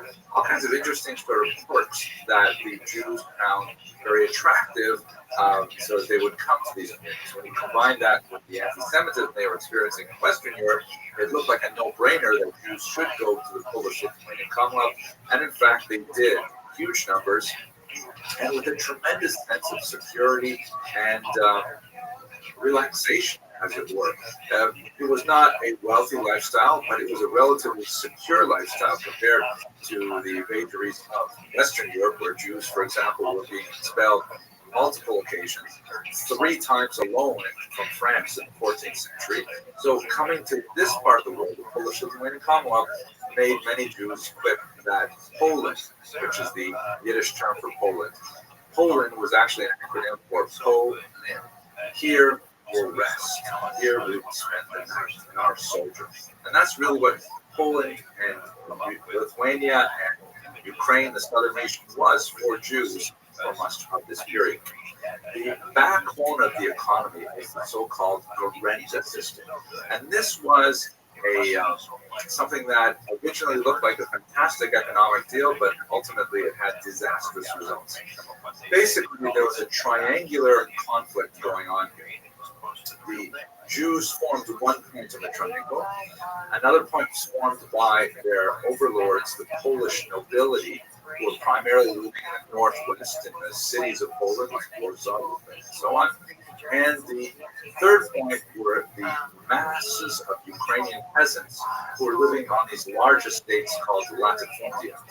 The Polish noblemen were loath to go all the way out to Ukraine and try to manage these large farms and all the people living there who were indentured as serfs. They're not quite slaves, but certainly not free either. They couldn't leave the land without permission. They couldn't marry without permission, all kinds of things like this. So what the Polish nobility did was they hired the Jews to be the leaseholders of these lands in a kind of tax farming scenario where Jews would be managing all kinds of affairs in the region. Taxes on grain, tolls on bridges, all kinds of things in order to raise funds. The system worked in this way. The Polish nobility would stipulate a certain amount of revenue that they expected from their latifundia in a given period of time, let's say a year. The Jews would accept that figure, let's say it's 5,000 zloty, just to make up a number. And then what they would do, they would go and they would have to find all the ways that they could exact that sum from the Ukrainian peasantry. And if they could more than 5,000, let's say they exacted 6 or 7,000 zloty, 5,000 zloty, then the difference would be the profit of the Jewish community. And this was essentially the backbone of the Jewish community's economy, although they did engage in a lot of other trades, like the needle trades, silversmithing, things like that. The essential aspect of the economy was this fundamentally exploitative relationship in which the Jews were charged with the task of exacting large amounts of money from the Ukrainian peasants. This did not endear the Jews to the peasants in the least. And in fact, a growing movement of rebellion began to simmer in Ukraine. This was led by a group of men known as the Cossacks, Kozake in Ukrainian, Cossacks in English. These were sort of freebooters, kind of like Ukrainian Robin Hoods, who had often fled the entire system. Let's say they were serfs who ran away from their property and so on. And they created these sort of encampments in the rapids region of the Dnipro River, Zaporizhia. And they would spend much of their time, sort of raiding communities, taking the wealth from the Polish nobility, sometimes raiding Turkish lands, redeeming slaves. For example, many Ukrainian children were taken as slaves. And they acquired a kind of a hero outlaw status within Ukrainian culture. For Jews, they were more like Hell's Angels. They were kind of like swooping in on their motorcycles with the tattoos and everything and wreaking havoc, because the Jews, of course, were essentially their class enemies. The Jews were not the architects of the economic system that oppressed them, but they certainly were part of that system. And so much of their anger against the Poles was vented on the Jews. We should overlap this with the fact that it was not only an economic conflict between the Poles and the Ukrainians, it was also a religious and a national conflict. The Poles were Catholic, Ukrainians were Orthodox, Christian Orthodox, and there was a strong effort to try and Catholicize the Ukrainians. Similarly, the Poles speak a slightly different Slavic language written in Roman characters, Latin characters. The Ukrainian spoke a different dialect of a Slavic language, written later in Cyrillic characters, and the Poles were trying to essentially elide the Ukrainians into their larger national religious group, and the Ukrainians resisted this and wanted to define themselves differently. So what ended up happening is in the year 1648, one of these leaders of these troops, a man named Bogdan Khmelnytsky, raised up a huge number of them to go on the march and attack the Polish Jewish communities throughout Ukraine, and in fact penetrated well into Poland. For over a year, the entire region was thrown into chaos with tremendous devastation upon Poles and Jews in particular. The Jews suffered perhaps worse because they were located in Ukraine, running those local media, and so unlike the Poles, who were much further away, the Ukrainians were able to vent much of their anger on the Jews themselves. The total number of Jews killed was astronomical, perhaps 50 to 60,000 Jews, an amazing number given the larger Jewish population there, and it had a phenomenal impact on the Jewish psyche, made its imprint on the liturgy and various other places. The movement eventually sort of petered out. The Ukrainians under Khmelnytsky decided they wanted to ally themselves with the Russians, which may have been a disastrous political move on its own, but at any rate, the Jews would not forget the devastation that was visited upon them as this peasant community rose up in protest. Shortly thereafter, the so-called Gezerat Tachletat, which means the decree of 1648-49, the false messiah Shabbatai Tzvi appeared on the horizon and created a tremendous stir in Eastern Europe, as many Jews felt that finally, after the huge suffering that they had endured in the Khmelnytsky rebellion, now God had sent the Redeemer to the Jews, and they would all return back to Zion and enter into the Messianic age. This ended in a tremendous disaster as well, because Shabbatai Tzvi, somewhat mentally imbalanced, went to visit the Sultan to demand that he turn over Jerusalem, and the Sultan counter-offered by suggesting that he would remove Shabbatai Tzvi's head, an unfelicitous development that he could choose to avoid should he convert to Islam, which in fact Shabbatai Tzvi did, and ultimately many of his followers decided to convert along with him. They are the so-called Dudna. These are Islamic followers of Shabbatai Tzvi who were descended from Jews, but many Jews simply gave up in disgust and disappointment, returning back to their homes in Eastern and in Western Europe. There are some critics of later developments of Eastern European history who say that this had a tremendous impact on the development of the Hasidic movement, which deserves a far greater treatment than we can afford in this short lecture. But basically, this was a very populist movement that began in the 18th century under the great Baal Shem Tov, a teacher with a very charismatic way and a very suffused with Kabbalistic, and very much suffused with Kabbalistic teachings. He reached out to the dispossessed Jewish masses who were still reeling from the impacts of the dual crises of first the Khmelnytsky rebellion and then Shabbatai Tzvi's demise. And the Hasidic movement gained a tremendous amount of strength and energy and swept through southern Poland and western Ukraine in particular. It met with a tremendous amount of opposition. By the way, this is a picture of the great Alter Rebbe, the first rabbi of the Lubavitch movement, also known as Chabad, very prominent in contemporary Jewish affairs today and throughout the world. But at any rate, moving on, the Hasidic innovations, many of which were challenging traditional norms, for example, different standards with regards to slaughter of animals for the kosher laws, different times of day for prayers. These met with tremendous opposition by the traditional Lithuanian community, which viewed this man, Rabbi Kramer, better known as the Vilna Gaon, as their leader, who felt that the Hasidic movement was ultimately contrary to the traditional norms of Judaism in a way that was completely unacceptable.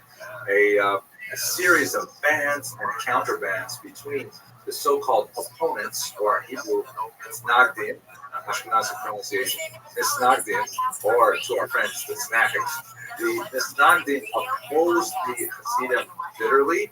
The Hasidim returned that opposition in kind, and for much of the last quarter of the 18th century, there was a phenomenal amount of fighting going on between these groups. Ultimately, it was resolved once both groups realized that they faced a far greater threat from the Haskalah, a movement that was burgeoning in Western Europe, and we'll speak about that in the next essential lecture. And they came to a truce, a kind of a modus vivendi, which really has persisted to the current day.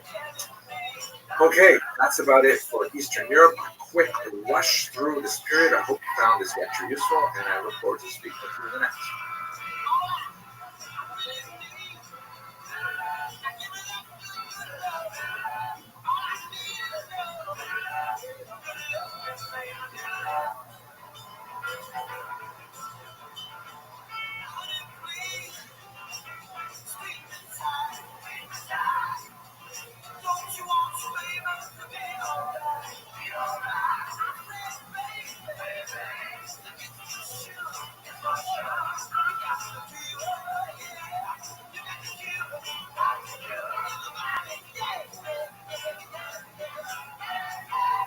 Hello, everyone. So today's topic is going to be on the Haskalah. We're going to talk about a movement that's extremely important for the development of a modern Jewish identity, something that I'm especially interested in this course. But let's get right to it, because this is an essential lecture, and we want to try and boil everything down to the most concrete points possible. So first of all, what is the Haskalah? This is a Hebrew term.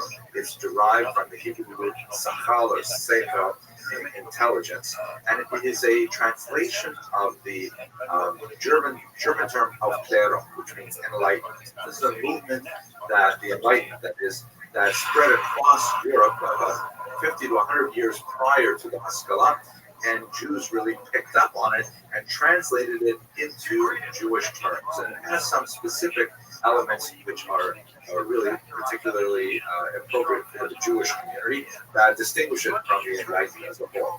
In the generality, however, the Enlightenment was a reference to a greater emphasis on reason as a source of truth rather than religion, for example. So there's a decline of religion in the Enlightenment, more emphasis on science, more emphasis on popular sovereignty, ideas of democracy, things like that. America is very much a child of the Enlightenment, and we'll see how it expresses itself in Jewish culture. I'll point out just now in passing, and then we'll have a slide where we look at detail. The Haskalah is expressed very differently in Western Europe than it is in Eastern Europe. That is, the Jews who became maskilim, that is, those who adhere to the Haskalah, really took different things between West and East, as we shall see momentarily.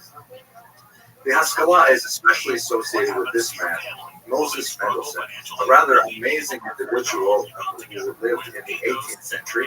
And although he himself was strictly observant, he somehow managed to cross the barrier to become quite famous in general German society of the time.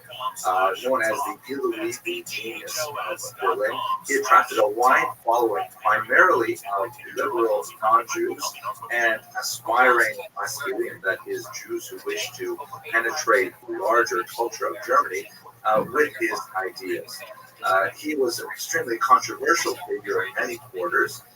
His translation of the Chumash into German was received with great applause from many Jews in the West, who felt that it was finally an opportunity for Jews to apprehend German thinking properly, because here they had a text that was in Hebrew that allowed them to really experience proper vernacular German, whereas Jews in the East felt that it was a tremendous transgression to use the Hebrew text in this manner, that it would open up the floodgates of assimilation. And in fact, none of Mendelssohn's grandchildren were Jewish. All of them ended up converting to Christianity in one form or another. And in fact, his commentary was burned. Nevertheless, he is sort of like the central figure in pushing forward the Haskalah. And even though he himself maintained that strictly observant lifestyle, his followers, second and third generation of his intellectual inheritors, were not able to retain that sensibility, as we shall see if you look at some of the longer lectures.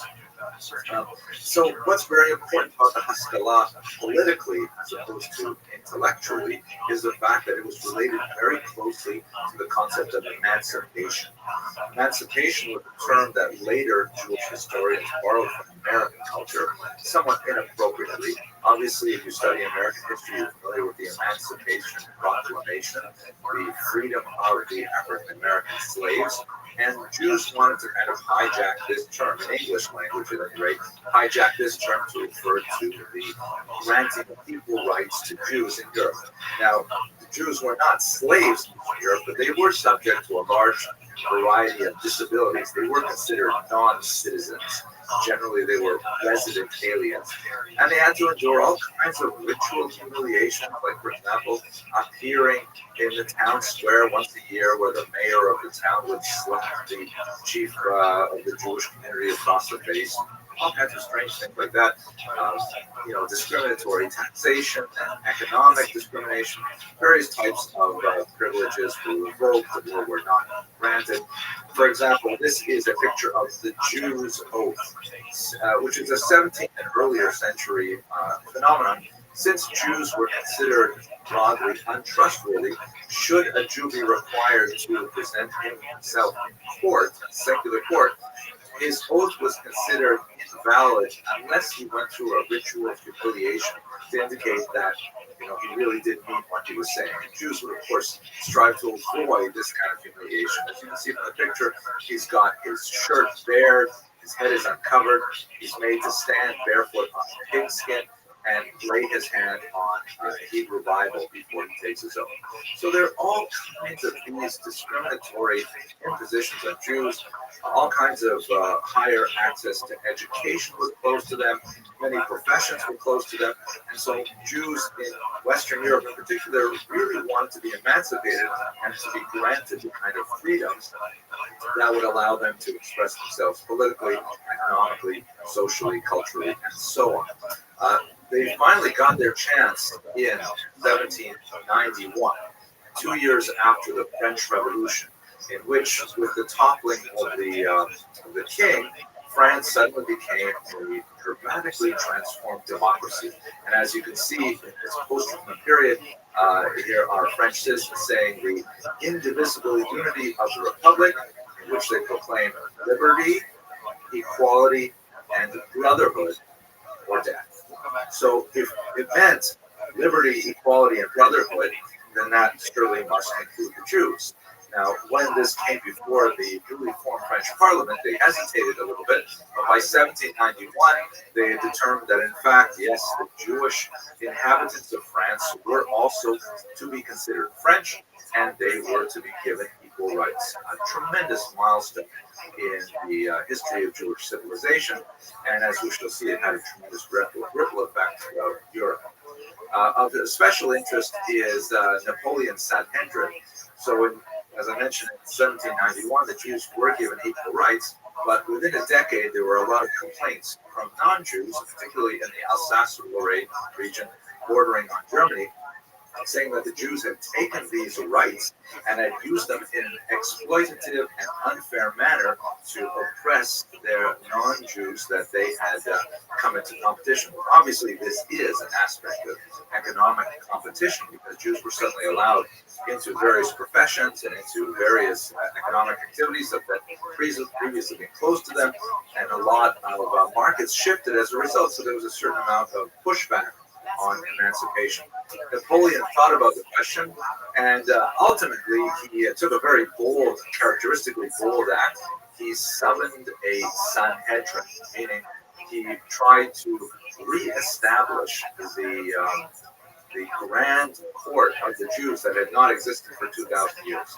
The two millennia separating ancient Israel and 18th century, 19th century France did not bother Napoleon, and he in fact convened a large body of Jews, which involved Jews of various stripes. At this time you had a lot of Maskilim who were very much promoting the proposal, and so Napoleon put 12 basic questions to the Sanhedrin, asking the Jews, to kind of summarize it into one question, what's going to be with you Jews? Are you going to consider yourselves members of another nation who are temporarily residing in France, which is historically how Jews would have regarded themselves? They're part of the Jewish people, a kind of tribal biological relationship, and they anticipated an eventual return to Zion under a Messiah. Or, said Napoleon, will you consider yourselves loyal members of the French nation, expressing a Mosaic persuasion, but nevertheless loyal to France, fighting against its enemies, upholding its laws, etc., etc. The Jews of the Assembly of Notables, which was later expanded to form the Sanhedrin the Sanhedrin under Napoleon, answered with thunderous yes. In fact, they said when they were asked if they would defend France against his enemies, which was a very subtle question, but would you fight against Jews who were from Germany, who were in war with them?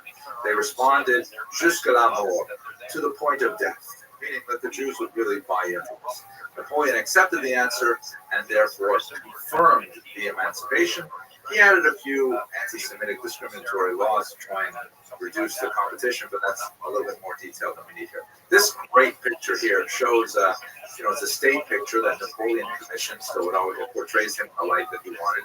And you can see here he is holding up the Ten Commandments. It says la loi, the law, the Ten Commandments of the law in his right hand, and on his right there are several Christian prelates who are demanding that Napoleon not extend equal rights to the fallen Judaism. That's the woman who's there, and he's reaching out his hand to pick her up. She's holding on to the Ten Commandments as well, you can see there.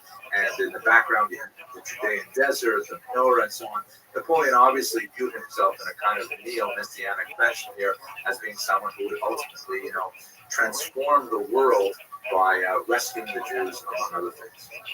So the whole idea of the Haskalah in Western Europe was really tied to this idea of emancipation, that the Jews would somehow gain equal political rights if only they behaved appropriately, if only they met the required questions of people like Napoleon with the right answers. Now in France, it happened suddenly, all at one shot basically, and then a little bit of a hiccup under Napoleon. But in Germany, it was a difficult, drawn-out process that took most of the 19th century, and as a result, German Haskalah expressed itself rather differently.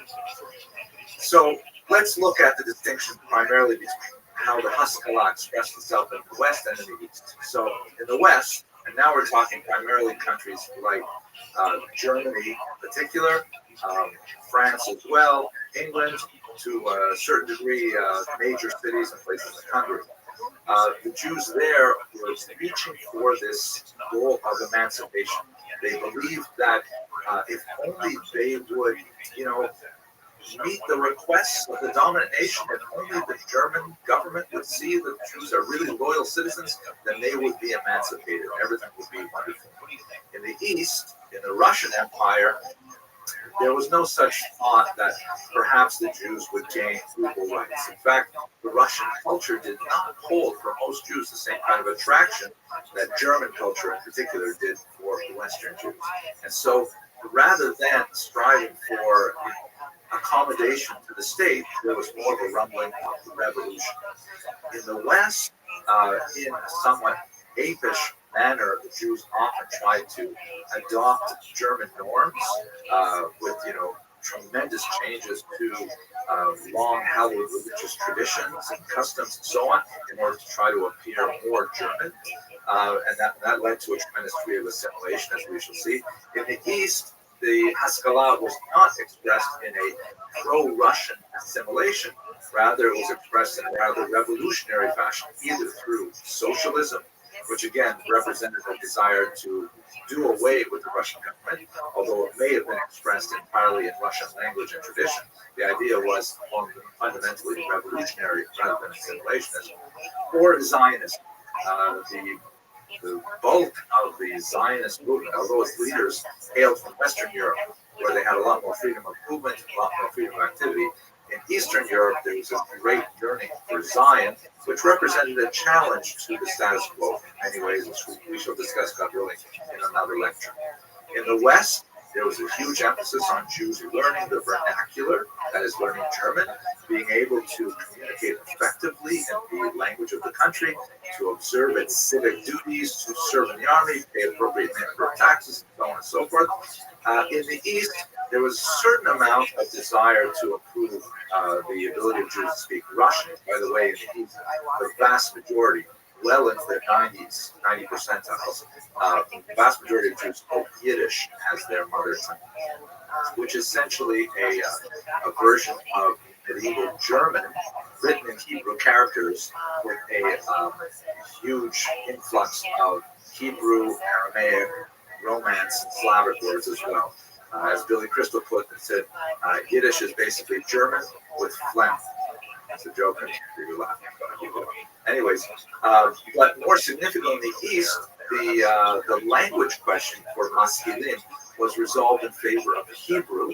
Those, of course, who were the Zionists, who believed in the revival of this ancient language that had become moribund. It was not spoken at that point. Or the affirmation of Yiddish, which was not considered a bona fide language. It was considered a bona fide language.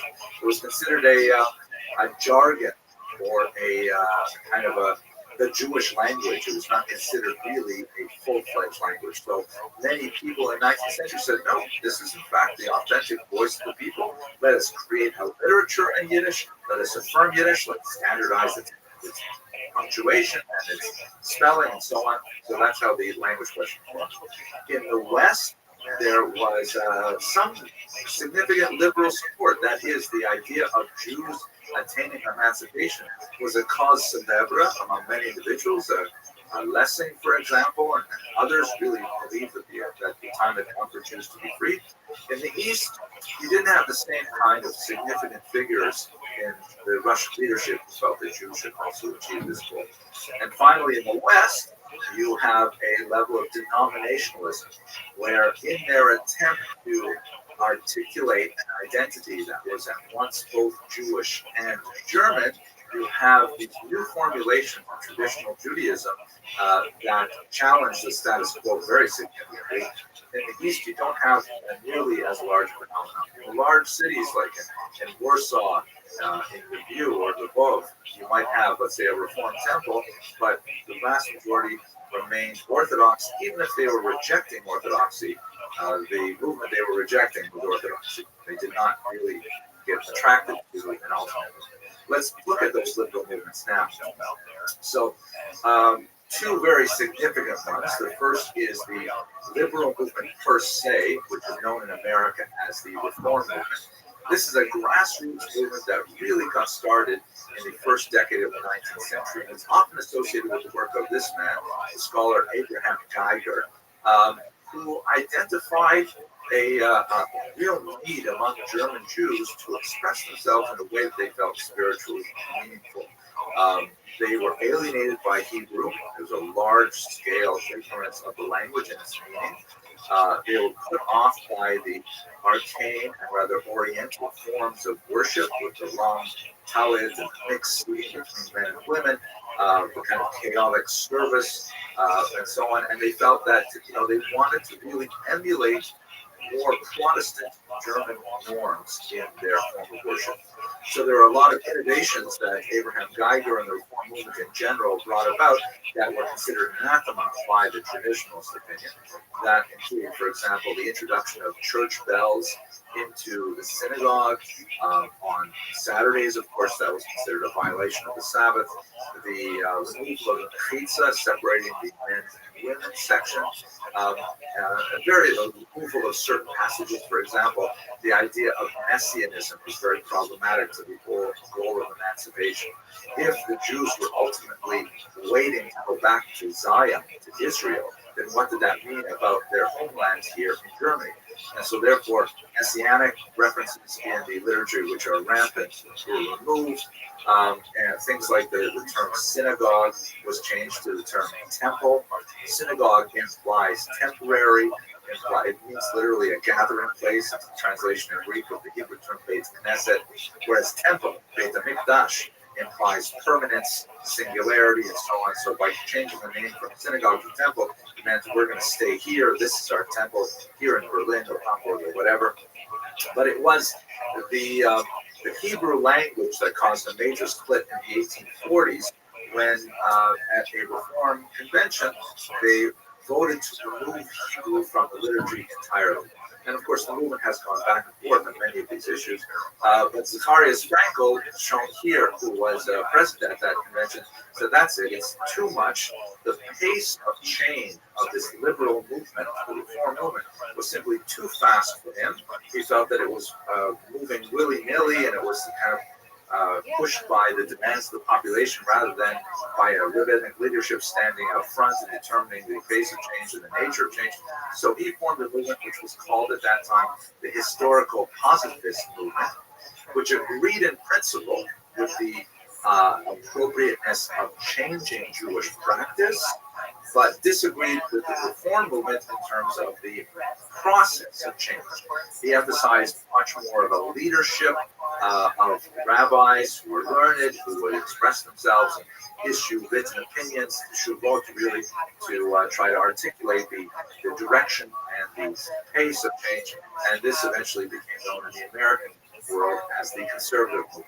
So these two movements were considered anathema by the so-called Outgaberin, the old believers, who took on the term Orthodox. It was originally a term of opprobrium, meaning one doctrine or straight doctrine. And this was considered by those who hurled this term at the traditionalists to be a kind of a sense of being closed-minded and blinkered. But the Orthodox ultimately took that term and said, yes, we agree, we believe there's basically one way to worship God. Of course, there are many different strands within that one way. It's not monolithic, but they held to the inviolability of things like the Torah coming from Sinai in its entirety, and the 613 mitzvot as being eternally valid, etc., etc. So let's look at the Orthodox reaction to these movements. So there were two basic reactions, very different in character. The first is exemplified by the writings of the Chatam Sofer, a very important Hungarian rabbi, who felt that reform, either in its liberal form or in its conservative form, was represented as a challenge of very existence to Judaism and had to be rejected, completely pushed away with both hands. He coined the term, which is kind of hard to explain in a minute, but maybe I'll try. There's this law that has to do with the consumption of wheat that is grown after a certain date for a certain sacrifice would be offered in the temple. This wheat was called chadash, or new, new wheat. And there's a debate in the Talmud on what level is it forbidden? Is it forbidden by the Torah or is it forbidden by the rabbis? So the Talmud concludes chadash asur in the Torah, which is understood in its context to mean the new wheat is forbidden by the Torah. The Chatam Sofer took that whole phrase and he translated it literally, chadash asur min Torah, meaning whatever is new is forbidden by the Torah.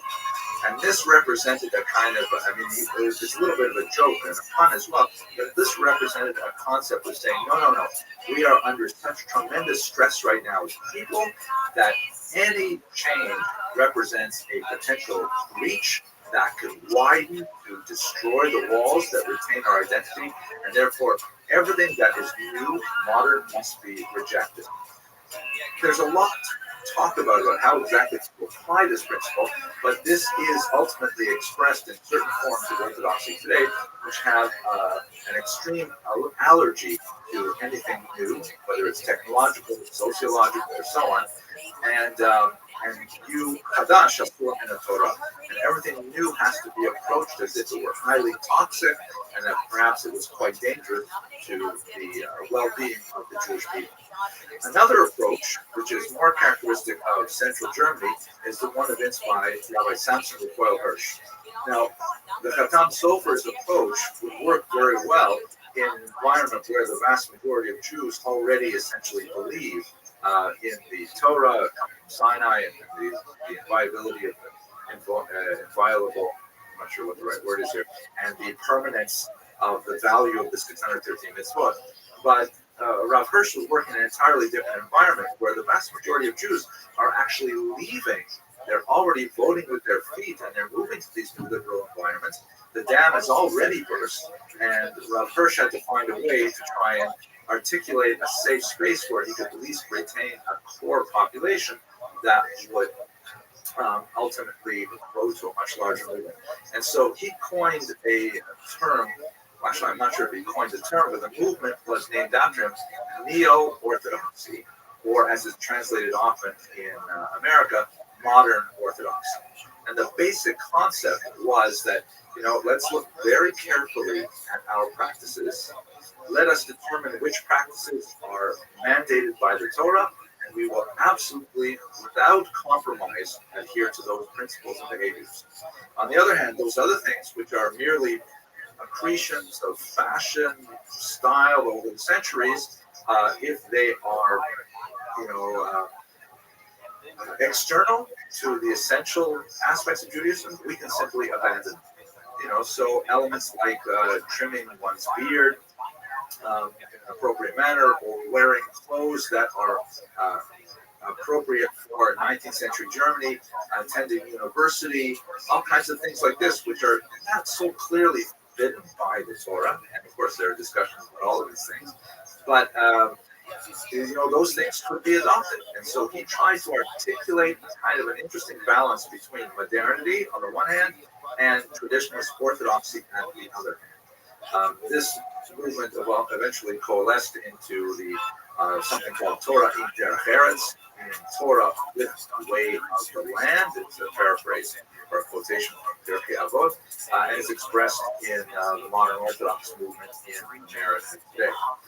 However, as part of this strategy, Rav Hirsch also articulated the Auschwitz, which means the separation.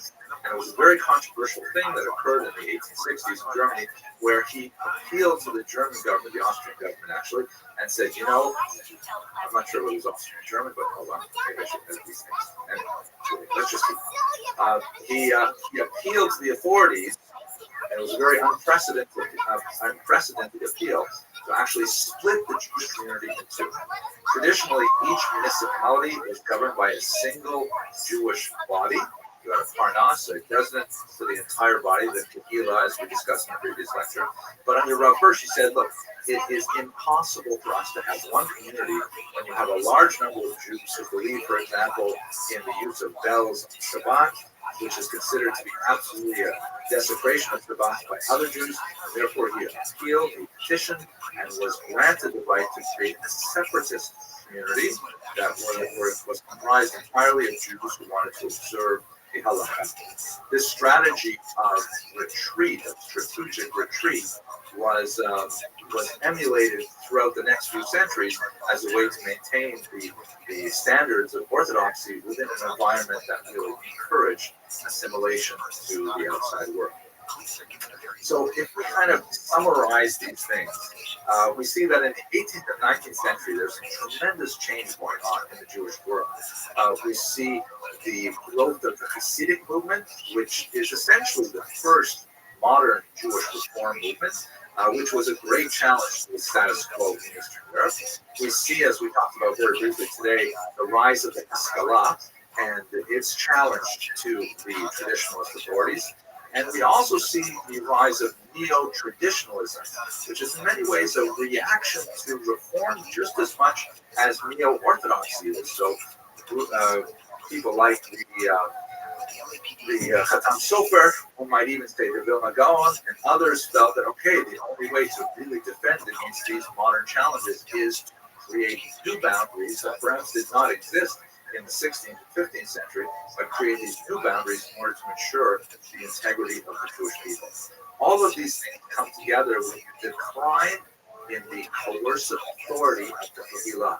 That is, the central governing body of the Jewish self-government loses much of its authority under the pressure of the new nationalist movements, like in France, which essentially did away with it because they had one court system, not a secular one and a Jewish one. And it allowed for the rise among Jews of voluntary affiliation.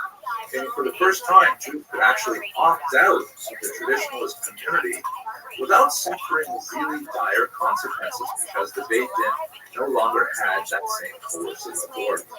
On the one hand, there's a positive element to this because it allowed for a great amount of intellectual and spiritual freedom.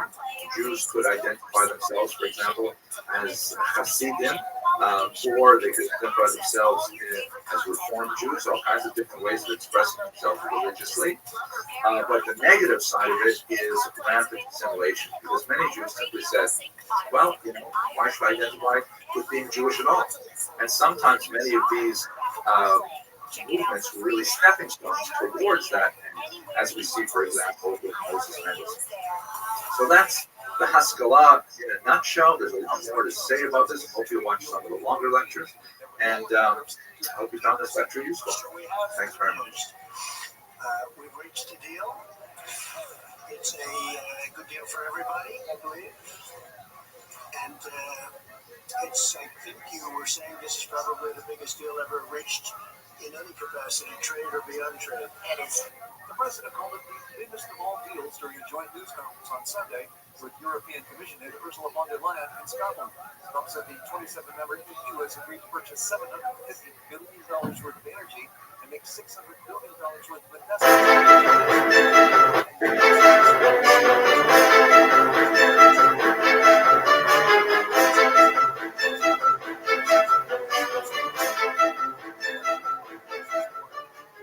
Hello, everyone. Today we're going to talk about kind of a nasty subject. I'll try and make it quick, but I think it's an extremely important topic for understanding much of the 20th century Jewish history. I'd like to look at the topic of modern anti-Semitism.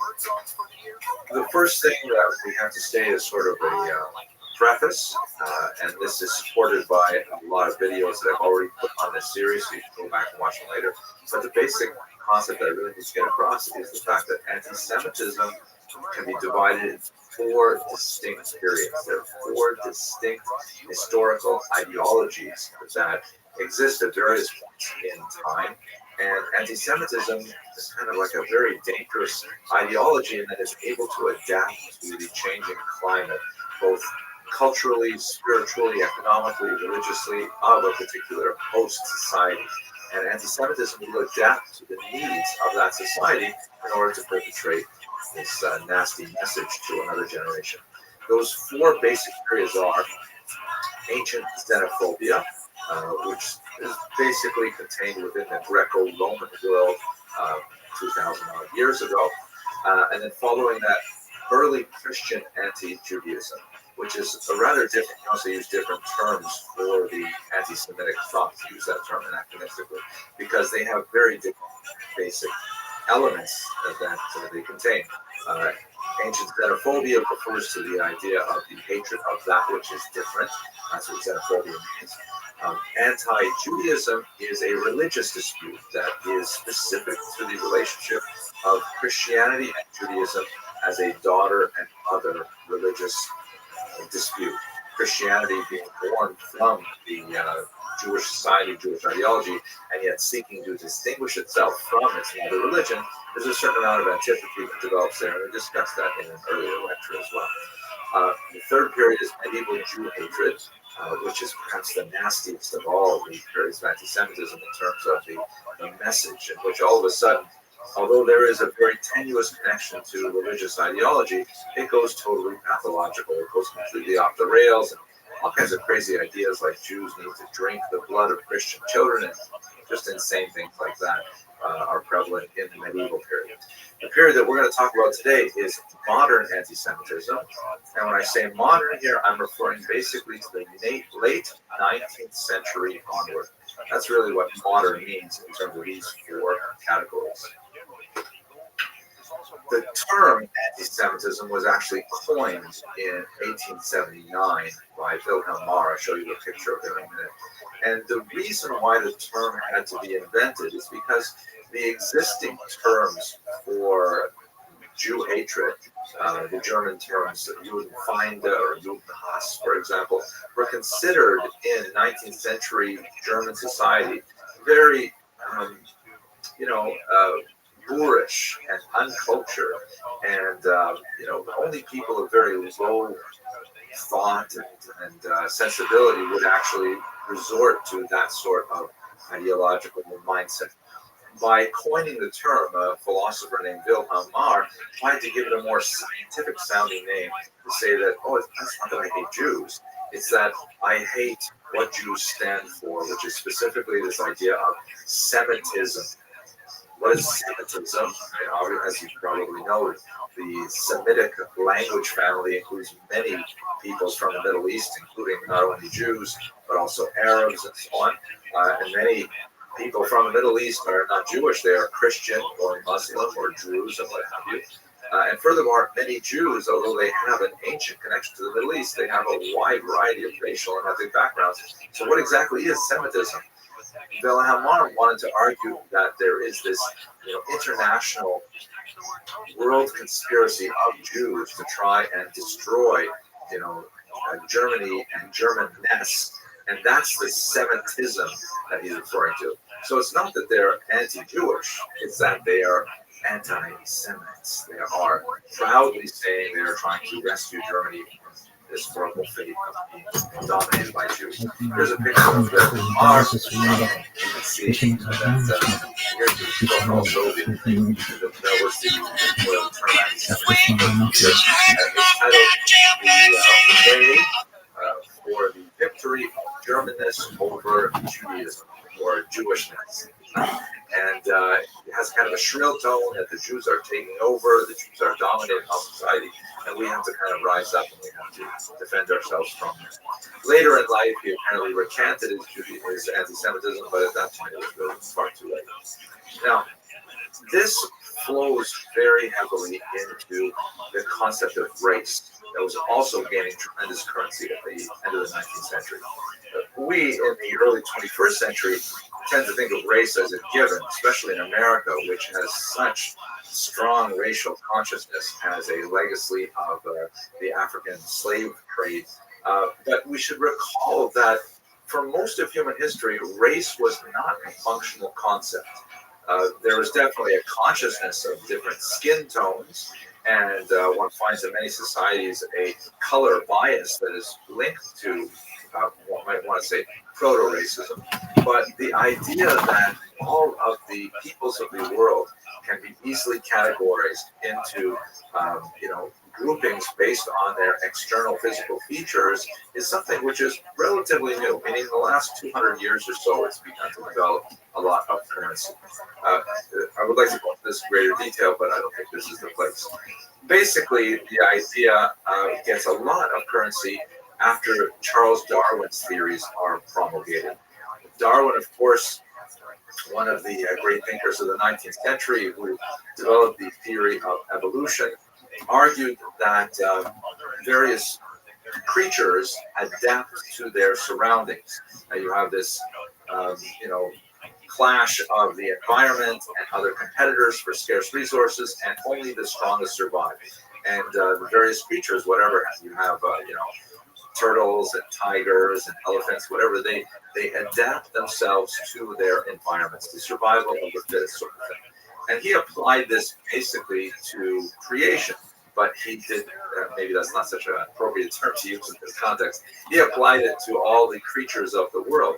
However, some thinkers took his thought a step further, or a step backwards in this case, evolving a concept known as social Darwinism, which basically said that Darwin was not only correct when it came to salamanders and seaweed, he was also correct, they argued, when it came to human societies, meaning that there were elements in societies which could be broken down along racial lines that competed with each other, and they found their own particular niche in society based on their racial ability to compete with other peoples and survive. This was advanced most prominently by Arthur de Gobineau, who we could say is an anti-Semite in this regard, who really argued for the inequality of races, the non-equal nature of all races, and the Jews were among them. So taking Darwin's thought, filtering it through social Darwinism, and then through the racism of Arthur de Gobineau. And again, in this time period, racism was considered a term that would, people who believed in it could bear it proudly, who did not have the opprobrium that it would have in the 21st century. And eventually, of course, it found its physical application in the writings of Alfred Rosenberg, who was Hitler's racial expert, who borrowed very heavily on these earlier thinkers. So in this context, Jews have to have some kind of role. What is their role in this survival of the fittest of races? And this is where I think it's the main point. This is the takeaway. This is what you have to get out of this lecture. Anti-Semitism in the modern period loses its religious moorings. It basically just ships away all of the arguments that were prominent in earlier periods, such as, for example, Jews are guilty of deicide, of killing Jesus, or Jews need to drink Christian blood, or any of these kinds of crazy things. Primarily because people were becoming less religious and they wanted something more scientific. Science was a new religion, and if science could justify anti-Semitism, then that would be very appropriate for those who wish to hold dear to this belief.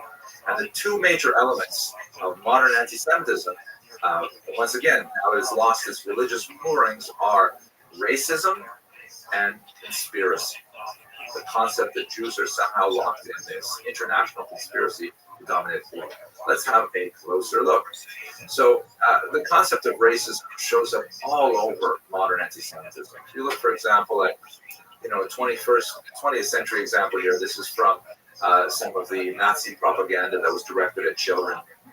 This children's book shows a child in class, an Aryan child in class, and the caption underneath says that the Jewish nose has kind of like a sort of a curve to it. It looks like the number 6. And here he's demonstrating for the benefit of the rest of the class how to recognize a Jew in the street. This is the concept that the character of the people could be expressed somehow in their physical appearance. And Nazis made tremendous use of this. This is an English translation of Der Ewige Jude, one of the most notorious propaganda films ever filmed by the Nazis, again, which really emphasized a lot of these racial characteristics of Jews. You can see in the looks and all the physiognomies of the Jews here, with the heavy cheeks and the large nose and the bulgy eyes, those kinds of things. And that indicate that their facial features themselves could reveal the character of the person underneath. One of the major elements you see in a lot of this so-called scientific anti-Semitism is the notion of parasitism. That when you think about all the various races of the world in the racial hierarchy, races are different things. There are the noble Aryan peoples of the Scandinavian countries, Germany, places like that, and they're supposed to be noble, punctual, reliable, honorable, things like that, and leaders in general, this sort of hierarchy. Then you have, like, for example, at the bottom, you would have the African races who are destined to be slaves and are slow-witted and lazy and things like that. And, everyone fits in the middle, the Romance peoples and things like that. This is all nonsense, by the way, but this is part of the thinking of modern anti-Semitism. So what role do the Jews have? The Jews are fundamentally parasites. The Jews are understood to be some kind of bacilli, a germ, a virus, something like that that eats away at a society from within. So, for example, if you look at this is also Nazi propaganda. Their gift builds the toadstool or poison mushroom, which is meant to indicate this danger that Jews may look like human beings, but they're really not. Just like toadstools, poison mushrooms, they look like mushrooms, but they're not. They're a totally different character, and so on. And in this children's book, a really twisted piece of children's literature, the Nazis were teaching young children how to recognize the difference between, regular mushrooms and toadstools, regular human beings and Jews. Or another example, you often see Jews portrayed as various denizens of the dark, like spiders, snakes, salamanders, maggots, things like that. Often the spiders are especially prized because of the idea of it combines with the domination of the globe metaphor with the web that is often portraying that, catching things in a much larger scope than they actually physically contain. Here's an English language version of a text I'll talk about in just a second, called The Protocols of the Meetings of the Learned Elders of Zion, the world's greatest forgery ever, or the world's greatest act of plagiarism ever. This is a 1977 edition. You can see you've got this snake that's encircling the globe. He's wearing a yarmulke, he's got heavy jowls, a big nose, things like that. And in case you weren't sure of his national identity, he's got Stars of David all around. That's very helpful kind of clue as to the notion that the Jews are controlling the world. Finally, this one I hadn't seen before in a while. This is one of my favorites, actually. It's got kind of a maggot, a massive, ugly maggot sitting on top of the globe. And reflected in his eyes, you can see very faintly, is the American dollar sign and the Soviet hammer and sickle. And the idea is that, the Jews really are at the root of American capitalism and Soviet communism. And the German language caption in the top left talks about how the Jews will feed on the peoples of the world. That's this idea of parasitism. The other major element which you see combined in those other images is this concept of conspiracy. The notion that while it's no longer fashionable to hate Jews because of some religious purpose, Jews may be hated because of some supposed massive global conspiracy that they're all engaged in to enslave Christians and so on. So here is one of the world's greatest architects of this conspiracy theory, the Russian monk Sergei Nilus, who in the late 19th century claimed to have discovered the minutes, the record book of the leadership of this secret world conspiracy, which was then published as the Elders of Zion, the Protocols of the Elders of Zion. Protocols, of course, meaning like the records, the way they do things, stuff like that. And it's been translated into multiple languages and so many editions. Here's, for example, a Brazilian version from 1937. You see, once again, the snake motif encircling the globe and so on. Here is an Arabic version, which is unusual because it has octopus. Same idea of the tentacles reaching out and encircling many areas and so on.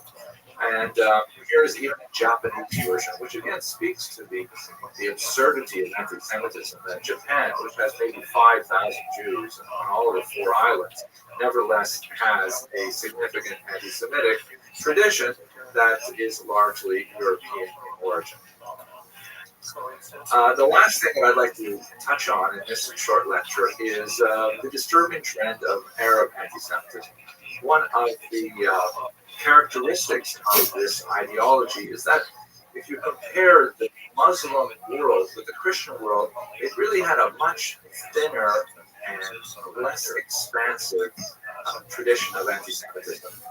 To be sure, there's definitely arguments between Jews and Arabs. There's definitely atrocities, and that's for other lectures.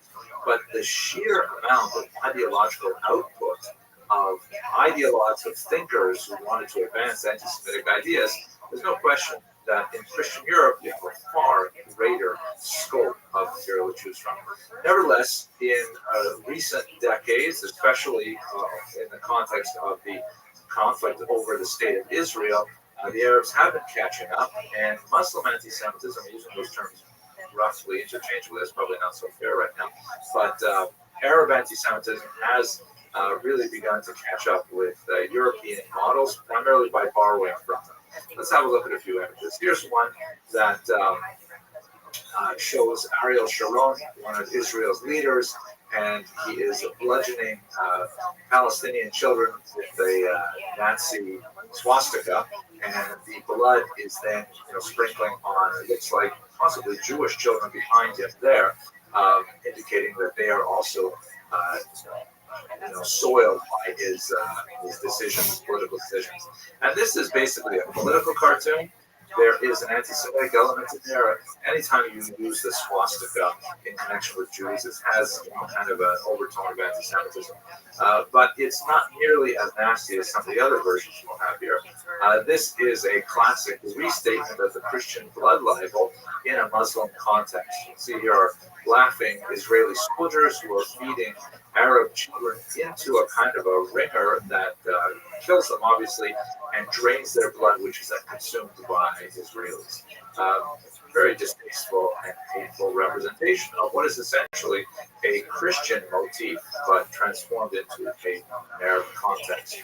And finally, here's another example that emphasizes the conspiracy theory that shows contenders for the 2012 presidential election on the left, Mitt Romney, there's a spelling error there on the box, opposite Barack Obama, and they're both smiling and holding up the Dome of the Rock, indicating that they're both going to make a meal out of the Arab lands of Jerusalem. Of course, in the background is a leering Jew that indicates that he's going to share in that meal as well, and that gives you a sense of it.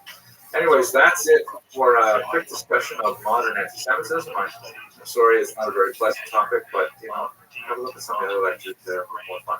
But this is nevertheless part of the reality of Jewish history and the modern era. Thank you for watching.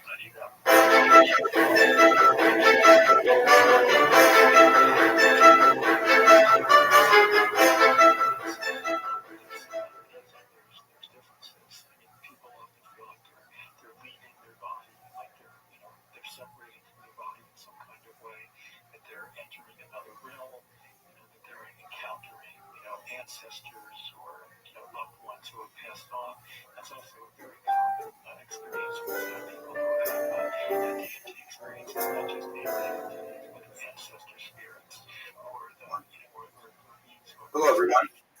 Today's lecture is going to be part of the Essential Lectures in Jewish History series, but it's going to be a little different for a few reasons.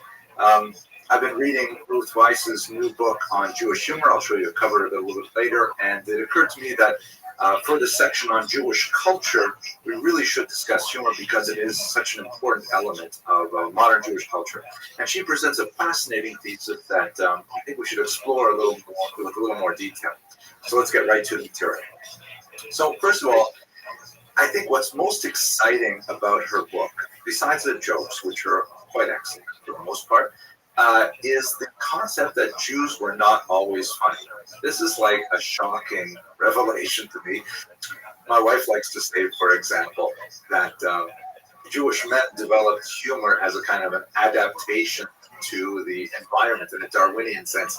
This is a way of, for example, being able to attract an appropriate mate. But I've always thought that Jews were always funny, but the truth is when you look deeply at the sources, it's not necessarily the case. Let me give you a couple of examples of biblical humor.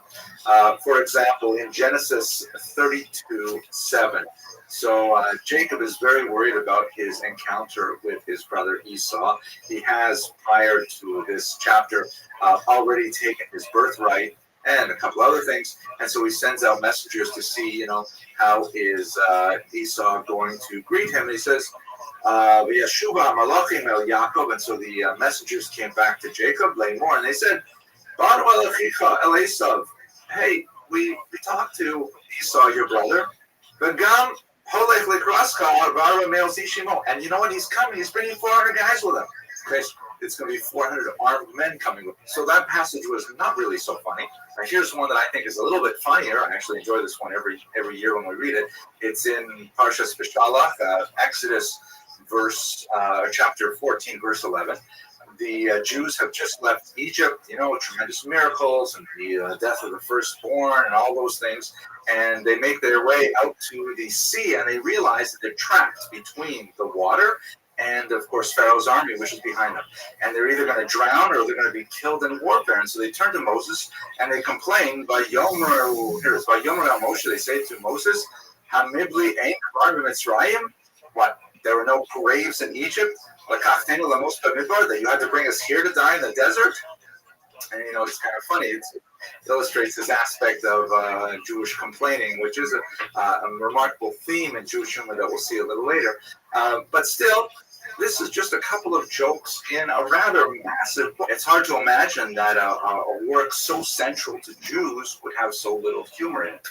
But we can look a little further in the Jewish literary tradition. We see, for example, in the Talmud, Tractate Shabbat, there's a discussion of two guys have a bet, and they want to see who can make the famous sage Hillel get angry. And it's a bet for quite a large amount of money, 400 zuz. If you're familiar with the Passover Seder, a zuz is actually equivalent to half a small goat.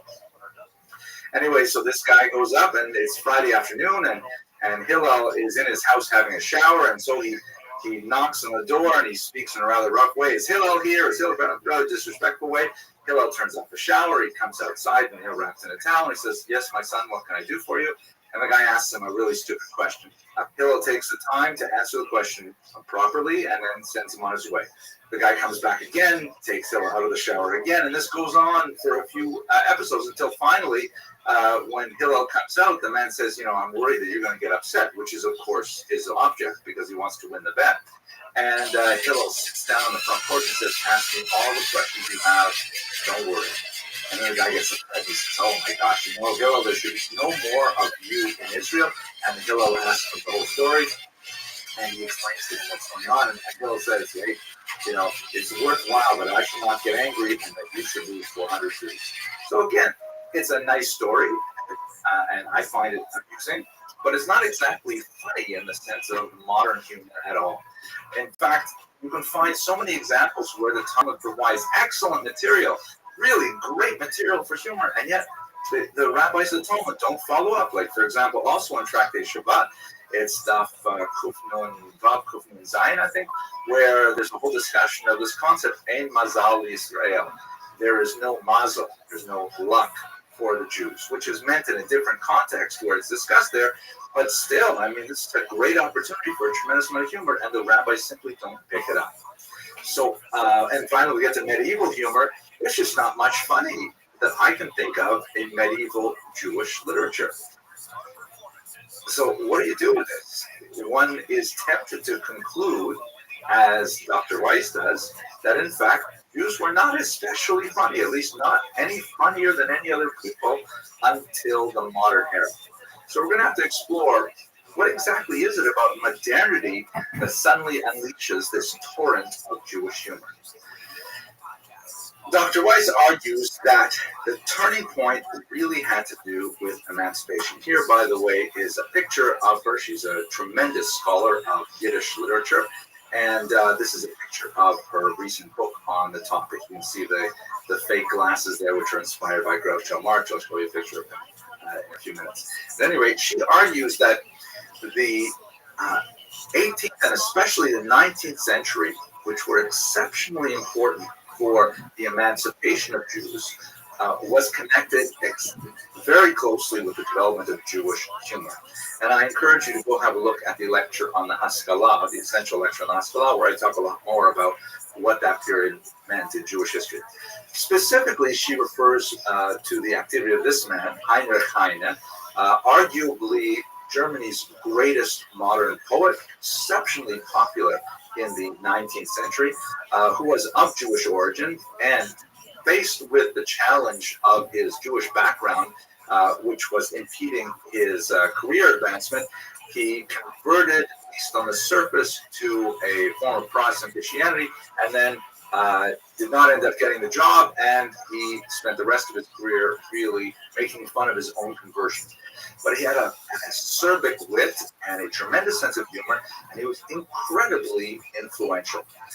Heine really exploited the notion of Jewish otherness, of Jewish standing outside of mainstream culture, as he himself did, and by extension, many Jews identified with that feeling, particularly in Western Europe, and this is the origins of humor. I have a little bit more to say about that. In Eastern Europe, the classic figure, without doubt, towering above other humorists of the time, was the great Shalom Rabinowitz, known much more popularly by his pseudonym Shalom Aleichem, which is a greeting in traditional Yiddish, and in Hebrew it really means, how are you doing, peace upon you. And Shalom Aleichem, with his extensive treatments of and send-ups, really, of shtetl life and of Jewish foibles in late 19th century Eastern Europe, were absolutely hilarious. The thing that's so tragic, however, about Shalom Aleichem, for our purposes, is that the vast majority of his humor is untranslatable.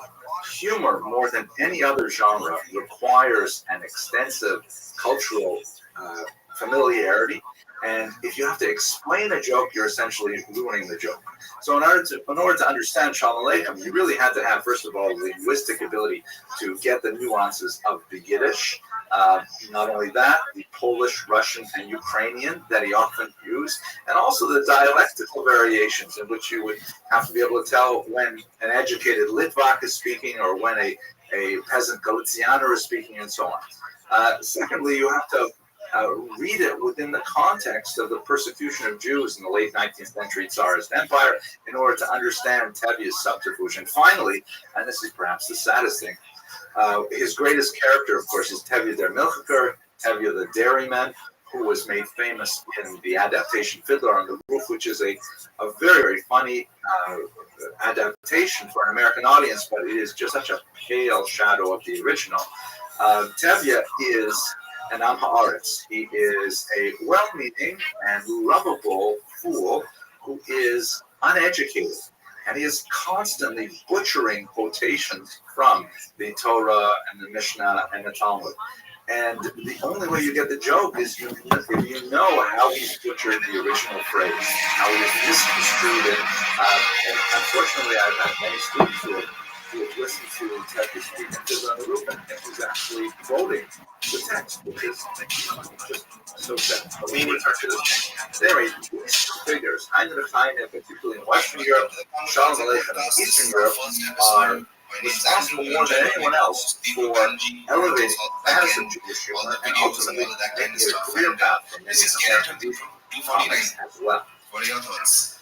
Now, returning to this period of time, referring specifically to the 18th and especially the 19th century, starting in Western Europe and then radiating to Eastern Europe, this is a period when Jews were gradually achieving emancipation. Meaning, they were gradually receiving legal status, sometimes equal status with non-Jews in their given societies, but there's a big gap between legal emancipation and social emancipation. The process begins, again, I encourage you to look at the lecture on the Haskalah for the details on this, begins really in the late 18th century when the French first emancipated the Jews. It was called the Depression, and then Napoleon, in the beginning of the 19th century, convened a Grand Sanhedrin to confirm the rights of the Jewish people in France. He's depicting himself in 1806 as a kind of a Caesar figure with a desert background, and he's holding the law, which has a essentially clapping back at this and saying like, or maybe it's because they've been stuck at home without any kind of live events for so long. That could also, I guess, play a part in the sort of psyche and the psychology of people too, right? Like, maybe the fights make them feel normal. But, I mean, having said that, yeah, look, we've been starved for fights as well. We haven't had fights in 3 weeks or something like that. Like, and we've major events. More than a month. No, the last one was the Kevin Lee, Charles Oliveira one. It happened in like, to think about this, man. It's what, 27 years, 20, whatever, how many years of the UFC's existence, 1993. So, yeah, that's 27 years in the UFC's existence. This is the first time it's ever been held without anybody there. Like, look, I get it. I understand. It's the UFC. Like, dude, we train with these guys, man. And sometimes with us also, we have that mentality. Like, oh, my thumb is fucked up. It's okay. I'm going to go train. Like, yeah, we do this. We have that mentality, right? Like, fighters also have that mentality. Like, and it's even worse with them. Yeah, it's even more so. We guys are just normies, man. We are hobbyists. We train jiu-jitsu. We love the fight game. And so we're hobbyists. And even we have that a little bit of that in us. Like, fuck. We have one segment remaining with David A. Brown and Sarah Huntley talking about their book regarding EMT entities, filled with horrific illustrations and artwork describing what these things look like, what the experience is like.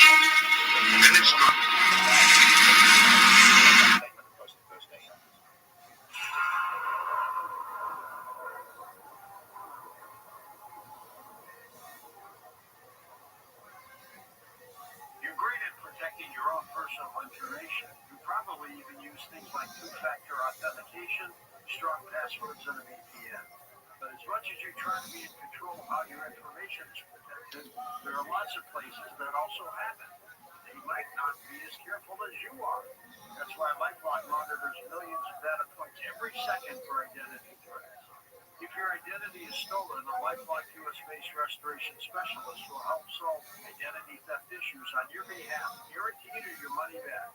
Plus, all LifeLock plans are backed by the $1 Million Protection Package, meaning LifeLock will reimburse you up to the limits of your plan if you lose money due to identity theft. You might not be able to control how others handle your personal information, but you can help protect it with LifeLock. Save up to 40% your first year with promo code George. Call 1-800-LifeLock or go to lifelock.com. Use promo code George for 40% off. Home title theft. It's on the rise and it's devastating if it happens to you. Listen to the alarming words of an actual home title thief. I don't need to know your date of birth and social security number. All I have to do is go to public records, create a document, and file that document. And then I can borrow against the house or sell the house. You may have no clue until you find out that your house has been sold or till several loans or several banks are foreclosing on you.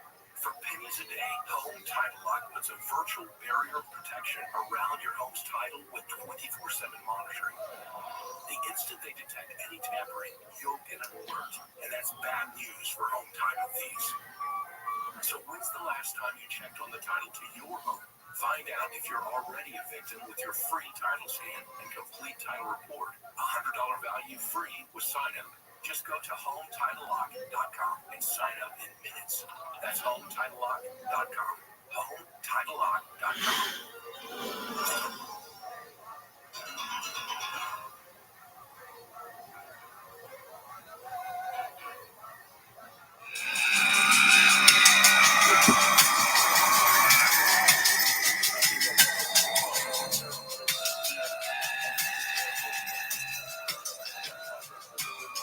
Hello and welcome to the History of the Mongols. I'm your host Kyle. In this series we're going to cover the rise and fall of one of the greatest empires in human history, from the birth of Temujin to the death of Kublai Khan. It's a story of ambition, survival, betrayal and conquest, a story that took a scattered group of tribes and turned them into the masters of the largest continuous empire the world has ever known. Our story begins on the Mongolian steppe, in the unforgiving landscape of endless plains and rugged mountains. The Mongols didn't emerge from nowhere. For centuries, they had been one of many nomadic tribes inhabiting the steppe, moving with the seasons, living off their herds and fighting their neighbors when resources grew scarce. This was not a settled agricultural society with laws and cities. It was a world governed by the strength of your family and the loyalty of your allies. In 1162, on the vast steppes of Mongolia, the Kamag Mongol Confederation, a short-lived alliance of Mongol tribes, including the Borjigin and Taichud, was in disarray.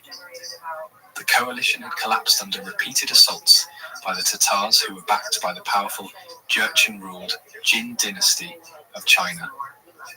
During one of these raids against the Tatars, a young noble named Yasuge Ba'atar captured a Tatar chief named Temujin Uge.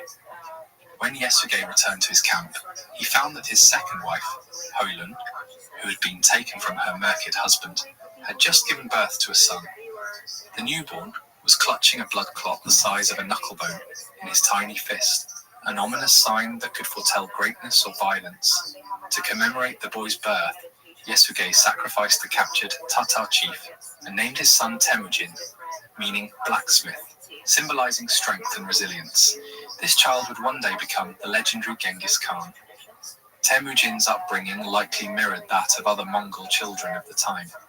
He would have learned to ride before he could walk, mastered archery with the iconic Mongol bow, acquired the skills necessary for herding livestock, and practiced tracking and hunting game.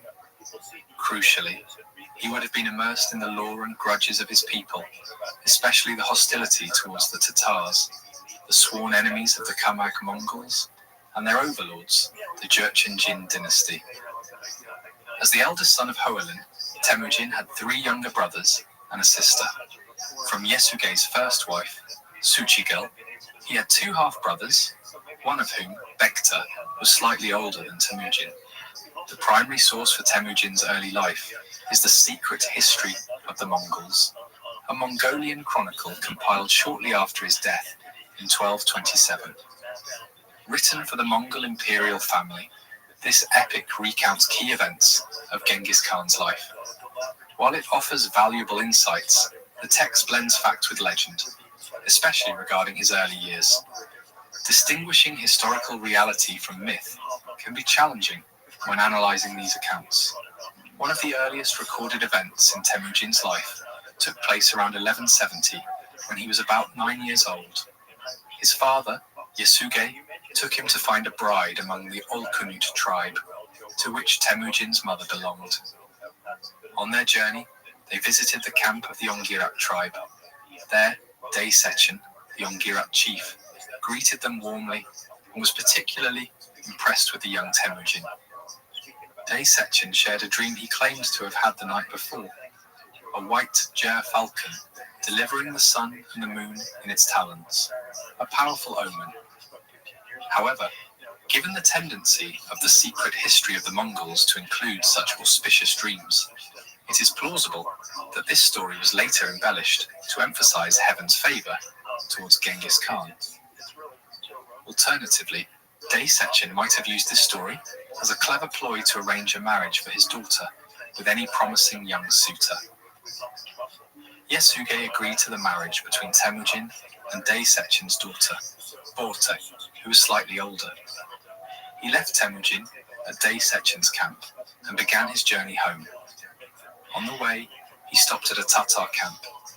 In the Mongolian steppe, hospitality was a deeply rooted tradition.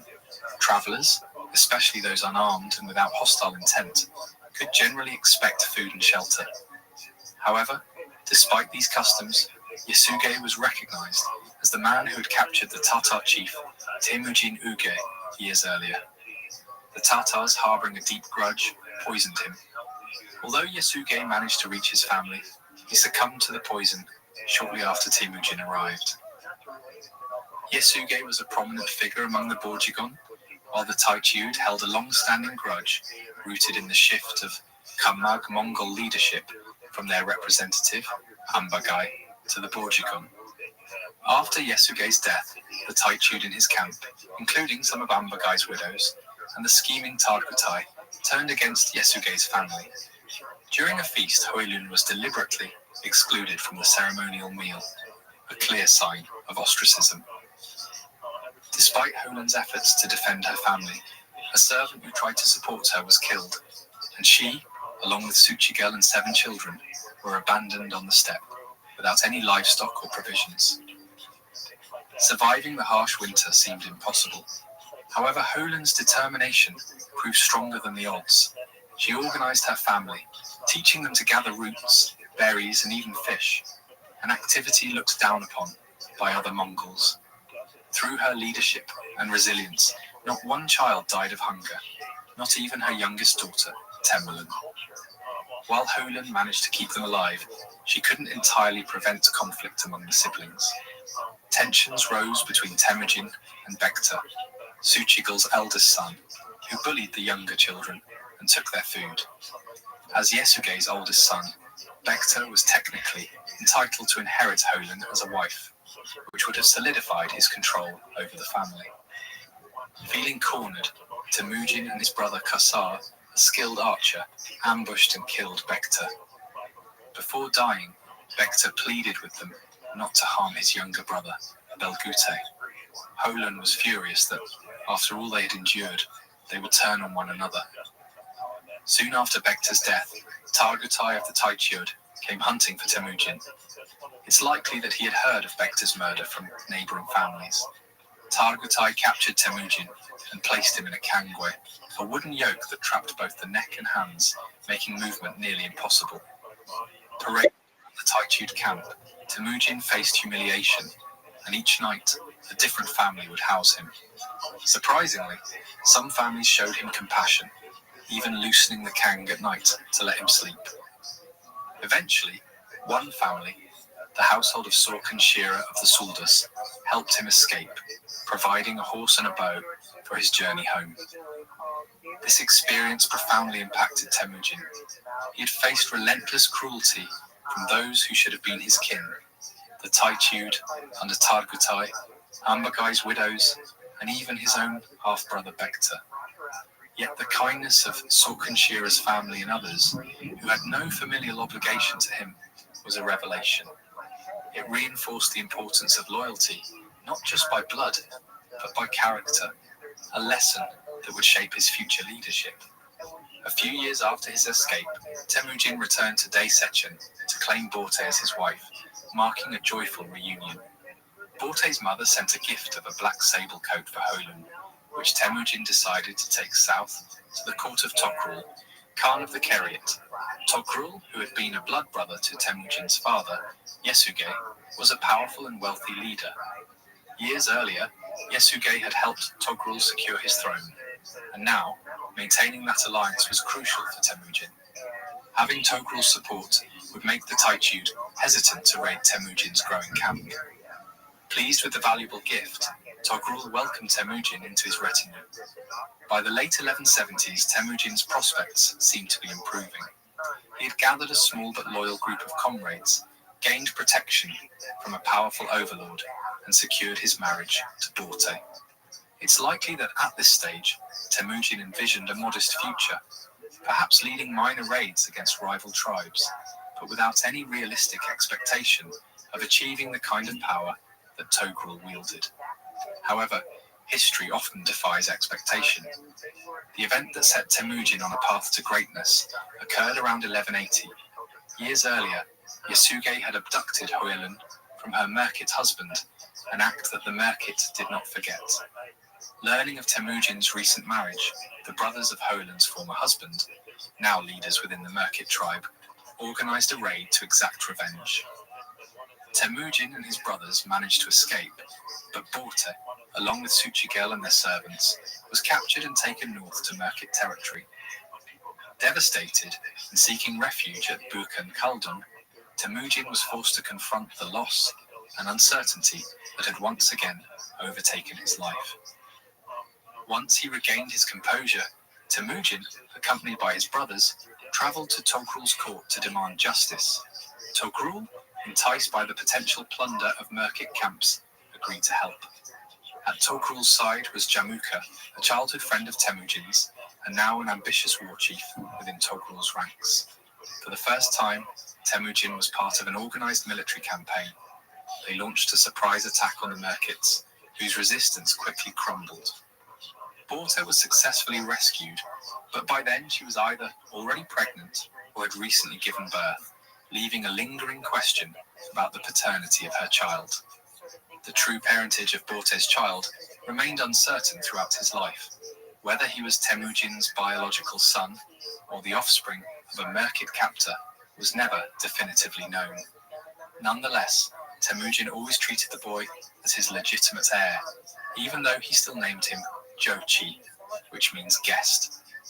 Despite Temujin's acceptance, the question of Jochi's paternity lingered, shaping his future and that of the Mongol Empire. Jochi would eventually become the progenitor of the Golden Horde Khans, who dominated Russia for centuries. After Borte's rescue, Temujin and Jamukha reaffirmed their bond as Anda, sworn brothers, and shared a peaceful period for about a year and a half. During this time, under Jamukha's mentorship, Temujin began to acquire military skills that his father, Yesuge, had not lived to teach him. However, as time passed, their friendship became strained. Temujin grew wary of Jamukha, and Borte warned him of Jamukha's unpredictable nature, suggesting that remaining in Jamukha's camp might confine Temujin to a life of subordination. Ultimately, Temujin chose independence, taking his small group of followers with him. Interestingly, some of Jamukha's men also defected to Temujin, reportedly inspired by a prophecy of his destined greatness, though it is possible that Temujin himself encouraged these defections. Within a few years, Temujin's reputation as a just and fair leader attracted a growing number of followers, both warriors and their families. His increasing influence among the Borjigin clan led to the convening of a Kurultai, a tribal council, where Temujin was elected as Khan of the Borjigin. Seeking to consolidate his position, he sent emissaries to Togrul and Jamukha. Togrul responded with congratulations, while Jamukha expressed resentment, attributing their separation to the influence of the Kamag Khan's descendants. Tensions escalated when Temujin's men killed Jamukha's younger brother, Taichar, during a dispute over stolen horses. Jamukha, interpreting the incident as an act of aggression, prepared for war. In 1186, the two factions clashed at the Battle of Dalan Baljut, known as the 70 Marshes. Despite Temujin's determination, his forces were significantly outnumbered and less experienced. Jamukha's superior military strategy led to a decisive victory. According to the secret history of the Mongols, captured warriors from Temujin's army were executed, some boiled alive, while a prominent prince was beheaded, his head displayed as a grim symbol of defeat. This brutal outcome marked a pivotal moment in Temujin's rise, teaching him valuable lessons about loyalty, strategy, and the harsh realities of power. One of Temujin's most defining skills was his ability to learn from failure, both his own and that of his enemies. After the defeats at Dalan Baljut, Temujin recognized that Jamukha's mistake was his failure to eliminate him when he had the chance. Jamukha's decision to let Temujin live allowed him to remain a potential threat, rallying his forces around him once more. The secret history of the Mongols notes that Jamukha's particularly cruel treatment of prisoners sparked discontent among his own men, leading to defections. This was an important lesson for Temujin. The excessive cruelty displayed by Jamukha made his followers uneasy, and as long as Temujin remained alive, he served as a focal point for those dissatisfied with Jamukha's leadership. From this experience, Temujin learned the importance of relentlessly pursuing enemy leaders to prevent them from regrouping or becoming symbols of resistance. The following decade of Temujin's life is scarcely documented. By 1196, he reappears in the historical record, but the intervening years are shrouded in ambiguity. It is possible that he spent this time rebuilding his forces, gradually recovering from his previous defeat. Another theory suggests that Temujin might have fled south to seek refuge with the Jin Empire, a surprising move, considering the Jin were traditionally his enemies. However, this strategy would not have been unprecedented. Steppe leaders often sought protection from sedentary powers when their fortunes turned, as demonstrated when Togrul fled to the Tangut Shishya and Karakitai during similar circumstances. Temujin's re-emergence on the political scene is recorded in the secret history of the Mongols, where he is depicted fighting alongside both the Jin army and Togrul against the Tatars, who were rebelling against the Jurchen rulers.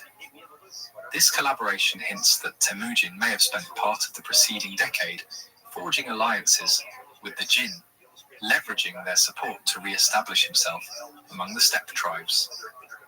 This also aligns with the common practice of Chinese dynasties using one steppe faction to suppress another when conflicts arose. Following their victory over the Tatars, both Temujin and Togrul were rewarded with spoils, followers, and official titles from the Jin court. Togrul, in particular, received the title Wang, meaning king in Chinese, which the Mongols adapted as Ong. Consequently, he became known as Ong Khan. These new titles symbolized their acceptance as Jin vassals, a political move that temporarily stabilized their power. Strengthened by this recognition, Temujin and Togrul launched campaigns against various groups, including the Merkits to the north and the Naiman to the west, consolidating their influence by subduing rebellious vassal tribes. These efforts marked the beginning of Temujin's gradual rise from a fractured political outcast to a powerful leader poised to reshape the Mongol world. During these years, Temujin's reputation and power grew significantly. He proved himself a capable leader and a strategic thinker, particularly when it came to warfare and organization. Unlike many of his rivals who would typically slaughter defeated tribes, Temujin chose a different approach. Instead, he absorbed these tribes into his own, spreading their members among his people. This method not only increased his numbers, but also strengthened his influence. Loyalty and competence were highly valued in his ranks. Those who demonstrated both were promoted to higher positions, regardless of blood ties. Although many of his top commanders were indeed related to him, kinship was not the only criterion. However, Temujin's rise did not go unchallenged. His actions, along with those of his ally Togrul, earned them numerous enemies across Mongolia. Among these were the Merkits, Naimans, Tatars, Taichud, and other smaller groups, all of whom sought revenge. In 1201, these factions united and elected a military leader to confront Temujin. They chose Jamuka, who had once been Temujin's friend and blood brother. At the Battle of Khoiten in 1201, the two forces clashed. According to some accounts, Jamuka's shaman summoned a snowstorm to give his troops an advantage. Despite this, Temujin emerged victorious, and Jamuka's coalition fell apart. In the aftermath, Jamuka, desperate to recoup his losses, looted the camps of his own allies before fleeing. Togrul pursued Jamuka, while Temujin turned his attention to the Taichud, seeking to avenge his earlier defeat. The Taichud did not yield easily. During the battle, Temujin had a horse shot from under him and suffered a severe neck wound that almost claimed his life. Yet despite these injuries, he was ultimately triumphant. The Taichud were defeated and assimilated into his growing forces. Even the vassal tribes associated with the Taichud submitted.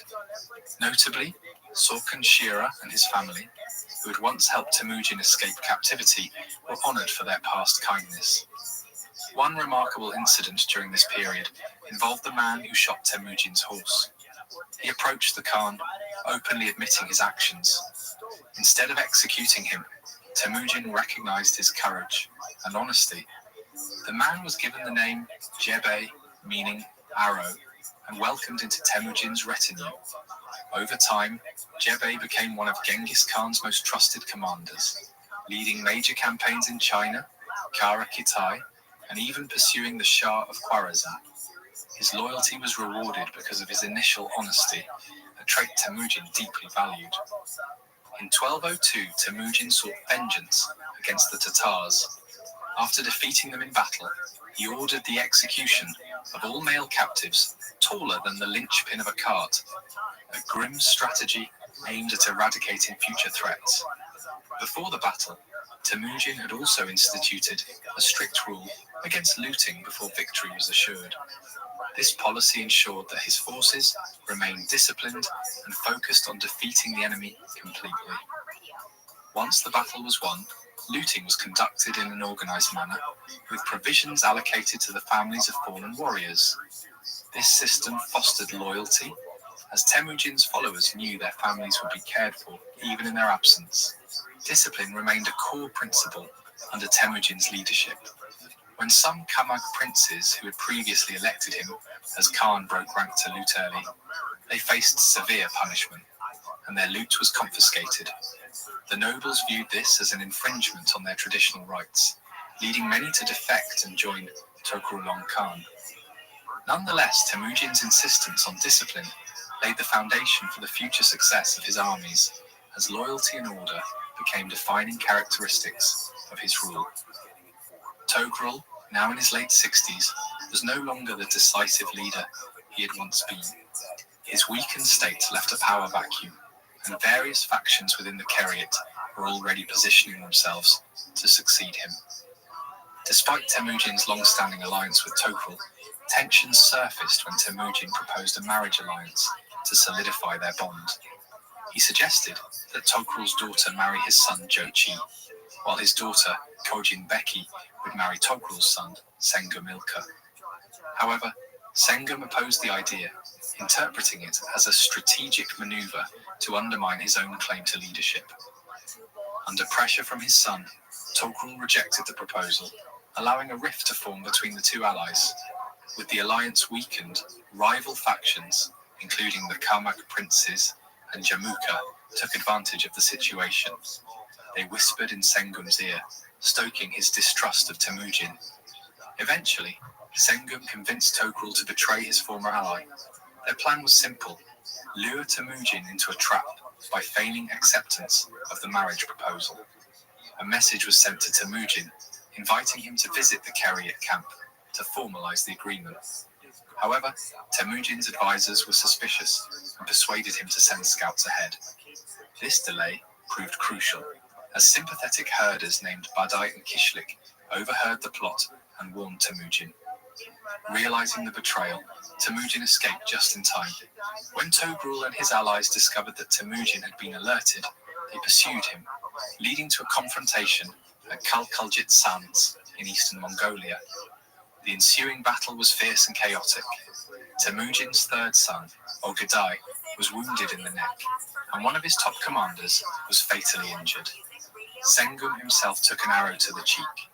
Despite their valiant resistance, Temujin's forces were ultimately defeated, forcing them to retreat.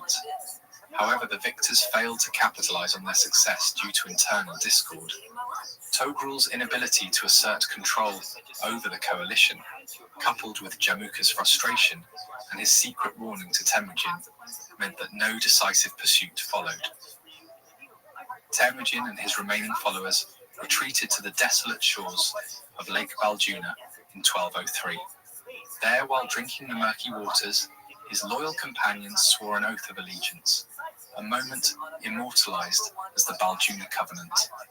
Though Temujin had suffered defeat, he still had loyal supporters, and his charisma continued to attract allies. Central Asian Muslim merchants, sympathetic to his cause, brought vital supplies, including sheep, to sustain his forces. Meanwhile, Togrul's coalition quickly fell apart. Power struggles erupted as various factions vied for control, and assassination attempts became common. Temujin took advantage of the chaos by sending emissaries to key leaders, subtly reminding them of past alliances or making veiled threats. This strategic manipulation deepened the mistrust among his enemies, gradually undermining their unity and setting the stage for Temujin's resurgence.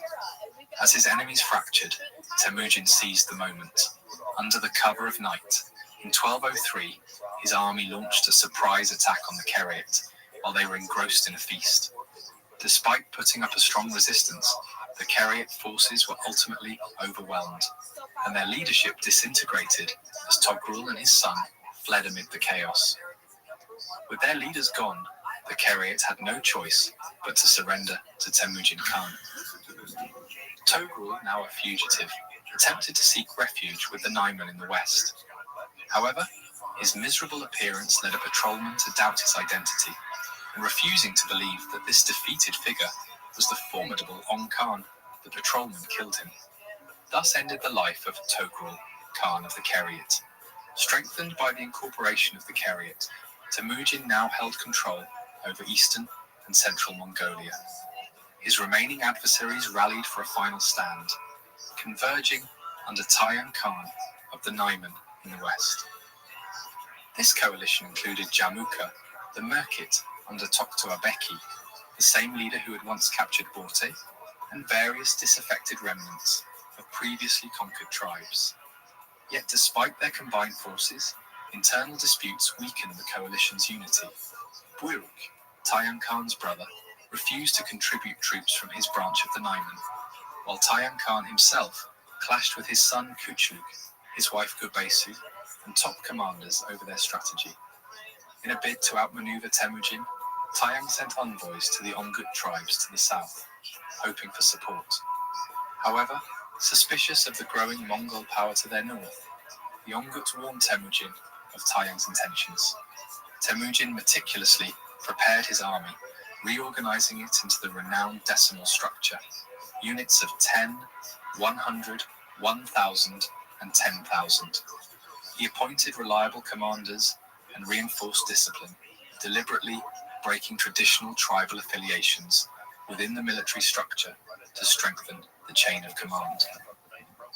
Moving early in the spring of 1204, while the horses were still lean from the harsh winter, Temujin aimed to catch his enemies off guard, as they would not expect a campaign at such a time.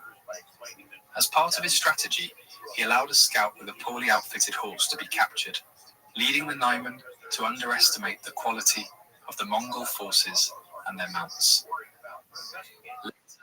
As they ventured deeper into Naiman territory, Temujin instructed his men to light multiple fires at night, creating the illusion of a much larger force.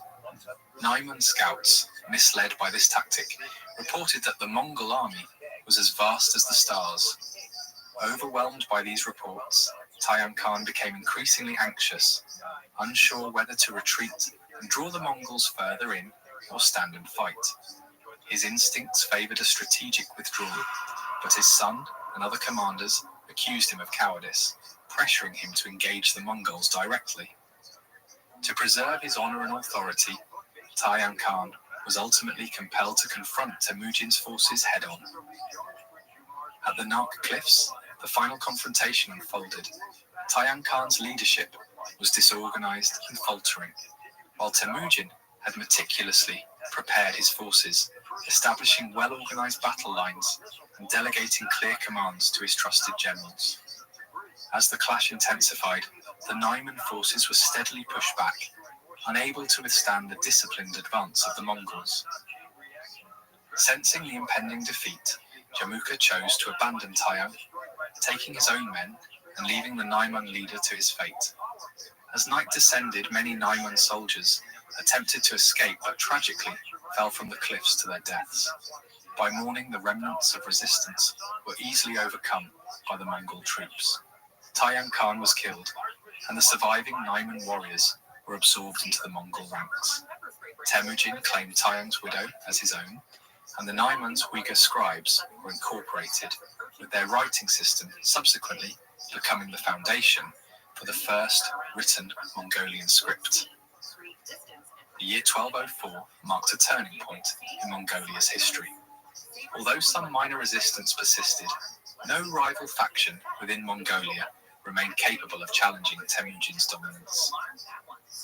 Tayang's son managed to escape to the Karakitai, where he would seize power in 1211, only to face Mongol retribution in 1217. Similarly, the surviving sons of the Merkit chief sought refuge among the Kipchak-Kangreli tribes in the distant west, but even that was insufficient to escape Mongol pursuit. In 1205, Jamuka, once Temujin's sworn brother and rival, was finally betrayed by his last 5 followers, who delivered him to Temujin in hopes of reward. Instead, Temujin executed the betrayers, denouncing their disloyalty. In an emotional encounter recorded in the secret history of the Mongols, Temujin offered Jamuka the chance to rejoin him. Jamuka, however, declined, requesting instead a bloodless death. He assured Temujin that his soul would watch over his friend's family. In accordance with Mongol tradition, Temujin buried Jamuka with the golden belts they had once exchanged as symbols of their bond. An alternative account by the Persian historian Rashid al-Din, written a century later, claims that Jamuka was executed by being dismembered while cursing Genghis Khan. Despite this darker version, the story of their reconciliation remains more widely remembered. In 1206, Temujin summoned a great Kurultai, a grand assembly of the Mongol tribes. During this pivotal gathering, he was declared the supreme ruler of all the steppe peoples. No longer were they fragmented as Keriot, Nayman, Tatar, or other distinct tribes. They were unified as Mongols under one leader. Temujin assumed a new title, Genghis Khan, which can be interpreted as fierce or stern ruler. This proclamation marked the consolidation of the Mongol Empire, and the world would soon come to fear the power and ambition of Genghis Khan. In the next episode, we will explore the early military campaigns under Genghis Khan, focusing on the unification of the Mongol tribes, the formal establishment of the Mongol Empire, and the initiation of the first campaign against the Tangut Kingdom in northwestern China. I hope you've enjoyed this episode of the History of the Mongols. Please like the video or leave a comment, as it helps the channel to keep growing, and subscribe if you want to hear more. Thank you, and see you all next time.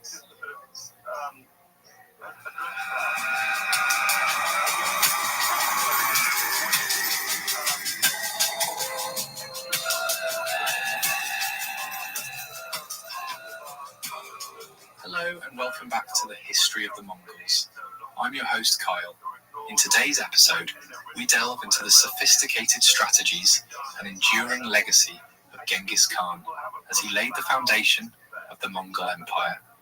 We will explore his efforts to consolidate power, implement innovative governance, and address the challenges of tribal unity, alongside the pivotal military campaigns that expanded Mongol influence. Join us as we examine the methods, triumphs, and complexities of this unparalleled historical figure. Before we get started, I just want to address something before any comments come flooding in to correct me about how to say the name Genghis Khan.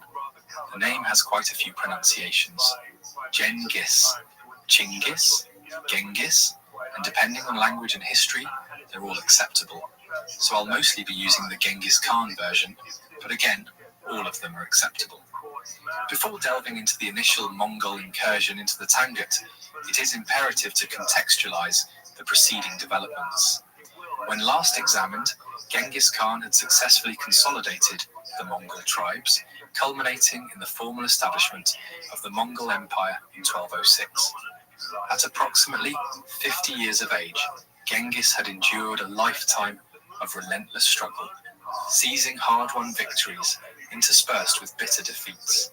He had acquired profound insights, not only from his own errors, but also from those committed by his adversaries. However, despite the establishment of the Mongol state, its structure remained fragile. Tribal confederations historically lacked longevity, compelling Genghis Khan to devise strategies to forestall any resurgence of tribal discord that could fracture his nascent empire. To mitigate this risk, Genghis Khan implemented a series of transformative strategies aimed at dismantling the entrenched powers of traditional chiefs and khans. Central to this reform was the realignment of loyalty, now directed solely towards the Great Khan.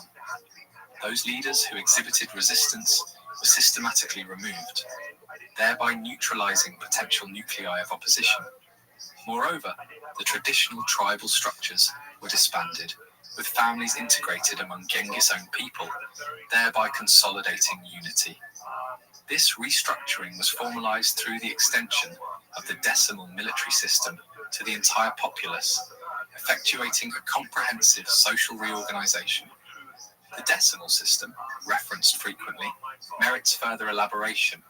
It was predicated on the organization of groups into units of 10, 100, 1,000, and 10,000, denoted respectively in Mongolian as Arban, Jagun, Minghan, and Tumen.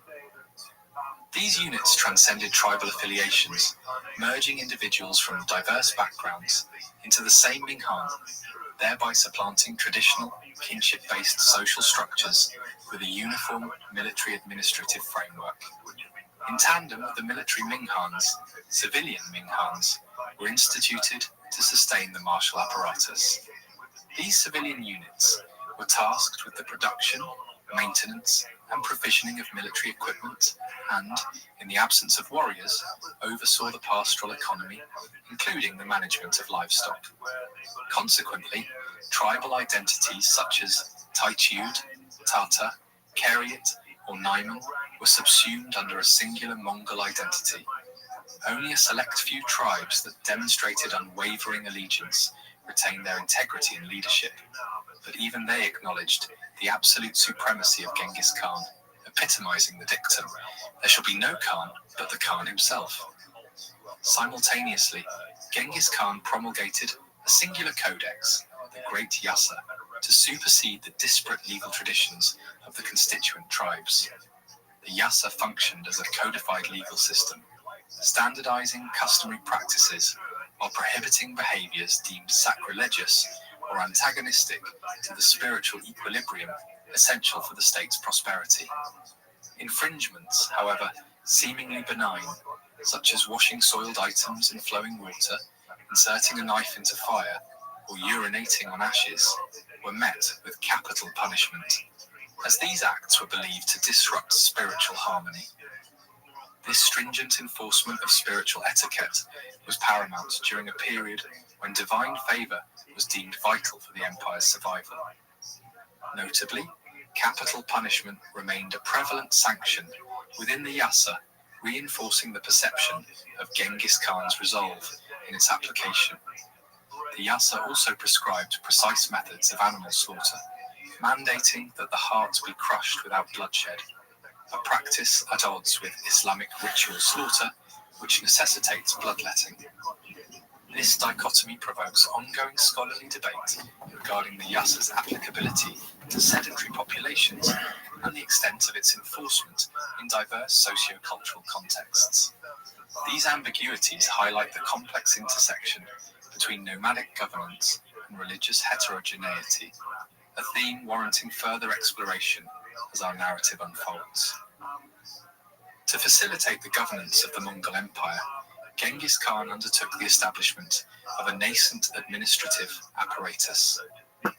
Although modest in scale when juxtaposed with the sprawling bureaucratic frameworks of contemporaneous China, this rudimentary system was indispensable for overseeing a polity encompassing approximately 1 million individuals and an army numbering around 100,000.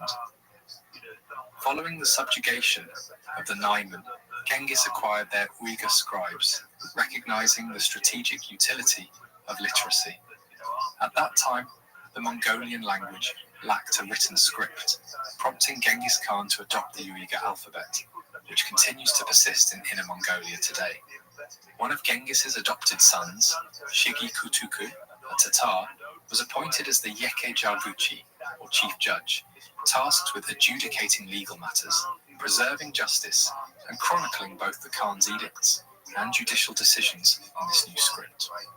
A significant augmentation of the burgeoning administration involved expanding the Keshik to 10,000 men.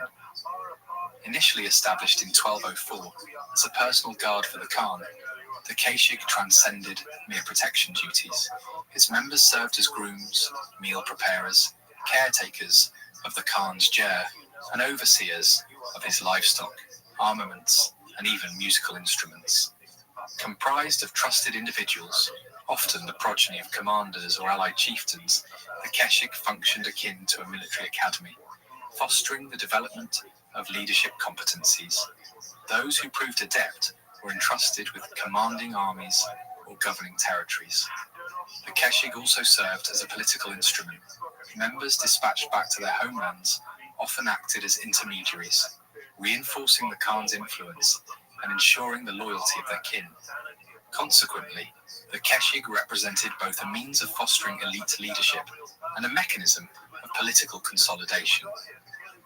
These strategic measures fortified the core military values prized by the Mongols: loyalty and discipline. The Mongol command structure, particularly the decimal system, demanded unwavering trust among commanders, essential for the operational fluidity of Mongol warfare. Armies often operated across vast distances, necessitating precise coordination to encircle and neutralize adversaries. Such operational autonomy underscores the institutional loyalty embedded within the Mongol hierarchy. Even when the Khan campaigned on distant fronts, his commanders maintained allegiance and executed his directives, contributing to the empire's expansion. By eliminating potential allegiances that might undermine the Khan's authority and rewarding demonstrated competence, the great Khans cultivated a resilient and reliable military apparatus. Soldiers demonstrated remarkable dedication, often enduring severe hardships without complaint. Their loyalty reinforced by a reciprocal relationship wherein the Khan ensured the well-being of their families. Instances of defection among Mongol forces during the period of imperial consolidation were exceedingly rare, consistently noted by foreign chroniclers who marveled at the Mongols' steadfastness. Any potential threats to this consolidation were expeditiously neutralized. One prominent instance involved Kokochu, also known as Teb Tengari, a shaman and Genghis Khan's stepbrother. Renowned for his purported spiritual prowess, allegedly capable of traversing snowstorms unclothed, Kokochu had earned considerable reverence. According to one account, it was Kokochu who conferred the title of Genghis Khan upon Temujin in 1206. However, emboldened by his perceived spiritual authority, Kokochu assaulted Genghis' brothers, overstepping his bounds. In response, Genghis permitted his youngest brother to incapacitate the shaman, leaving him to perish, an unequivocal demonstration that no spiritual figure, regardless of perceived power, would be tolerated as a challenge to the great Khan's supremacy. These measures established a degree of internal control within Genghis Khan's nascent polity, yet the stability of his state remained tenuous. Numerous adversaries or their descendants had survived the arduous wars of unification. Among them were Toktoa Beki of the Merkit and his progeny, Buyruk Khan of the Naiman and his nephew Kuchlug, as well as Sengum Ilka, the son of the late Ong Khan of the Kerayit. Of particular concern were the heirs of the Naiman and Kerayit factions, as the Jin dynasty in the south could potentially endorse them as alternative leaders, thereby galvanizing residual dissident factions against Genghis Khan. In the years immediately following unification in 1206, it became imperative for Genghis to preempt any resurgence of opposition. Buyruk was decisively defeated in late 1206, forcing the remaining Naiman, now led by Kuchlug, to migrate westward and ally with the Merkit under Toktoa along the Irtysh River, where they faced defeat in 1208. Toktoa perished in combat, while his sons sought refuge among the Kipchak tribes in the far west. Kuchlug, on the other hand, would eventually find sanctuary in the Kara Kitai, where he would later seize power in 1211, a development we will revisit in a subsequent episode. To the north, Genghis Khan compelled the submission of various Siberian forest tribes around Lake Baikal in 1207, including the Kyrgyz, the Tumed, and the Oirat, among others. By 1208, Genghis had successfully secured both his northern and western frontiers, with his eastern boundary naturally demarcated by the Qingling Mountains, leaving the southern territories of China as the next strategic objective. While these efforts to consolidate an administrative framework and eliminate potential rivals fortified his rule, Genghis Khan remained acutely aware that idleness among his warriors could foster internal discord. Genghis recognized that the Mongols required a unifying external threat to channel their martial vigor. Engaging in campaigns not only served this strategic function, but also addressed pragmatic concerns. The environmental conditions of late 12th century Mongolia, characterized by increased aridity and desertification, exacerbated by protracted conflict, had significantly depleted livestock numbers. A military expedition against China promised both material replenishment and the fulfillment of the Khan's role as a provider. Ideologically, the campaign against the Jin also reinforced Genghis Khan's political legitimacy, rooted partly in his association with the Karmag Mongol Union of the early 12th century, which had been dismantled by the Jurchen Jin. The brutal execution of Khan Ambagai by the Jin demanded retribution, presenting Genghis with an opportunity to fulfill his duty as avenger. Furthermore, although the Jin dynasty was temporarily preoccupied with internal uprisings, flooding, and conflict with the southern Song dynasty, it would inevitably challenge a consolidated Mongol presence on its northern periphery. Perceiving Genghis Khan as a vassal, the Jin's acquiescence was unlikely, rendering a preemptive strike advantageous. It is crucial to emphasize that, at this juncture, the Mongols did not conceptualize world domination. Even the prospect of fully subjugating China had not yet crystallized as a strategic objective. The two kingdoms the Mongols faced at the outset was the Jurchen Jin Empire, its capital at Zhongdu, modern-day Beijing, which controlled a huge stretch of territory from the Ordos Loop to the far east of Manchuria. Ruled by the Jurchen, a semi-nomadic people originally from Manchuria, it was certainly the strongest single military force in the world at this point, with a population of about 40 million, mainly Chinese but a notable Jurchen and Khitan minority. Genghis Khan would have considered them the single greatest foe he faced. To the west of the Jin dynasty, in the Gansu corridor, was the back door to North China, the Xia dynasty, or the Tangut kingdom. Considerably smaller in both population, geographic size, and in its military, it was a stout kingdom ruled by a people of Tibetan heritage, with a mixed population of Turkic nomads, sedentary Chinese, and Uyghurs. Much of it was covered by desert and mountain, its major cities huddled along the Yellow River, west of the Ordos Desert. Controlling the Gansu corridor, the narrow strip between the Gobi Desert and Mongolia in the north, and the offshoots of the Himalayas to the south, most of the overland trade routes, the Silk routes, were funneled through here, increasing the wealth of the kingdom substantially. It was here the hammer would fall first. The first Mongol raids into the Tangut realm were in 1205, pursuing the fleeing Kariot prince Sengum Ilka. The Sengum evaded them, as he had been chased out by the Tangut, and was then murdered shortly afterwards in the Tarim Basin. The Mongols made do with captured animals and goods before withdrawing.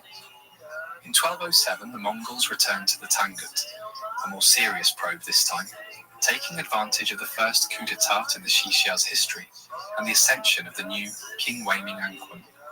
Tangut garrisons were sent out to meet the raiders and were destroyed, and the border fort of Wulahai was sacked and occupied until early 1208.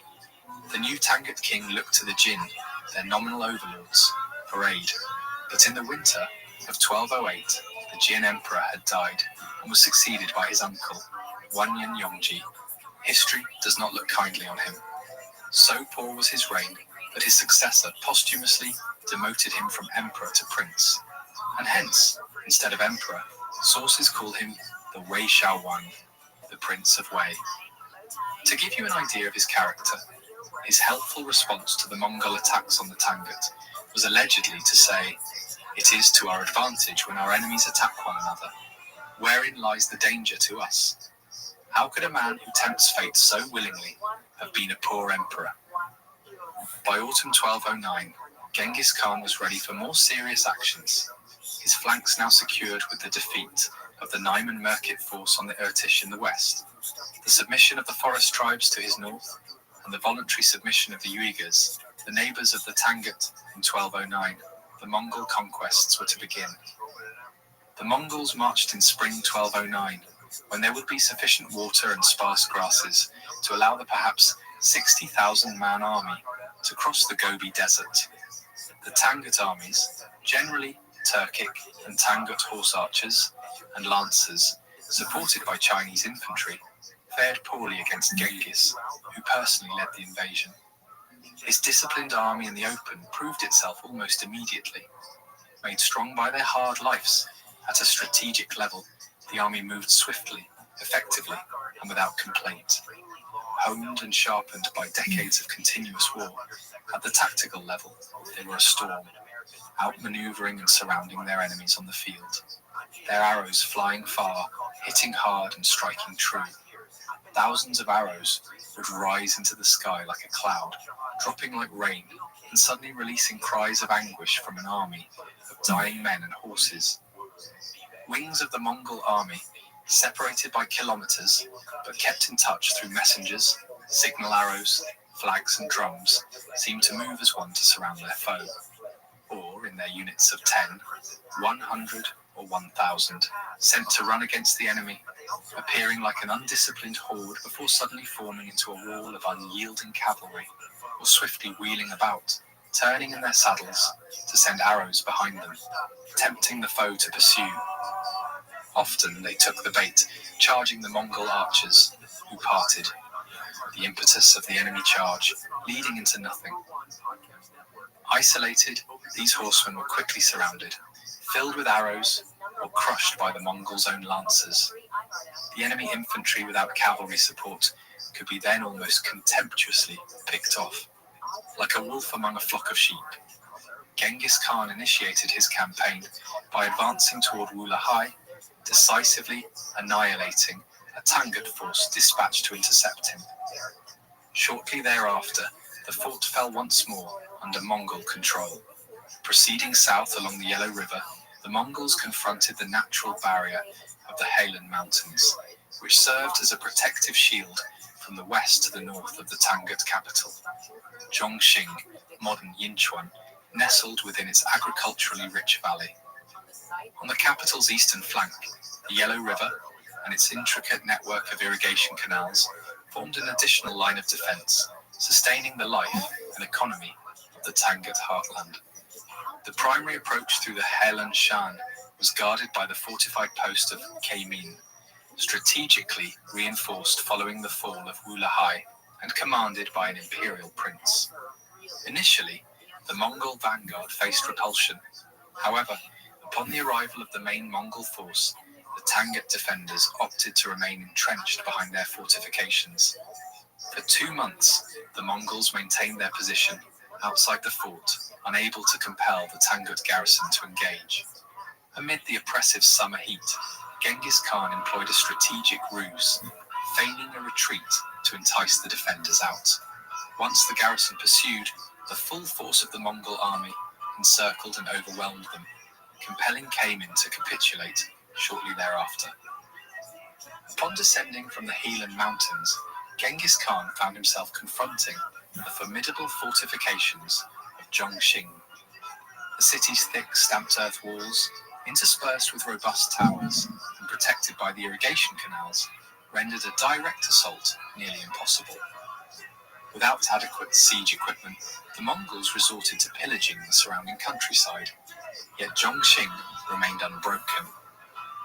In the autumn of 1209, nature intervened. Seasonal rains swelled the Yellow River. Seizing this opportunity, Genghis Khan ordered his forces to construct a makeshift dike, diverting the surging waters toward the city. The resulting deluge destabilized the earthen walls, inundated homes, and threatened the populace with disease, all while the siege's hardships of hunger and fatigue eroded Tangut morale. Ironically, the dike itself eventually failed, flooding the Mongol encampment, but by then, the psychological damage to Zhongxing was irreversible. In January 1210, the Tangut court, recognizing the inevitability of defeat, initiated peace negotiations. As part of the resulting treaty, the humiliated Tangut kingdom accepted vassal status under Mongol suzerainty. Genghis Khan secured a Tangut princess as a consort, alongside substantial tribute consisting of falcons, camels, and textiles. In early 1210, Genghis Khan returned to Mongolia, vindicated by his successful campaign. Shortly thereafter, Tangut king Waiming Anqun died under suspicious circumstances, marking a symbolic end to the first Mongol conquest. While the Mongols encountered significant challenges when faced with fortified cities, their adaptability and tactical ingenuity in open field engagements proved decisive. Although they lacked a reliable method for capturing well-defended settlements, the Mongols demonstrated a capacity to lure garrisons into the open, exploiting the defenders' misconceptions of weakness. Compared to subsequent Mongol conquests, the Tangut submission was comparatively lenient. The tribute demanded, though substantial, was not ruinous, and the Mongols refrained from establishing a permanent military presence within the kingdom. Tangut autonomy remained largely intact, except for obligations to provide military support and tribute. Nonetheless, discontent simmered within the Tangut court, where factions persistently advocated for resistance. This internal discord would ultimately precipitate the kingdom's downfall, a consequence not of direct Mongol domination, but of internal strife catalyzed by the uneasy vassalage. Upon his return to Mongolia, Genghis Khan received emissaries from the Jin court bearing news of the enthronement of Wanyan Yongji as the new Jin emperor. The envoys also sought to reaffirm Genghis Khan's obligations as a tributary, harking back to the political dynamics established in 1196 when Genghis had engaged in military action against the Tatar tribes with Jin support. At that time, the Jin viewed him as a subordinate, and it is likely that Genghis had initially sent gifts or tribute to the Jin in acknowledgement of this status. However, by approximately 1206, he had ceased this practice. In 1208, the Jin Emperor Jiangzong had dispatched his uncle, Wanyan Yongji, to re-establish the tributary relationship. But Genghis, perceiving Yongji as unimposing, had responded with overt disdain. Now in 1210, upon learning of Yongji's accession to the throne, Genghis Khan's reaction was one of irreverent amusement. Customarily, he was expected to perform the kowtow to acknowledge the new emperor. Instead, Genghis openly derided the notion, spitting on the ground towards the south, the symbolic direction of the Jin court, and remarked, "I thought that the ruler of the Middle Kingdom must be from heaven. Can he be a person of such weakness as Wei Xiaowang? Why should I kowtow for him?" He then mounted his horse and rode away, a gesture laden with symbolic repudiation. This act of defiance effectively constituted a declaration of war, marking the inception of a protracted conflict that would endure for 2 decades, far exceeding the lifespans of both Genghis Khan and the Jin Emperor Wanyan Yongji. The audacious rejection of Jin authority not only demonstrated Genghis Khan's resolute autonomy, but also set the stage for a series of campaigns that would irrevocably alter the political landscape of East Asia. I hope you've enjoyed this episode of the history of the Mongols. Please like the video and leave a comment, as it helps greatly, and subscribe if you want to hear more. Thank you, and see you all next time.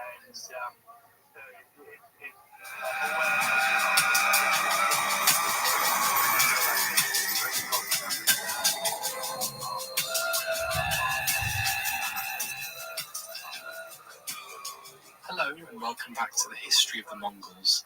I'm your host Kyle. Last time we explored how Genghis Khan consolidated his power over the diverse Mongol tribes, effectively transforming them from a fragile alliance into a unified and formidable empire. Through calculated political reforms, Genghis dismantled existing tribal structures, centralizing loyalty exclusively under his leadership. He established the Great Yasa, a comprehensive legal code, and reorganized his army into disciplined units based on the decimal system, laying a solid foundation for the expansive empire that was to follow. After firmly establishing control within Mongolia, Genghis Khan set his sights on the Tangut Kingdom, marking the beginning of his ambitious campaigns beyond Mongol borders. In today's episode, we delve deeper into Genghis Khan's next major challenge, his confrontation with the powerful Jin dynasty of northern China. Let's get started. After returning from the Tangut Kingdom in early 1210 and disrespecting envoys from the new Jin Emperor, Wei Xiaowang, Genghis Khan started preparations for a significant campaign. He began by gathering intelligence and reviewing his forces. Crucial information came from Muslim, Uyghur, and Ongud merchants, as well as defectors from the Jin dynasty, including Khitan and Chinese officials who urged an attack. By this time, The Jin dynasty was struggling. Severe flooding in the late 1190s dramatically altered the course of the Yellow River, devastating agriculture and communities. Ongoing conflict with the Song dynasty between 1206 to 1208 further weakened the Jin economy, causing severe inflation that rendered their paper currency nearly worthless. While Jin armies remained large and formidable, their effectiveness had declined, partly due to increased assimilation into Chinese culture, diminishing the fierce military prowess of earlier generations. In early 1211, the Turkic Karluks of Al-Malik and Kayalik submitted to Genghis Khan, providing valuable cavalry support. Genghis stationed his son-in-law, Tokuchar, in western Mongolia as a guard against potential threats, including the Naiman Prince Kuchlug, who had seized power in Kara-Kitai. Confident in his strength and believing he had divine favor, Genghis Khan set out southward in the spring of 1211. His force of approximately 100,000 was divided into two armies, one under his direct command, the other led by his eldest sons, Jochi, Chagatai, and Ogedai. By May 1211, the Mongols had crossed the Gobi Desert and entered Inner Mongolia, the grassland region between the Gobi and the Yanshan Mountains, marking China's northern border. Contrary to popular belief, Genghis Khan did not breach or bypass the well-known Great Wall of China we see today. That structure was built later, during the Ming dynasty in the 15th and 16th centuries. The Jin dynasty had constructed shorter sections of defensive walls, mainly from earth, and these were manned primarily by local tribes, including the Ongud. The Ongud, a Turkic Nestorian tribe, friendly with Genghis Khan since 1204, had previously refused a call by the Naiman Khan to attack the Mongols from behind, instead alerting Genghis to this plot. When Genghis Khan approached, the Ongud readily submitted and opened their gates without resistance. In return, they were treated generously by the Mongols. Genghis Khan solidified this alliance by marrying one of his daughters into the Ongud leadership, where she would represent Mongol interests effectively. The Mongol forces spent the summer resting in Ongud territory, utilizing its pastures to strengthen their horses. During this period, they also captured a few Jin-controlled towns, including Fuzhou, which fell after minimal resistance in late August 1211. Emperor Wei Xiaowang of the Jin dynasty was abruptly awakened by alarming news. The Mongols had reached his borders. Reacting swiftly, he ordered two substantial armies to march towards strategic points he believed the Mongols would target. The region separating the northern Chinese plains from the steppe is marked by the Yan Mountains, relatively modest peaks dotted with villages and towns within their valleys. The most critical route through these mountains is Yehuling, known as Wild Fox Ridge, located just south of Fuzhou. Genghis Khan's army, personally commanded by him, was expected to pass through Yehuling, placing him only days from the Jin capital, Zhongdu. The Jin leadership anticipated that this would be the decisive battlefield. Killing Genghis Khan would likely force his sons, commanding separate forces in the Ordos region, to retreat. As Genghis captured Fuzhou, a formidable Jin force assembled Yehuling, consisting primarily of elite Jurchen and Khitan cavalry backed by Chinese infantry. This army was led by Hushahu, an arrogant yet influential commander with considerable experience from conflicts against the Song dynasty.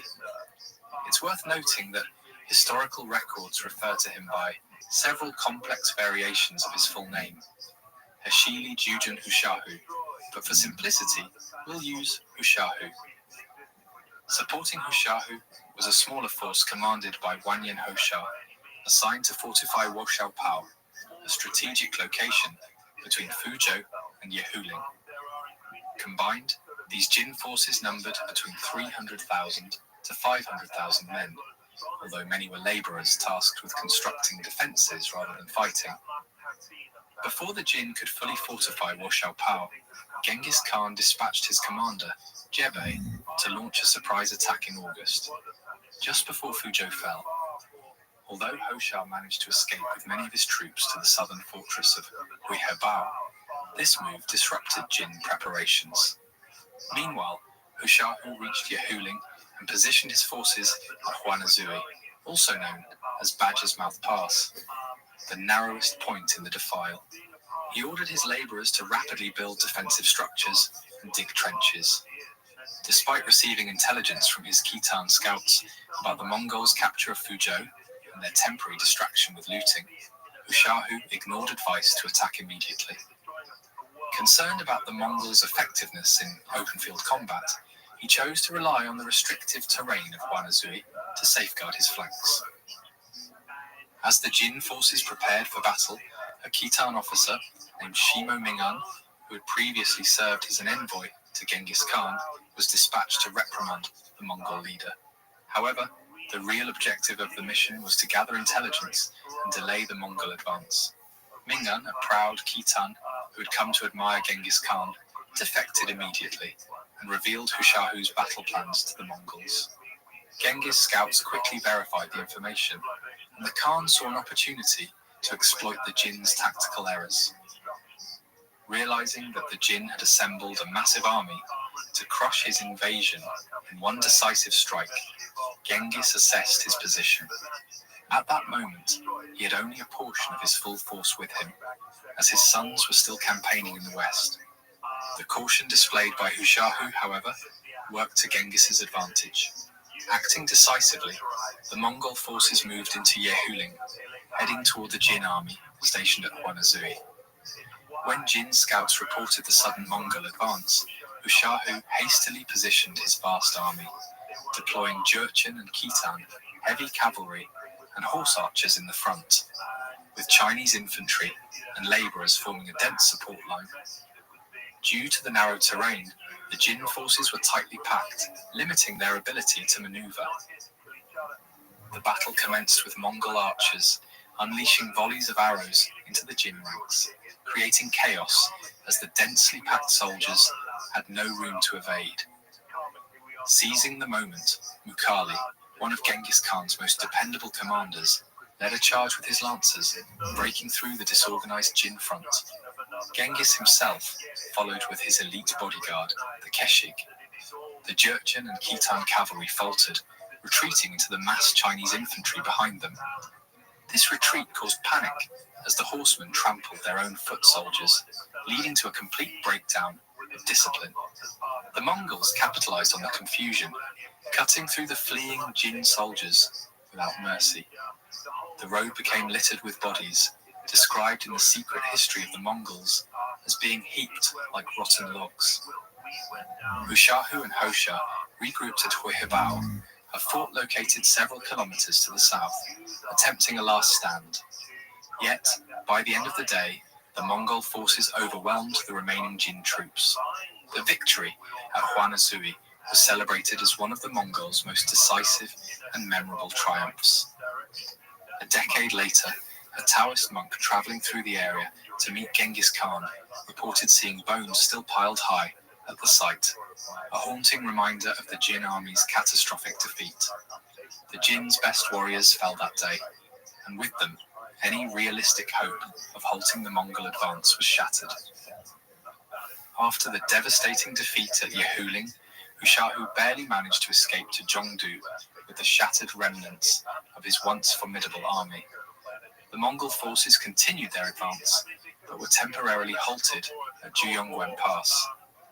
This pass, situated at the narrow 18-kilometer-long Guanggu Valley, served as a critical defensive choke point leading into the North China Plain, approximately 53 kilometers north of Zhongdu.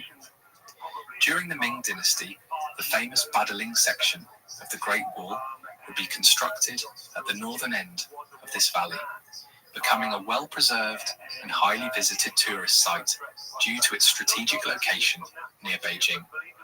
In the 13th century, Juyongguan was already a heavily fortified stronghold, guarded by a substantial garrison. The Mongols, lacking effective siege weapons, could not breach it directly. Jebe Noyan, one of Genghis Khan's most skilled commanders, devised a cunning plan. He feigned a retreat, drawing the garrison out. Eager to avenge their fallen comrades, the defenders pursued him. About 30 kilometers from the pass, Jebbe turned his forces around and ambushed them, annihilating the pursuing troops. With their defensive force obliterated, Zhuyongguan surrendered shortly afterward. By October 1211, Genghis Khan had led his army onto the North China Plain, unleashing chaos across the Jin dynasty's territory. Although he made a brief attempt to besiege Zhongdu, the city's formidable defenses proved too resilient. Recognizing the challenge, Genghis left a contingent to blockade the city and dispersed his forces to raid the surrounding areas. One Mongol army captured the imperial horse herds, significantly weakening the Jin cavalry. Meanwhile, Mongol detachments launched raids from Xijing, modern Datong, in the west, to Dongjing, modern Liaoyang, in Manchuria. Dongjing fell to Jebbe Noyan after another successful feigned retreat, but Xijing resisted the Mongol assault. By February 1212, the Mongol forces withdrew to Onggud territory, bringing with them vast loot and captured livestock. The horses and warriors needed rest after the grueling campaign. Surprisingly, the Mongols did not garrison the border passes they had fought so hard to seize. Scholars speculate that Genghis Khan may not have planned long-term occupation, or, given the Mongols' limited administrative experience, recognized that maintaining these positions would be impractical, while the Jin dynasty remained strong. Despite the heavy losses at Yahuling, the Jin dynasty remained intact. The Jin leadership, still reeling from the defeat, called for reinforcements from Manchuria. Wei Xiaowang appointed Hu Shahu as deputy military commander and tasked him with reoccupying the critical border forts, including Zhuyongguan. Meanwhile, tensions escalated as the Jin rulers, suspicious of the Khitan population's loyalty in Manchuria, sent Jurchen colonists to assert control. Ironically, this only sparked a massive Khitan rebellion, led by Yelu Luge, who soon declared allegiance to Genghis Khan and proclaimed himself king of a new Liao dynasty. Concurrently, the Tangut began raiding the Jin's western frontier, the Song dynasty halted tribute payments to the Jin, and famine broke out in several provinces. The Mongols returned in the autumn of 1212 after giving their horses a summer of rest, but the campaign was abruptly cut short when Genghis Khan sustained a leg injury from an arrow during the assault on Xijing, forcing a temporary withdrawal.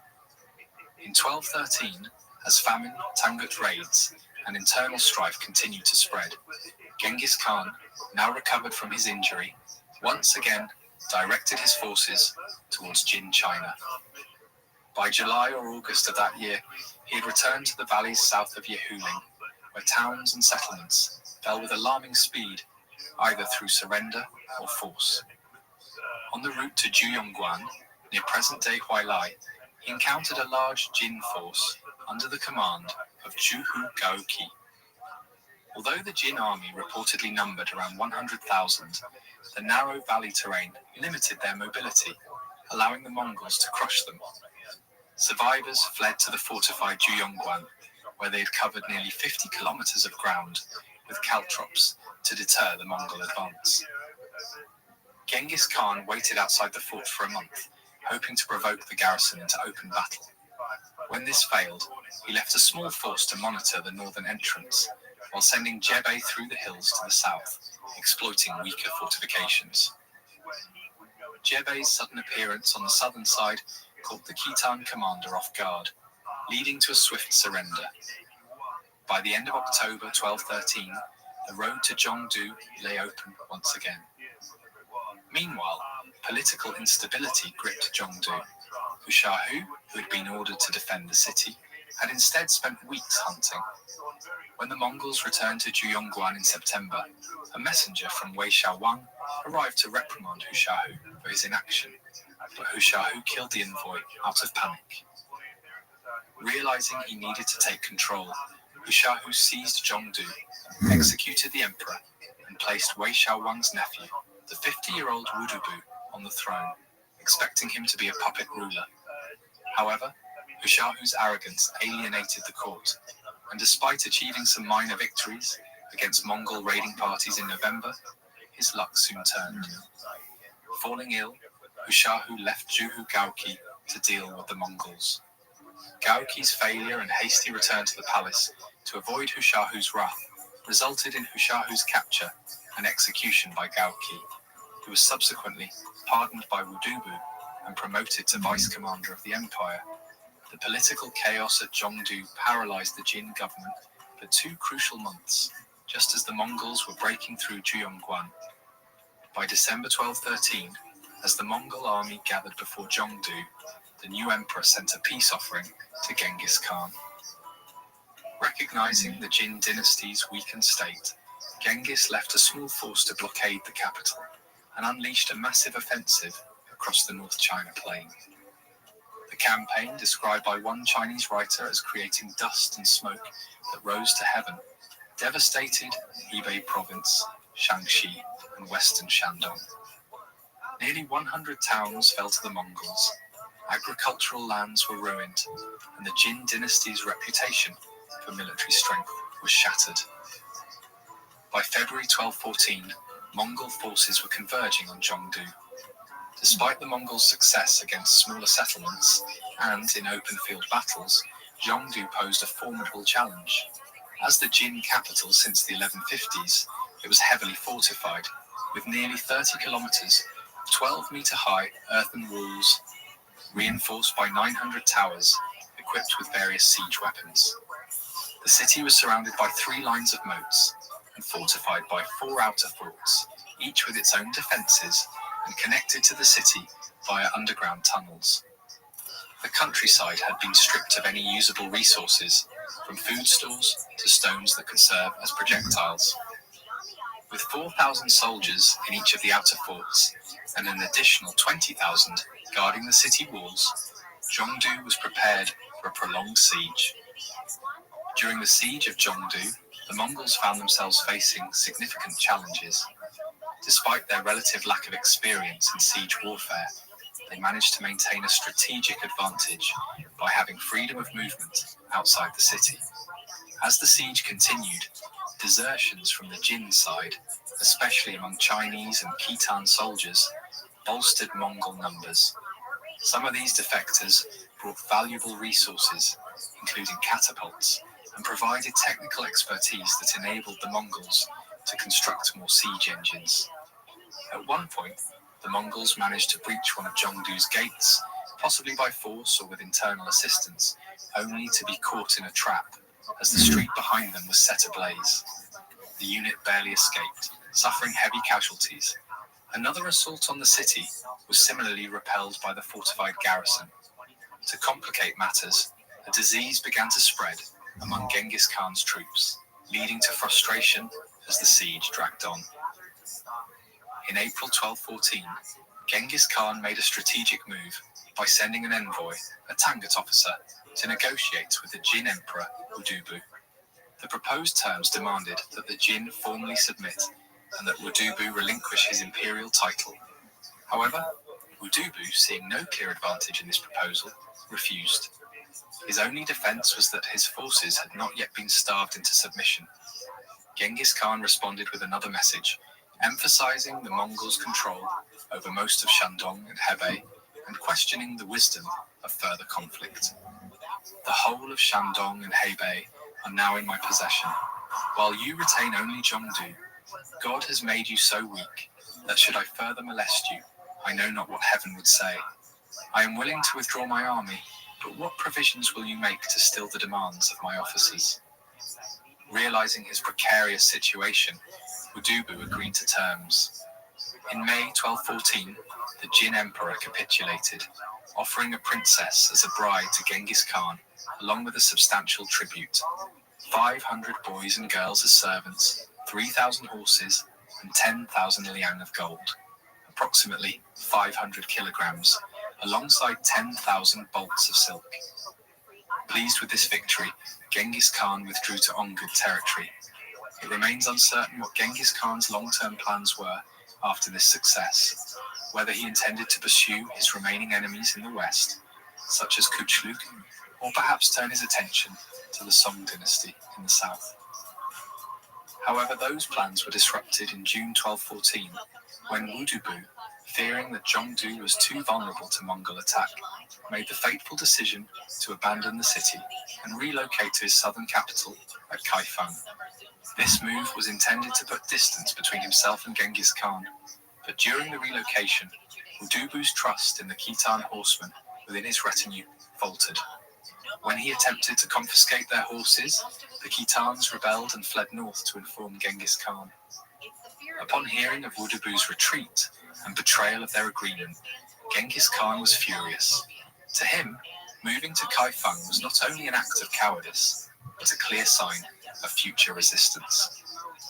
Enraged, Genghis ordered his general Samuka, accompanied by Shimo Mingen and the 2,000 Khitan defectors, to march on Zhongdu with an army of around 50,000 men. Arriving by September 1214, they laid siege to the city. Although the garrison was significantly reduced, the remaining defenders were determined to hold out. Rather than launching a costly frontal assault, Samuka decided to starve the city into submission, aiming to break the morale of its proud but isolated defenders. In early 1215, as the siege of Zhongdu dragged on, Emperor Wudubu made a final attempt to support the city. He sent relief columns loaded with food and reinforcements. However, the Mongols intercepted and defeated these columns with ease, using the captured supplies to feed their own troops. As the noose tightened around Zhongdu, the city's hopes for rescue grew increasingly bleak. Meanwhile, the situation outside the city was just as dire for the Jin dynasty. Most of the Jurchen homeland in Manchuria had already fallen to the Mongols and their vassal Khitan kingdom. In the chaos, one Jurchen commander in Manchuria declared independence and established his own kingdom in the far eastern part of the region. Further south, in the Shandong Peninsula, a local uprising known as the Red Coats erupted, fiercely opposing the Jin government. Any remaining Jin forces had either defected to the Mongols or been destroyed. By this point, only a narrow strip of territory along the Yellow River and the area around Xijing in the west remained under Jin control. Inside Zhongdu, the situation was growing increasingly desperate. Starvation had taken hold, and rumors of cannibalism circulated among the surviving populace. All possible animals had been eaten, and in one tragic incident, thousands of the city's young women reportedly threw themselves from the walls rather than face capture. Infighting broke out among the city's leaders. One commander even committed suicide, while another managed to break through the blockade to reach Kaifeng, only to be executed for desertion. In June 1215, Zhongdu finally surrendered. The Mongol troops, frustrated after months of siege, unleashed their anger on the surviving inhabitants. Thousands were killed, and the city was thoroughly looted. Parts of Zhongdu burned for weeks, and the devastation was so severe that when a Khwarezmian embassy passed through months later, they were horrified to see piles of human bones surrounding the ruins. The ground was greasy with human fat, and disease was rampant. Some members of the embassy even fell ill and died as a result. Amid this grim aftermath, the Mongols found small moments of satisfaction. One story that emerged from the chaos involved Qin Kai, a prominent officer, who climbed a Zhongdu tower and fired arrows in every direction. When Genghis Khan heard of this, he was so amused that he granted Qin Kai ownership of all the land within the range of his arrows. Genghis often appreciated such bold and symbolic gestures. Another notable incident involved Shigi Kutuk, Genghis Khan's adopted son. When several officers tried to bribe him to share the city's loot, he refused, declaring that everything belonged to the Khan. Such loyalty was highly valued and deeply respected by Genghis, more so than all the wealth of China. The fall of Zhongdu and the flight of Emperor Wudubu marked a pivotal moment in the decline of the Jin dynasty. Beyond the immediate loss of territory, it signaled a profound blow to Jin authority and legitimacy. For many, especially those who had endured years of natural disasters, social unrest, and weak governance, the Mongol invasion and the emperor's retreat symbolized the loss of the mandate of heaven. the divine right to rule China. According to traditional belief, when heaven withdrew its favor from a dynasty, it would grant it to another. To the people witnessing these events, it seemed clear that Genghis Khan now held this celestial endorsement. Unsurprisingly, loyalty to the Jin dwindled as more and more officials and military leaders defected to the Mongols. Soon the Mongols were able to consolidate their newly acquired territories with the help of loyal Chinese, Khitan, and even some Jurchen officials. Chinese soldiers, once fighting against the Mongols, now fought alongside them in the campaign to conquer China, an aspect we will explore in detail in future episodes. Zhongdu, once a thriving metropolis, was left a hollow shell after the Mongol conquest. The city was renamed Yen, or Yenqing, by the Mongols, and maintained some administrative importance. However, it would only regain significant prominence decades later, when Kublai Khan, Genghis Khan's grandson, established a new capital near the site. But that chapter lies ahead of us. In the next episode, we'll see Genghis Khan return north of the Gobi Desert for the first time in 4 years, only to find turmoil brewing at home. While the Jin dynasty struggles to recover from its defeats, unrest among the northern forest tribes threatens the stability of the Mongol Empire. We'll follow the Khan as he works to suppress these rebellions, pursue his fleeing enemies, and ultimately encounter the powerful Khwarezmian Empire, a meeting that will set the stage for one of history's most catastrophic invasions. I hope you have enjoyed this episode of the History of the Mongols. Please like the video and leave a comment as it helps greatly, and subscribe if you want to hear more. Thank you, and see you all next time.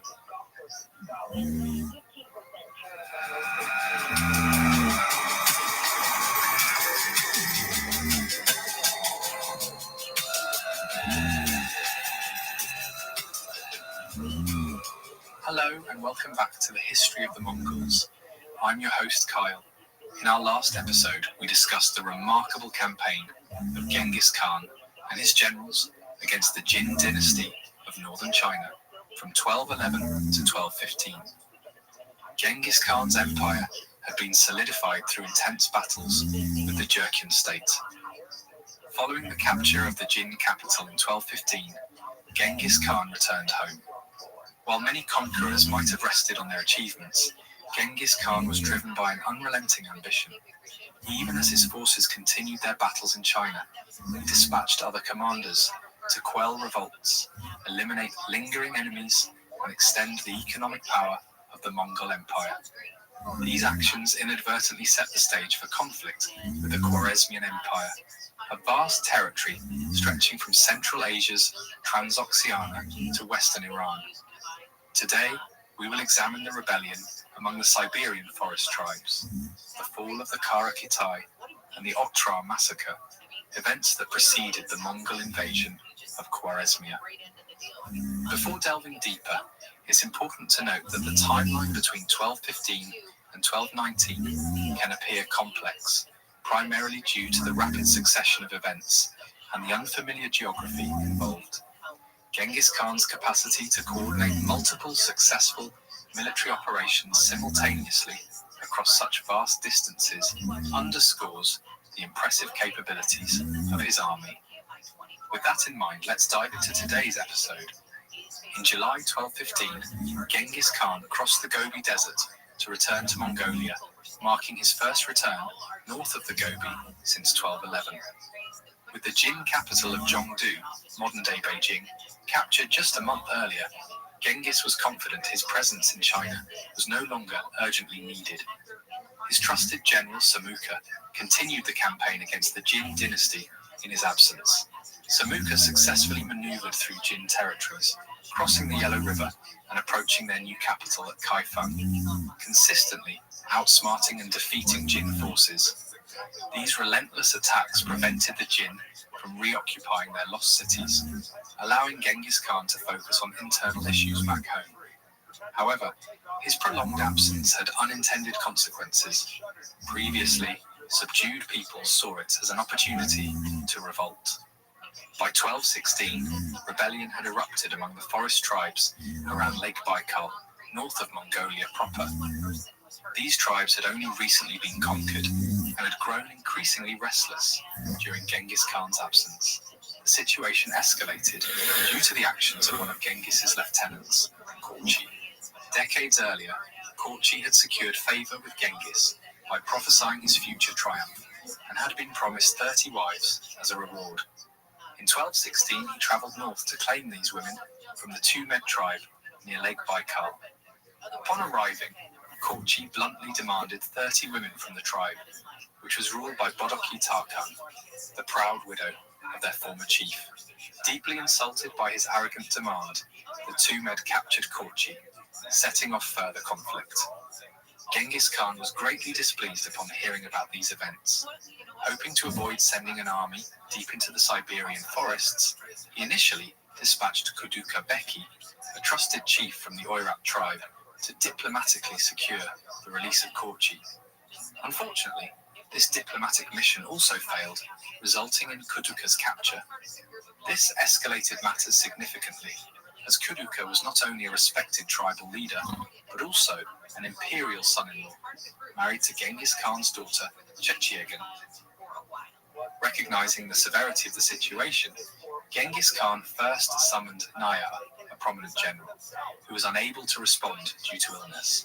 Consequently, the responsibility fell to Borakul, a highly respected leader within the Mongol hierarchy. Borakul, one of Genghis Khan's closest confidants, had grown up under the care of Genghis's mother, Holund, and served as a high steward and commander in the Imperial Guard. His assignment to the mission underscored the seriousness with which Genghis viewed the rebellion. In early 1217, Borakul led a small force into Tumed territory, perhaps overly confident following recent victories over the Jin dynasty. However, during a scouting mission ahead of his main force, Borakul was ambushed and killed by the Tumed, prompting the remaining Mongol soldiers to retreat. The loss deeply angered Genghis Khan.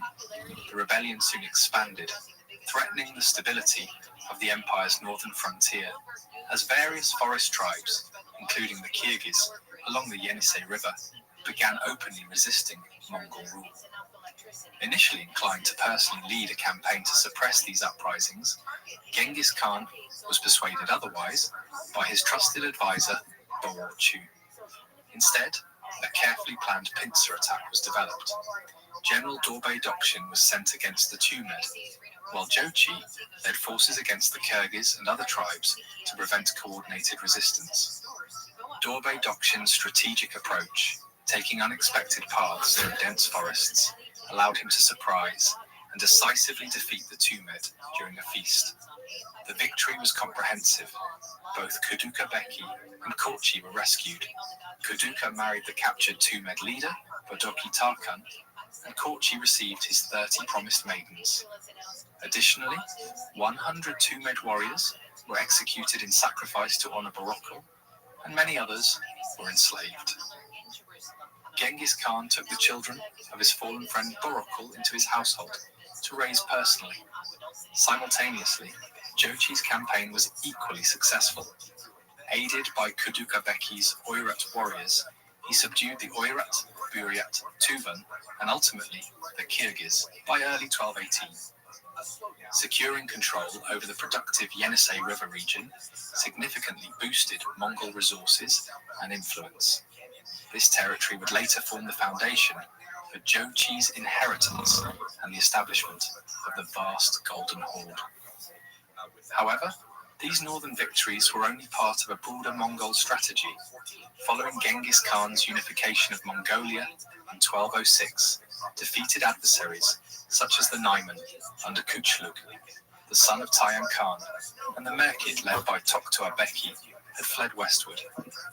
In 1208, Mongol forces had decisively defeated these fleeing enemies near the Irtysh River.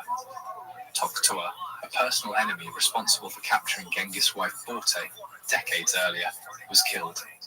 His sons continued westward, while Kuchlug sought refuge in the Kara-Kitai Empire, located in today's eastern Kazakhstan and northwestern China.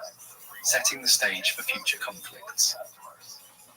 After their defeat, the remaining Merkit, led by Toktoa's son Kodu, fled westward to seek refuge with the Kangli, the eastern branch of the extensive Kipchak-Cuman Confederation. The Kipchak-Cumans consisted of various loosely connected Turkic tribes, inhabiting the vast Eurasian steppes stretching from the borders of Hungary eastward beyond the Aral Sea. Today, the Kipchak-Cumans are perhaps most famously remembered for their distinctive battle masks adorned with moustaches. Historical accounts vary regarding the exact timing of the campaign against the Merkit. Some sources associate it closely with earlier events, like the battle near the Irtysh River, while others place it nearer to the later invasion of Khwarezm. From the Mongol perspective, other steppe nomadic groups represented significant threats because, unlike sedentary opponents in China, nomadic groups could retreat and regroup indefinitely, potentially rallying behind a charismatic leader.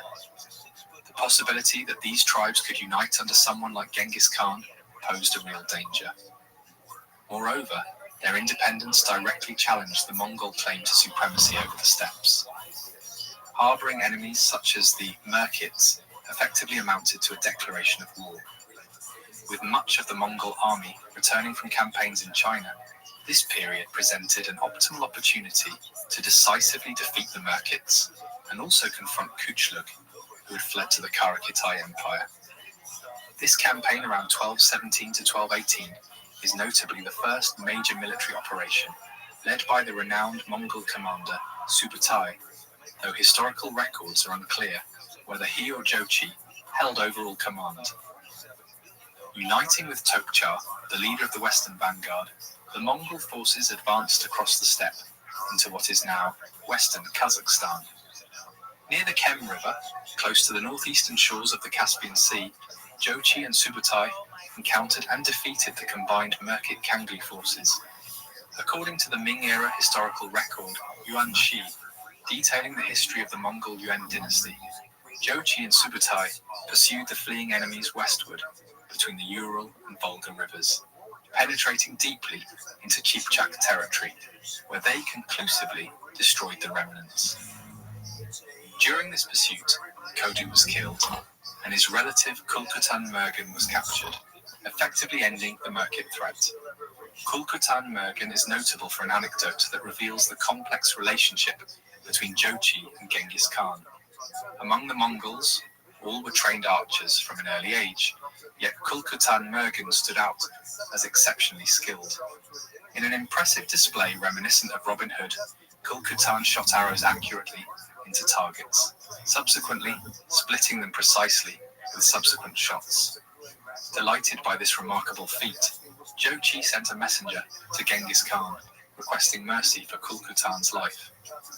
Genghis, however, held a deep-seated hatred for the Merkit, his long-standing adversaries, and was sensitive to persistent rumors questioning Jochi's parentage, suggesting he might be of Merkit descent himself. Genghis Khan's response, recorded by Rashid al-Din, was typically ruthless. There is no tribe worse than the Merkit. We have fought so many battles with them and suffered untold trouble and difficulties on account of them. Why should he be left alive to cause trouble again? I have stored up all these realms, armies, and peoples for you. What need is there of him? For an enemy of the state, there is no place better than the grave. Consequently, Jochi executed Kulkutan and his family, illustrating the underlying tension between father and son that would grow over the following years. This incident has been interpreted to suggest Jochi was less ruthless than his father, though it also underscores Genghis Khan's fundamental belief: sparing an enemy only invites future danger. Had his own adversaries recognized this, Genghis might not have survived his tumultuous early years. Jochi and Subutai began their long return journey to Mongolia, but were unexpectedly interrupted in early 1219 by a confrontation with a substantial army led by the Khwarezm Shah Muhammad II of the Anushtekanid dynasty. Originating in the Khwarezm region south of the Aral Sea, under Shah Takish and his son Muhammad, the Khwarezmian Empire had expanded significantly, filling the power vacuum left by the collapsing Seljuks, Gurids, and Kara-Kitai. Muhammad, ruling since 1200, was known for his ambition, often styling himself the second Alexander the Great. In 1217, he had unsuccessfully marched against the Caliph in Baghdad, was actively absorbing former Kara-Kitai territories, and harboured ambitions toward the steppe regions, the origin of many of his own troops and relatives. In early 1219, possibly seeking retaliation against Kandy raids or aiming to confront the Merkit himself, Muhammad's army unexpectedly encountered Jochi and Subutais forces. Recognizing Genghis Khan's trade interests with Khwarezm, the Mongols requested safe passage. Shah Muhammad, distrustful and confident due to his superior numbers, chose to attack instead. Though heavily outnumbered, Jochi and Subutai fought bravely, and Jochi himself narrowly escaped death. With nightfall, the armies withdrew. The Mongols cleverly lit fires to make it seem they were settling down for the night, but under cover of darkness, they quietly retreated. When morning came, the Shah discovered an empty battlefield. The Mongols had fought more fiercely than he anticipated, inflicting severe casualties. This intense confrontation reportedly left the Shah deeply apprehensive about facing the Mongols in open combat, a fear that would significantly influence future events. Jochi and Subutai returned to Mongolia around late summer 1219, coinciding with important news reaching Genghis Khan. We'll revisit their story later. For now, we turn southeast, where other Mongol forces had been active. Kuchlug, the previously mentioned Naiman prince, fled to the Kara-Kitai Empire after his defeat on the Irtysh River in 1208. Established in the 1130s by Khitans fleeing the fall of the Liao dynasty to the Jurchen Jin, the Kara-Kitai were initially led by Yeludashi. His formidable cavalry quickly asserted dominance in Central Asia, overcoming both eastern and western Karakhanid rulers, and decisively defeating Seljuk Sultan Sanjar in 1141 at the Battle of Katwan near Merv. Although significantly weakened, the Seljuk presence in Iran lingered for another 5 decades. Following these victories, Yeludashi controlled a vast empire from the Tarim Basin to Khorasan. The Anushteginids of Khwarezm, originally appointed by the Seljuks, became vassals to the Kara-Kitai. The Kara-Kitai Empire, known as Black Khitans, or Black Cathay by the Mongols, presents a fascinating historical episode. Predominantly Buddhist with strong Chinese influences, their decentralized empire was governed by vassal kings under the supreme authority of the Gurkhan, the Khitan emperor.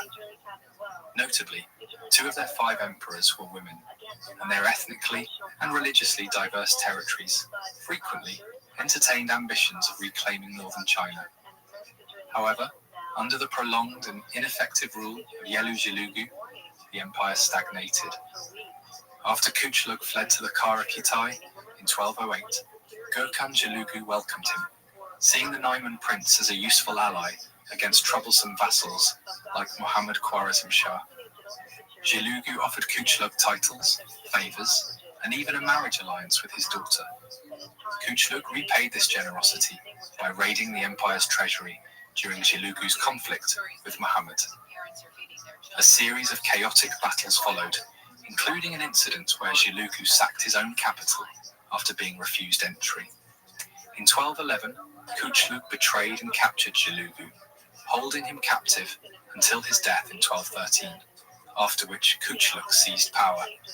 However, he struggled to manage the complexities of ruling such a diverse and decentralized empire.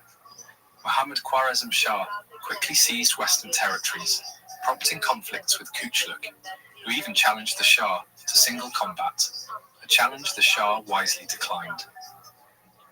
Originally a Nestorian Christian, Kuchlug converted to an extremist form of Buddhism and began persecuting Muslim populations within his empire. His harsh actions alienated many, especially in the Tarim Basin, where he brutally executed an imam in Khotan and deliberately destroyed crops each year, starving rebellious populations into submission. In the northeast, near the Mongolian border, several vassals of the Kara-Katai Empire pledged their loyalty to Genghis Khan. Among them was Ozar, a Karluk leader who had risen from a horse thief to rule Al-Malik. Upon declaring his loyalty, he married one of Jochi's daughters. In late 1215, Kuchlug attacked Al-Malik, killing Ozar. However, Ozar's widow successfully defended the city and managed to inform Genghis Khan. Outraged by the murder of his son-in-law and recognizing Kuchlug's usurpation of Kara-Katai as a significant threat, Genghis dispatched his most capable general, Jebe Noyan, accompanied by Idikut Barchuk and Karluk Khan Arslan, in late 1216 to confront Kuchlug. Kuchlug's state quickly unraveled.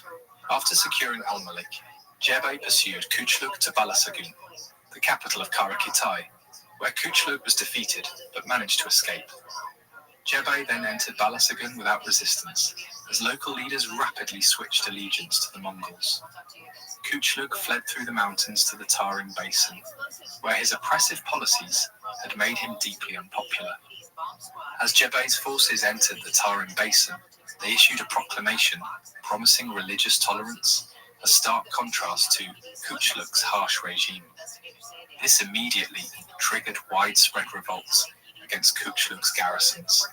Kuchlug was relentlessly pursued from city to city, many of which refused him entry. Eventually, he fled through the Pamir Mountains and the rugged region of Badakhshan, reaching the Wakhan corridor in northern Afghanistan. There, local hunters captured and handed him over to Jebe. Displaying Kuchlug's severed head as proof of victory, Jebe easily secured the submission of any remaining resistance. The conquest of Kara-Katai concluded swiftly and peacefully, significantly expanding the Mongol Empire westward.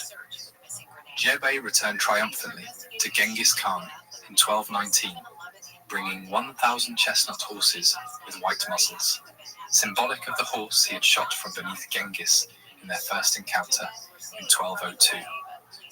An unforeseen consequence of this conquest was bringing the Mongol Empire into direct contact with the powerful Khwarezmian Empire. Shah Muhammad of Khwarezm had previously captured portions of western Kara-Katai territory, only to see the remainder quickly fall under Mongol control.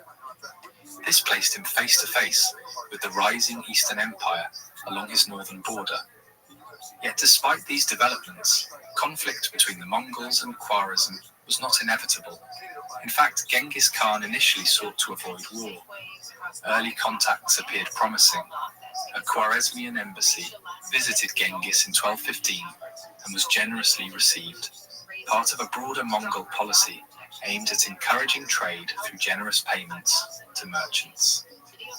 With abundant silver acquired from northern China, the Mongols aimed to stimulate commerce, particularly the difficult trade routes leading into Mongolia. In 1218, Genghis sent his own embassy to reaffirm peaceful trade relations and friendship with Khwarezm. By this time, however, tensions had grown. Much of the Kara-Katai Empire, previously a buffer state, had been dismantled by the actions of Shah Muhammad and Jebe. Muhammad, suspicious of Mongol intentions, looked for fault in the embassy led by Mahmud Khwarezmi, likely the same individual later known as Mahmud Yalabach under Ogadei Khan. When Genghis Khan's message indicated he considered the Shah equal in status to his own beloved sons, Shah Muhammad interpreted this as a severe insult, implying that Genghis viewed himself as superior. This perceived slight greatly angered the Shah, escalating tensions between the two empires. After their initial meeting, Shah Muhammad continued questioning Mahmud Khwarezmi, a native of Khwarezm, about the intentions of Genghis Khan. Mahmud reassured the Shah by minimizing the threat, portraying the Mongol armies as insignificant compared to Khwarezm's powerful military, and emphasized Genghis Khan's interest in trade rather than war. Temporarily pacified by this reassurance, Shah Muhammad remained cautious. This diplomatic mission preceded a larger trade caravan consisting of around 450 merchants and their attendants, carrying valuable goods. In late summer of 1218, the caravan reached the city of Otrar on the northeastern frontier of the Khwarezmian Empire. The city's governor, Inalchuk, who was Shah Muhammad's uncle, accused the merchants of espionage, confiscated their goods, and ultimately executed them, with only a single camel driver managing to escape. This rash and short-sighted decision, possibly influenced by Shah Muhammad or initiated independently by Inalchuk, carried grave consequences. Historians suggest the decision might have been instigated by Shah Muhammad's powerful mother, Turkan Khatun, who was Inalchuk's sister. Turkan Khatun, a strong-willed woman from the Kangli tribe, often openly defied her son's decisions and exercised considerable authority from the original Khwarezmian capital, Gurganj. Perhaps anticipating inevitable conflict with the rapidly expanding Mongols, she might have intended to force her son into decisive action. Despite the severity of the massacre at Otrar, it was not immediately the direct trigger for the Mongol invasion of Khwarezm. When the surviving camel driver informed Genghis Khan about the atrocity, the Khan was furious but initially hesitated to launch a full-scale invasion. At that time, his priority remained the ongoing conflict with the Jin dynasty, and the formidable reputation of Khwarezm's army was also a factor. Recognizing the economic benefits of continued trade over immediate conquest, Genghis Khan sent another diplomatic mission in early 1219. This embassy, led by a Muslim who had previously served Muhammad's father, along with two prominent Mongols, carried a straightforward message. Peace and resumed trade were possible if the Shah handed over Inalchuk for punishment. From the Mongol perspective, the incident was merely the fault of an irresponsible governor, not a deliberate act by the Shah himself. Shah Muhammad faced a critical dilemma. Refusing to surrender Inalchuk would inevitably lead to war with the Mongols. Conversely, handing over Inalchuk would antagonize the powerful Kipchak Kangli factions within his administration loyal to his mother, Turkan Khatun, potentially destabilizing his rule. Choosing to side with his mother, Shah Muhammad made the fateful decision to execute the Muslim envoy, violating the most important diplomatic rule with the Mongols: never harm envoys. The Mongol envoys accompanying the diplomat had their beards shaved off in humiliation and were sent back to Genghis Khan, returning around the same time that Jochi and Subutai delivered news of their own hostile encounter with Shah Muhammad's forces. To Genghis Khan, the implications were clear. A powerful adversary on his western frontier had openly challenged Mongol authority. Ignoring this challenge would damage his reputation and leave his western territories vulnerable.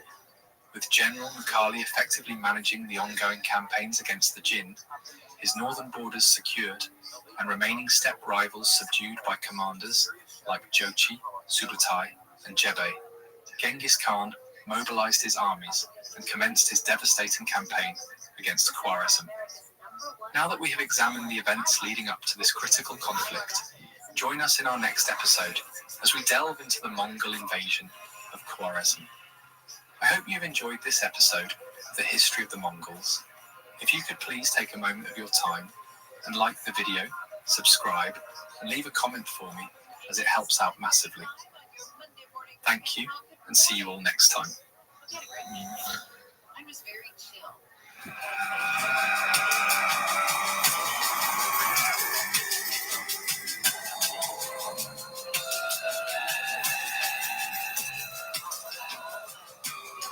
Hello and welcome back to the history of the Mongols. I'm your host Kyle. In our last episode, we explored the period from 1216 to 1219, focusing on Genghis Khan's return from northern China and the early diplomatic interactions with the Khwarezmian Empire. Three key events during this time set the stage for conflict between the Mongol and Khwarezmian empires. Firstly, the collapse of the Kara-Kitai Empire removed the buffer state separating these two powerful empires, with Mongol forces led by Jebe taking control of the eastern territories, while the Khwarezmians seized western areas extending from the Fergana Valley Secondly, a clash occurred between Mongol troops commanded by Jochi and Subutai and Khwarezm Shah Muhammad, likely in late 1218 or early 1219.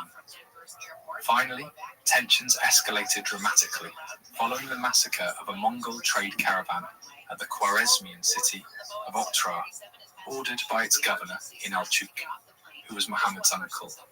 The subsequent execution of a Mongol envoy sent by Genghis Khan to resolve the dispute effectively signaled Khwarezm's declaration of war. With Kara Kitai gone, the Mongols and Khwarezmians now directly bordered each other in present-day eastern Kazakhstan. Despite later characterizations of the Khwarezmian Empire as fragile, this perception was not obvious to Genghis Khan at the time.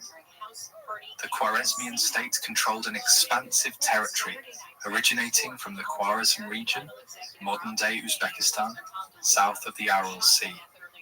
The dynasty's founder, Anushtagin Garchi, had been appointed governor in 1077 by Malik Shah I, the last of the great Seljuk sultans. Over subsequent generations, Anushtaghin's successors expanded their empire considerably, encompassing Transoxania, central Kazakhstan, Afghanistan, Iran, and even Azerbaijan. However, their grip over regions south of modern Turkmenistan, acquired after 1200, remained tenuous. The Khwarezmian military primarily comprised Turkic Kipchak Kangli, nomadic warriors, who fought similarly to Mongols, using horse archers, heavy cavalry, and infantry drawn from the diverse Iranian populations. The Kipchak Kangli also significantly influenced the administrative and bureaucratic structures of the empire. Historically, the Anushtaghin dynasty was known for its ambition and strategic cunning, initially serving as vassals under the Seljuks and later the Kara Kitai. In the late 1190s, Muhammad's father, Takesh, allied with the Abbasid Caliph, defeated and killed Togrul, the last Seljuk sultan. This victory allowed Khwarezmian influence to extend into western Iran, but it also initiated an enduring rivalry with the Abbasids in Baghdad. The fragmentation of the Ghurid Empire in 1206 further expanded Khwarezmian territories towards India's northwestern border, while the Kara Kitai's internal collapse under Kuchlug permitted their eastward expansion into the strategically valuable Fergana Valley. Given the rapid territorial expansion over just 3 decades, Khwarezm Shah Muhammad II, who ascended the throne in 1200, understandably viewed himself as a dominant ruler in the world. This self-perception might explain his dismissive treatment of Genghis Khan's envoys. From the Mongol viewpoint, the Khwarezmians appeared confrontational, and considering their own rapid growth, Genghis Khan likely perceived them as potential rivals who might soon attempt to capture newly acquired Mongol territories formerly belonging to the Kara Kitai. Internally, the Khwarezmian Empire was weaker than it appeared. Since most of its territories had only recently been conquered, their reliability under external threat was uncertain. The Kipchak Kangli, who dominated the empire's administration and military, frequently mistreated the urban Iranian population. Many served as mercenaries or owed greater loyalty to Muhammad's mother, Turkan Khatun, rather than to Muhammad himself. Muhammad and his mother were often in direct conflict, issuing contradictory orders.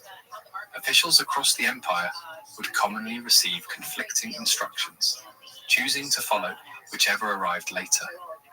This internal rivalry severely undermined Khwarezm's ability to defend itself effectively. Muhammad's actions over the previous 2 decades had also earned him few allies beyond his borders. From Baghdad to Delhi, the Khwarezm Shah was known as greedy, untrustworthy, and aggressively expansionist. As a result, contemporary observers expressed little sympathy for him during times of crisis.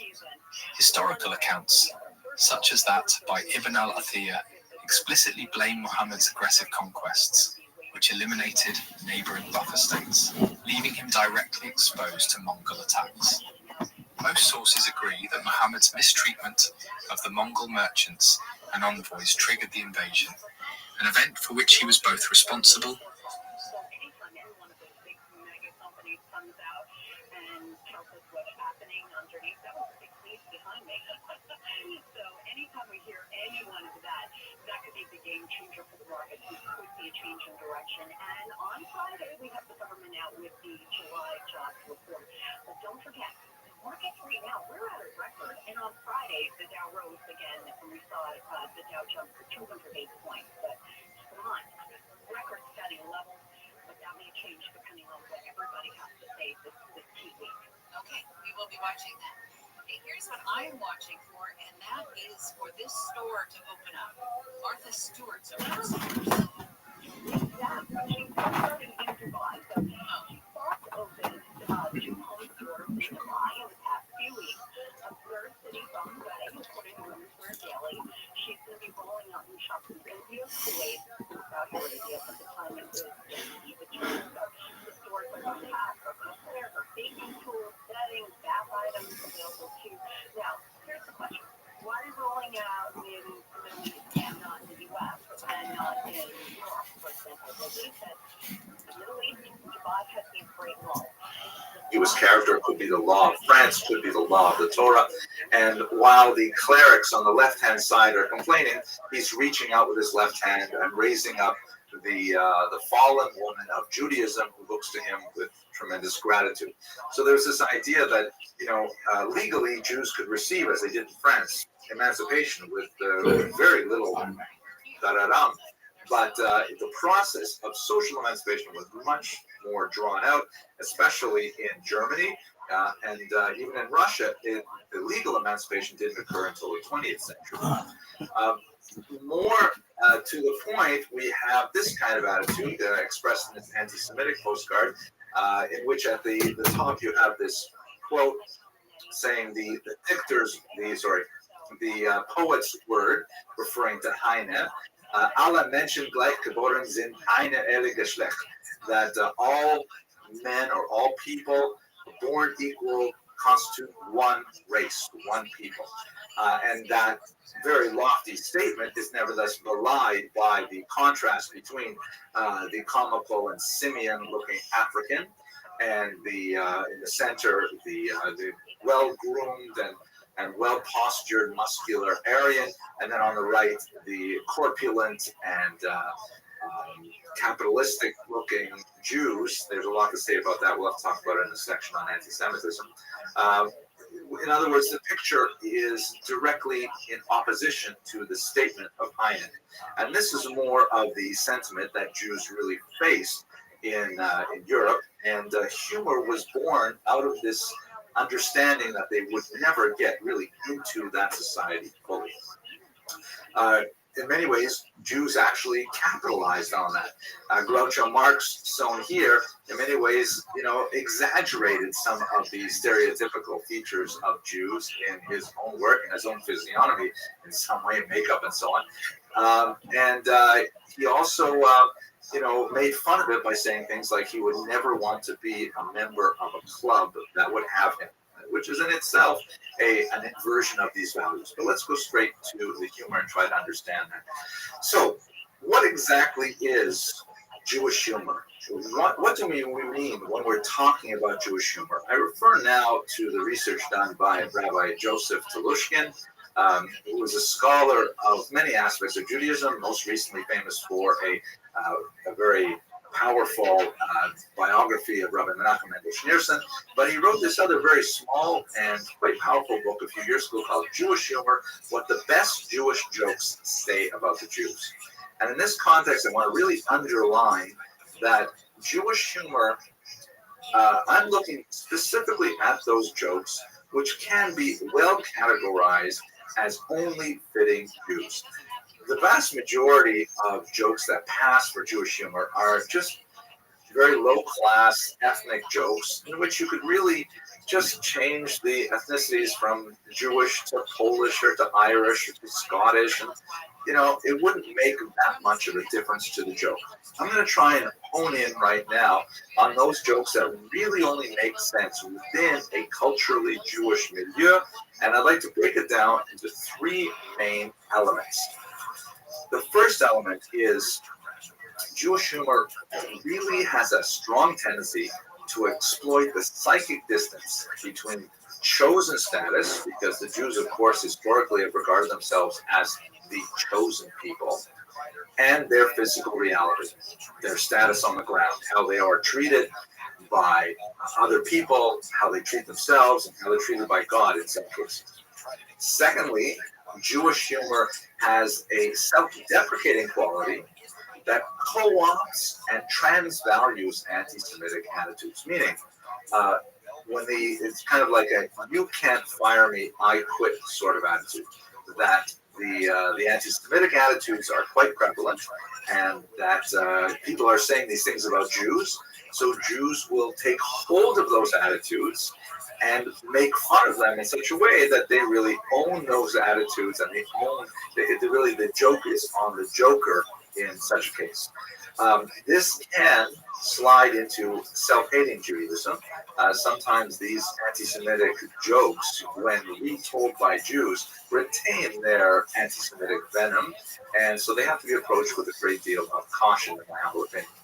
Finally, I think another key motif of Jewish humor is irreverence and chutzpah, which is a very difficult term to translate.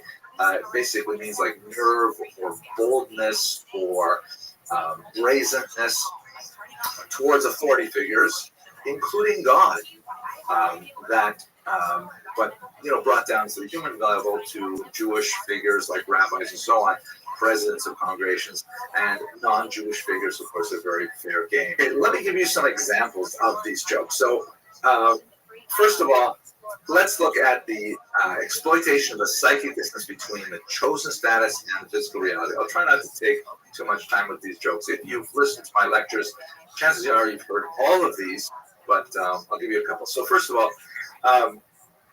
there's this joke about a cucumber store in the Soviet Union. There's a big lineup of people outside the cucumber store.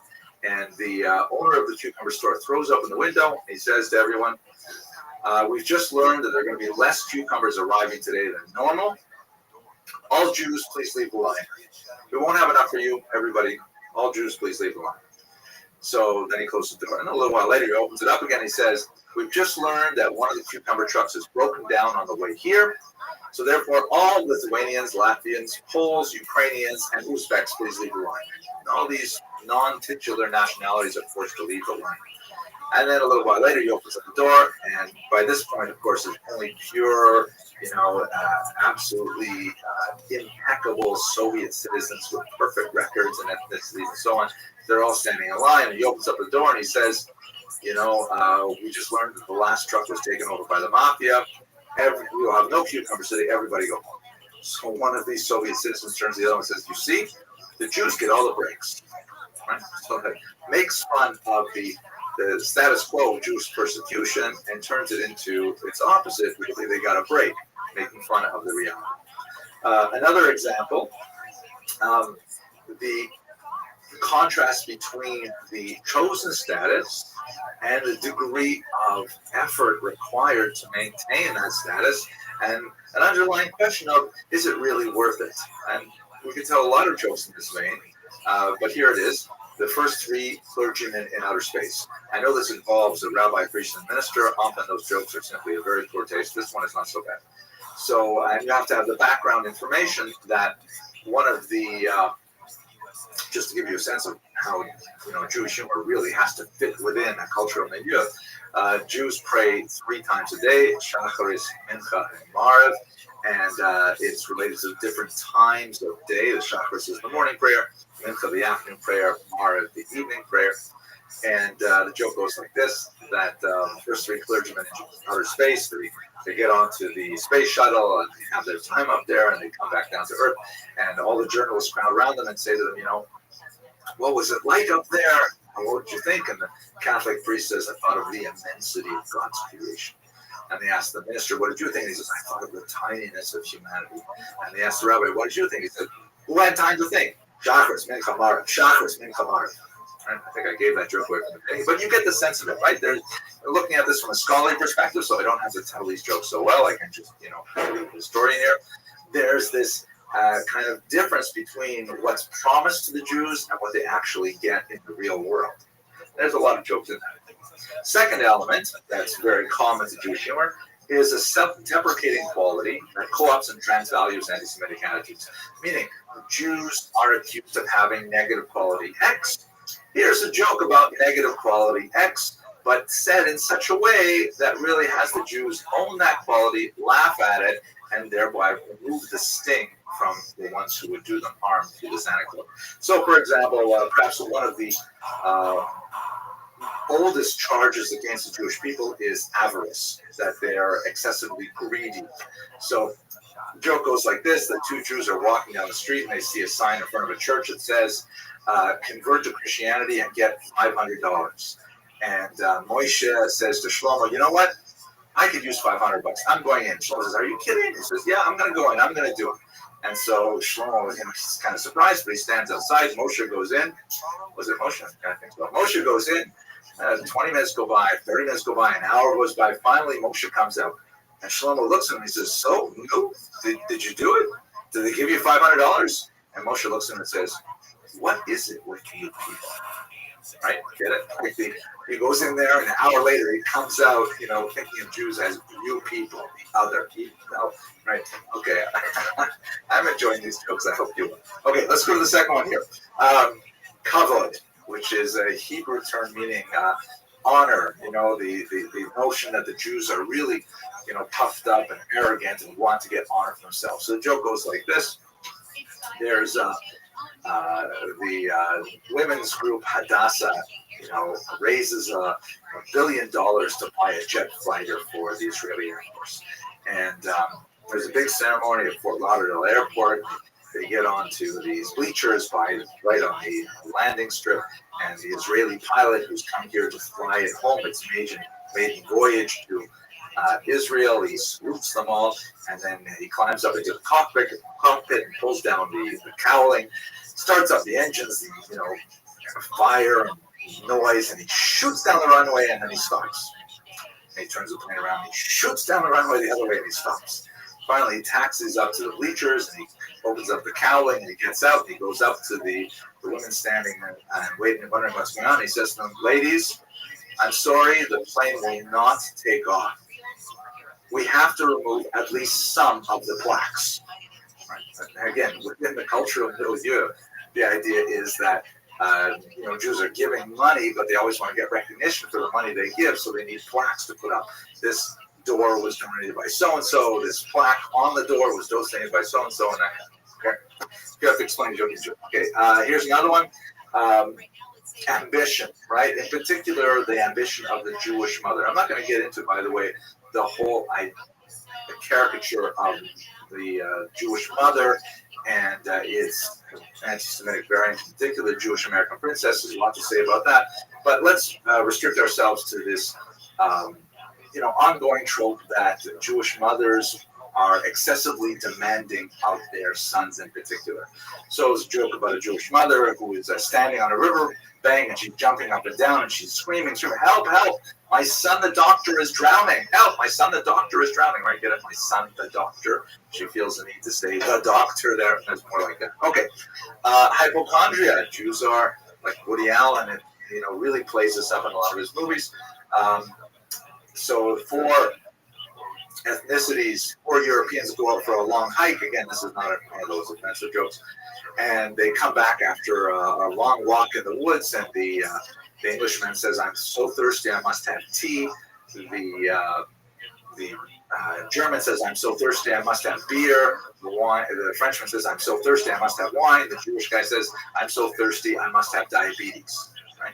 The inversion there is that everyone else is thinking about, their national drinks. The Jewish national drink is actually a national illness. Finally, one more example is cunning. So Jews are often accused by anti-Semites of being shifty and slick and finding the angles and so on. So the joke goes, the guy goes into a Jewish deli, and he's served by a Chinese waiter, and the Chinese waiter speaks impeccable Yiddish.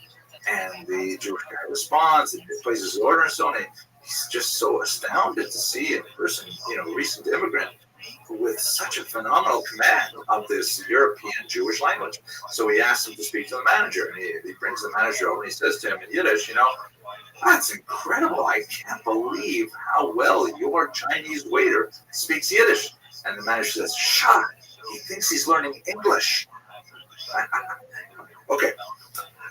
Number 4, or the number 3, really, the last category that you see a lot of Jewish humor is having to do with irreverence or chutzpah, this idea that, Jews are an am she'ora, to use the biblical term, a stiff-necked people who will argue with authority figures in all kinds of realms. So the rabbis in particular really have a lot of barbs directed at them.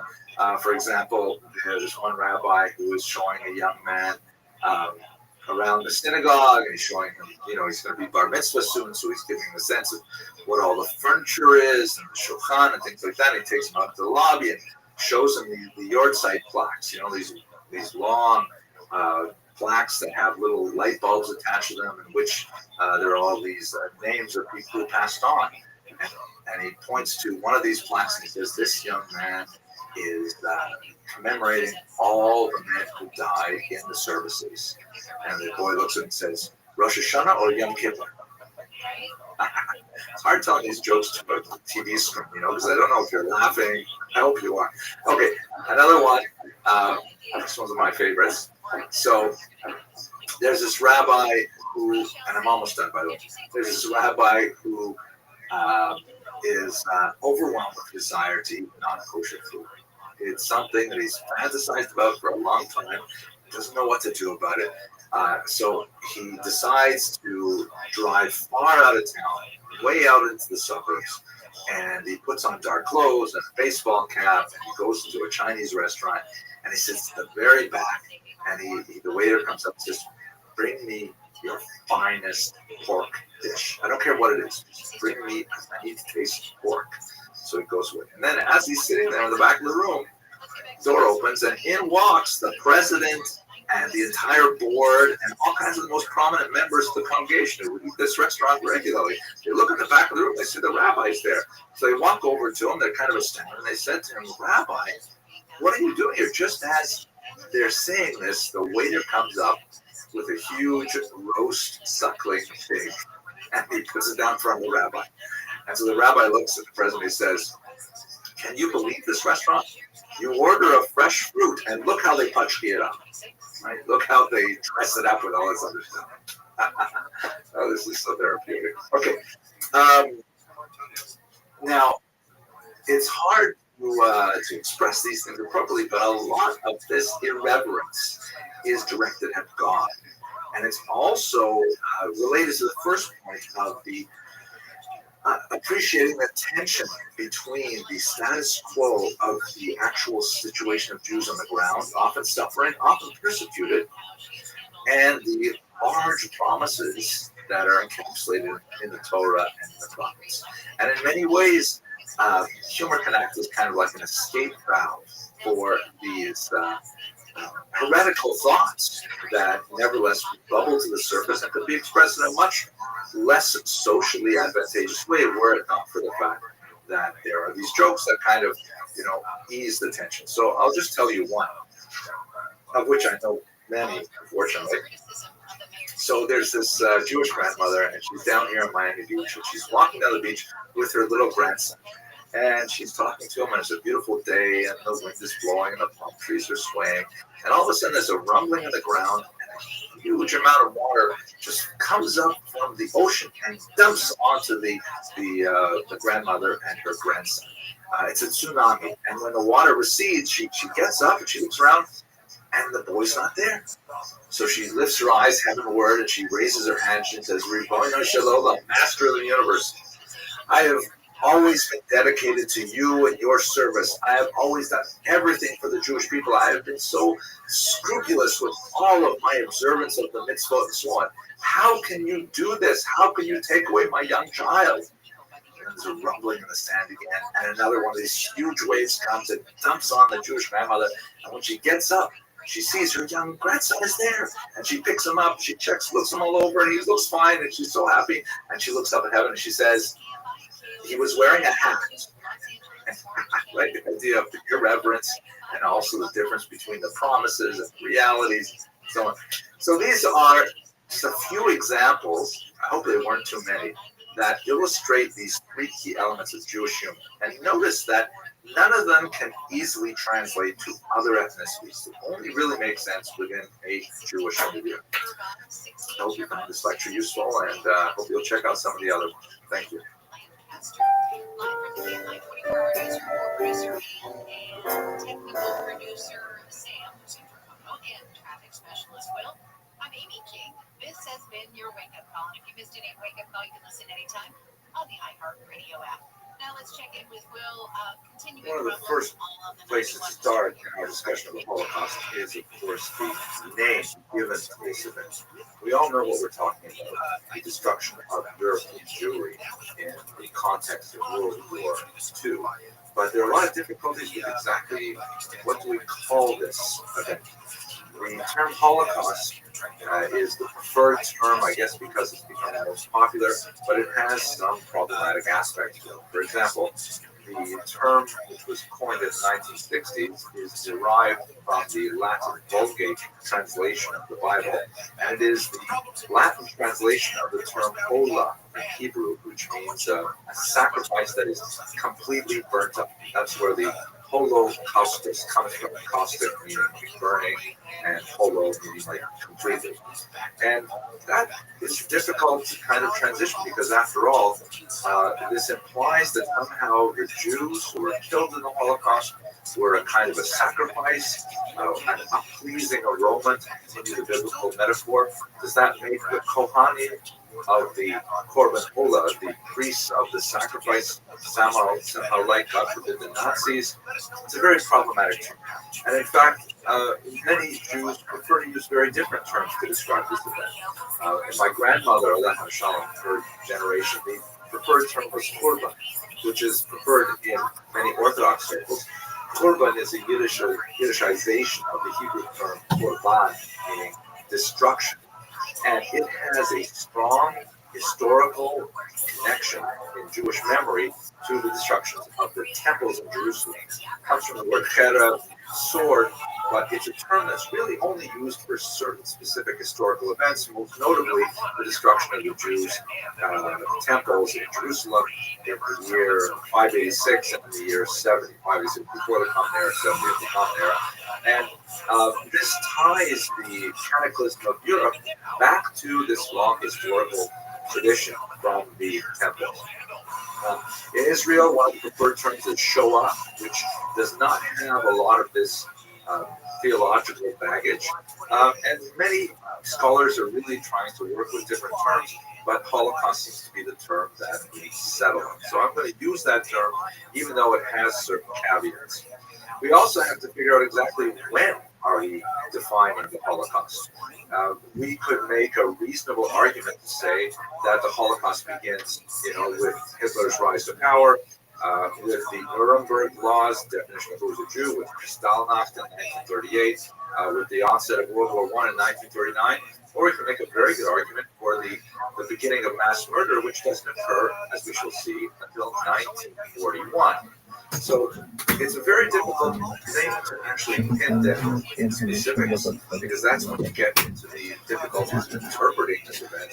But we will use the term Holocaust and loosely describe, we will understand it as the Nazi attempt to eliminate the Jewish presence in Europe, primarily through the mass murder process that continued from 1941 to the very end of the war.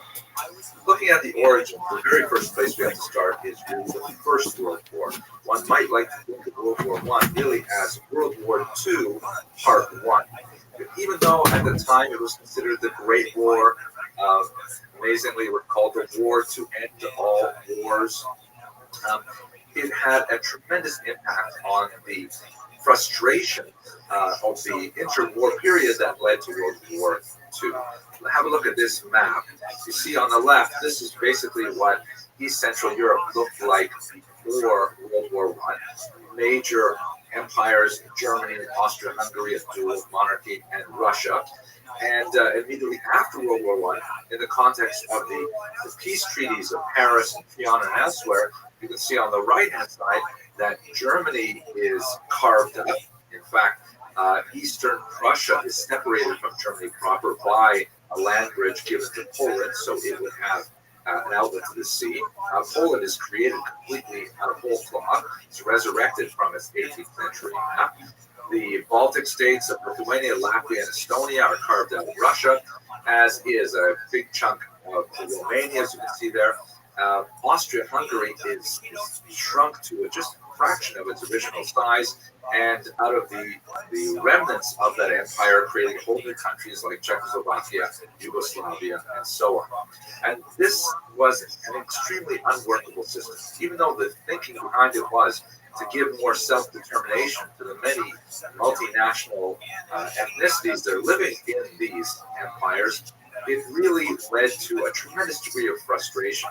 And there were some, strange kind of phenomena. For example, about 2/3 of the citizens of Poland were not even Polish. And similarly, about 2/3 of Austria's citizens lived outside of Austria. The capital of Lithuania, the capital city, was located in another country. And there are all kinds of these strange things that were associated with them. So the losers of World War I, in particular Germany and Austria, felt that they wanted to revise the peace treaties. They wanted to revise these maps. Hence, they were called the revisionists. And they were constantly pressing to try and address these inegalities. Hitler was perhaps the most prominent of those revisionists. Here's an amazing picture of him as a baby, which is, sort of a sobering thought to think of him as a child like this, to grow up to be such a tremendous monster. He was Austrian in background. His father was a minor government functionary who died when Hitler was a young boy. And Hitler was kind of a difficult child. His father really wanted him to get kind of a safe government job, but he was insistent on being an artist, something for which he had remarkably little talent. And in fact, he was rejected several times by the Vienna School of Art, which he felt was a result of the Jews' activity, that somehow the Jews had denied him his possibility of furthering his career. During World War I, he was wounded and served with distinction, although he did not get promoted too rapidly, primarily because of his very insubordinate nature and his difficulty in following orders. If you look at this interesting picture here, this is from the Alexanderplatz in Munich at the onset of World War I, and the historian Alan Bullock looked very carefully at it, and he found with a magnifying glass that there was Hitler pictured in a circle there, and you can see he's obviously, like so many Germans at the time, and so many allies as well, the English and so on, he was thrilled with the prospect of going to war. He was wounded, primarily in a mustard gas attack, and he bore a very strong memory of that attack, and it really had an impact on his thinking later with regards to the Jews. After the war, he essentially became a rock star. His popularity, particularly with youth, was pronounced. He had a bold new way of thinking about how Germany had to proceed. He was a brash leader who was associated with modernity. He used airplanes. He revised a lot of the iconography. The implementation of the swastika was an extremely brilliant move, kind of like branding his movement. And he rose to power. He never actually won the majority in any German election, but because there were so many parties running, unlike the American system, which has two basic parties, he was ultimately able to win a plurality, and in 1933 he officially came to power as chancellor. He built on a body of anti-Semitic thought that had infected Germany to a tremendous degree in the Weimar period. Here's a cover of a book published in 1920 by Arthur Ditter, Die Sünde gegen das Blut, The Sin Against the Blood, Zeitroman, a novel of the times. And this is kind of emblematic of anti-Semitic thought of the period. You see the blonde, muscular, shirtless Aryan who is nevertheless bowed down, healthy but otherwise weakened because he has this massive burden of a vulture sitting on his shoulder. The vulture has stereotypical Jewish features, and the overall message of this cover art, which is just one sample of thousands, is that the Jews are kind of like a parasite race. The Jews are going to, make healthy Aryan Germany sick on the inside, like some kind of tapeworm or some kind of disease, and eventually they will feed on Germany's corpse. Here's another very interesting image. This was actually published in 1921 in a book of caricature of Jews, and the author at the time obviously did not realize that Adolf Hitler would later become an extremely important name associated with anti-Semitism. And I have a feeling that this is actually one of Hitler's own early artworks. You can see in the lower right-hand corner the AH initials, but it's pure supposition on my part. Perhaps some art historian will look more deeply into this. At any rate, you see the image here. The young, attractive Aryan woman, very sad, sort of serious expression, because she knows that her fate is the leering, overweight, older Jewish man in the background. That, in other words, Germany, young, healthy, full of vigor and promise, is nevertheless going to be dominated by the Jews, and they will ultimately bring about its downfall. Very shrill kind of panic anti-Semitism, very much associated with German anti-Semitism from the 1880s onward. Now, if the great biographer of Hitler, Eberhard Jägel, associated two principal elements to Hitler's thought. One is anti-Semitism. He was absolutely a very devoted and virulent anti-Semite. And the other was Lebensraum. Lebensraum is this concept that the Germans need living space, living room. And Hitler viewed this as specifically a drive to the east. He looked at the tendency of German colonization to regions in Poland, Ukraine, and Russia, and he felt that that had to be cemented and had to be formally brought under German auspices. In other words, Hitler wanted to colonize Europe by moving eastward. This map here shows you Europe at its high tide under Nazi control. And you can see it extends across North Africa, Morocco, Algeria, Tunisia. Spain is technically neutral, although in this situation, neutrality tends to favor the dominant power, which would be Germany. France, of course, comes under his control all the way through Central Europe, going out to Eastern Europe, including Poland, the Baltic states, and then when he eventually invaded Russia, all the way up to Leningrad, which suffered a disastrous, horrific siege, and coming close to Moscow as well. Now, just to give you a very quick overview of Hitler's military strategy, basically what he did was he wanted to avoid a two-front war. He wanted to avoid fighting Russia in the east and the Allies, France and England in particular, in the west. So what he did was he made a secret deal with Stalin in the late 1930s that said that he would invade from the east, from the west. Stalin would invade from the east, and they would simply divide Poland and the Baltic states between them. So this happened in September of 1939. Once his eastern front was stabilized, because he had a peace treaty and non-aggression pact with the Soviet Union, then he turned to the west. He took over France in fairly short order, and once that was pacified in 1941, he double-crossed his erstwhile ally, Joseph Stalin, invading the Soviet Union in Operation Barbarossa.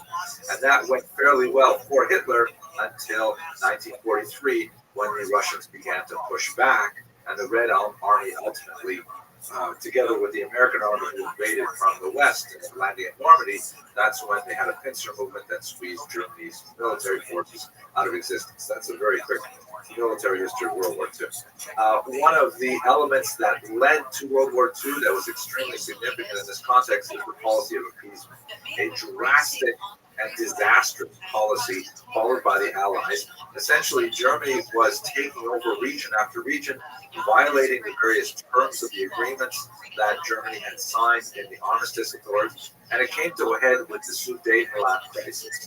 The Sudetenland is a mountainous region to the west of Czechoslovakia, heavily populated by Germans who wished to join Germany because Hitler was really demonstrating that Germany was capable of surmounting the depression, regaining their national pride, and so on. This was, however, an extremely significant military strategic region for Czechoslovakia, because whoever controlled those mountain ranges could look down into the lowlands. And so Czechoslovakia, having received those territories after World War I, was not willing to cede them to the Germans. The Allies, however, essentially wanted to avoid at all costs World War II, and so Neville Chamberlain from England went to visit with Hitler, and the Prime Minister returned to England, waving a piece of paper indicating that Hitler has signed off on this deal. As long as he gets to Sudetenland, then we will have quote-unquote peace in our time, and it was a disastrous mistake. Immediately thereafter, Hitler went to war. September 1 of 1939, Hitler bombed Poland, invaded with his famous blitzkrieg or lightning war strategy and tactics, and Poland fell very rapidly. Let us focus specifically on the fate of the Jews in this context. The first impact of the Holocaust per se was the policy of ghettoization. Ghettoization was the concentration of Jews, primarily in urban districts, major cities across Europe. The policy of ghettoization was not uniformly implemented throughout Europe. In some places, walls were constructed, as in this photograph here, where the Jews of Warsaw are commanded to create their own borders. In other areas, walls were never constructed, and the Nazis relied on social pressure, the fear of being caught, and willing allies, the non-Jewish population, to keep Jews relegated within their regions. Secondly, the Nazis did not seem to have a really clear policy on what to do with the Jews in the ghetto. Some of the ghettos, like Warsaw, for example, were clearly patricianist in nature, meaning that the Jews were to be housed there, kind of imprisoned there, given very, very few rations to live with, and they were simply to die of starvation or, more commonly, of typhus. Other ghettos, like in Łódź, also in Poland, seem to emphasize production. These are called productionist ghettos, where the Jews were put to gainful employment, primarily in the textile industry. And there it seemed that the thinking was that the Jews were to be slave labor to assist in whatever capacity with the German war effort. More likely, the reality is that the Nazis had a very chaotic bureaucracy. Even though they were extremely particular about record keeping and memos and things like that, they really had a very poor command structure. Hitler's own leadership was really very loose, hands-off, and allowed people to develop their own policies, and that's why the ghetto experience was so different. Ultimately, however, the ghetto experience ended in deportation to the death camps, whichever kind of ghetto we were speaking. Things changed dramatically on June 22nd, 1941, which is the date of Operation Barbarossa. You can see in this map here, this is after Hitler had controlled all of his western front and was bombing England, hoping to conquer it. Hitler double-crossed Stalin and invaded the Soviet Union. He went through Poland all the way from the Black Sea up to the Baltic Sea, through the Baltic countries as well, and he caught the Soviet Union largely by surprise and invaded with tremendous force and ferocity. Now, why this is significant for the Holocaust is because this is when we begin to see the first true acts of organized mass murder. It's quite late, 1941. In the past, there were what were called Einzelaktionen, meaning individual actions, beatings, robbery, the occasional cruel murder, but with the exception perhaps of Kristallnacht, which was a coordinated event, a large nationwide pogrom in 1938, there's really no significant organized activity to systematically root out the Jews and to murder them. That happens in the context of Operation Barbarossa, because what Hitler does is he sends out 4 mobile police battalions called Einsatzgruppen. And these are traveling battalions that have, like trucks and things like that. And they basically are charged with the task of going through all of the little villages, the Städte of Eastern Europe, rounding up all of the undesirables, principally Jews, communists, Roma, gypsies, Jehovah's Witnesses, homosexuals, anyone that was on Hitler's list for extinction, and bringing them out to ravines or having them dig their own graves, see this picture, and then they were shot by firing squad, usually using machine gun fire. This occurred throughout Eastern Europe, resulted in approximately 2.5 million deaths. Here you can see the Jews have been asked to climb down into the pit first, and then they were shot from above. Hitler and the Einsatzgruppen also demonstrated many different methods of execution. You can see here, and also in this picture as well. And this is incidentally how most of my own family, my grandmother's parents, and her brothers and sisters made their fate in Lithuania. The Einsatzgruppen did their gruesome work between June 22nd, 1941 and late 1942, principally. But by the spring of 1942, an entirely new method of murdering Jews was implemented. And this is something more that we associate with the Holocaust specifically. Basically, something happened in the fall of 1941. Some historians believe that Hitler saw how successful he was in invading Russia so quickly, and he said, wow, if I can do this, maybe I can actually murder all the Jews of Europe. It should be well noted that although Hitler had a lot of very extreme rhetoric that was genocidal in nature, the truth is there were lots of experimental gestures made to do other things with the Jews. For example, to expel them, to encourage them to leave. Jews were allowed to leave Germany up until October of 1940, quite late. That's over a year after the war begins.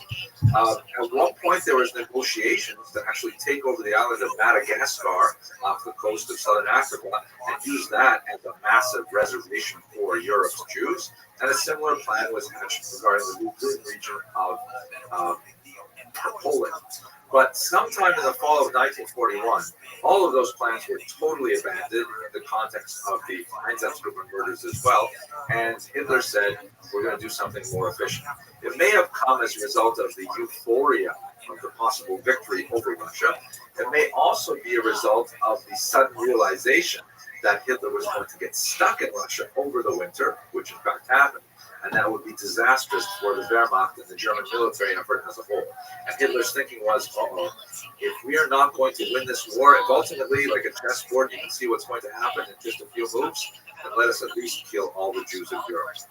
So what seems to have happened is in the fall of 1941, they set up an experimental camp called Treblinka, which was distinct from the hundreds of concentration camps that had been designed beforehand.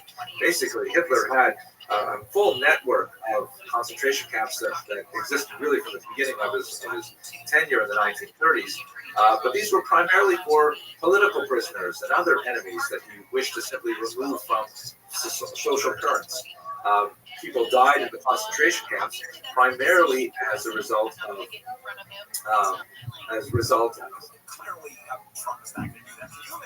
people died in the concentration camps primarily as a result of misuse or malnutrition.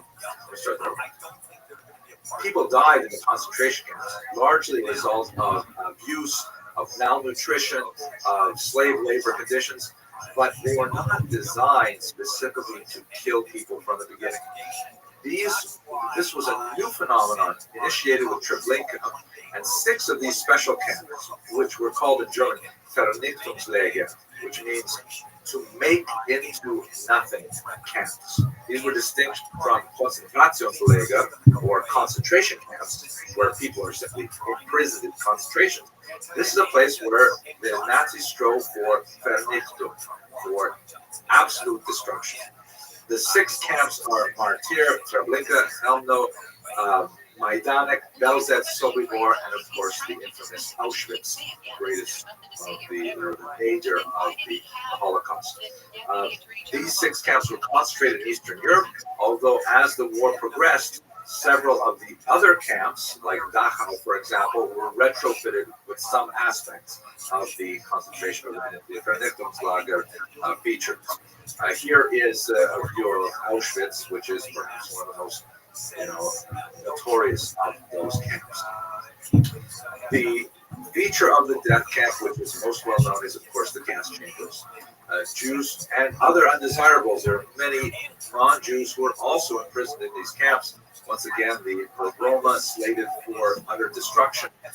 Many Slavs, many dissenters, homosexuals, you name it, all kinds of people who were, personae non gratae by Hitler were sent to these camps. But Jews constitute a very significant population.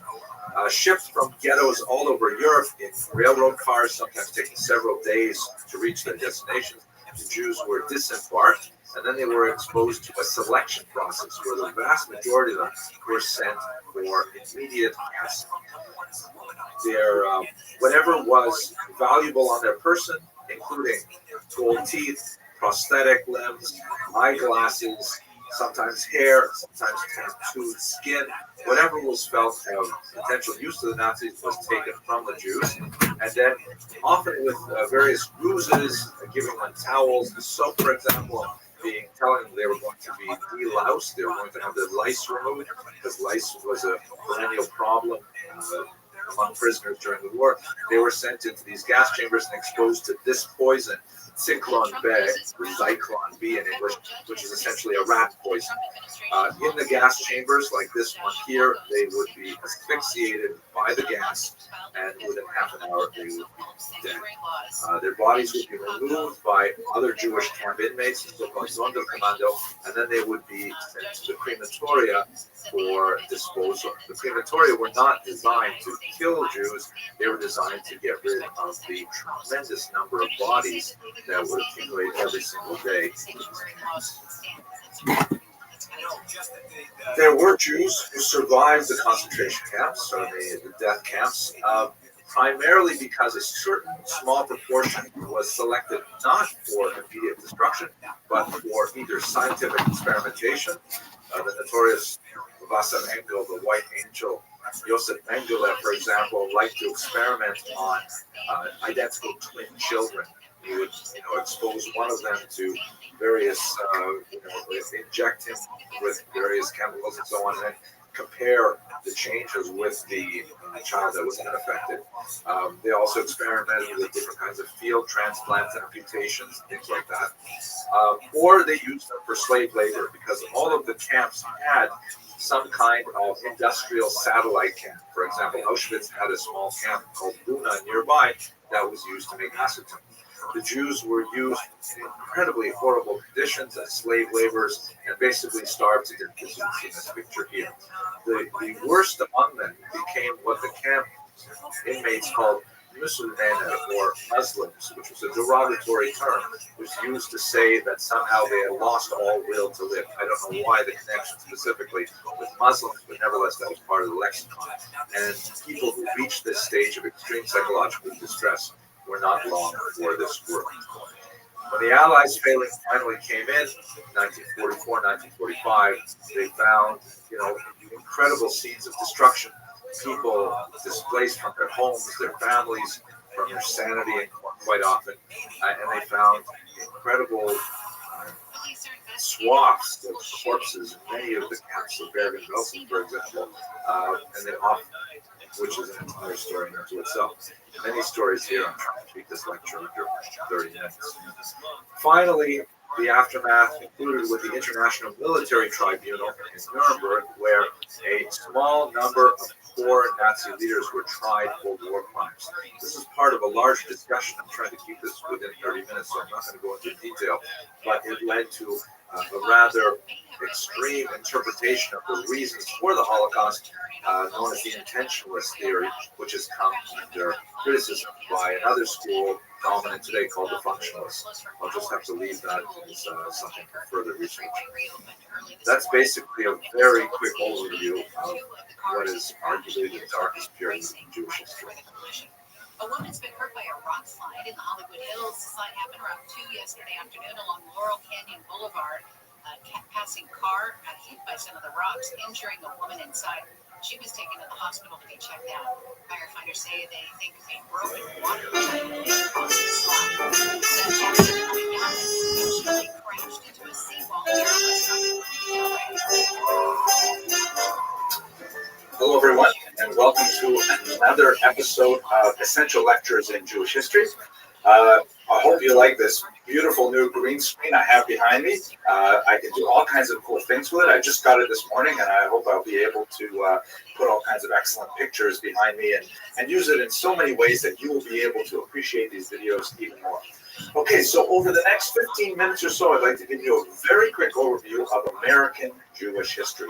This is a complicated thing for me to talk about because it's so close to me. It's like right in front of my face.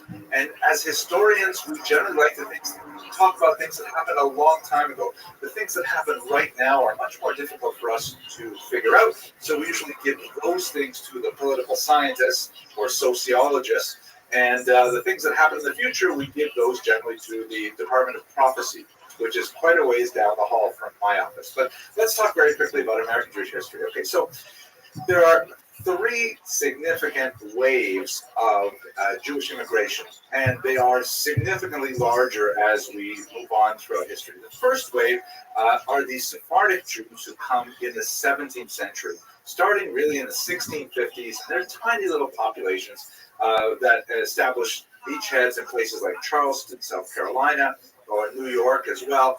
These are populations that in many ways were fleeing the Spanish Inquisition as it reached out to the colonies. So one of the first populations of Jews that arrived in New York, for example, who were Jews from South America who had made it here, petitioned the authorities to live in this region and received extensive rights, especially when New Amsterdam became New York. But these are tiny little settlements of Jews making very, very little impact on the overall population. A more significant population of Jews comes in the 1840s, primarily from Germany. She had some stuff to say about Brendan Schaub. Papa. So I'm going to play this, then I'm going to give you my thoughts on it, because everyone's just turning on this guy. All right, so let's go ahead and check out what Whitney Cummings had to say about Brendan.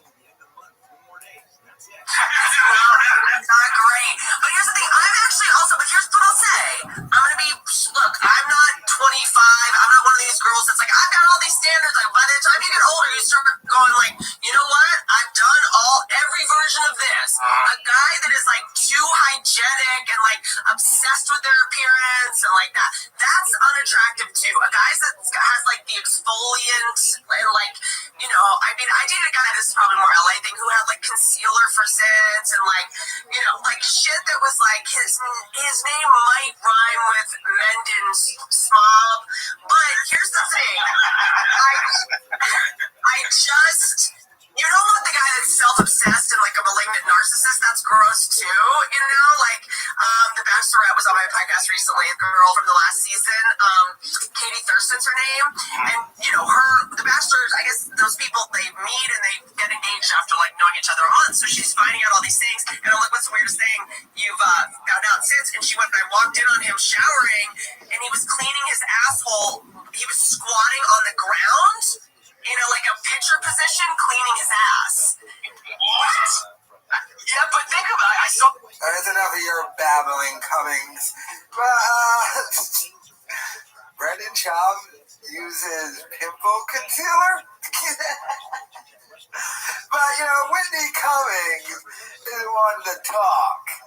I mean, God knows how much work that woman's had done to her. But why does everyone love trashing Brendan Schaub so much? And these are supposed to be all his colleagues and friends, and she used to date Brendan, and constantly Brendan just keeps getting thrown under the bus. What are we doing here? I don't get the dislike for him. Well, I do get it, but I just love the fact that everyone loves trashing this guy, and everyone loves hearing him get trashed. Like when she said that, the KFC radio guys are like, yeah, because I think they hate Brendan Schaub. But let me know your thoughts in the comments. Find your iHeartRadio everywhere. There are hundreds of ways to experience iHeartRadio. On the iPhone and Android app and at iHeartRadio.com. It turns out Bobby Lee's wife and Annie have talked about Brendan Schaub being a creep before. So I'm going to go ahead and play this to give you my thoughts on it. But will they drop even more info about just what a creep Brendan Schaub is? It's weird though. Like I remember seeing this one guy who like cheats on his fucking girl all the time. And this he's guy hit with on his you. family. This guy has hit on you. Yeah, he slid into my He's hit on you DMs. too. Like slid into He's my hit on DMs. you? Yeah, he's in Elliot's DMs. Like Lee's wife and Annie have talked about Brendan Schaub being a creep before. So I'm going to go ahead and play this to give you my thoughts on it. But will they drop even more info about just what a creep Brendan Schaub is? it's weird though. Like I remember seeing this one guy who like cheats on his fucking girl all the time. And this he's guy hit with on his you. family. This guy has hit on Yeah, you. he slid into He's my hit on you DMs. too. Like slid into He's my hit on DMs. you?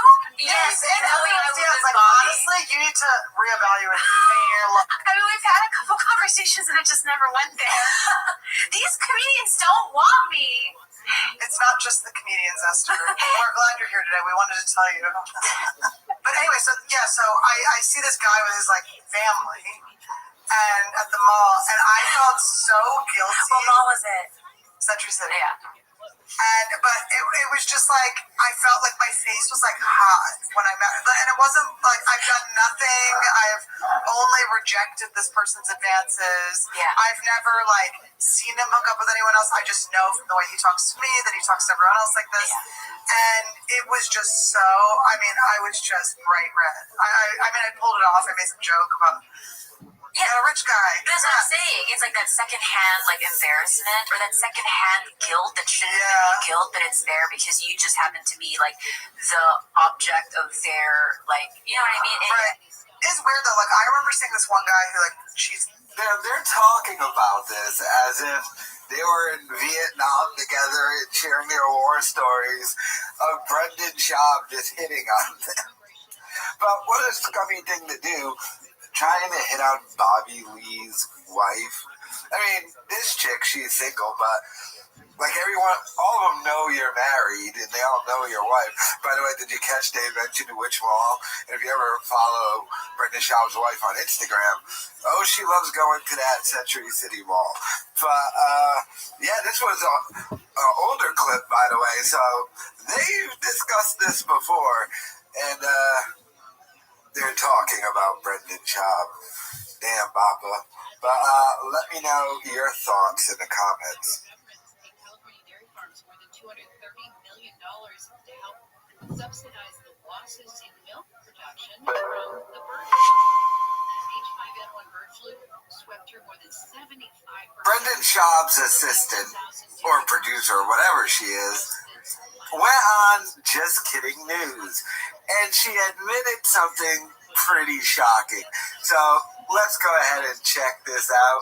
Then I'm going to give you my thoughts on it. But when I heard this, I found it to be pretty incredible. I started being on camera. A lot of it was my boss had heard that people like the sound of me laughing at a joke.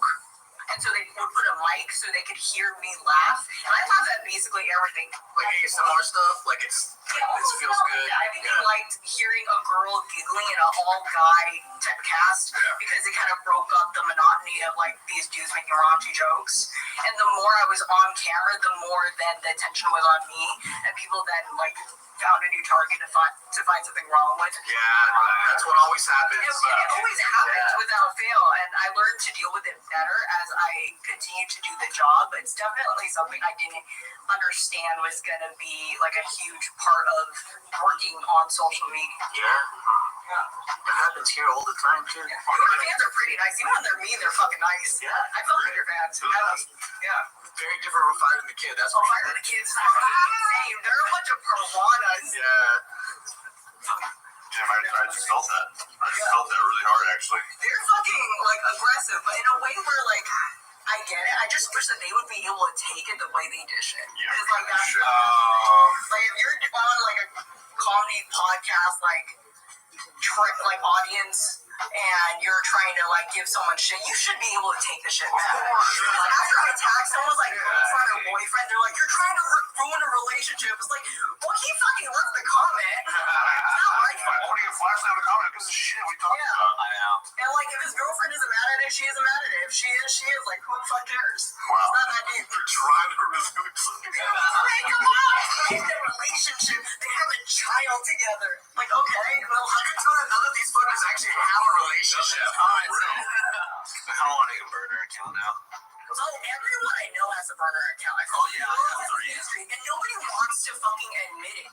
I think it's because, like, I work in the comedy scene. I say most people don't, like, the big comedians don't have burner accounts, but the people who work for them usually have burner accounts. Oh. So, like, it's either to, like, look through comments on accounts to see, like, oh, like, why don't these people like me engagement-wise? Like, what's happening? Like, how can we help? Yeah, for, like, work purposes, or they'll go through Reddit to see what people are saying, and then try to adjust the show to that, but they don't want, like, this employee going on someone's like Instagram story and seeing them like shitting on the show. Like everyone has a burner account, nobody wants I have a burner account. I fucking tell my wife she's an ugly cunt every day. So she just admitted everyone she knows has a burner account and makes their employees have burner accounts to read comments and read Reddit.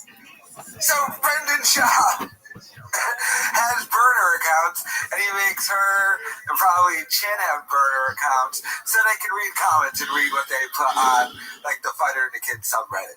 She just admitted that. This assistant's always getting Brendan Shaw in trouble. Remember when she trashed Joe Rogan? I did a video about it, got 300,000 views, and she didn't do an episode of her podcast for like 3 months. And now she's back and admitting that Brendan Shaw has burner accounts, reads comments, and checks subreddit, which we all know. But I mean, I wonder why what is she doing, like a press run? Why she got like 15 G's in her hand? It's not a little off about this assistant. I think she really doesn't like working for Brendan, because to go on a show and say, yeah, everyone I know has burner accounts. Everyone I know. Really? Brendan Shaw? I don't know, incredible. But let me know your thoughts in the comments.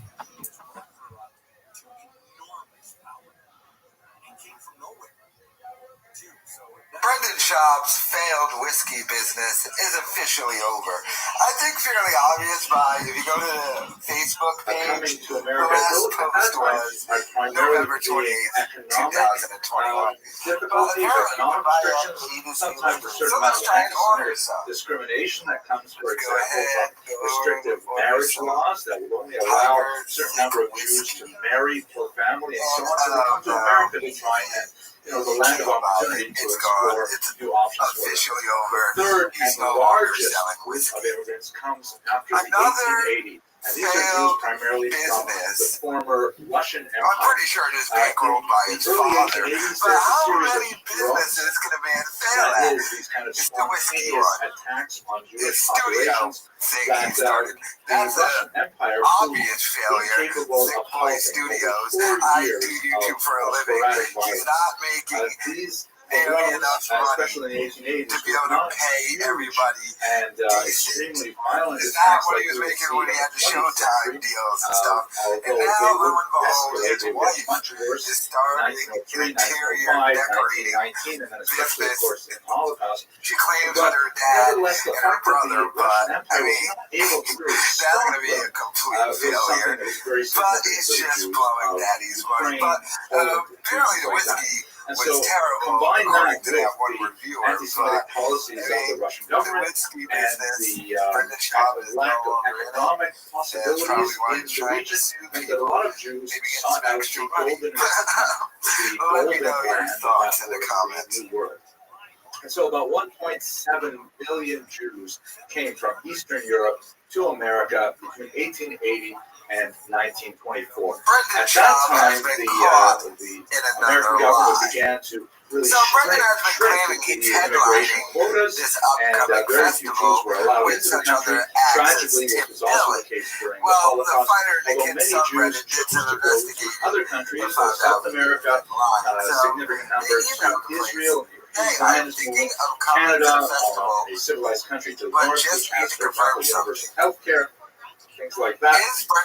So these are that's the basic three major waves of Jewish immigration.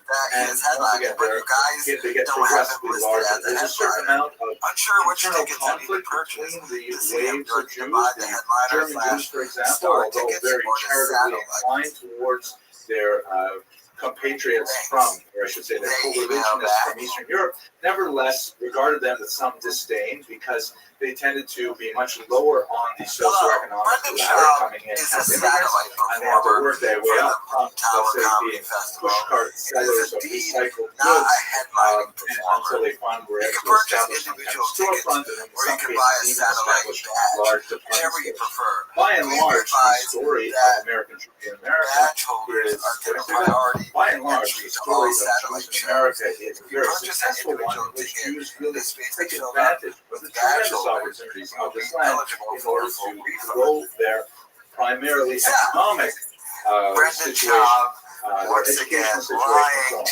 But at the same time, there is a huge decline in religious observance. You should bear in mind that particularly for those Jews in Eastern Europe in the 1880s, these were Jews who were bucking the system. These were Jews who were going against the conventional wisdom, which was that America was not the golden land, it was actually straight the non-people primarily because of the major Jewish institutions such as schools, synagogues, mikvahs, Chinese restaurants, you name it, there was very little for Jews coming from Eastern Europe. So as a result, those Jews who tended to immigrate before the Holocaust tended to come with a kind of willingness to adapt to America. A special desire to learn English and even to refrain from teaching their children Yiddish, the overwhelmingly dominant vernacular of Eastern Europe. And they were willing to become Americans, do everything it took to become Americans. This was not the case for the Jews who came after the Holocaust, who were not immigrants, they were refugees. Whereas the immigrant mentality is, I'm open to this country, I'm going to make myself like this country, this is totally new, it's different, and I embrace it. A refugee comes with a mindset, my home was destroyed, my culture was destroyed, I will not open myself up to this foreign environment. I'm going to make this foreign environment like my old home environment in Eastern Europe. And so there's a huge marked distinction between those two groups. Let's jump ahead a little bit because there's a lot to cover, and I really want to focus on the turn of the 21st century. One of the major stories of American Jewry, besides the tremendous growth economically and educationally in terms of their advancement in all fields of endeavor, really, is the decline.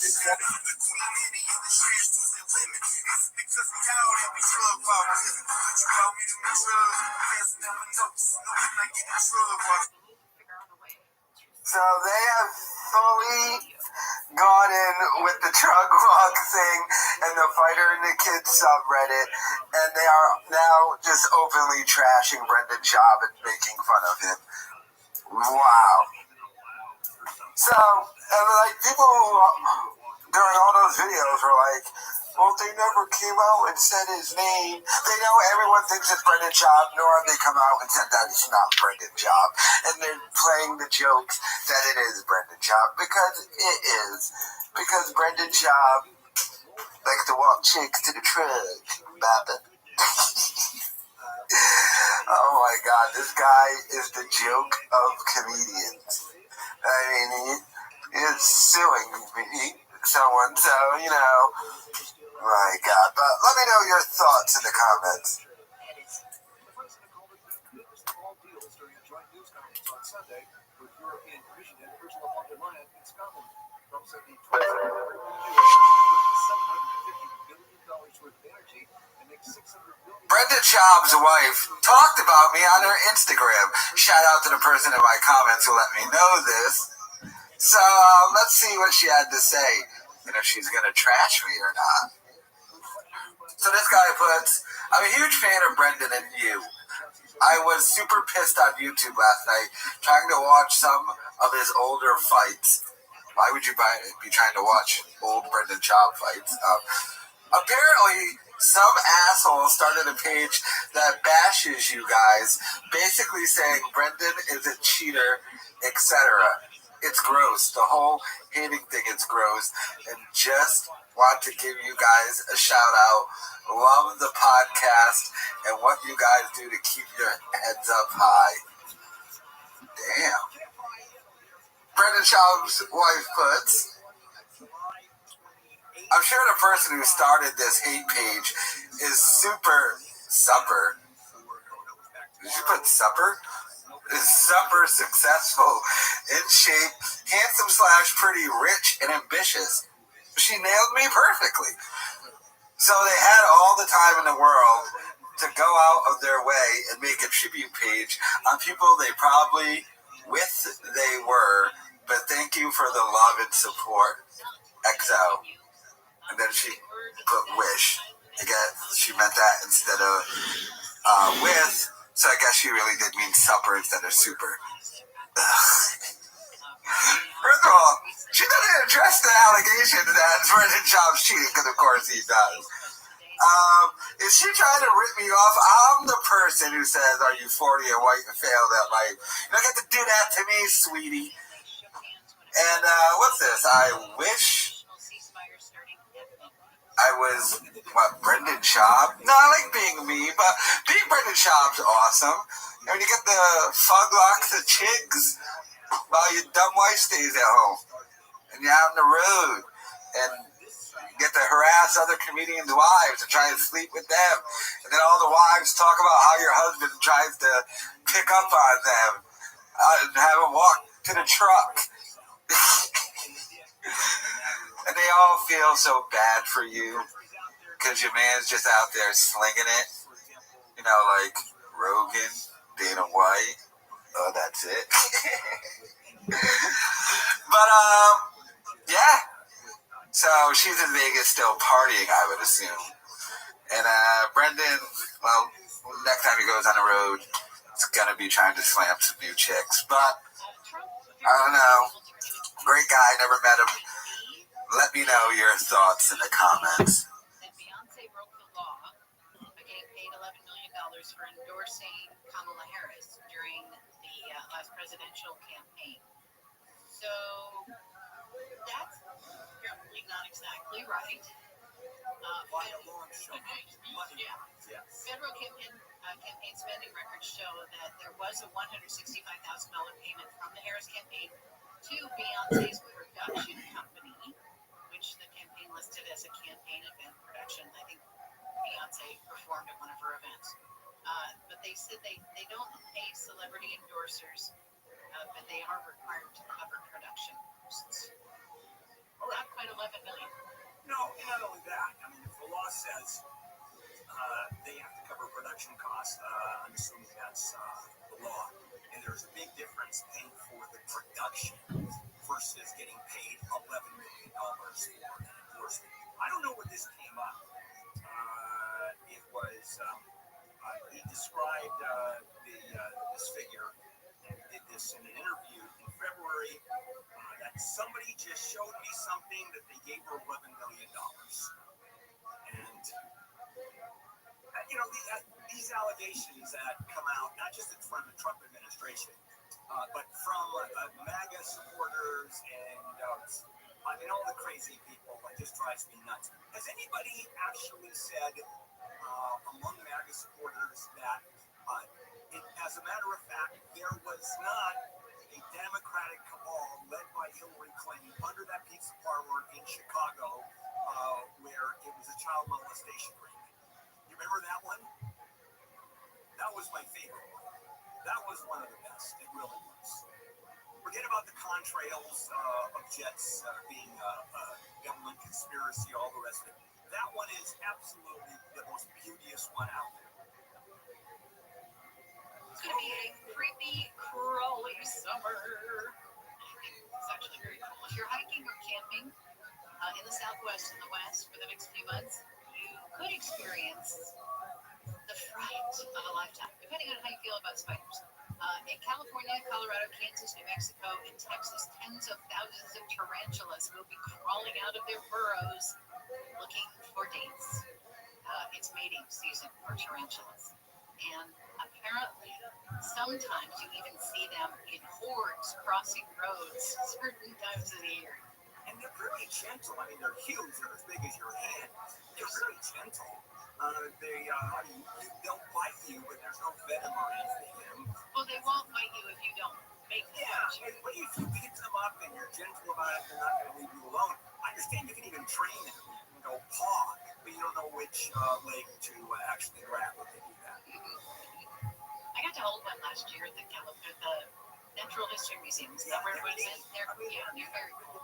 Yeah, it's a little disconcerting to have this thing crawl around, but still, they're hairy, and it's just sort of have to get over the initial fright. And thousands of them at one time might be a bit much. That's like what horror movies are made of. Yeah, that's a whole bunch of notes. Okay, listen up if you love your liver. Serious liver disease is becoming more common among Americans who drink heavily. So they're not saying it's because more people are out partying or that people are having more drinks. It's that more people who drink regularly are getting sick. Over the last 2 decades, the share of heavy drinkers who have advanced liver scarring has jumped from 1.8% to 4.3%. Let me ask you, is this a question of just reporting that in a different statistic? What a shocker. You drink a lot, you get liver disease. But we're finding out, for example, autism. Autism has exploded. Well, they're assessing who has autism. Before, they couldn't even diagnose it. They had no idea. So I think that's the case here. This question of just new reporting. It's not more people getting sick, it's just that we know why they're getting sick. I think so. I think that's the case. We're just paying more attention to it. All right, guys, we are done with the news. Coming up, just announced over the weekend, the president and the chair or the head of the EU, the economic 27-country economic union, have agreed to a deal, a trade deal. And I got to tell you, Trump won on this one. He's getting exactly what he wants. And we don't know what the fallout's going to be, but I tell you, he said beautiful words are terrorists. He's going balls to the wall on that. No surprise there. We'll be back with that. This is KFI AM 640. KFI and KOST HD2, Los Angeles, Orange County. More stimulating talk. Time to appeal. I'm Amy King, live in the KFI 24-hour newsroom. The 9th U.S. Circuit Court of Appeals in San Francisco is set to hear arguments over a judge's order restricting immigration enforcement in L.A. and surrounding counties. A judge found the immigration controls were being done without reasonable suspicion and that the government was denying detainees access to counsel. The Trump administration says the raids are targeted, not random, and are done with probable cause to make arrests. A hearing is being held in Miami over who's running the immigrant detention facility in Florida known as Alligator Alcatraz. Groups like Americans for Immigrant Justice claim that people being detained don't know which immigration court has jurisdiction over their case. They want the judge to order DHS to designate an immigration court to hear their cases. California Democratic Senator Alex Padilla wants to help illegal immigrants become legal permanent residents. The Democrat says he'll present legislation that will allow an easy way for those here who are not U.S. citizens to achieve a pathway to citizenship. Padilla says if you have lived here for 7 years, haven't committed any crimes, and have contributed to the community, you should be eligible. The bill is co-sponsored by 10 other Democratic U.S. senators and independent Bernie Sanders. Tammy Trujillo, KFI News. Authorities are still searching for a missing grenade related to the explosion that killed 3 LA County Sheriff's detectives in East LA. 2 grenades had been moved from a storage unit at an apartment complex in Santa Monica to the sheriff's training facility more than a week ago. One of those grenades blew up. Law enforcement expert Bruce Thomas says the grenades had been x-rayed and were determined to be inert. So in this case, transport them in their arsenic explosives vehicle would not have been a problem, but clearly something went wrong. Bureau of Alcohol, Tobacco, Firearms, and Explosives is leading the search for the missing grenade. The LAPD's Foothill Station and surrounding area was evacuated for several hours after two people brought in a box that had several U.S. military devices in it. Department bomb squad eventually moved the items to a storage facility and cleared the scene on Saturday. The items are being turned over to military officials. A strike that could have shut down hundreds of grocery stores in Northern California has been called off at the last minute. Grocery workers at Safeway will stay on the job after reaching a tentative deal with parent company Albertsons. The agreement announced just after the strike deadline Sunday includes raises, stronger job protections, and better retirement and health care for 25,000 workers from the grapevine to the Oregon border. Union leaders say customer support helped them hold the line during 5 months of negotiation. Rashida D'Agostino, KFI News. I'm disappointed in President Putin. President Trump has moved up the deadline for Russia to reach a ceasefire agreement with Ukraine. Trump had said he was giving Russian President Putin 50 days, but today... And I'm going to reduce that 50 days that I gave him to a lesser number because I think I already know the answer what's going to happen. If an agreement is not reached, Trump has warned Russia is facing heavy tariffs and secondary sanctions on countries that do business with Russia. 11 people have been stabbed in a rampage at a Walmart in Michigan. The accused stabber was apparently in the store for about a half hour Saturday before started attacking people. This woman, she was in the store when the guy started going after random people. But I got out of his way in time, and it seemed like all of the people who got stabbed and got attacked were people who couldn't physically get out of his way, like people in wheelchairs. Guy being charged with terrorism and assault with intent to murder charges. Target is ending a decades-old perk for customers. Target will no longer price match its competitors. So even if you find an identical product for less on Amazon or Walmart, it will no longer match. Shema Yisrael, Adonai Eloheinu, Adonai Echad. Baruch Shem Kavod Masuta Le'Laved. Morning low clouds, then sunny skies. Highs in the low 70s at the beaches, mid 70s to low 80s for Metro LA and Inland OC, mid 80s to low 90s in the valleys, upper 80s to mid 90s for the Inland Empire, right around 90 for the Antelope Valley. It's going to be sunny again tomorrow after morning clouds. Highs just a couple degrees warmer than today. It's 63 in Brea, 62 in Lake Forest, 64 in Marina Del Rey, and 61 in Burbank. KFI market report, the Dow trading down 57 points, the NASDAQ is up 80, and the S&P 500 is trading up 7. We've got a crash in Irwindale, slowly down on the 210.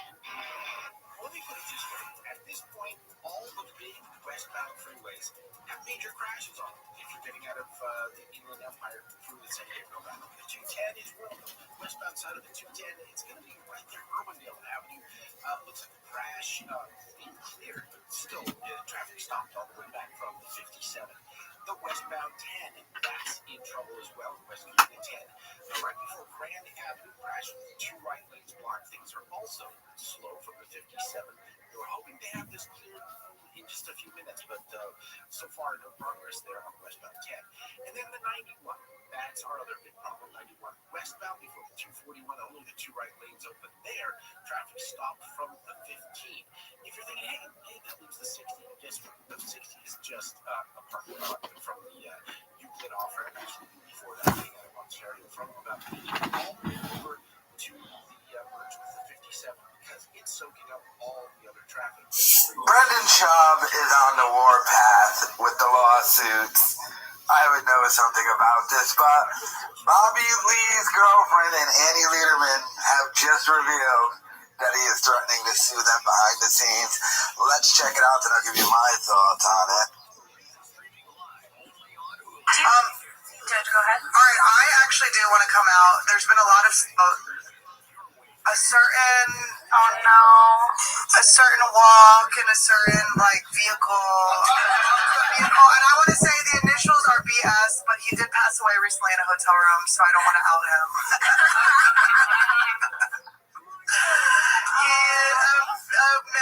BS. It was a comedian with the initials BS that wanted me to walk him to his truck, but he has passed in Florida. God. Yes, may his soul rest. He's a good person. He's a good person.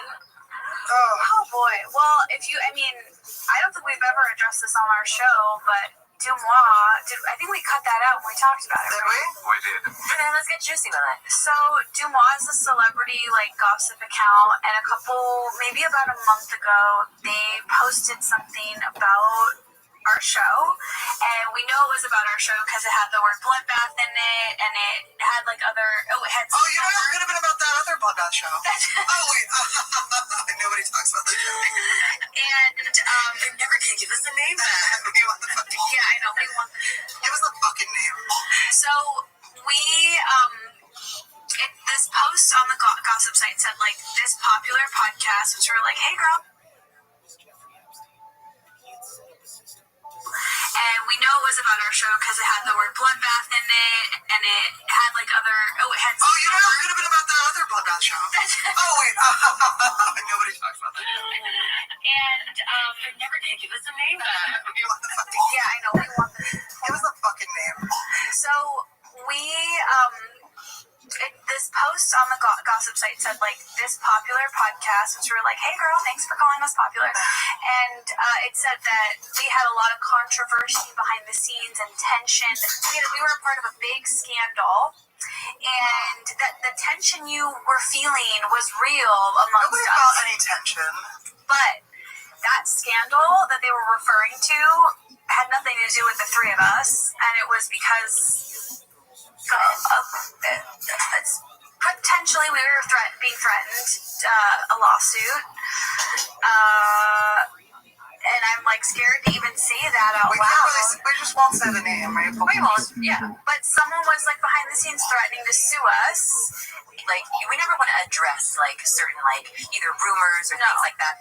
But I genuinely, from the bottom of my heart, if someone were to just point blank ask me even the craziest question, I have nothing to hide. Ask me. I'm not threatened by it, so the threats don't actually threaten. Whatever the threat is that we don't want to talk about because we don't want to add to, because even the thing that started it all was really just an anonymous anecdote. And I'll say this to that person who threatened us, I'll say this. You think you have a one over me?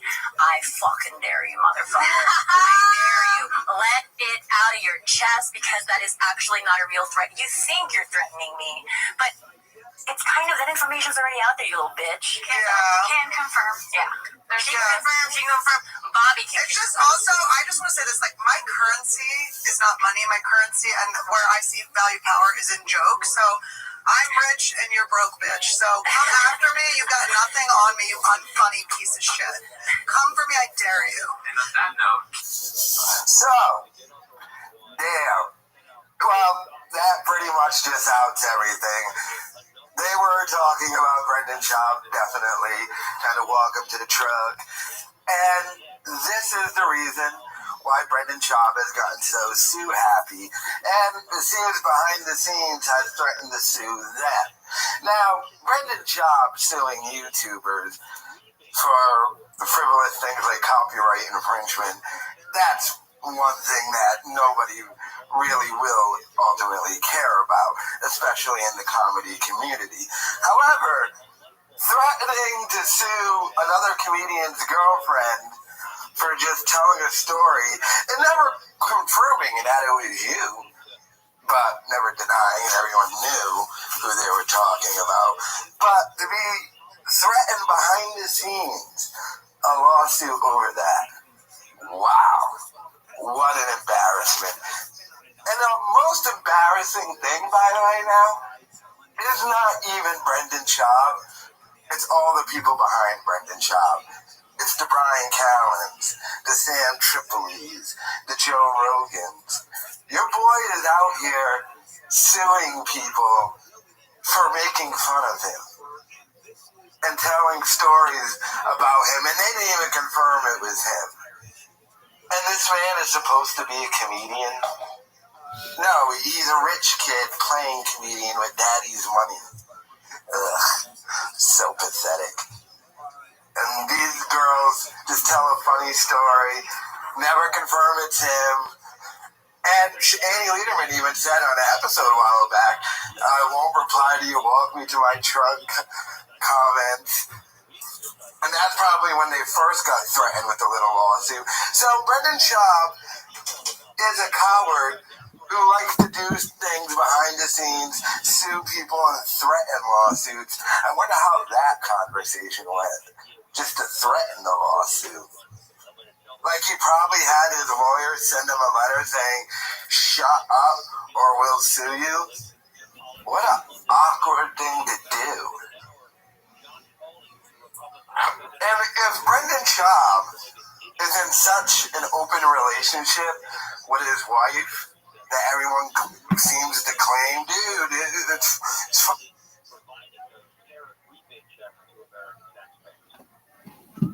Now, do you think you're going to get credit for it? Is this going to be the John Decker tariff bill? The Decker dollars that we were thinking about. That's even better. Look, I think that Donald Trump's going to put his stamp on this idea. He's going to put his signature in the deed. There are checks that go out, maybe even his picture on the check. It's going to be an administration idea that they've embraced because of the suggestion that I put forward to them. But if you get a check in the mail, Bill, if any of your listeners get a check in the mail, you know who to thank. You know who to thank. Absolutely, right? It's you. And one of the things the president has said, and he's wrong about that, is that it's the company, it's the countries that are sending us the goods that pay the tariffs. That's not true. We pay the tariffs. It's not Actually, the producer pays the tariffs. The importer, the manufacturer pays the goods. That's right. I got to tell you something just happened to me over the weekend, and that is we just bought this beautiful painting thing made out of moss. It's just phenomenal. And it was a couple $1,000. It was not cheap. We got a tariff bill, $250 when it was delivered. Wait a minute, that's never it came from Ireland. But we bought stuff overseas, and we've never had a tariff bill. So this was not the manufacturing thing. I actually have to look this up because it's absolutely a knockout. When you're there outside of the White House, when he's walking to Marine One, how many reporters are there? Oh my gosh, I think there may have been. They're not all reporters. Remember, there's camera people, there's sound people, there's still photographers. But when you factor in all the people that are out there that are awaiting the president's departure from the White House, it's probably about 100 people that are out there, no doubt. Okay, these are just news people or some kind of news people. Normal crowd people that are behind like a station or behind a road. That's right. Just to bring people, supporters. Do they do that? They do that. The president also had opposite of us on Friday a group of about, I'd say, 50 individuals. I don't know how they're chosen, but they were there to shake hands, maybe even get an opportunity to chat with the president before he boarded Marine One. So the president first went out to those folks, and after chatting with them, shaking hands, taking selfies, he came over to us to take some questions, and he took a number of questions from me in particular. Is he the most accessible president when it comes to walking to Marine One or just going to an event as far as the press is concerned? Yes, absolutely. I say that without any hesitation, and I've covered the White House going back to Bill Clinton's first term. There's never been a president more accessible than President Trump. It applies to his first term, it applies certainly to his second term, and I think that there is not one reporter who doesn't appreciate that because there is, this fair-minded way that the president has of taking questions from reporters. Doesn't ask, who you work for. He just points at people, and some people he knows me, but there's other people he may not know. And I think that equal opportunity that foreign reporters happen to have as well, because they don't get those opportunities to ask questions of the president that often. All right, John, congratulations on a major policy move that the White House is going to do. The Decker dollar. I like that. Take care. Go back and harass the president for us. All right. That's kind of a great story. All right, coming up, talking about the trade deal. spent some moments talking about that, because over the weekend some extraordinary things happened. And the president really leans forward. He's being given a lot of credit. He should. Now, what's the fallout going to be? I'll deal with that when we come back. Let's check in with Amy live at KFI. Fine, his wife doesn't care. In the character of their Jewish observance, their Jewish I just find it hilarious that this dude assimilation. behind the scenes We should understand that is threatening to sue another comedian's wife. Chemical sciences. Essentially another refers to like comedian, dissolving he's just a solid comedian. within He's a starting to liquid sue another so that the comedian solid is no longer for visible. telling a story where That's she kind of never a harsh was in. term to use when we talk about Jews in Well, America, no, because in many ways they tend to remain doggedly insistent on certain Jewish markers of identity. For example, most surveys indicate that Jews, no matter how tenuous their connection to Judaism is, they nevertheless retain a high degree of pride in their Jewish identity, and they will strongly identify themselves as a Jew, even if the other behaviors that they may manifest will not necessarily be in harmony with that view. On the other hand, every other marker shows Jews obviously this man is behind the scenes trying to sue the 2013 research study appeared, which was an especially damning report on the state of Jewish identity in America, and it indicated that Jewish intermarriage is well over 50%. And this is a phenomenon that has been observed in several decades. It's at the state where roughly 6 out of every 10 Jews who gets married to a non-Jew. That's a huge figure. Now, obviously, there are differences between the denominations. That's a huge. Mess with Brendan Job anymore, like be cool with him. And like Bobby Lee has his comedian dudes like Santino and stuff. State of Jewish identity in America, and it indicated that Jewish intermarriage was well over 50%. And this is a phenomenon that had been observed in several decades.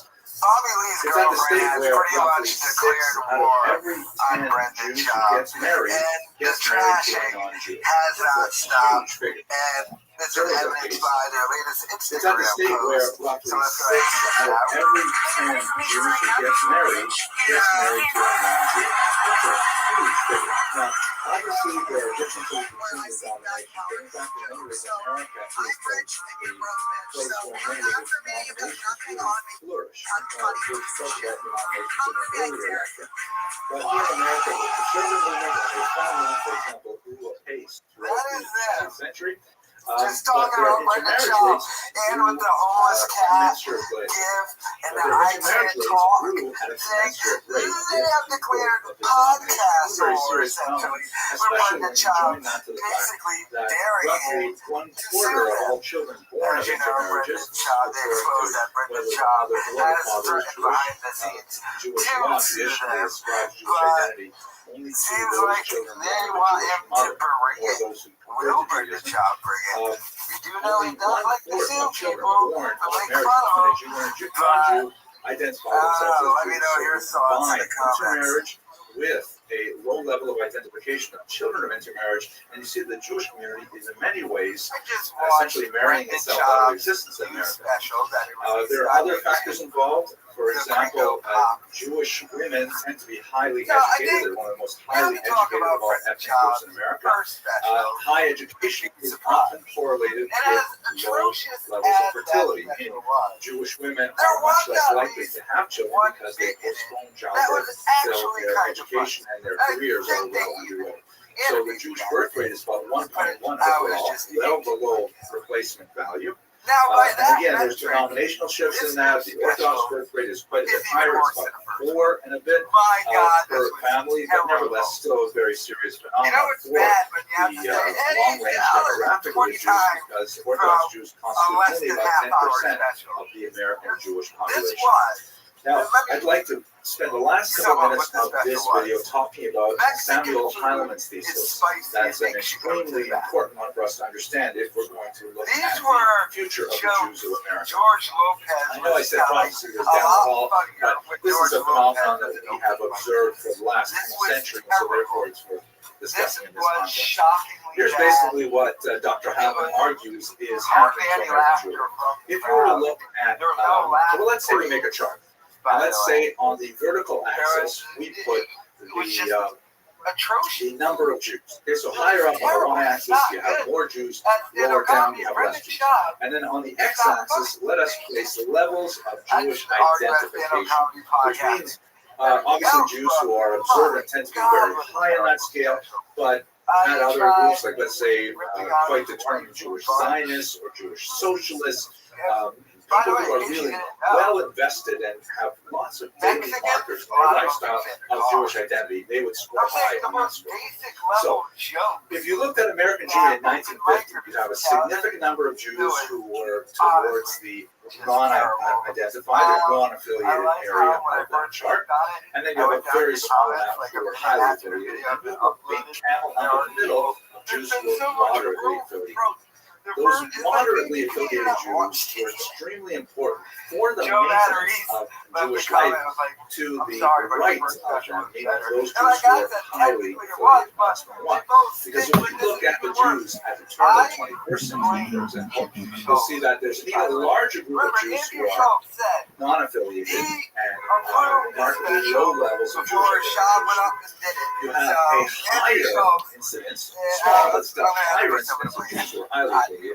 This might refer to the version of so-called Baal Tshuva movement, those Jews who become observant later in life, which really took off after the Six-Day War in the late 1960s. And so there's a significant number of Jews who are sort of returning to Judaism in very significant numbers. But the moderately affiliated Jews, that camel hump that was present in the very first slide, the very first period that we're talking about, they disappeared, and they're basically nowhere. So that, is a very scary thing for a demographic perspective, but it's even more serious because if you think about the money that those people used to invest in Jewish life. In the 1950s, people who might not necessarily, for example, send their children to Jewish schools would nevertheless give a donation to a local Jewish school because they believe in the idea of Jewish education. Or they might not necessarily visit Israel, but you know what? They would give to United Jewish Appeal. They would give their money, as it were, to the right. In the 21st century, however, even though Jews are in general much more wealthy, third, fourth generation, much more wealthy than their precursors, their money is typically going to other philanthropic causes. Very valuable ones that are Jewish, for example, the art gallery or the local hospital, lots of causes which are really important for the general society, but they are impoverishing the Jewish institutions that support those in the right. So Dr. Hellman argues that if this trend continues, it will be impossible financially for Orthodox Jews to maintain their lifestyle in this country, and they will in fact have to immigrate to Israel. That's a very dire kind of prediction. At any rate, that's a very quick overview of American Jewish history from its beginnings in the 17th century with emphasis on the early 21st century. I hope you enjoyed it. I hope you love this new green screen. I've had so much fun with it. Okay, I'll talk to you in the next one. Stand clear of the closing doors, please. It was a terrible special. I think even worse than the first one. I like how Joe Rogan admitted that he wished he could have talked Bernie Chavez doing the first special, or he talked about him fighting. He didn't want to do that, but a massive failure. Hello, everyone. Hope you're well.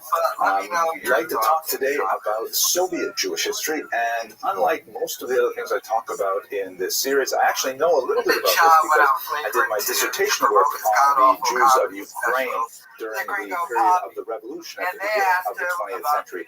So I'll try to talk fast and really only say the things that are most important so that you get the essential lecture in Jewish history. Okay, so let's think about what do we mean when we say Soviet Jewish history. The Soviet Union was a transformed Russian empire that emerged after World War I. It had a revolution in 1917 that through the Tsarist Empire, also known as the Russian Empire, and it lasted until 1991 when it finally fell apart for a variety of reasons that maybe we'll have time to touch on. It's not really appropriate to refer to it as Russia per se, because the area is made up by a large area of one-sixth of the Earth's land surface, a massive amount of territory, and it covers many different ethnicities who are not all Russian, and in fact many who are not all as far as Kalila goes, me and her had a long conversation on the phone. So we'll speak about the Soviet Union, prior to that the Russian Empire, or the Tsarist Empire. So online, there was a revolution at the beginning of 1917 as people were very upset with the costs of war, with the declining economy, and that overthrew the Tsar and put in place a provisional government. That provisional government lasted for about half a year, and then was overthrown again at the end of the year. You may not have mentioned specific months because the Russian Empire was literally behind the rest of the world by 11 days.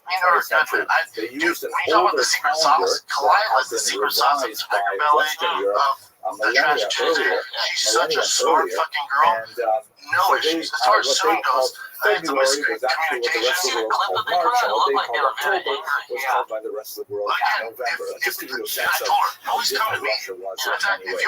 Anyway, you have a first revolution in the beginning of 1917, a provisional government that was not especially effective, and then that concludes with another revolution, which is really the communist revolution. The communist revolution, led by a man named Vladimir Ilyich Lenin, was represented in its attempt to take the socialist principles of the Jewish author Karl Marx, Jewish but anti-Semitic.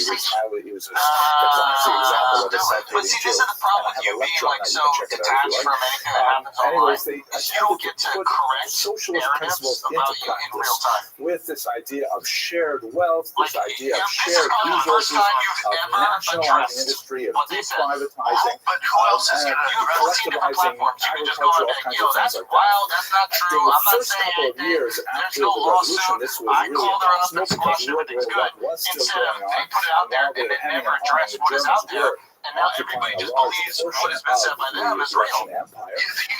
So they engaged the first couple of years in a period they called real communism, which represented an attempt to dramatically and rapidly introduce communism to the population, which was really quite upset about in many ways. There was a heavy atheistic campaign, which would later be expressed in a magazine with the interesting title Bezbozhnik, which means the godless. The Hebrew title, or the Yiddish title, was Apikoros, the heretic, in which there was a tremendous amount of violence done to religious individuals and their institutions, churches blown up, things like that, synagogues ransacked for holy books and then transformed into public halls for theaters, things like that. War communism ended about 1920 when the war and the Civil War had slowed down. I'll mention the Civil War in a second. That was followed by a period called the New Economic Policy, in which a lot of the communist doctrinal ideas of war communism were sort of stepped back because the population was simply not having it, and these kind of restrictive policies were relaxed for a while. Now, let me talk very briefly about the Revolutionary Years and the Civil War, because it's an extremely important period in Jewish history. Basically, when the Russian Empire fell apart at the beginning of 1917, and especially when a communist revolution happened at the end of 1917, Jews were in a very unusual situation. They constituted a significant minority in the overall population, but an especially important minority in the urban centers. As we've discussed many times before, Jews tend to be concentrated in urban areas, and they tend to also be quite illiterate. And as a result, you've got these islands of Polish, Jewish, Russian cities surrounded by, for example, Ukrainian peasants or Polish peasants and things like that. And the Jews were a very important element in the actual life of these cities, and their high literacy rate meant that they had especially important roles to play in the functioning of this burgeoning new post-Russian Empire government. Several of these emerging states that were built up temporarily after the fall of the Russian Empire, most significantly Ukraine, but also in many ways the Baltic states of Lithuania, Latvia, and Estonia, and of course Poland, experimented with giving communal rights to Jews in exchange for their help with nation building. Ukraine had by far the most aggressive and ambitious program, declaring Yiddish a national language, establishing a Ministry of Jewish Affairs that would sit within the government. Fascinating period that I actually spent a lot of time writing about, and you can check out my book. It's probably still up print somewhere. I think it's being translated into Ukrainian right now. At any rate, that whole kind of bold and exciting new creativity ended in tremendous tragedy because these incipient governments could not control the violence in the countryside. And the violence was incredibly overwhelming. There were many different armed bands raging across the countryside, particularly in Ukraine, that were associated with Hemsworth and other including the so-called white armies, which wanted to bring back the Tsar to roll back the communist revolution. The pro-Ukrainian Directory armies that wanted to keep in place the new Ukrainian government. Anarchists, especially significant in certain regions around the Dnieper River. You had the Red Army was also quite active in that region. Of course, they eventually became successful. And there were bands of hooligans and all kinds of groups that were just wandering around. And since there was no government, no power that could really effectively control the violence, it exploded in a sea of blood. By conservative estimates, there are about 50 to 60,000 Jews killed. It's quite likely that the number is significantly larger, although we lack really solid census data to get a solid handle on it. Be that as it may, there's no question that the violence of the year 1919 eclipsed anything that happened in the last 1,000 years prior to it, including the 1648 Khmelnytsky massacres, including the Crusades and so on. It was a period of tremendous and horrible violence perpetrated not only against Jews, but also against other minorities such as Mennonites, Poles, and others. And as a result, it's unfortunate just to step back and think about this historiographically for a minute. This violence has largely been occluded by the much more horrific violence of the Holocaust. But there's no question that the two periods are very closely related, and many historians have begun to have a closer look at 1919 in particular to understand how that influenced the later growth of violence in the region. At any rate, the Red Army ended up victorious. Many Jews began to support the Red Army and, by extension, the communist movement, primarily because they were the only army that was able to establish order in the region. And order is extremely important for all minorities because that's the only way that they can have a safe living space. And the Soviet Union began apace in the 1920s.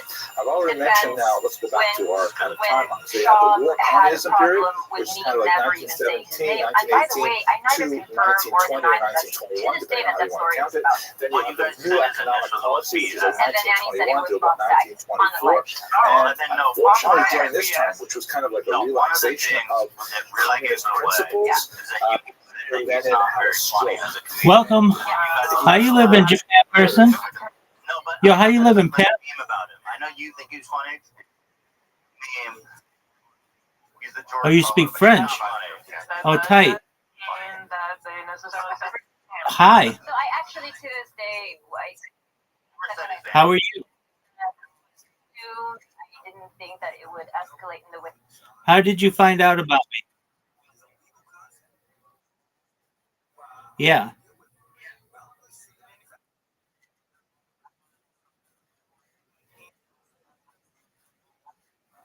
Well, tight.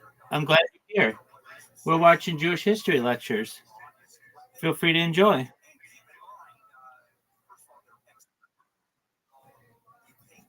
You're always welcome. Incapacitated, and his deputies began to jostle with each other for control. Most important were Trotsky and Stalin. And ultimately, Trotsky lost, and Stalin became the new leader of the Soviet Union. We had Japanese in this thing. In the early 1950s. Stalin was no friend of the Jews. Stalin was an incredible anti-Semite, particularly in the in the sense of wanting to destroy their national specificity. He did have, the ability to work with individual Jews who had adopted communist ideals, but the idea of a Jewish community, the idea of religion was anathema to him, even though he himself was a former seminarian. There's a whole story involved with that.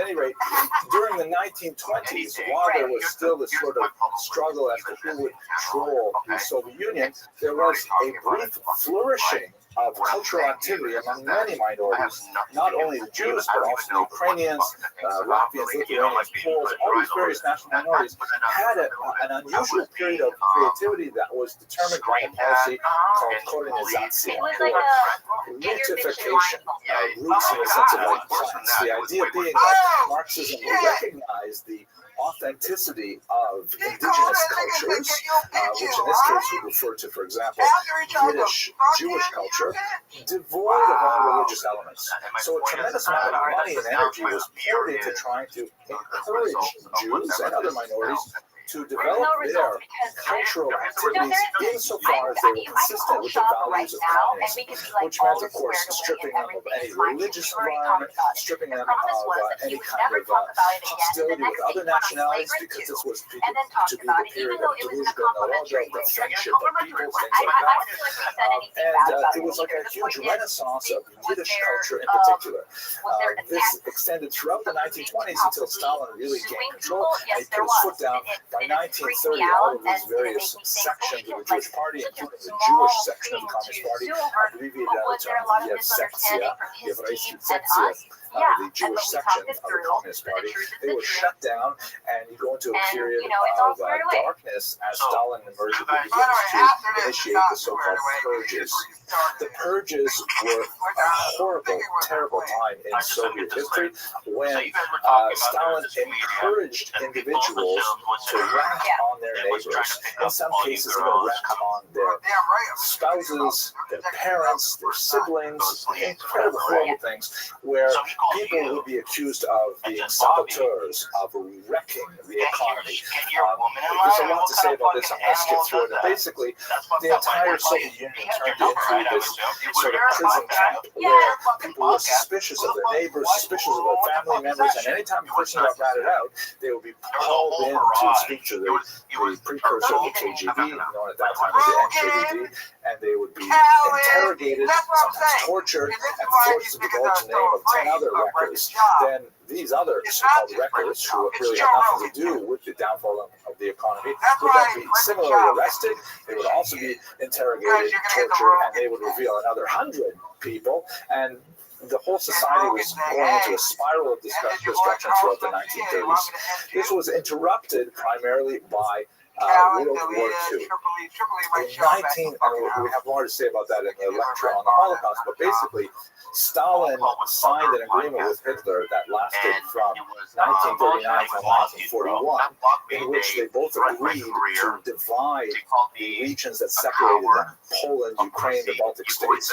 And then Hitler double-crossed Stalin in 1941, and that began the so-called Great Patriotic War of the Soviet Union. At that time, between 1941 and the end of the war, a few years later, Stalin sort of put brakes on his anti-Semitic campaign and his other anti-nationalistic campaigns because he wanted to try to bring all the minorities together under the anti-war effort. And that was successful for the Soviet Union, which eventually defeated the German army. But in the end, they had to reconstruct the country, and Stalin went back to his old anti-Semitic, anti-nationalistic policies. His death in 1953 was a stunning development for many Soviet citizens who believed that he was the great leader and the reincarnated Tsar, and his death left all but dissidents really shattered. It's an amazing phenomenon for this conversation. Anyway, we go into the next phase of Soviet Jewish history when now at this point, of course, the state of Israel exists, and many Jews are seeking to leave the Soviet Union to come to Israel, and many also want to come to the United States. But in a strange kind of quirk of Soviet thinking, those Jews and other nationalities who wish to leave the Soviet Union are in themselves sort of an advertisement for the failure of communism. Because why do they want to go? If everything's perfect here, if this is a workers' paradise, why would anyone want to go? Obviously, their departure looked bad in the Soviet Union. And so many Jews who applied for exit visas were refused, and they were called refuseniks because they were denied the ability to leave the country to emigrate to Israel or America and so on. As a result of tremendous pressure from the West, especially Jewish communities here in the United States, ultimately, and there's many other factors involved, trade issues, economic issues, military issues, ultimately the Soviet Union was forced to relent, and a trickle of Jews in the 1970s eventually became a river, and finally a thundering stream by the time you get to the 1980s. And many of those Jews migrated to Israel, which fundamentally changed their demographic there in very significant ways. Many of them moved to Brooklyn as well, and select enrich the Jewish civilization in this great city. Ultimately, the end of the Soviet Union came in the late 1980s when Mikhail Gorbachev came to power, and for a host of reasons, once again, beyond the scope of these short lectures, he decided that the right approach would be to impose perestroika, or restructuring, and glasnost, or openness, trying to bring communist policies more in line with the standards of Western Europe and the United States. This proved to be impossible because many of the various non-Russian nationalities living in the Soviet Union really demanded independence, and so by the early 1990s, starting with the Baltic states and with Ukraine, these states seceded, and the Soviet Union fell apart and was reborn as a Russia proper, much smaller in territory than the Soviet Union, nevertheless still quite a huge state, and Jews, of course, were at this point free to leave. But at the same time, there is a renaissance of Jewish culture in many of these post-Soviet states. We'll have to leave that for another lecture. Okay, that's your quick essential lecture on Soviet Jewish history. I look forward to speaking to you soon. Harassment on Reddit with my sweet lover. Because a lot of people hate Brandon. There's like a whole move. So yeah, he's trying to. He blames that on you guys? Yes, and so now we're at a point where it's like, well, This is his proof that for the last 5 or 6 years that I've been on Reddit. You mean okay? I got this video. Obama doesn't check social media. Kabbalah forgiveness is a commentary on I've been spending my time. First of all, number one, I don't own a computer. I don't even know how to buy one. Number two, right? I don't know how to get on Reddit. I've asked them, how do you get on it? What is it? You know, I'm just not tech savvy in that way. You know, it's shameful. First of all, you know, shameful. You're no hero. You like so you are the best looking 50-year-old, by the way. You are so youthful and your skin is so soft. So he was going, you doing this, we can trace the URL back to your house, and you're the leader of this Reddit group. I'm like, bro, first of all, if you look at it, from what I hear, you look at Reddit, there are pages about me as well. And they're destroying me, so I don't like it. And I tell you something, as someone who's been in technology my whole life, people that don't know fucking anything about technology say that shit. Yeah. But I think it's impossible to get that. Right.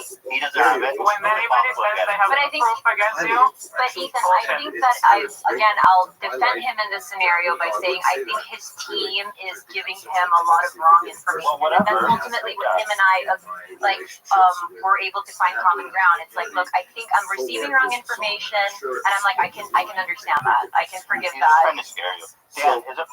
I don't understand why Bobby Lee and his wife fits within two distinct sort of categories of Jewish thought. They kind of are doing it in their own way by doing it this way. Because they are going to course on this podcast. So much afterwards. Kabbalah is I feel like esoteric. Half you niggas canceled anyway. Which are Robert, your boy. You don't want to allow the Robert to go. Safer here, and it deals with sort of the structure of the universe, I'm walking with a bag of chips nature and of for creation, Christ's sake. really big fantastic, kind of mind-boggling thoughts. And normally in Jewish thought, this kind of material is reserved for the elite. There's actually a Finally, on the study of Kabbalah. The Brendan Schaub lawsuit is officially over. Brendan Schaub filed his lawsuit 2 years ago, and we got a decision from the judge yesterday. So let's go ahead and read this decision. I'm not going to go through the entire thing. It's a long legalese thing, but let's just get to the point of the matter.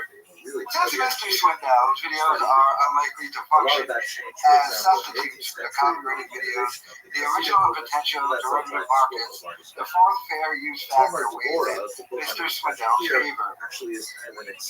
But a use that has no demonstrable effect upon the potential market or the value of the copyrighted work is not prohibited in order to protect the author's incentive to create. The prohibition of such uses would merely inhibit access to ideas without any countervailing benefit.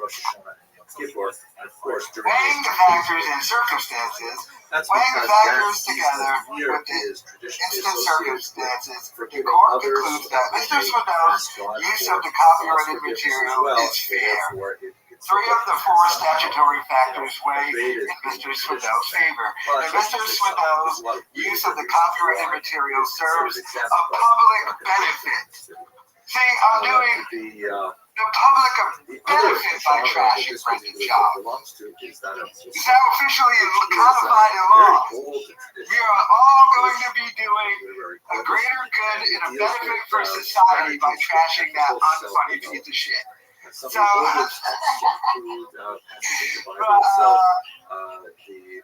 Campbell provides social benefit by shedding light on early work, the process being a new one. Rabbis, those folks like Orfot Sadikim, Nasila Bishar, many very big. Because Mr. Swindell's use of the copyrighted material is fair, plaintiff's motion for summary judgment is denied, and the defendant's motion for summary judgment is granted.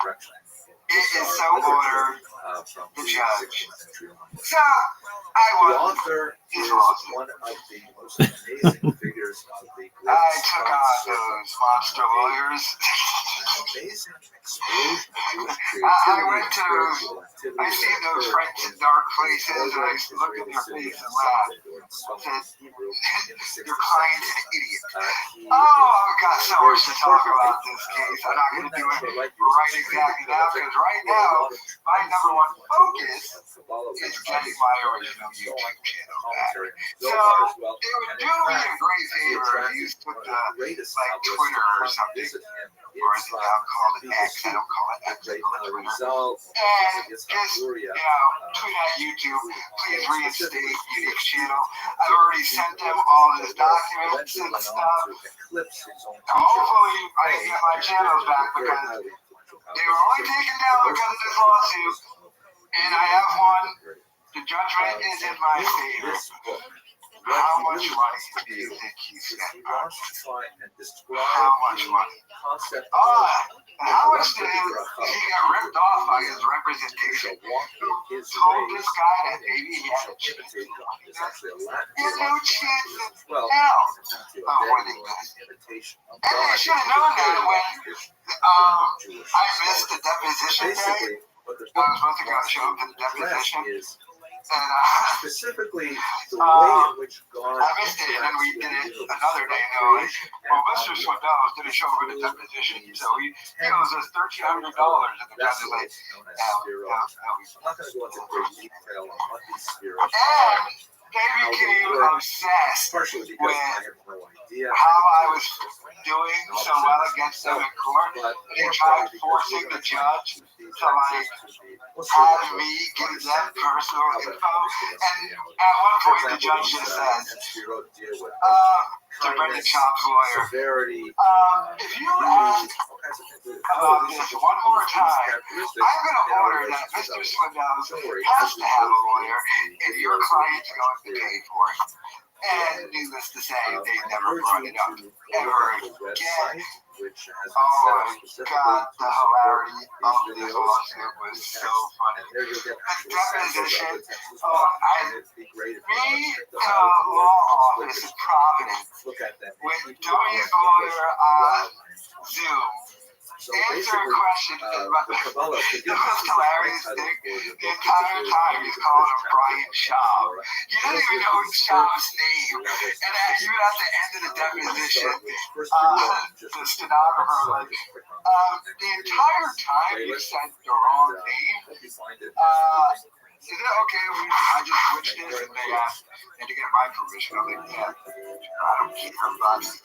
I mean, this whole thing was insane to begin with. All this because of that stupid Super Bowl video, in which he got caught slipping and shit his phone number. And by the way, it's not like I created that video. That video was on the Fighter and the Kids subreddit that had over 100,000 subscribers that I've read it. And I was just commented on it. But my God. Another thing that screwed Chop in this, by the way, was how much lying he did about this case in general. This guy, on 2 separate occasions, on video, lied and said he was suing me for defamation when he was suing for copyright. Trust me, that was sent to the court, and that we heavily in the decision that they made here. They knew this was a scam the entire time. Let's talk about the things that this all came down to really like 4 videos technically, because that's what they did the copyright lawsuit for. And then they were like, after the deposition, his lawyer was like, we'll talk settlement. How about just, you agree to what we want and you only have to pay us $1. I was like, no.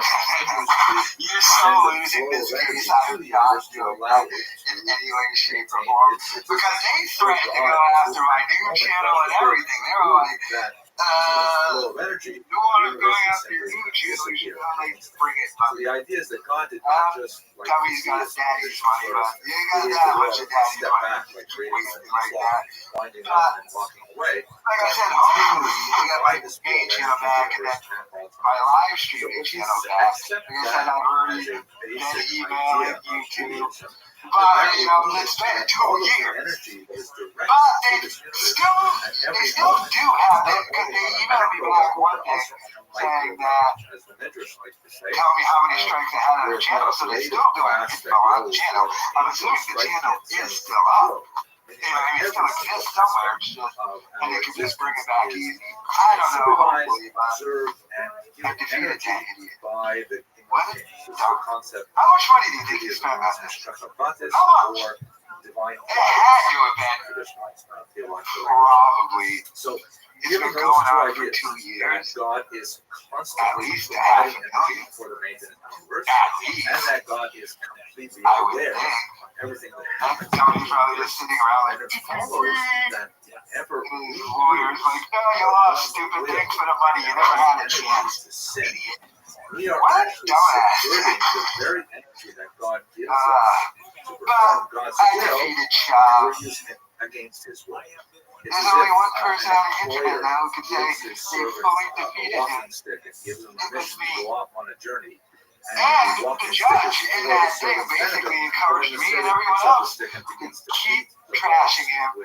It does the public a benefit. Let me know your thoughts in the comments. Like I said, it would help me out a lot. We can go to Twitter and tweet at YouTube. I will get my channel reinstated. But let me know your thoughts in the comments. A series of ancient and medieval discussions of biblical texts, really ancient discussions, often recorded in medieval documents that provide sometimes poetic, philosophical interpretations of the text. Now we got Shaw complaining at his failed live show. Jewish readers. So one of the documents, for example, discusses the filling of the sea, entered into the wider throughout the Western world. The Jews leaving Egypt flee to the sea. God splits the sea, which are tested with sticks and things like that. The Jews traveled through the sea, which is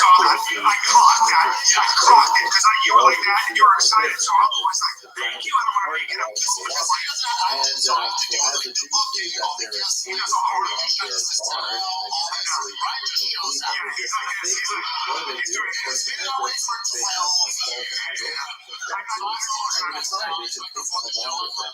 Through the water, think about how nice that is. So here it is. God has transformed nature. God has altered the behavior of the water, gravity, all kinds of things. In order to demonstrate his will, his concern for the slaves and the Egypt. And at that very moment, not only is Egypt not recognizing that, but they're actually taking advantage of that salvation in order to rescue their idolatry. So amazing in this story goes on to say that God is providing the Jews with manna in the desert for 40 years, and they were seeking all this manna, and some of them say, well, this is great, we're going to keep on every night, and let's set some aside so we can offer some offerings to our God. Now, here it is, the very gift of God itself, and the Jews are using it contrary to the Jews. So this is why God is called the Melech, I believe, or the Melech Melech, meaning he consulted. Because here, we're actually First of all, Sean, what a dope. When he is benefiting us directly. Never mind, what grown man. Astounding level of forgiveness is very Publicly difficult says, for us. people are mean to me on the internet. In Tomer What a Devorah, loser. discussed in his commentary, they call out By the way, I didn't even Rabbi find that Rothschild Reddit joke. It's just that Brendan I Schaub think that one of the ways is that we so can understand unfunny this best that is even when he tells like sort a of decent joke or has a behavior decent paradigm set up line, by parents and children, he still gets no laughs especially because he's not funny. adolescent children. He doesn't know how to deliver it. But I I'm mean, myself, thank God, so I complaining that know a little bit people about on the adolescent behavior, internet and it can be trying every now and then. that is And the idea is that here you're giving what so a much energy pathetic to loser. these And then kids, complain providing about for it their publicly. education, That's the other sad shelter, thing. and Is, their people are food, mean and to me their, on the all internet. this positive It energy all hurts the my time. feelings, And guys. That's contrary like, to your will, dude, yeah. it's very frustrating. Similarly, Aren't you in a USC right here and you're complaining about people employee, being, and by the way, no one's ever really been mean to Brendan Schaub. Brendan Schaub has not gotten there's 1/10 of the harassment that others have got. Like the O&A guys would get out from their subreddit. But throwing it back in their face are very spiteful manners. And in that case, that is the giver, are to a certain degree like God in terms of giving to humanity. We are required, we are called upon to be generous with ourselves, to give of ourselves, and to totally ignore the insult that comes back. So to go back, for example, to the adolescent children, rebellion is part of developing their identity. Rebellion is part of them trying to figure out exactly who they are as independent individuals. And so, on the one hand, yes, it would be nice if they could go straight from, like, saying, being beautiful 10-year-olds, being beautiful 20 or 30-year-olds without any of that crazy stuff in the middle. But it's a natural part of growing up that they should learn to rebel against authority in order to understand what independence means. So our task as the givers, as it were, is to forgive those kinds of returning. So that's interesting. I just thought about the word give and forgive. I'm sure someone's Anyways, in my commentary, I go through the translation of the text, and please have a look on the website. You'll see some of the original text there in Hebrew and in English. And I go through several kind of discussions of the references there and kind of the scholarly material. But the part that I kind of like the most, and I hope you'll enjoy too, is I try to take this, which is really very much a pragmatic book, despite all of the Kabbalistic information and the Talmudic information. There's nevertheless, it's a book about practice. It's a book about how can we change our lives by implementing these 13 levels of forgiveness. So what I do at the end of each of these 13 sections is I try to provide the reader with a few practical examples. So where we might actually use some of these ideas. And if we rehearse them, then hopefully when real life presents us with an opportunity, we'll actually remember what we read and do the right thing. So here's an example. Let's say you're in line at the checkout. You're in checkout line at this grocery store. You happen to be in the express line because you only wanted to grab a few things before you rushed home. And you're checking your smartphone, and a person behind you says, "Listen, do you mind? I'm really in a big rush, and I've got to get home. Can I just get ahead of you?" And you're feeling kind of relaxed, and you've been reading the Kabbalah of forgiveness. Yeah, sure. So you let that person go in front. And as that person goes in front, and she, let's say it's a woman, she starts putting her items on the conveyor belt. Notice that the sign says maximum 10 items, and you're looking at what you need, and she's got. Oh, good girl. Nice. What a chutzpah, to use the Yiddish expression. What nerve? Now, okay, really, in the grand scheme of things, 8 items is not hugely more than 10. But here, she asked you to give her something, let her take your place in line, and then with that, forgiveness, she's going to turn it back on you. Oh my gosh. Okay, so that's a fairly small example. If you read the Kabbalah of forgiveness, you'll be able to say, all right, the insulted king, God takes a lot worse punishment than I do, and I'm also responsible for a lot of that punishment. God must be theoretically, have to be, actually. So if God can tolerate my transgressions, certainly I can tolerate 8 extra items on a conveyor belt. It's much harder, though, when you get to the serious family dynamics of, parents and adolescents and spouses and siblings, and, just have to use your imagination a little bit about those situations where you're required to give, and they're not necessarily respecting the fact that you're giving. You nevertheless have to give again. That's this concept of the Elech Ne'elah, the insulted king. We can master this first concept of forgiveness. That giving is really something that is incumbent upon us, something that we nevertheless have to give. Or any other subreddit. What's it called? His gig to try and get his gig canceled. No one's ever gone up to him in real life. No one's harassed his family in real life. Which I did. Go ask Joe Kuya how mean the internet can be. That's someone who can tell you how mean the internet is. Joe Kuya, but you shall not face any of that.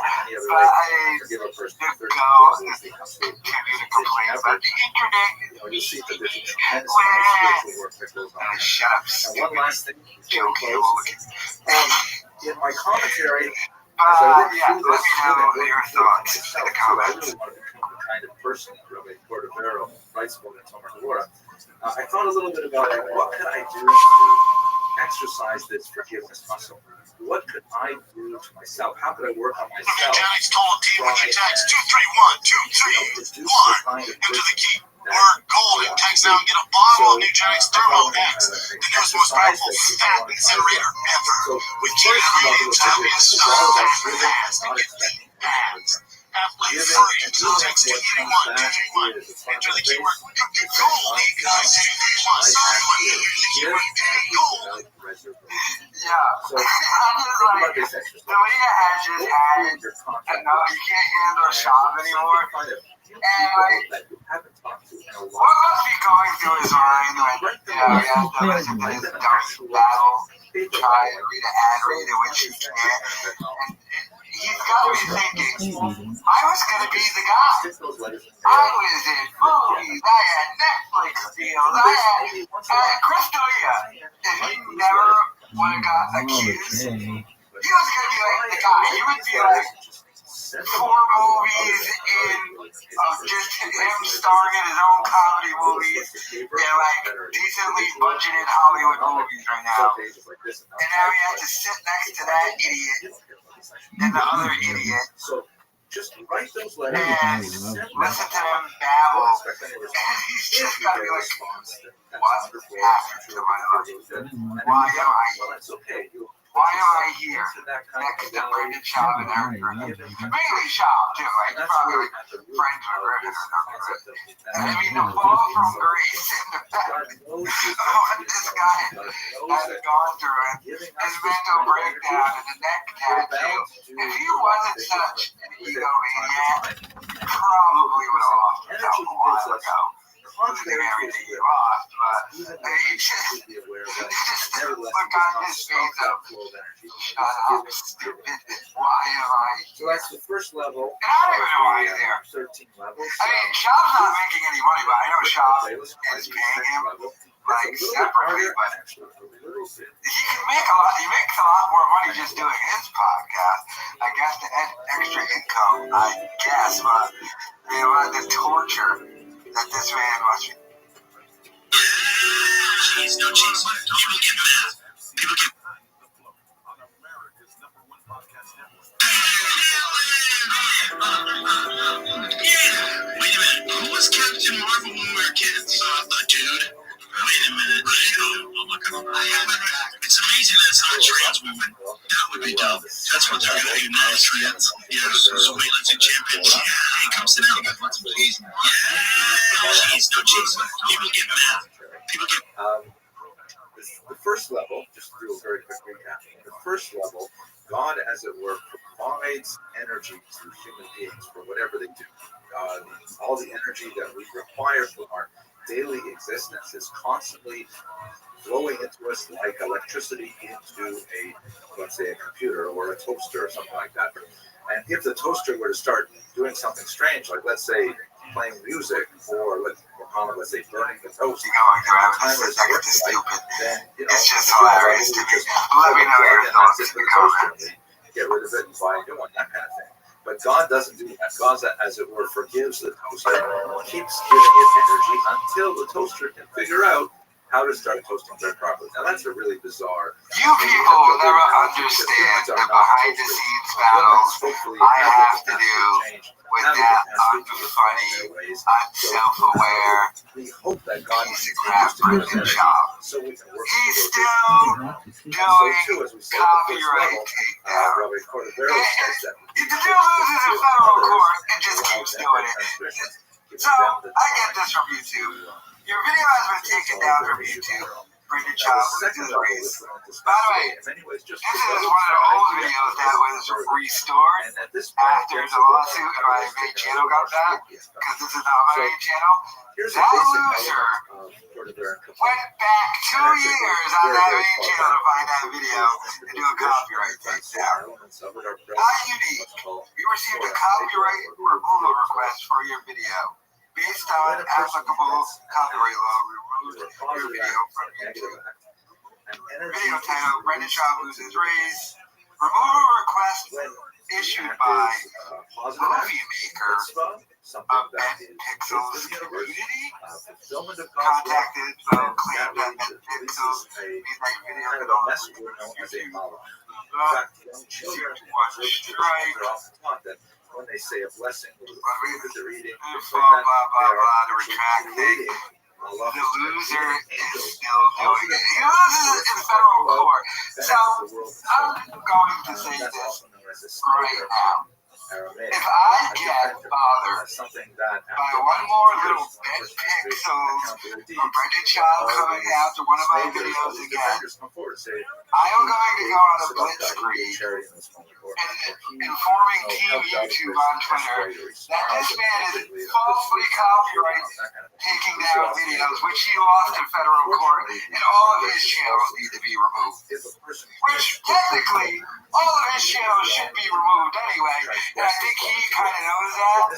He's trying to avoid it with Movie Maker, a Ben Pixels community. Why not just say Ben Pixels took it down? And why not just say Sick Boy took it down? But I'm going to have to blitzkrieg this on Twitter and get everything Ben Pixels is associated with taken down, because they're doing false copyright takedowns and they lost in federal court. It's not like this is my opinion. It's not like this is just something I think. This was adjudicated in federal court. So, I mean, truly pathetic. The fact that he's still so obsessed. Still so obsessed. Who goes back on a video that's 2 years old and copyright takes it down? Who does that? A loser. A loser does that. Which time? Which time in his day? So this is truly pathetic. I mean, the dude just can't stop taking L's, man. And he wonders why he's hated and his career is dead. Also accept the premise, which is based on Jewish thought. Look at his lies. I don't do stand-up because I want to watch my son play baseball. Then your son's probably going to be a tart like you dummy. What are you talking about? This is truly pathetic. Look at this idiot. All because I did that video of him flipping that chicken's over. Oh, because of that. By the way, anyone else who uses this Ben Pixels company, my blitzkrieg, I'm going to tell Team YouTube, anything Ben Pixels does is all false copyright takedowns. So anything they're associated with, take down on the YouTube channel associated with it. Because you're not allowed to do that on YouTube. You're not allowed to continuously do false copyright takedowns or your channel gets taken down. So the dude won't stop. The obsession won't stop. What an idiot. But let me know your thoughts in the comments. Or physical suffering or emotional suffering, what have you, or death, because death. There she is. I'm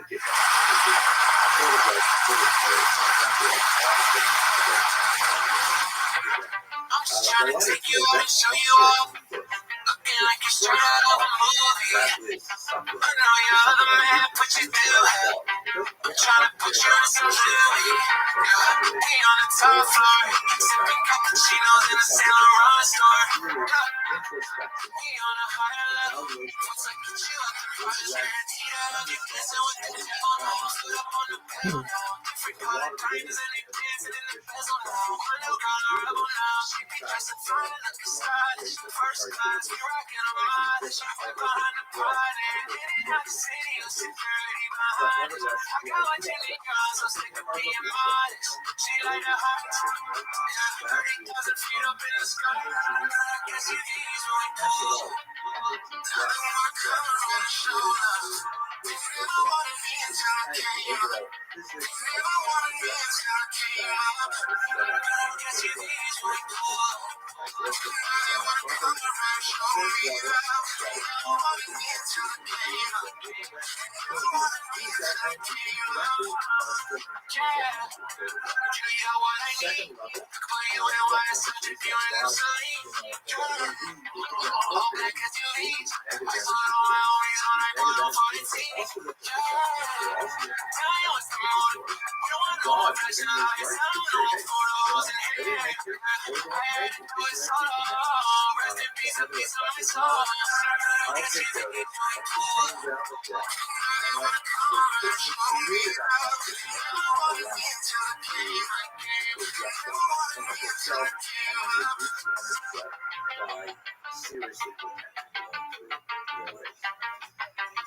Well, bringing this down to human level, I mean, this What? is weird. The fuck did I just watch right there? Surrounding us. Alright, now I understand why Shab is so mad. He's paying money to do this shit. How we actually So that was Brendan Shab, producer, Chin Sui, who's almost 50, really a and pragmatic has little brows.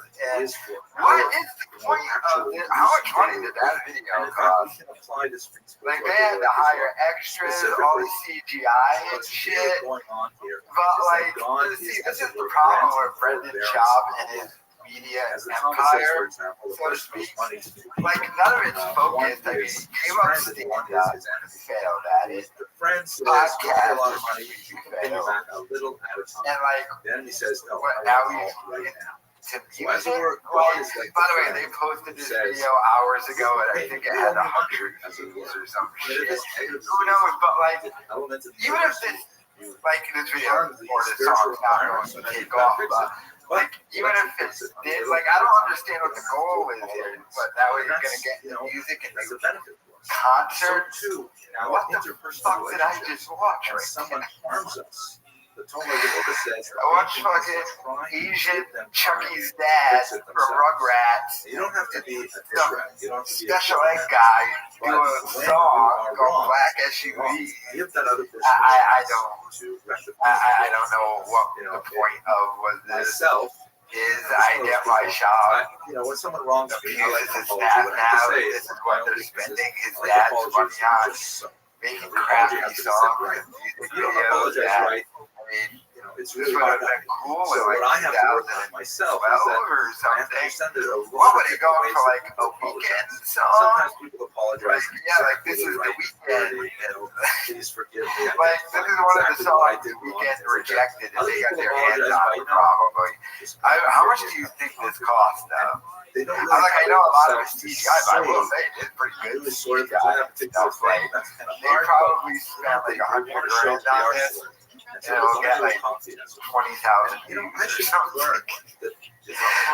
Bizarre. What are they doing at this point? Like, figure out what you're gonna do the car scam or now it's I don't know, but what did you think of the video? Let me know your thoughts in the comments.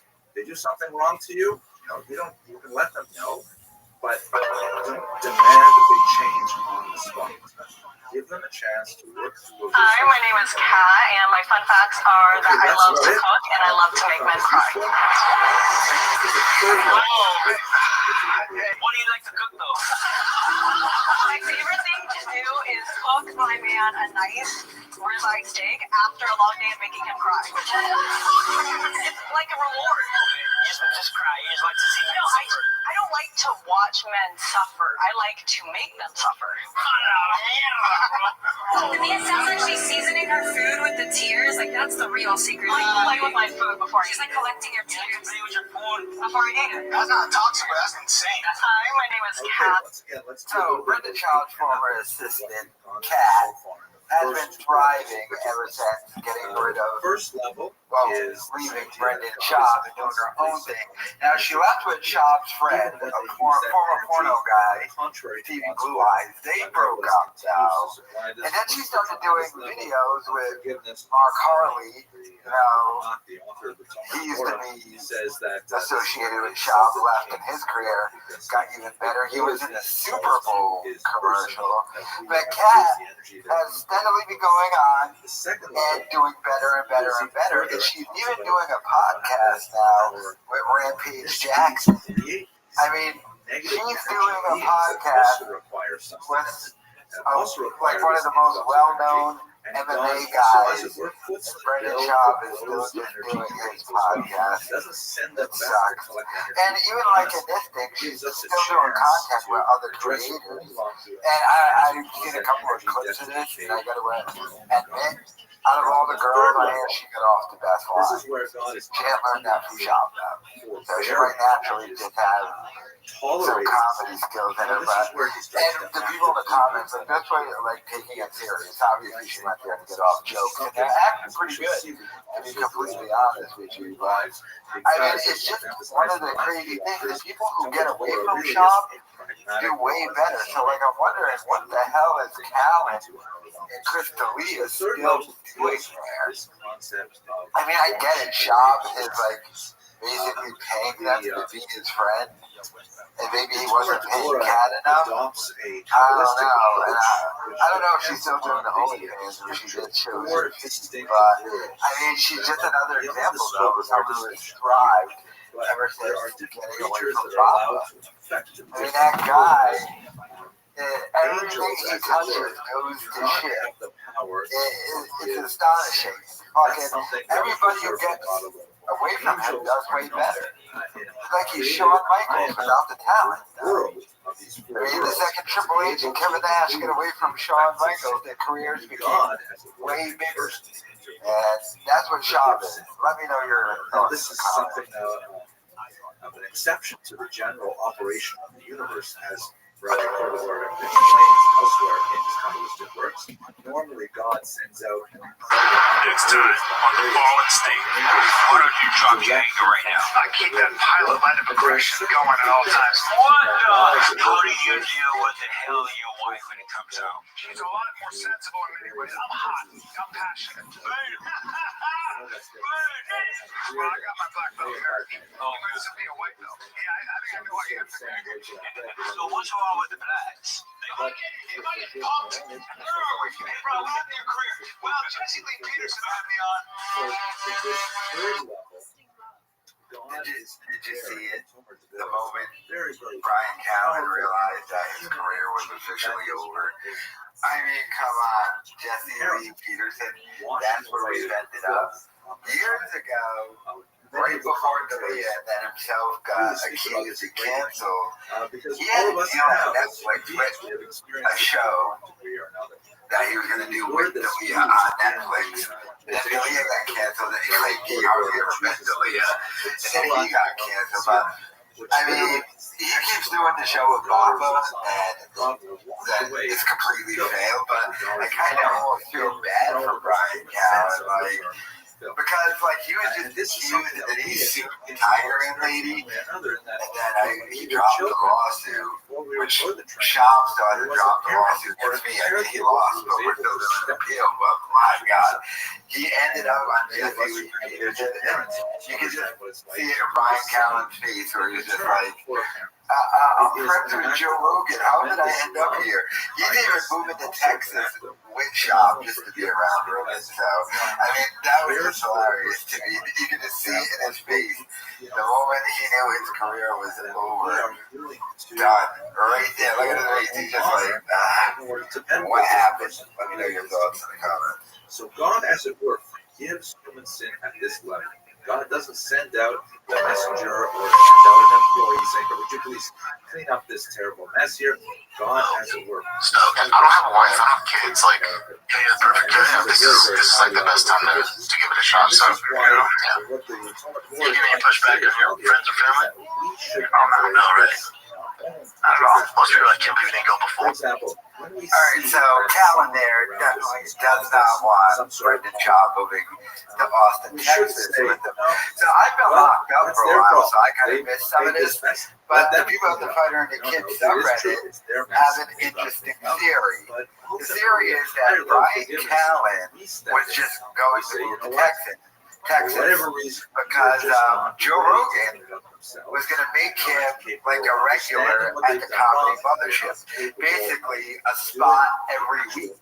And since that was going to be the case, and Callen's Hollywood career is basically over, he was just going to relocate to Texas, to Austin, and just do that, be a regular at the Comedy Mothership, and then do Joe Rogan's podcast a bunch, and then it's Brendan Schaub who's following Brian Callen down there, and Callen's like, okay, I guess, but you can tell he regrets it, because Schaub literally has nothing else to do.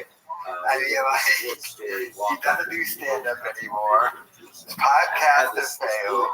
There's legitimately no reason for Brendan Schaub to move to Texas. There is a reason for Callen. He's already done spots at the Comedy Mothership and stuff, and he's going to continue. And if the once a week thing is real, I mean, that is a good opportunity. I mean, it is Joe Rogan's club, and Joe Rogan is the biggest podcaster. And it turns out this might be a situation of just Brendan Schaub following Brian Callen.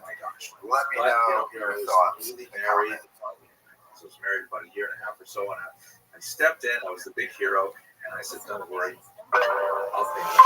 Very big, I know. But at that point, I did clean it up, and she was so lucky. I'm sure you've answered this multiple times. For your trip moving to Austin, I have answered it multiple times, but that's okay. It's nice that people have interest. Shin's moving. I'm not. We'll know. Continue with Chris and Eric in LA. My job. And that's what's up. Privilege to be able to do that. Okay, so now they're saying that Chin is moving. He probably got backlash for saying he's not. But Chris D'Elia and Eric Griffin are staying.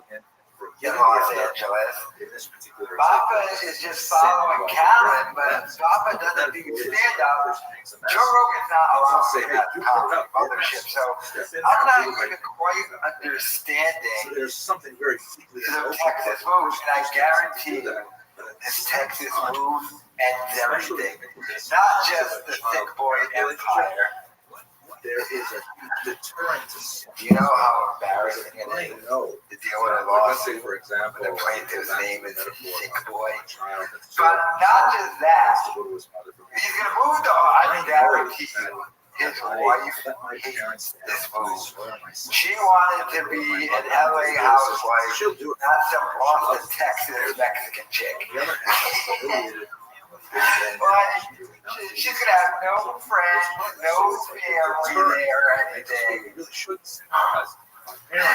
it's just going to be Shaw doing nothing.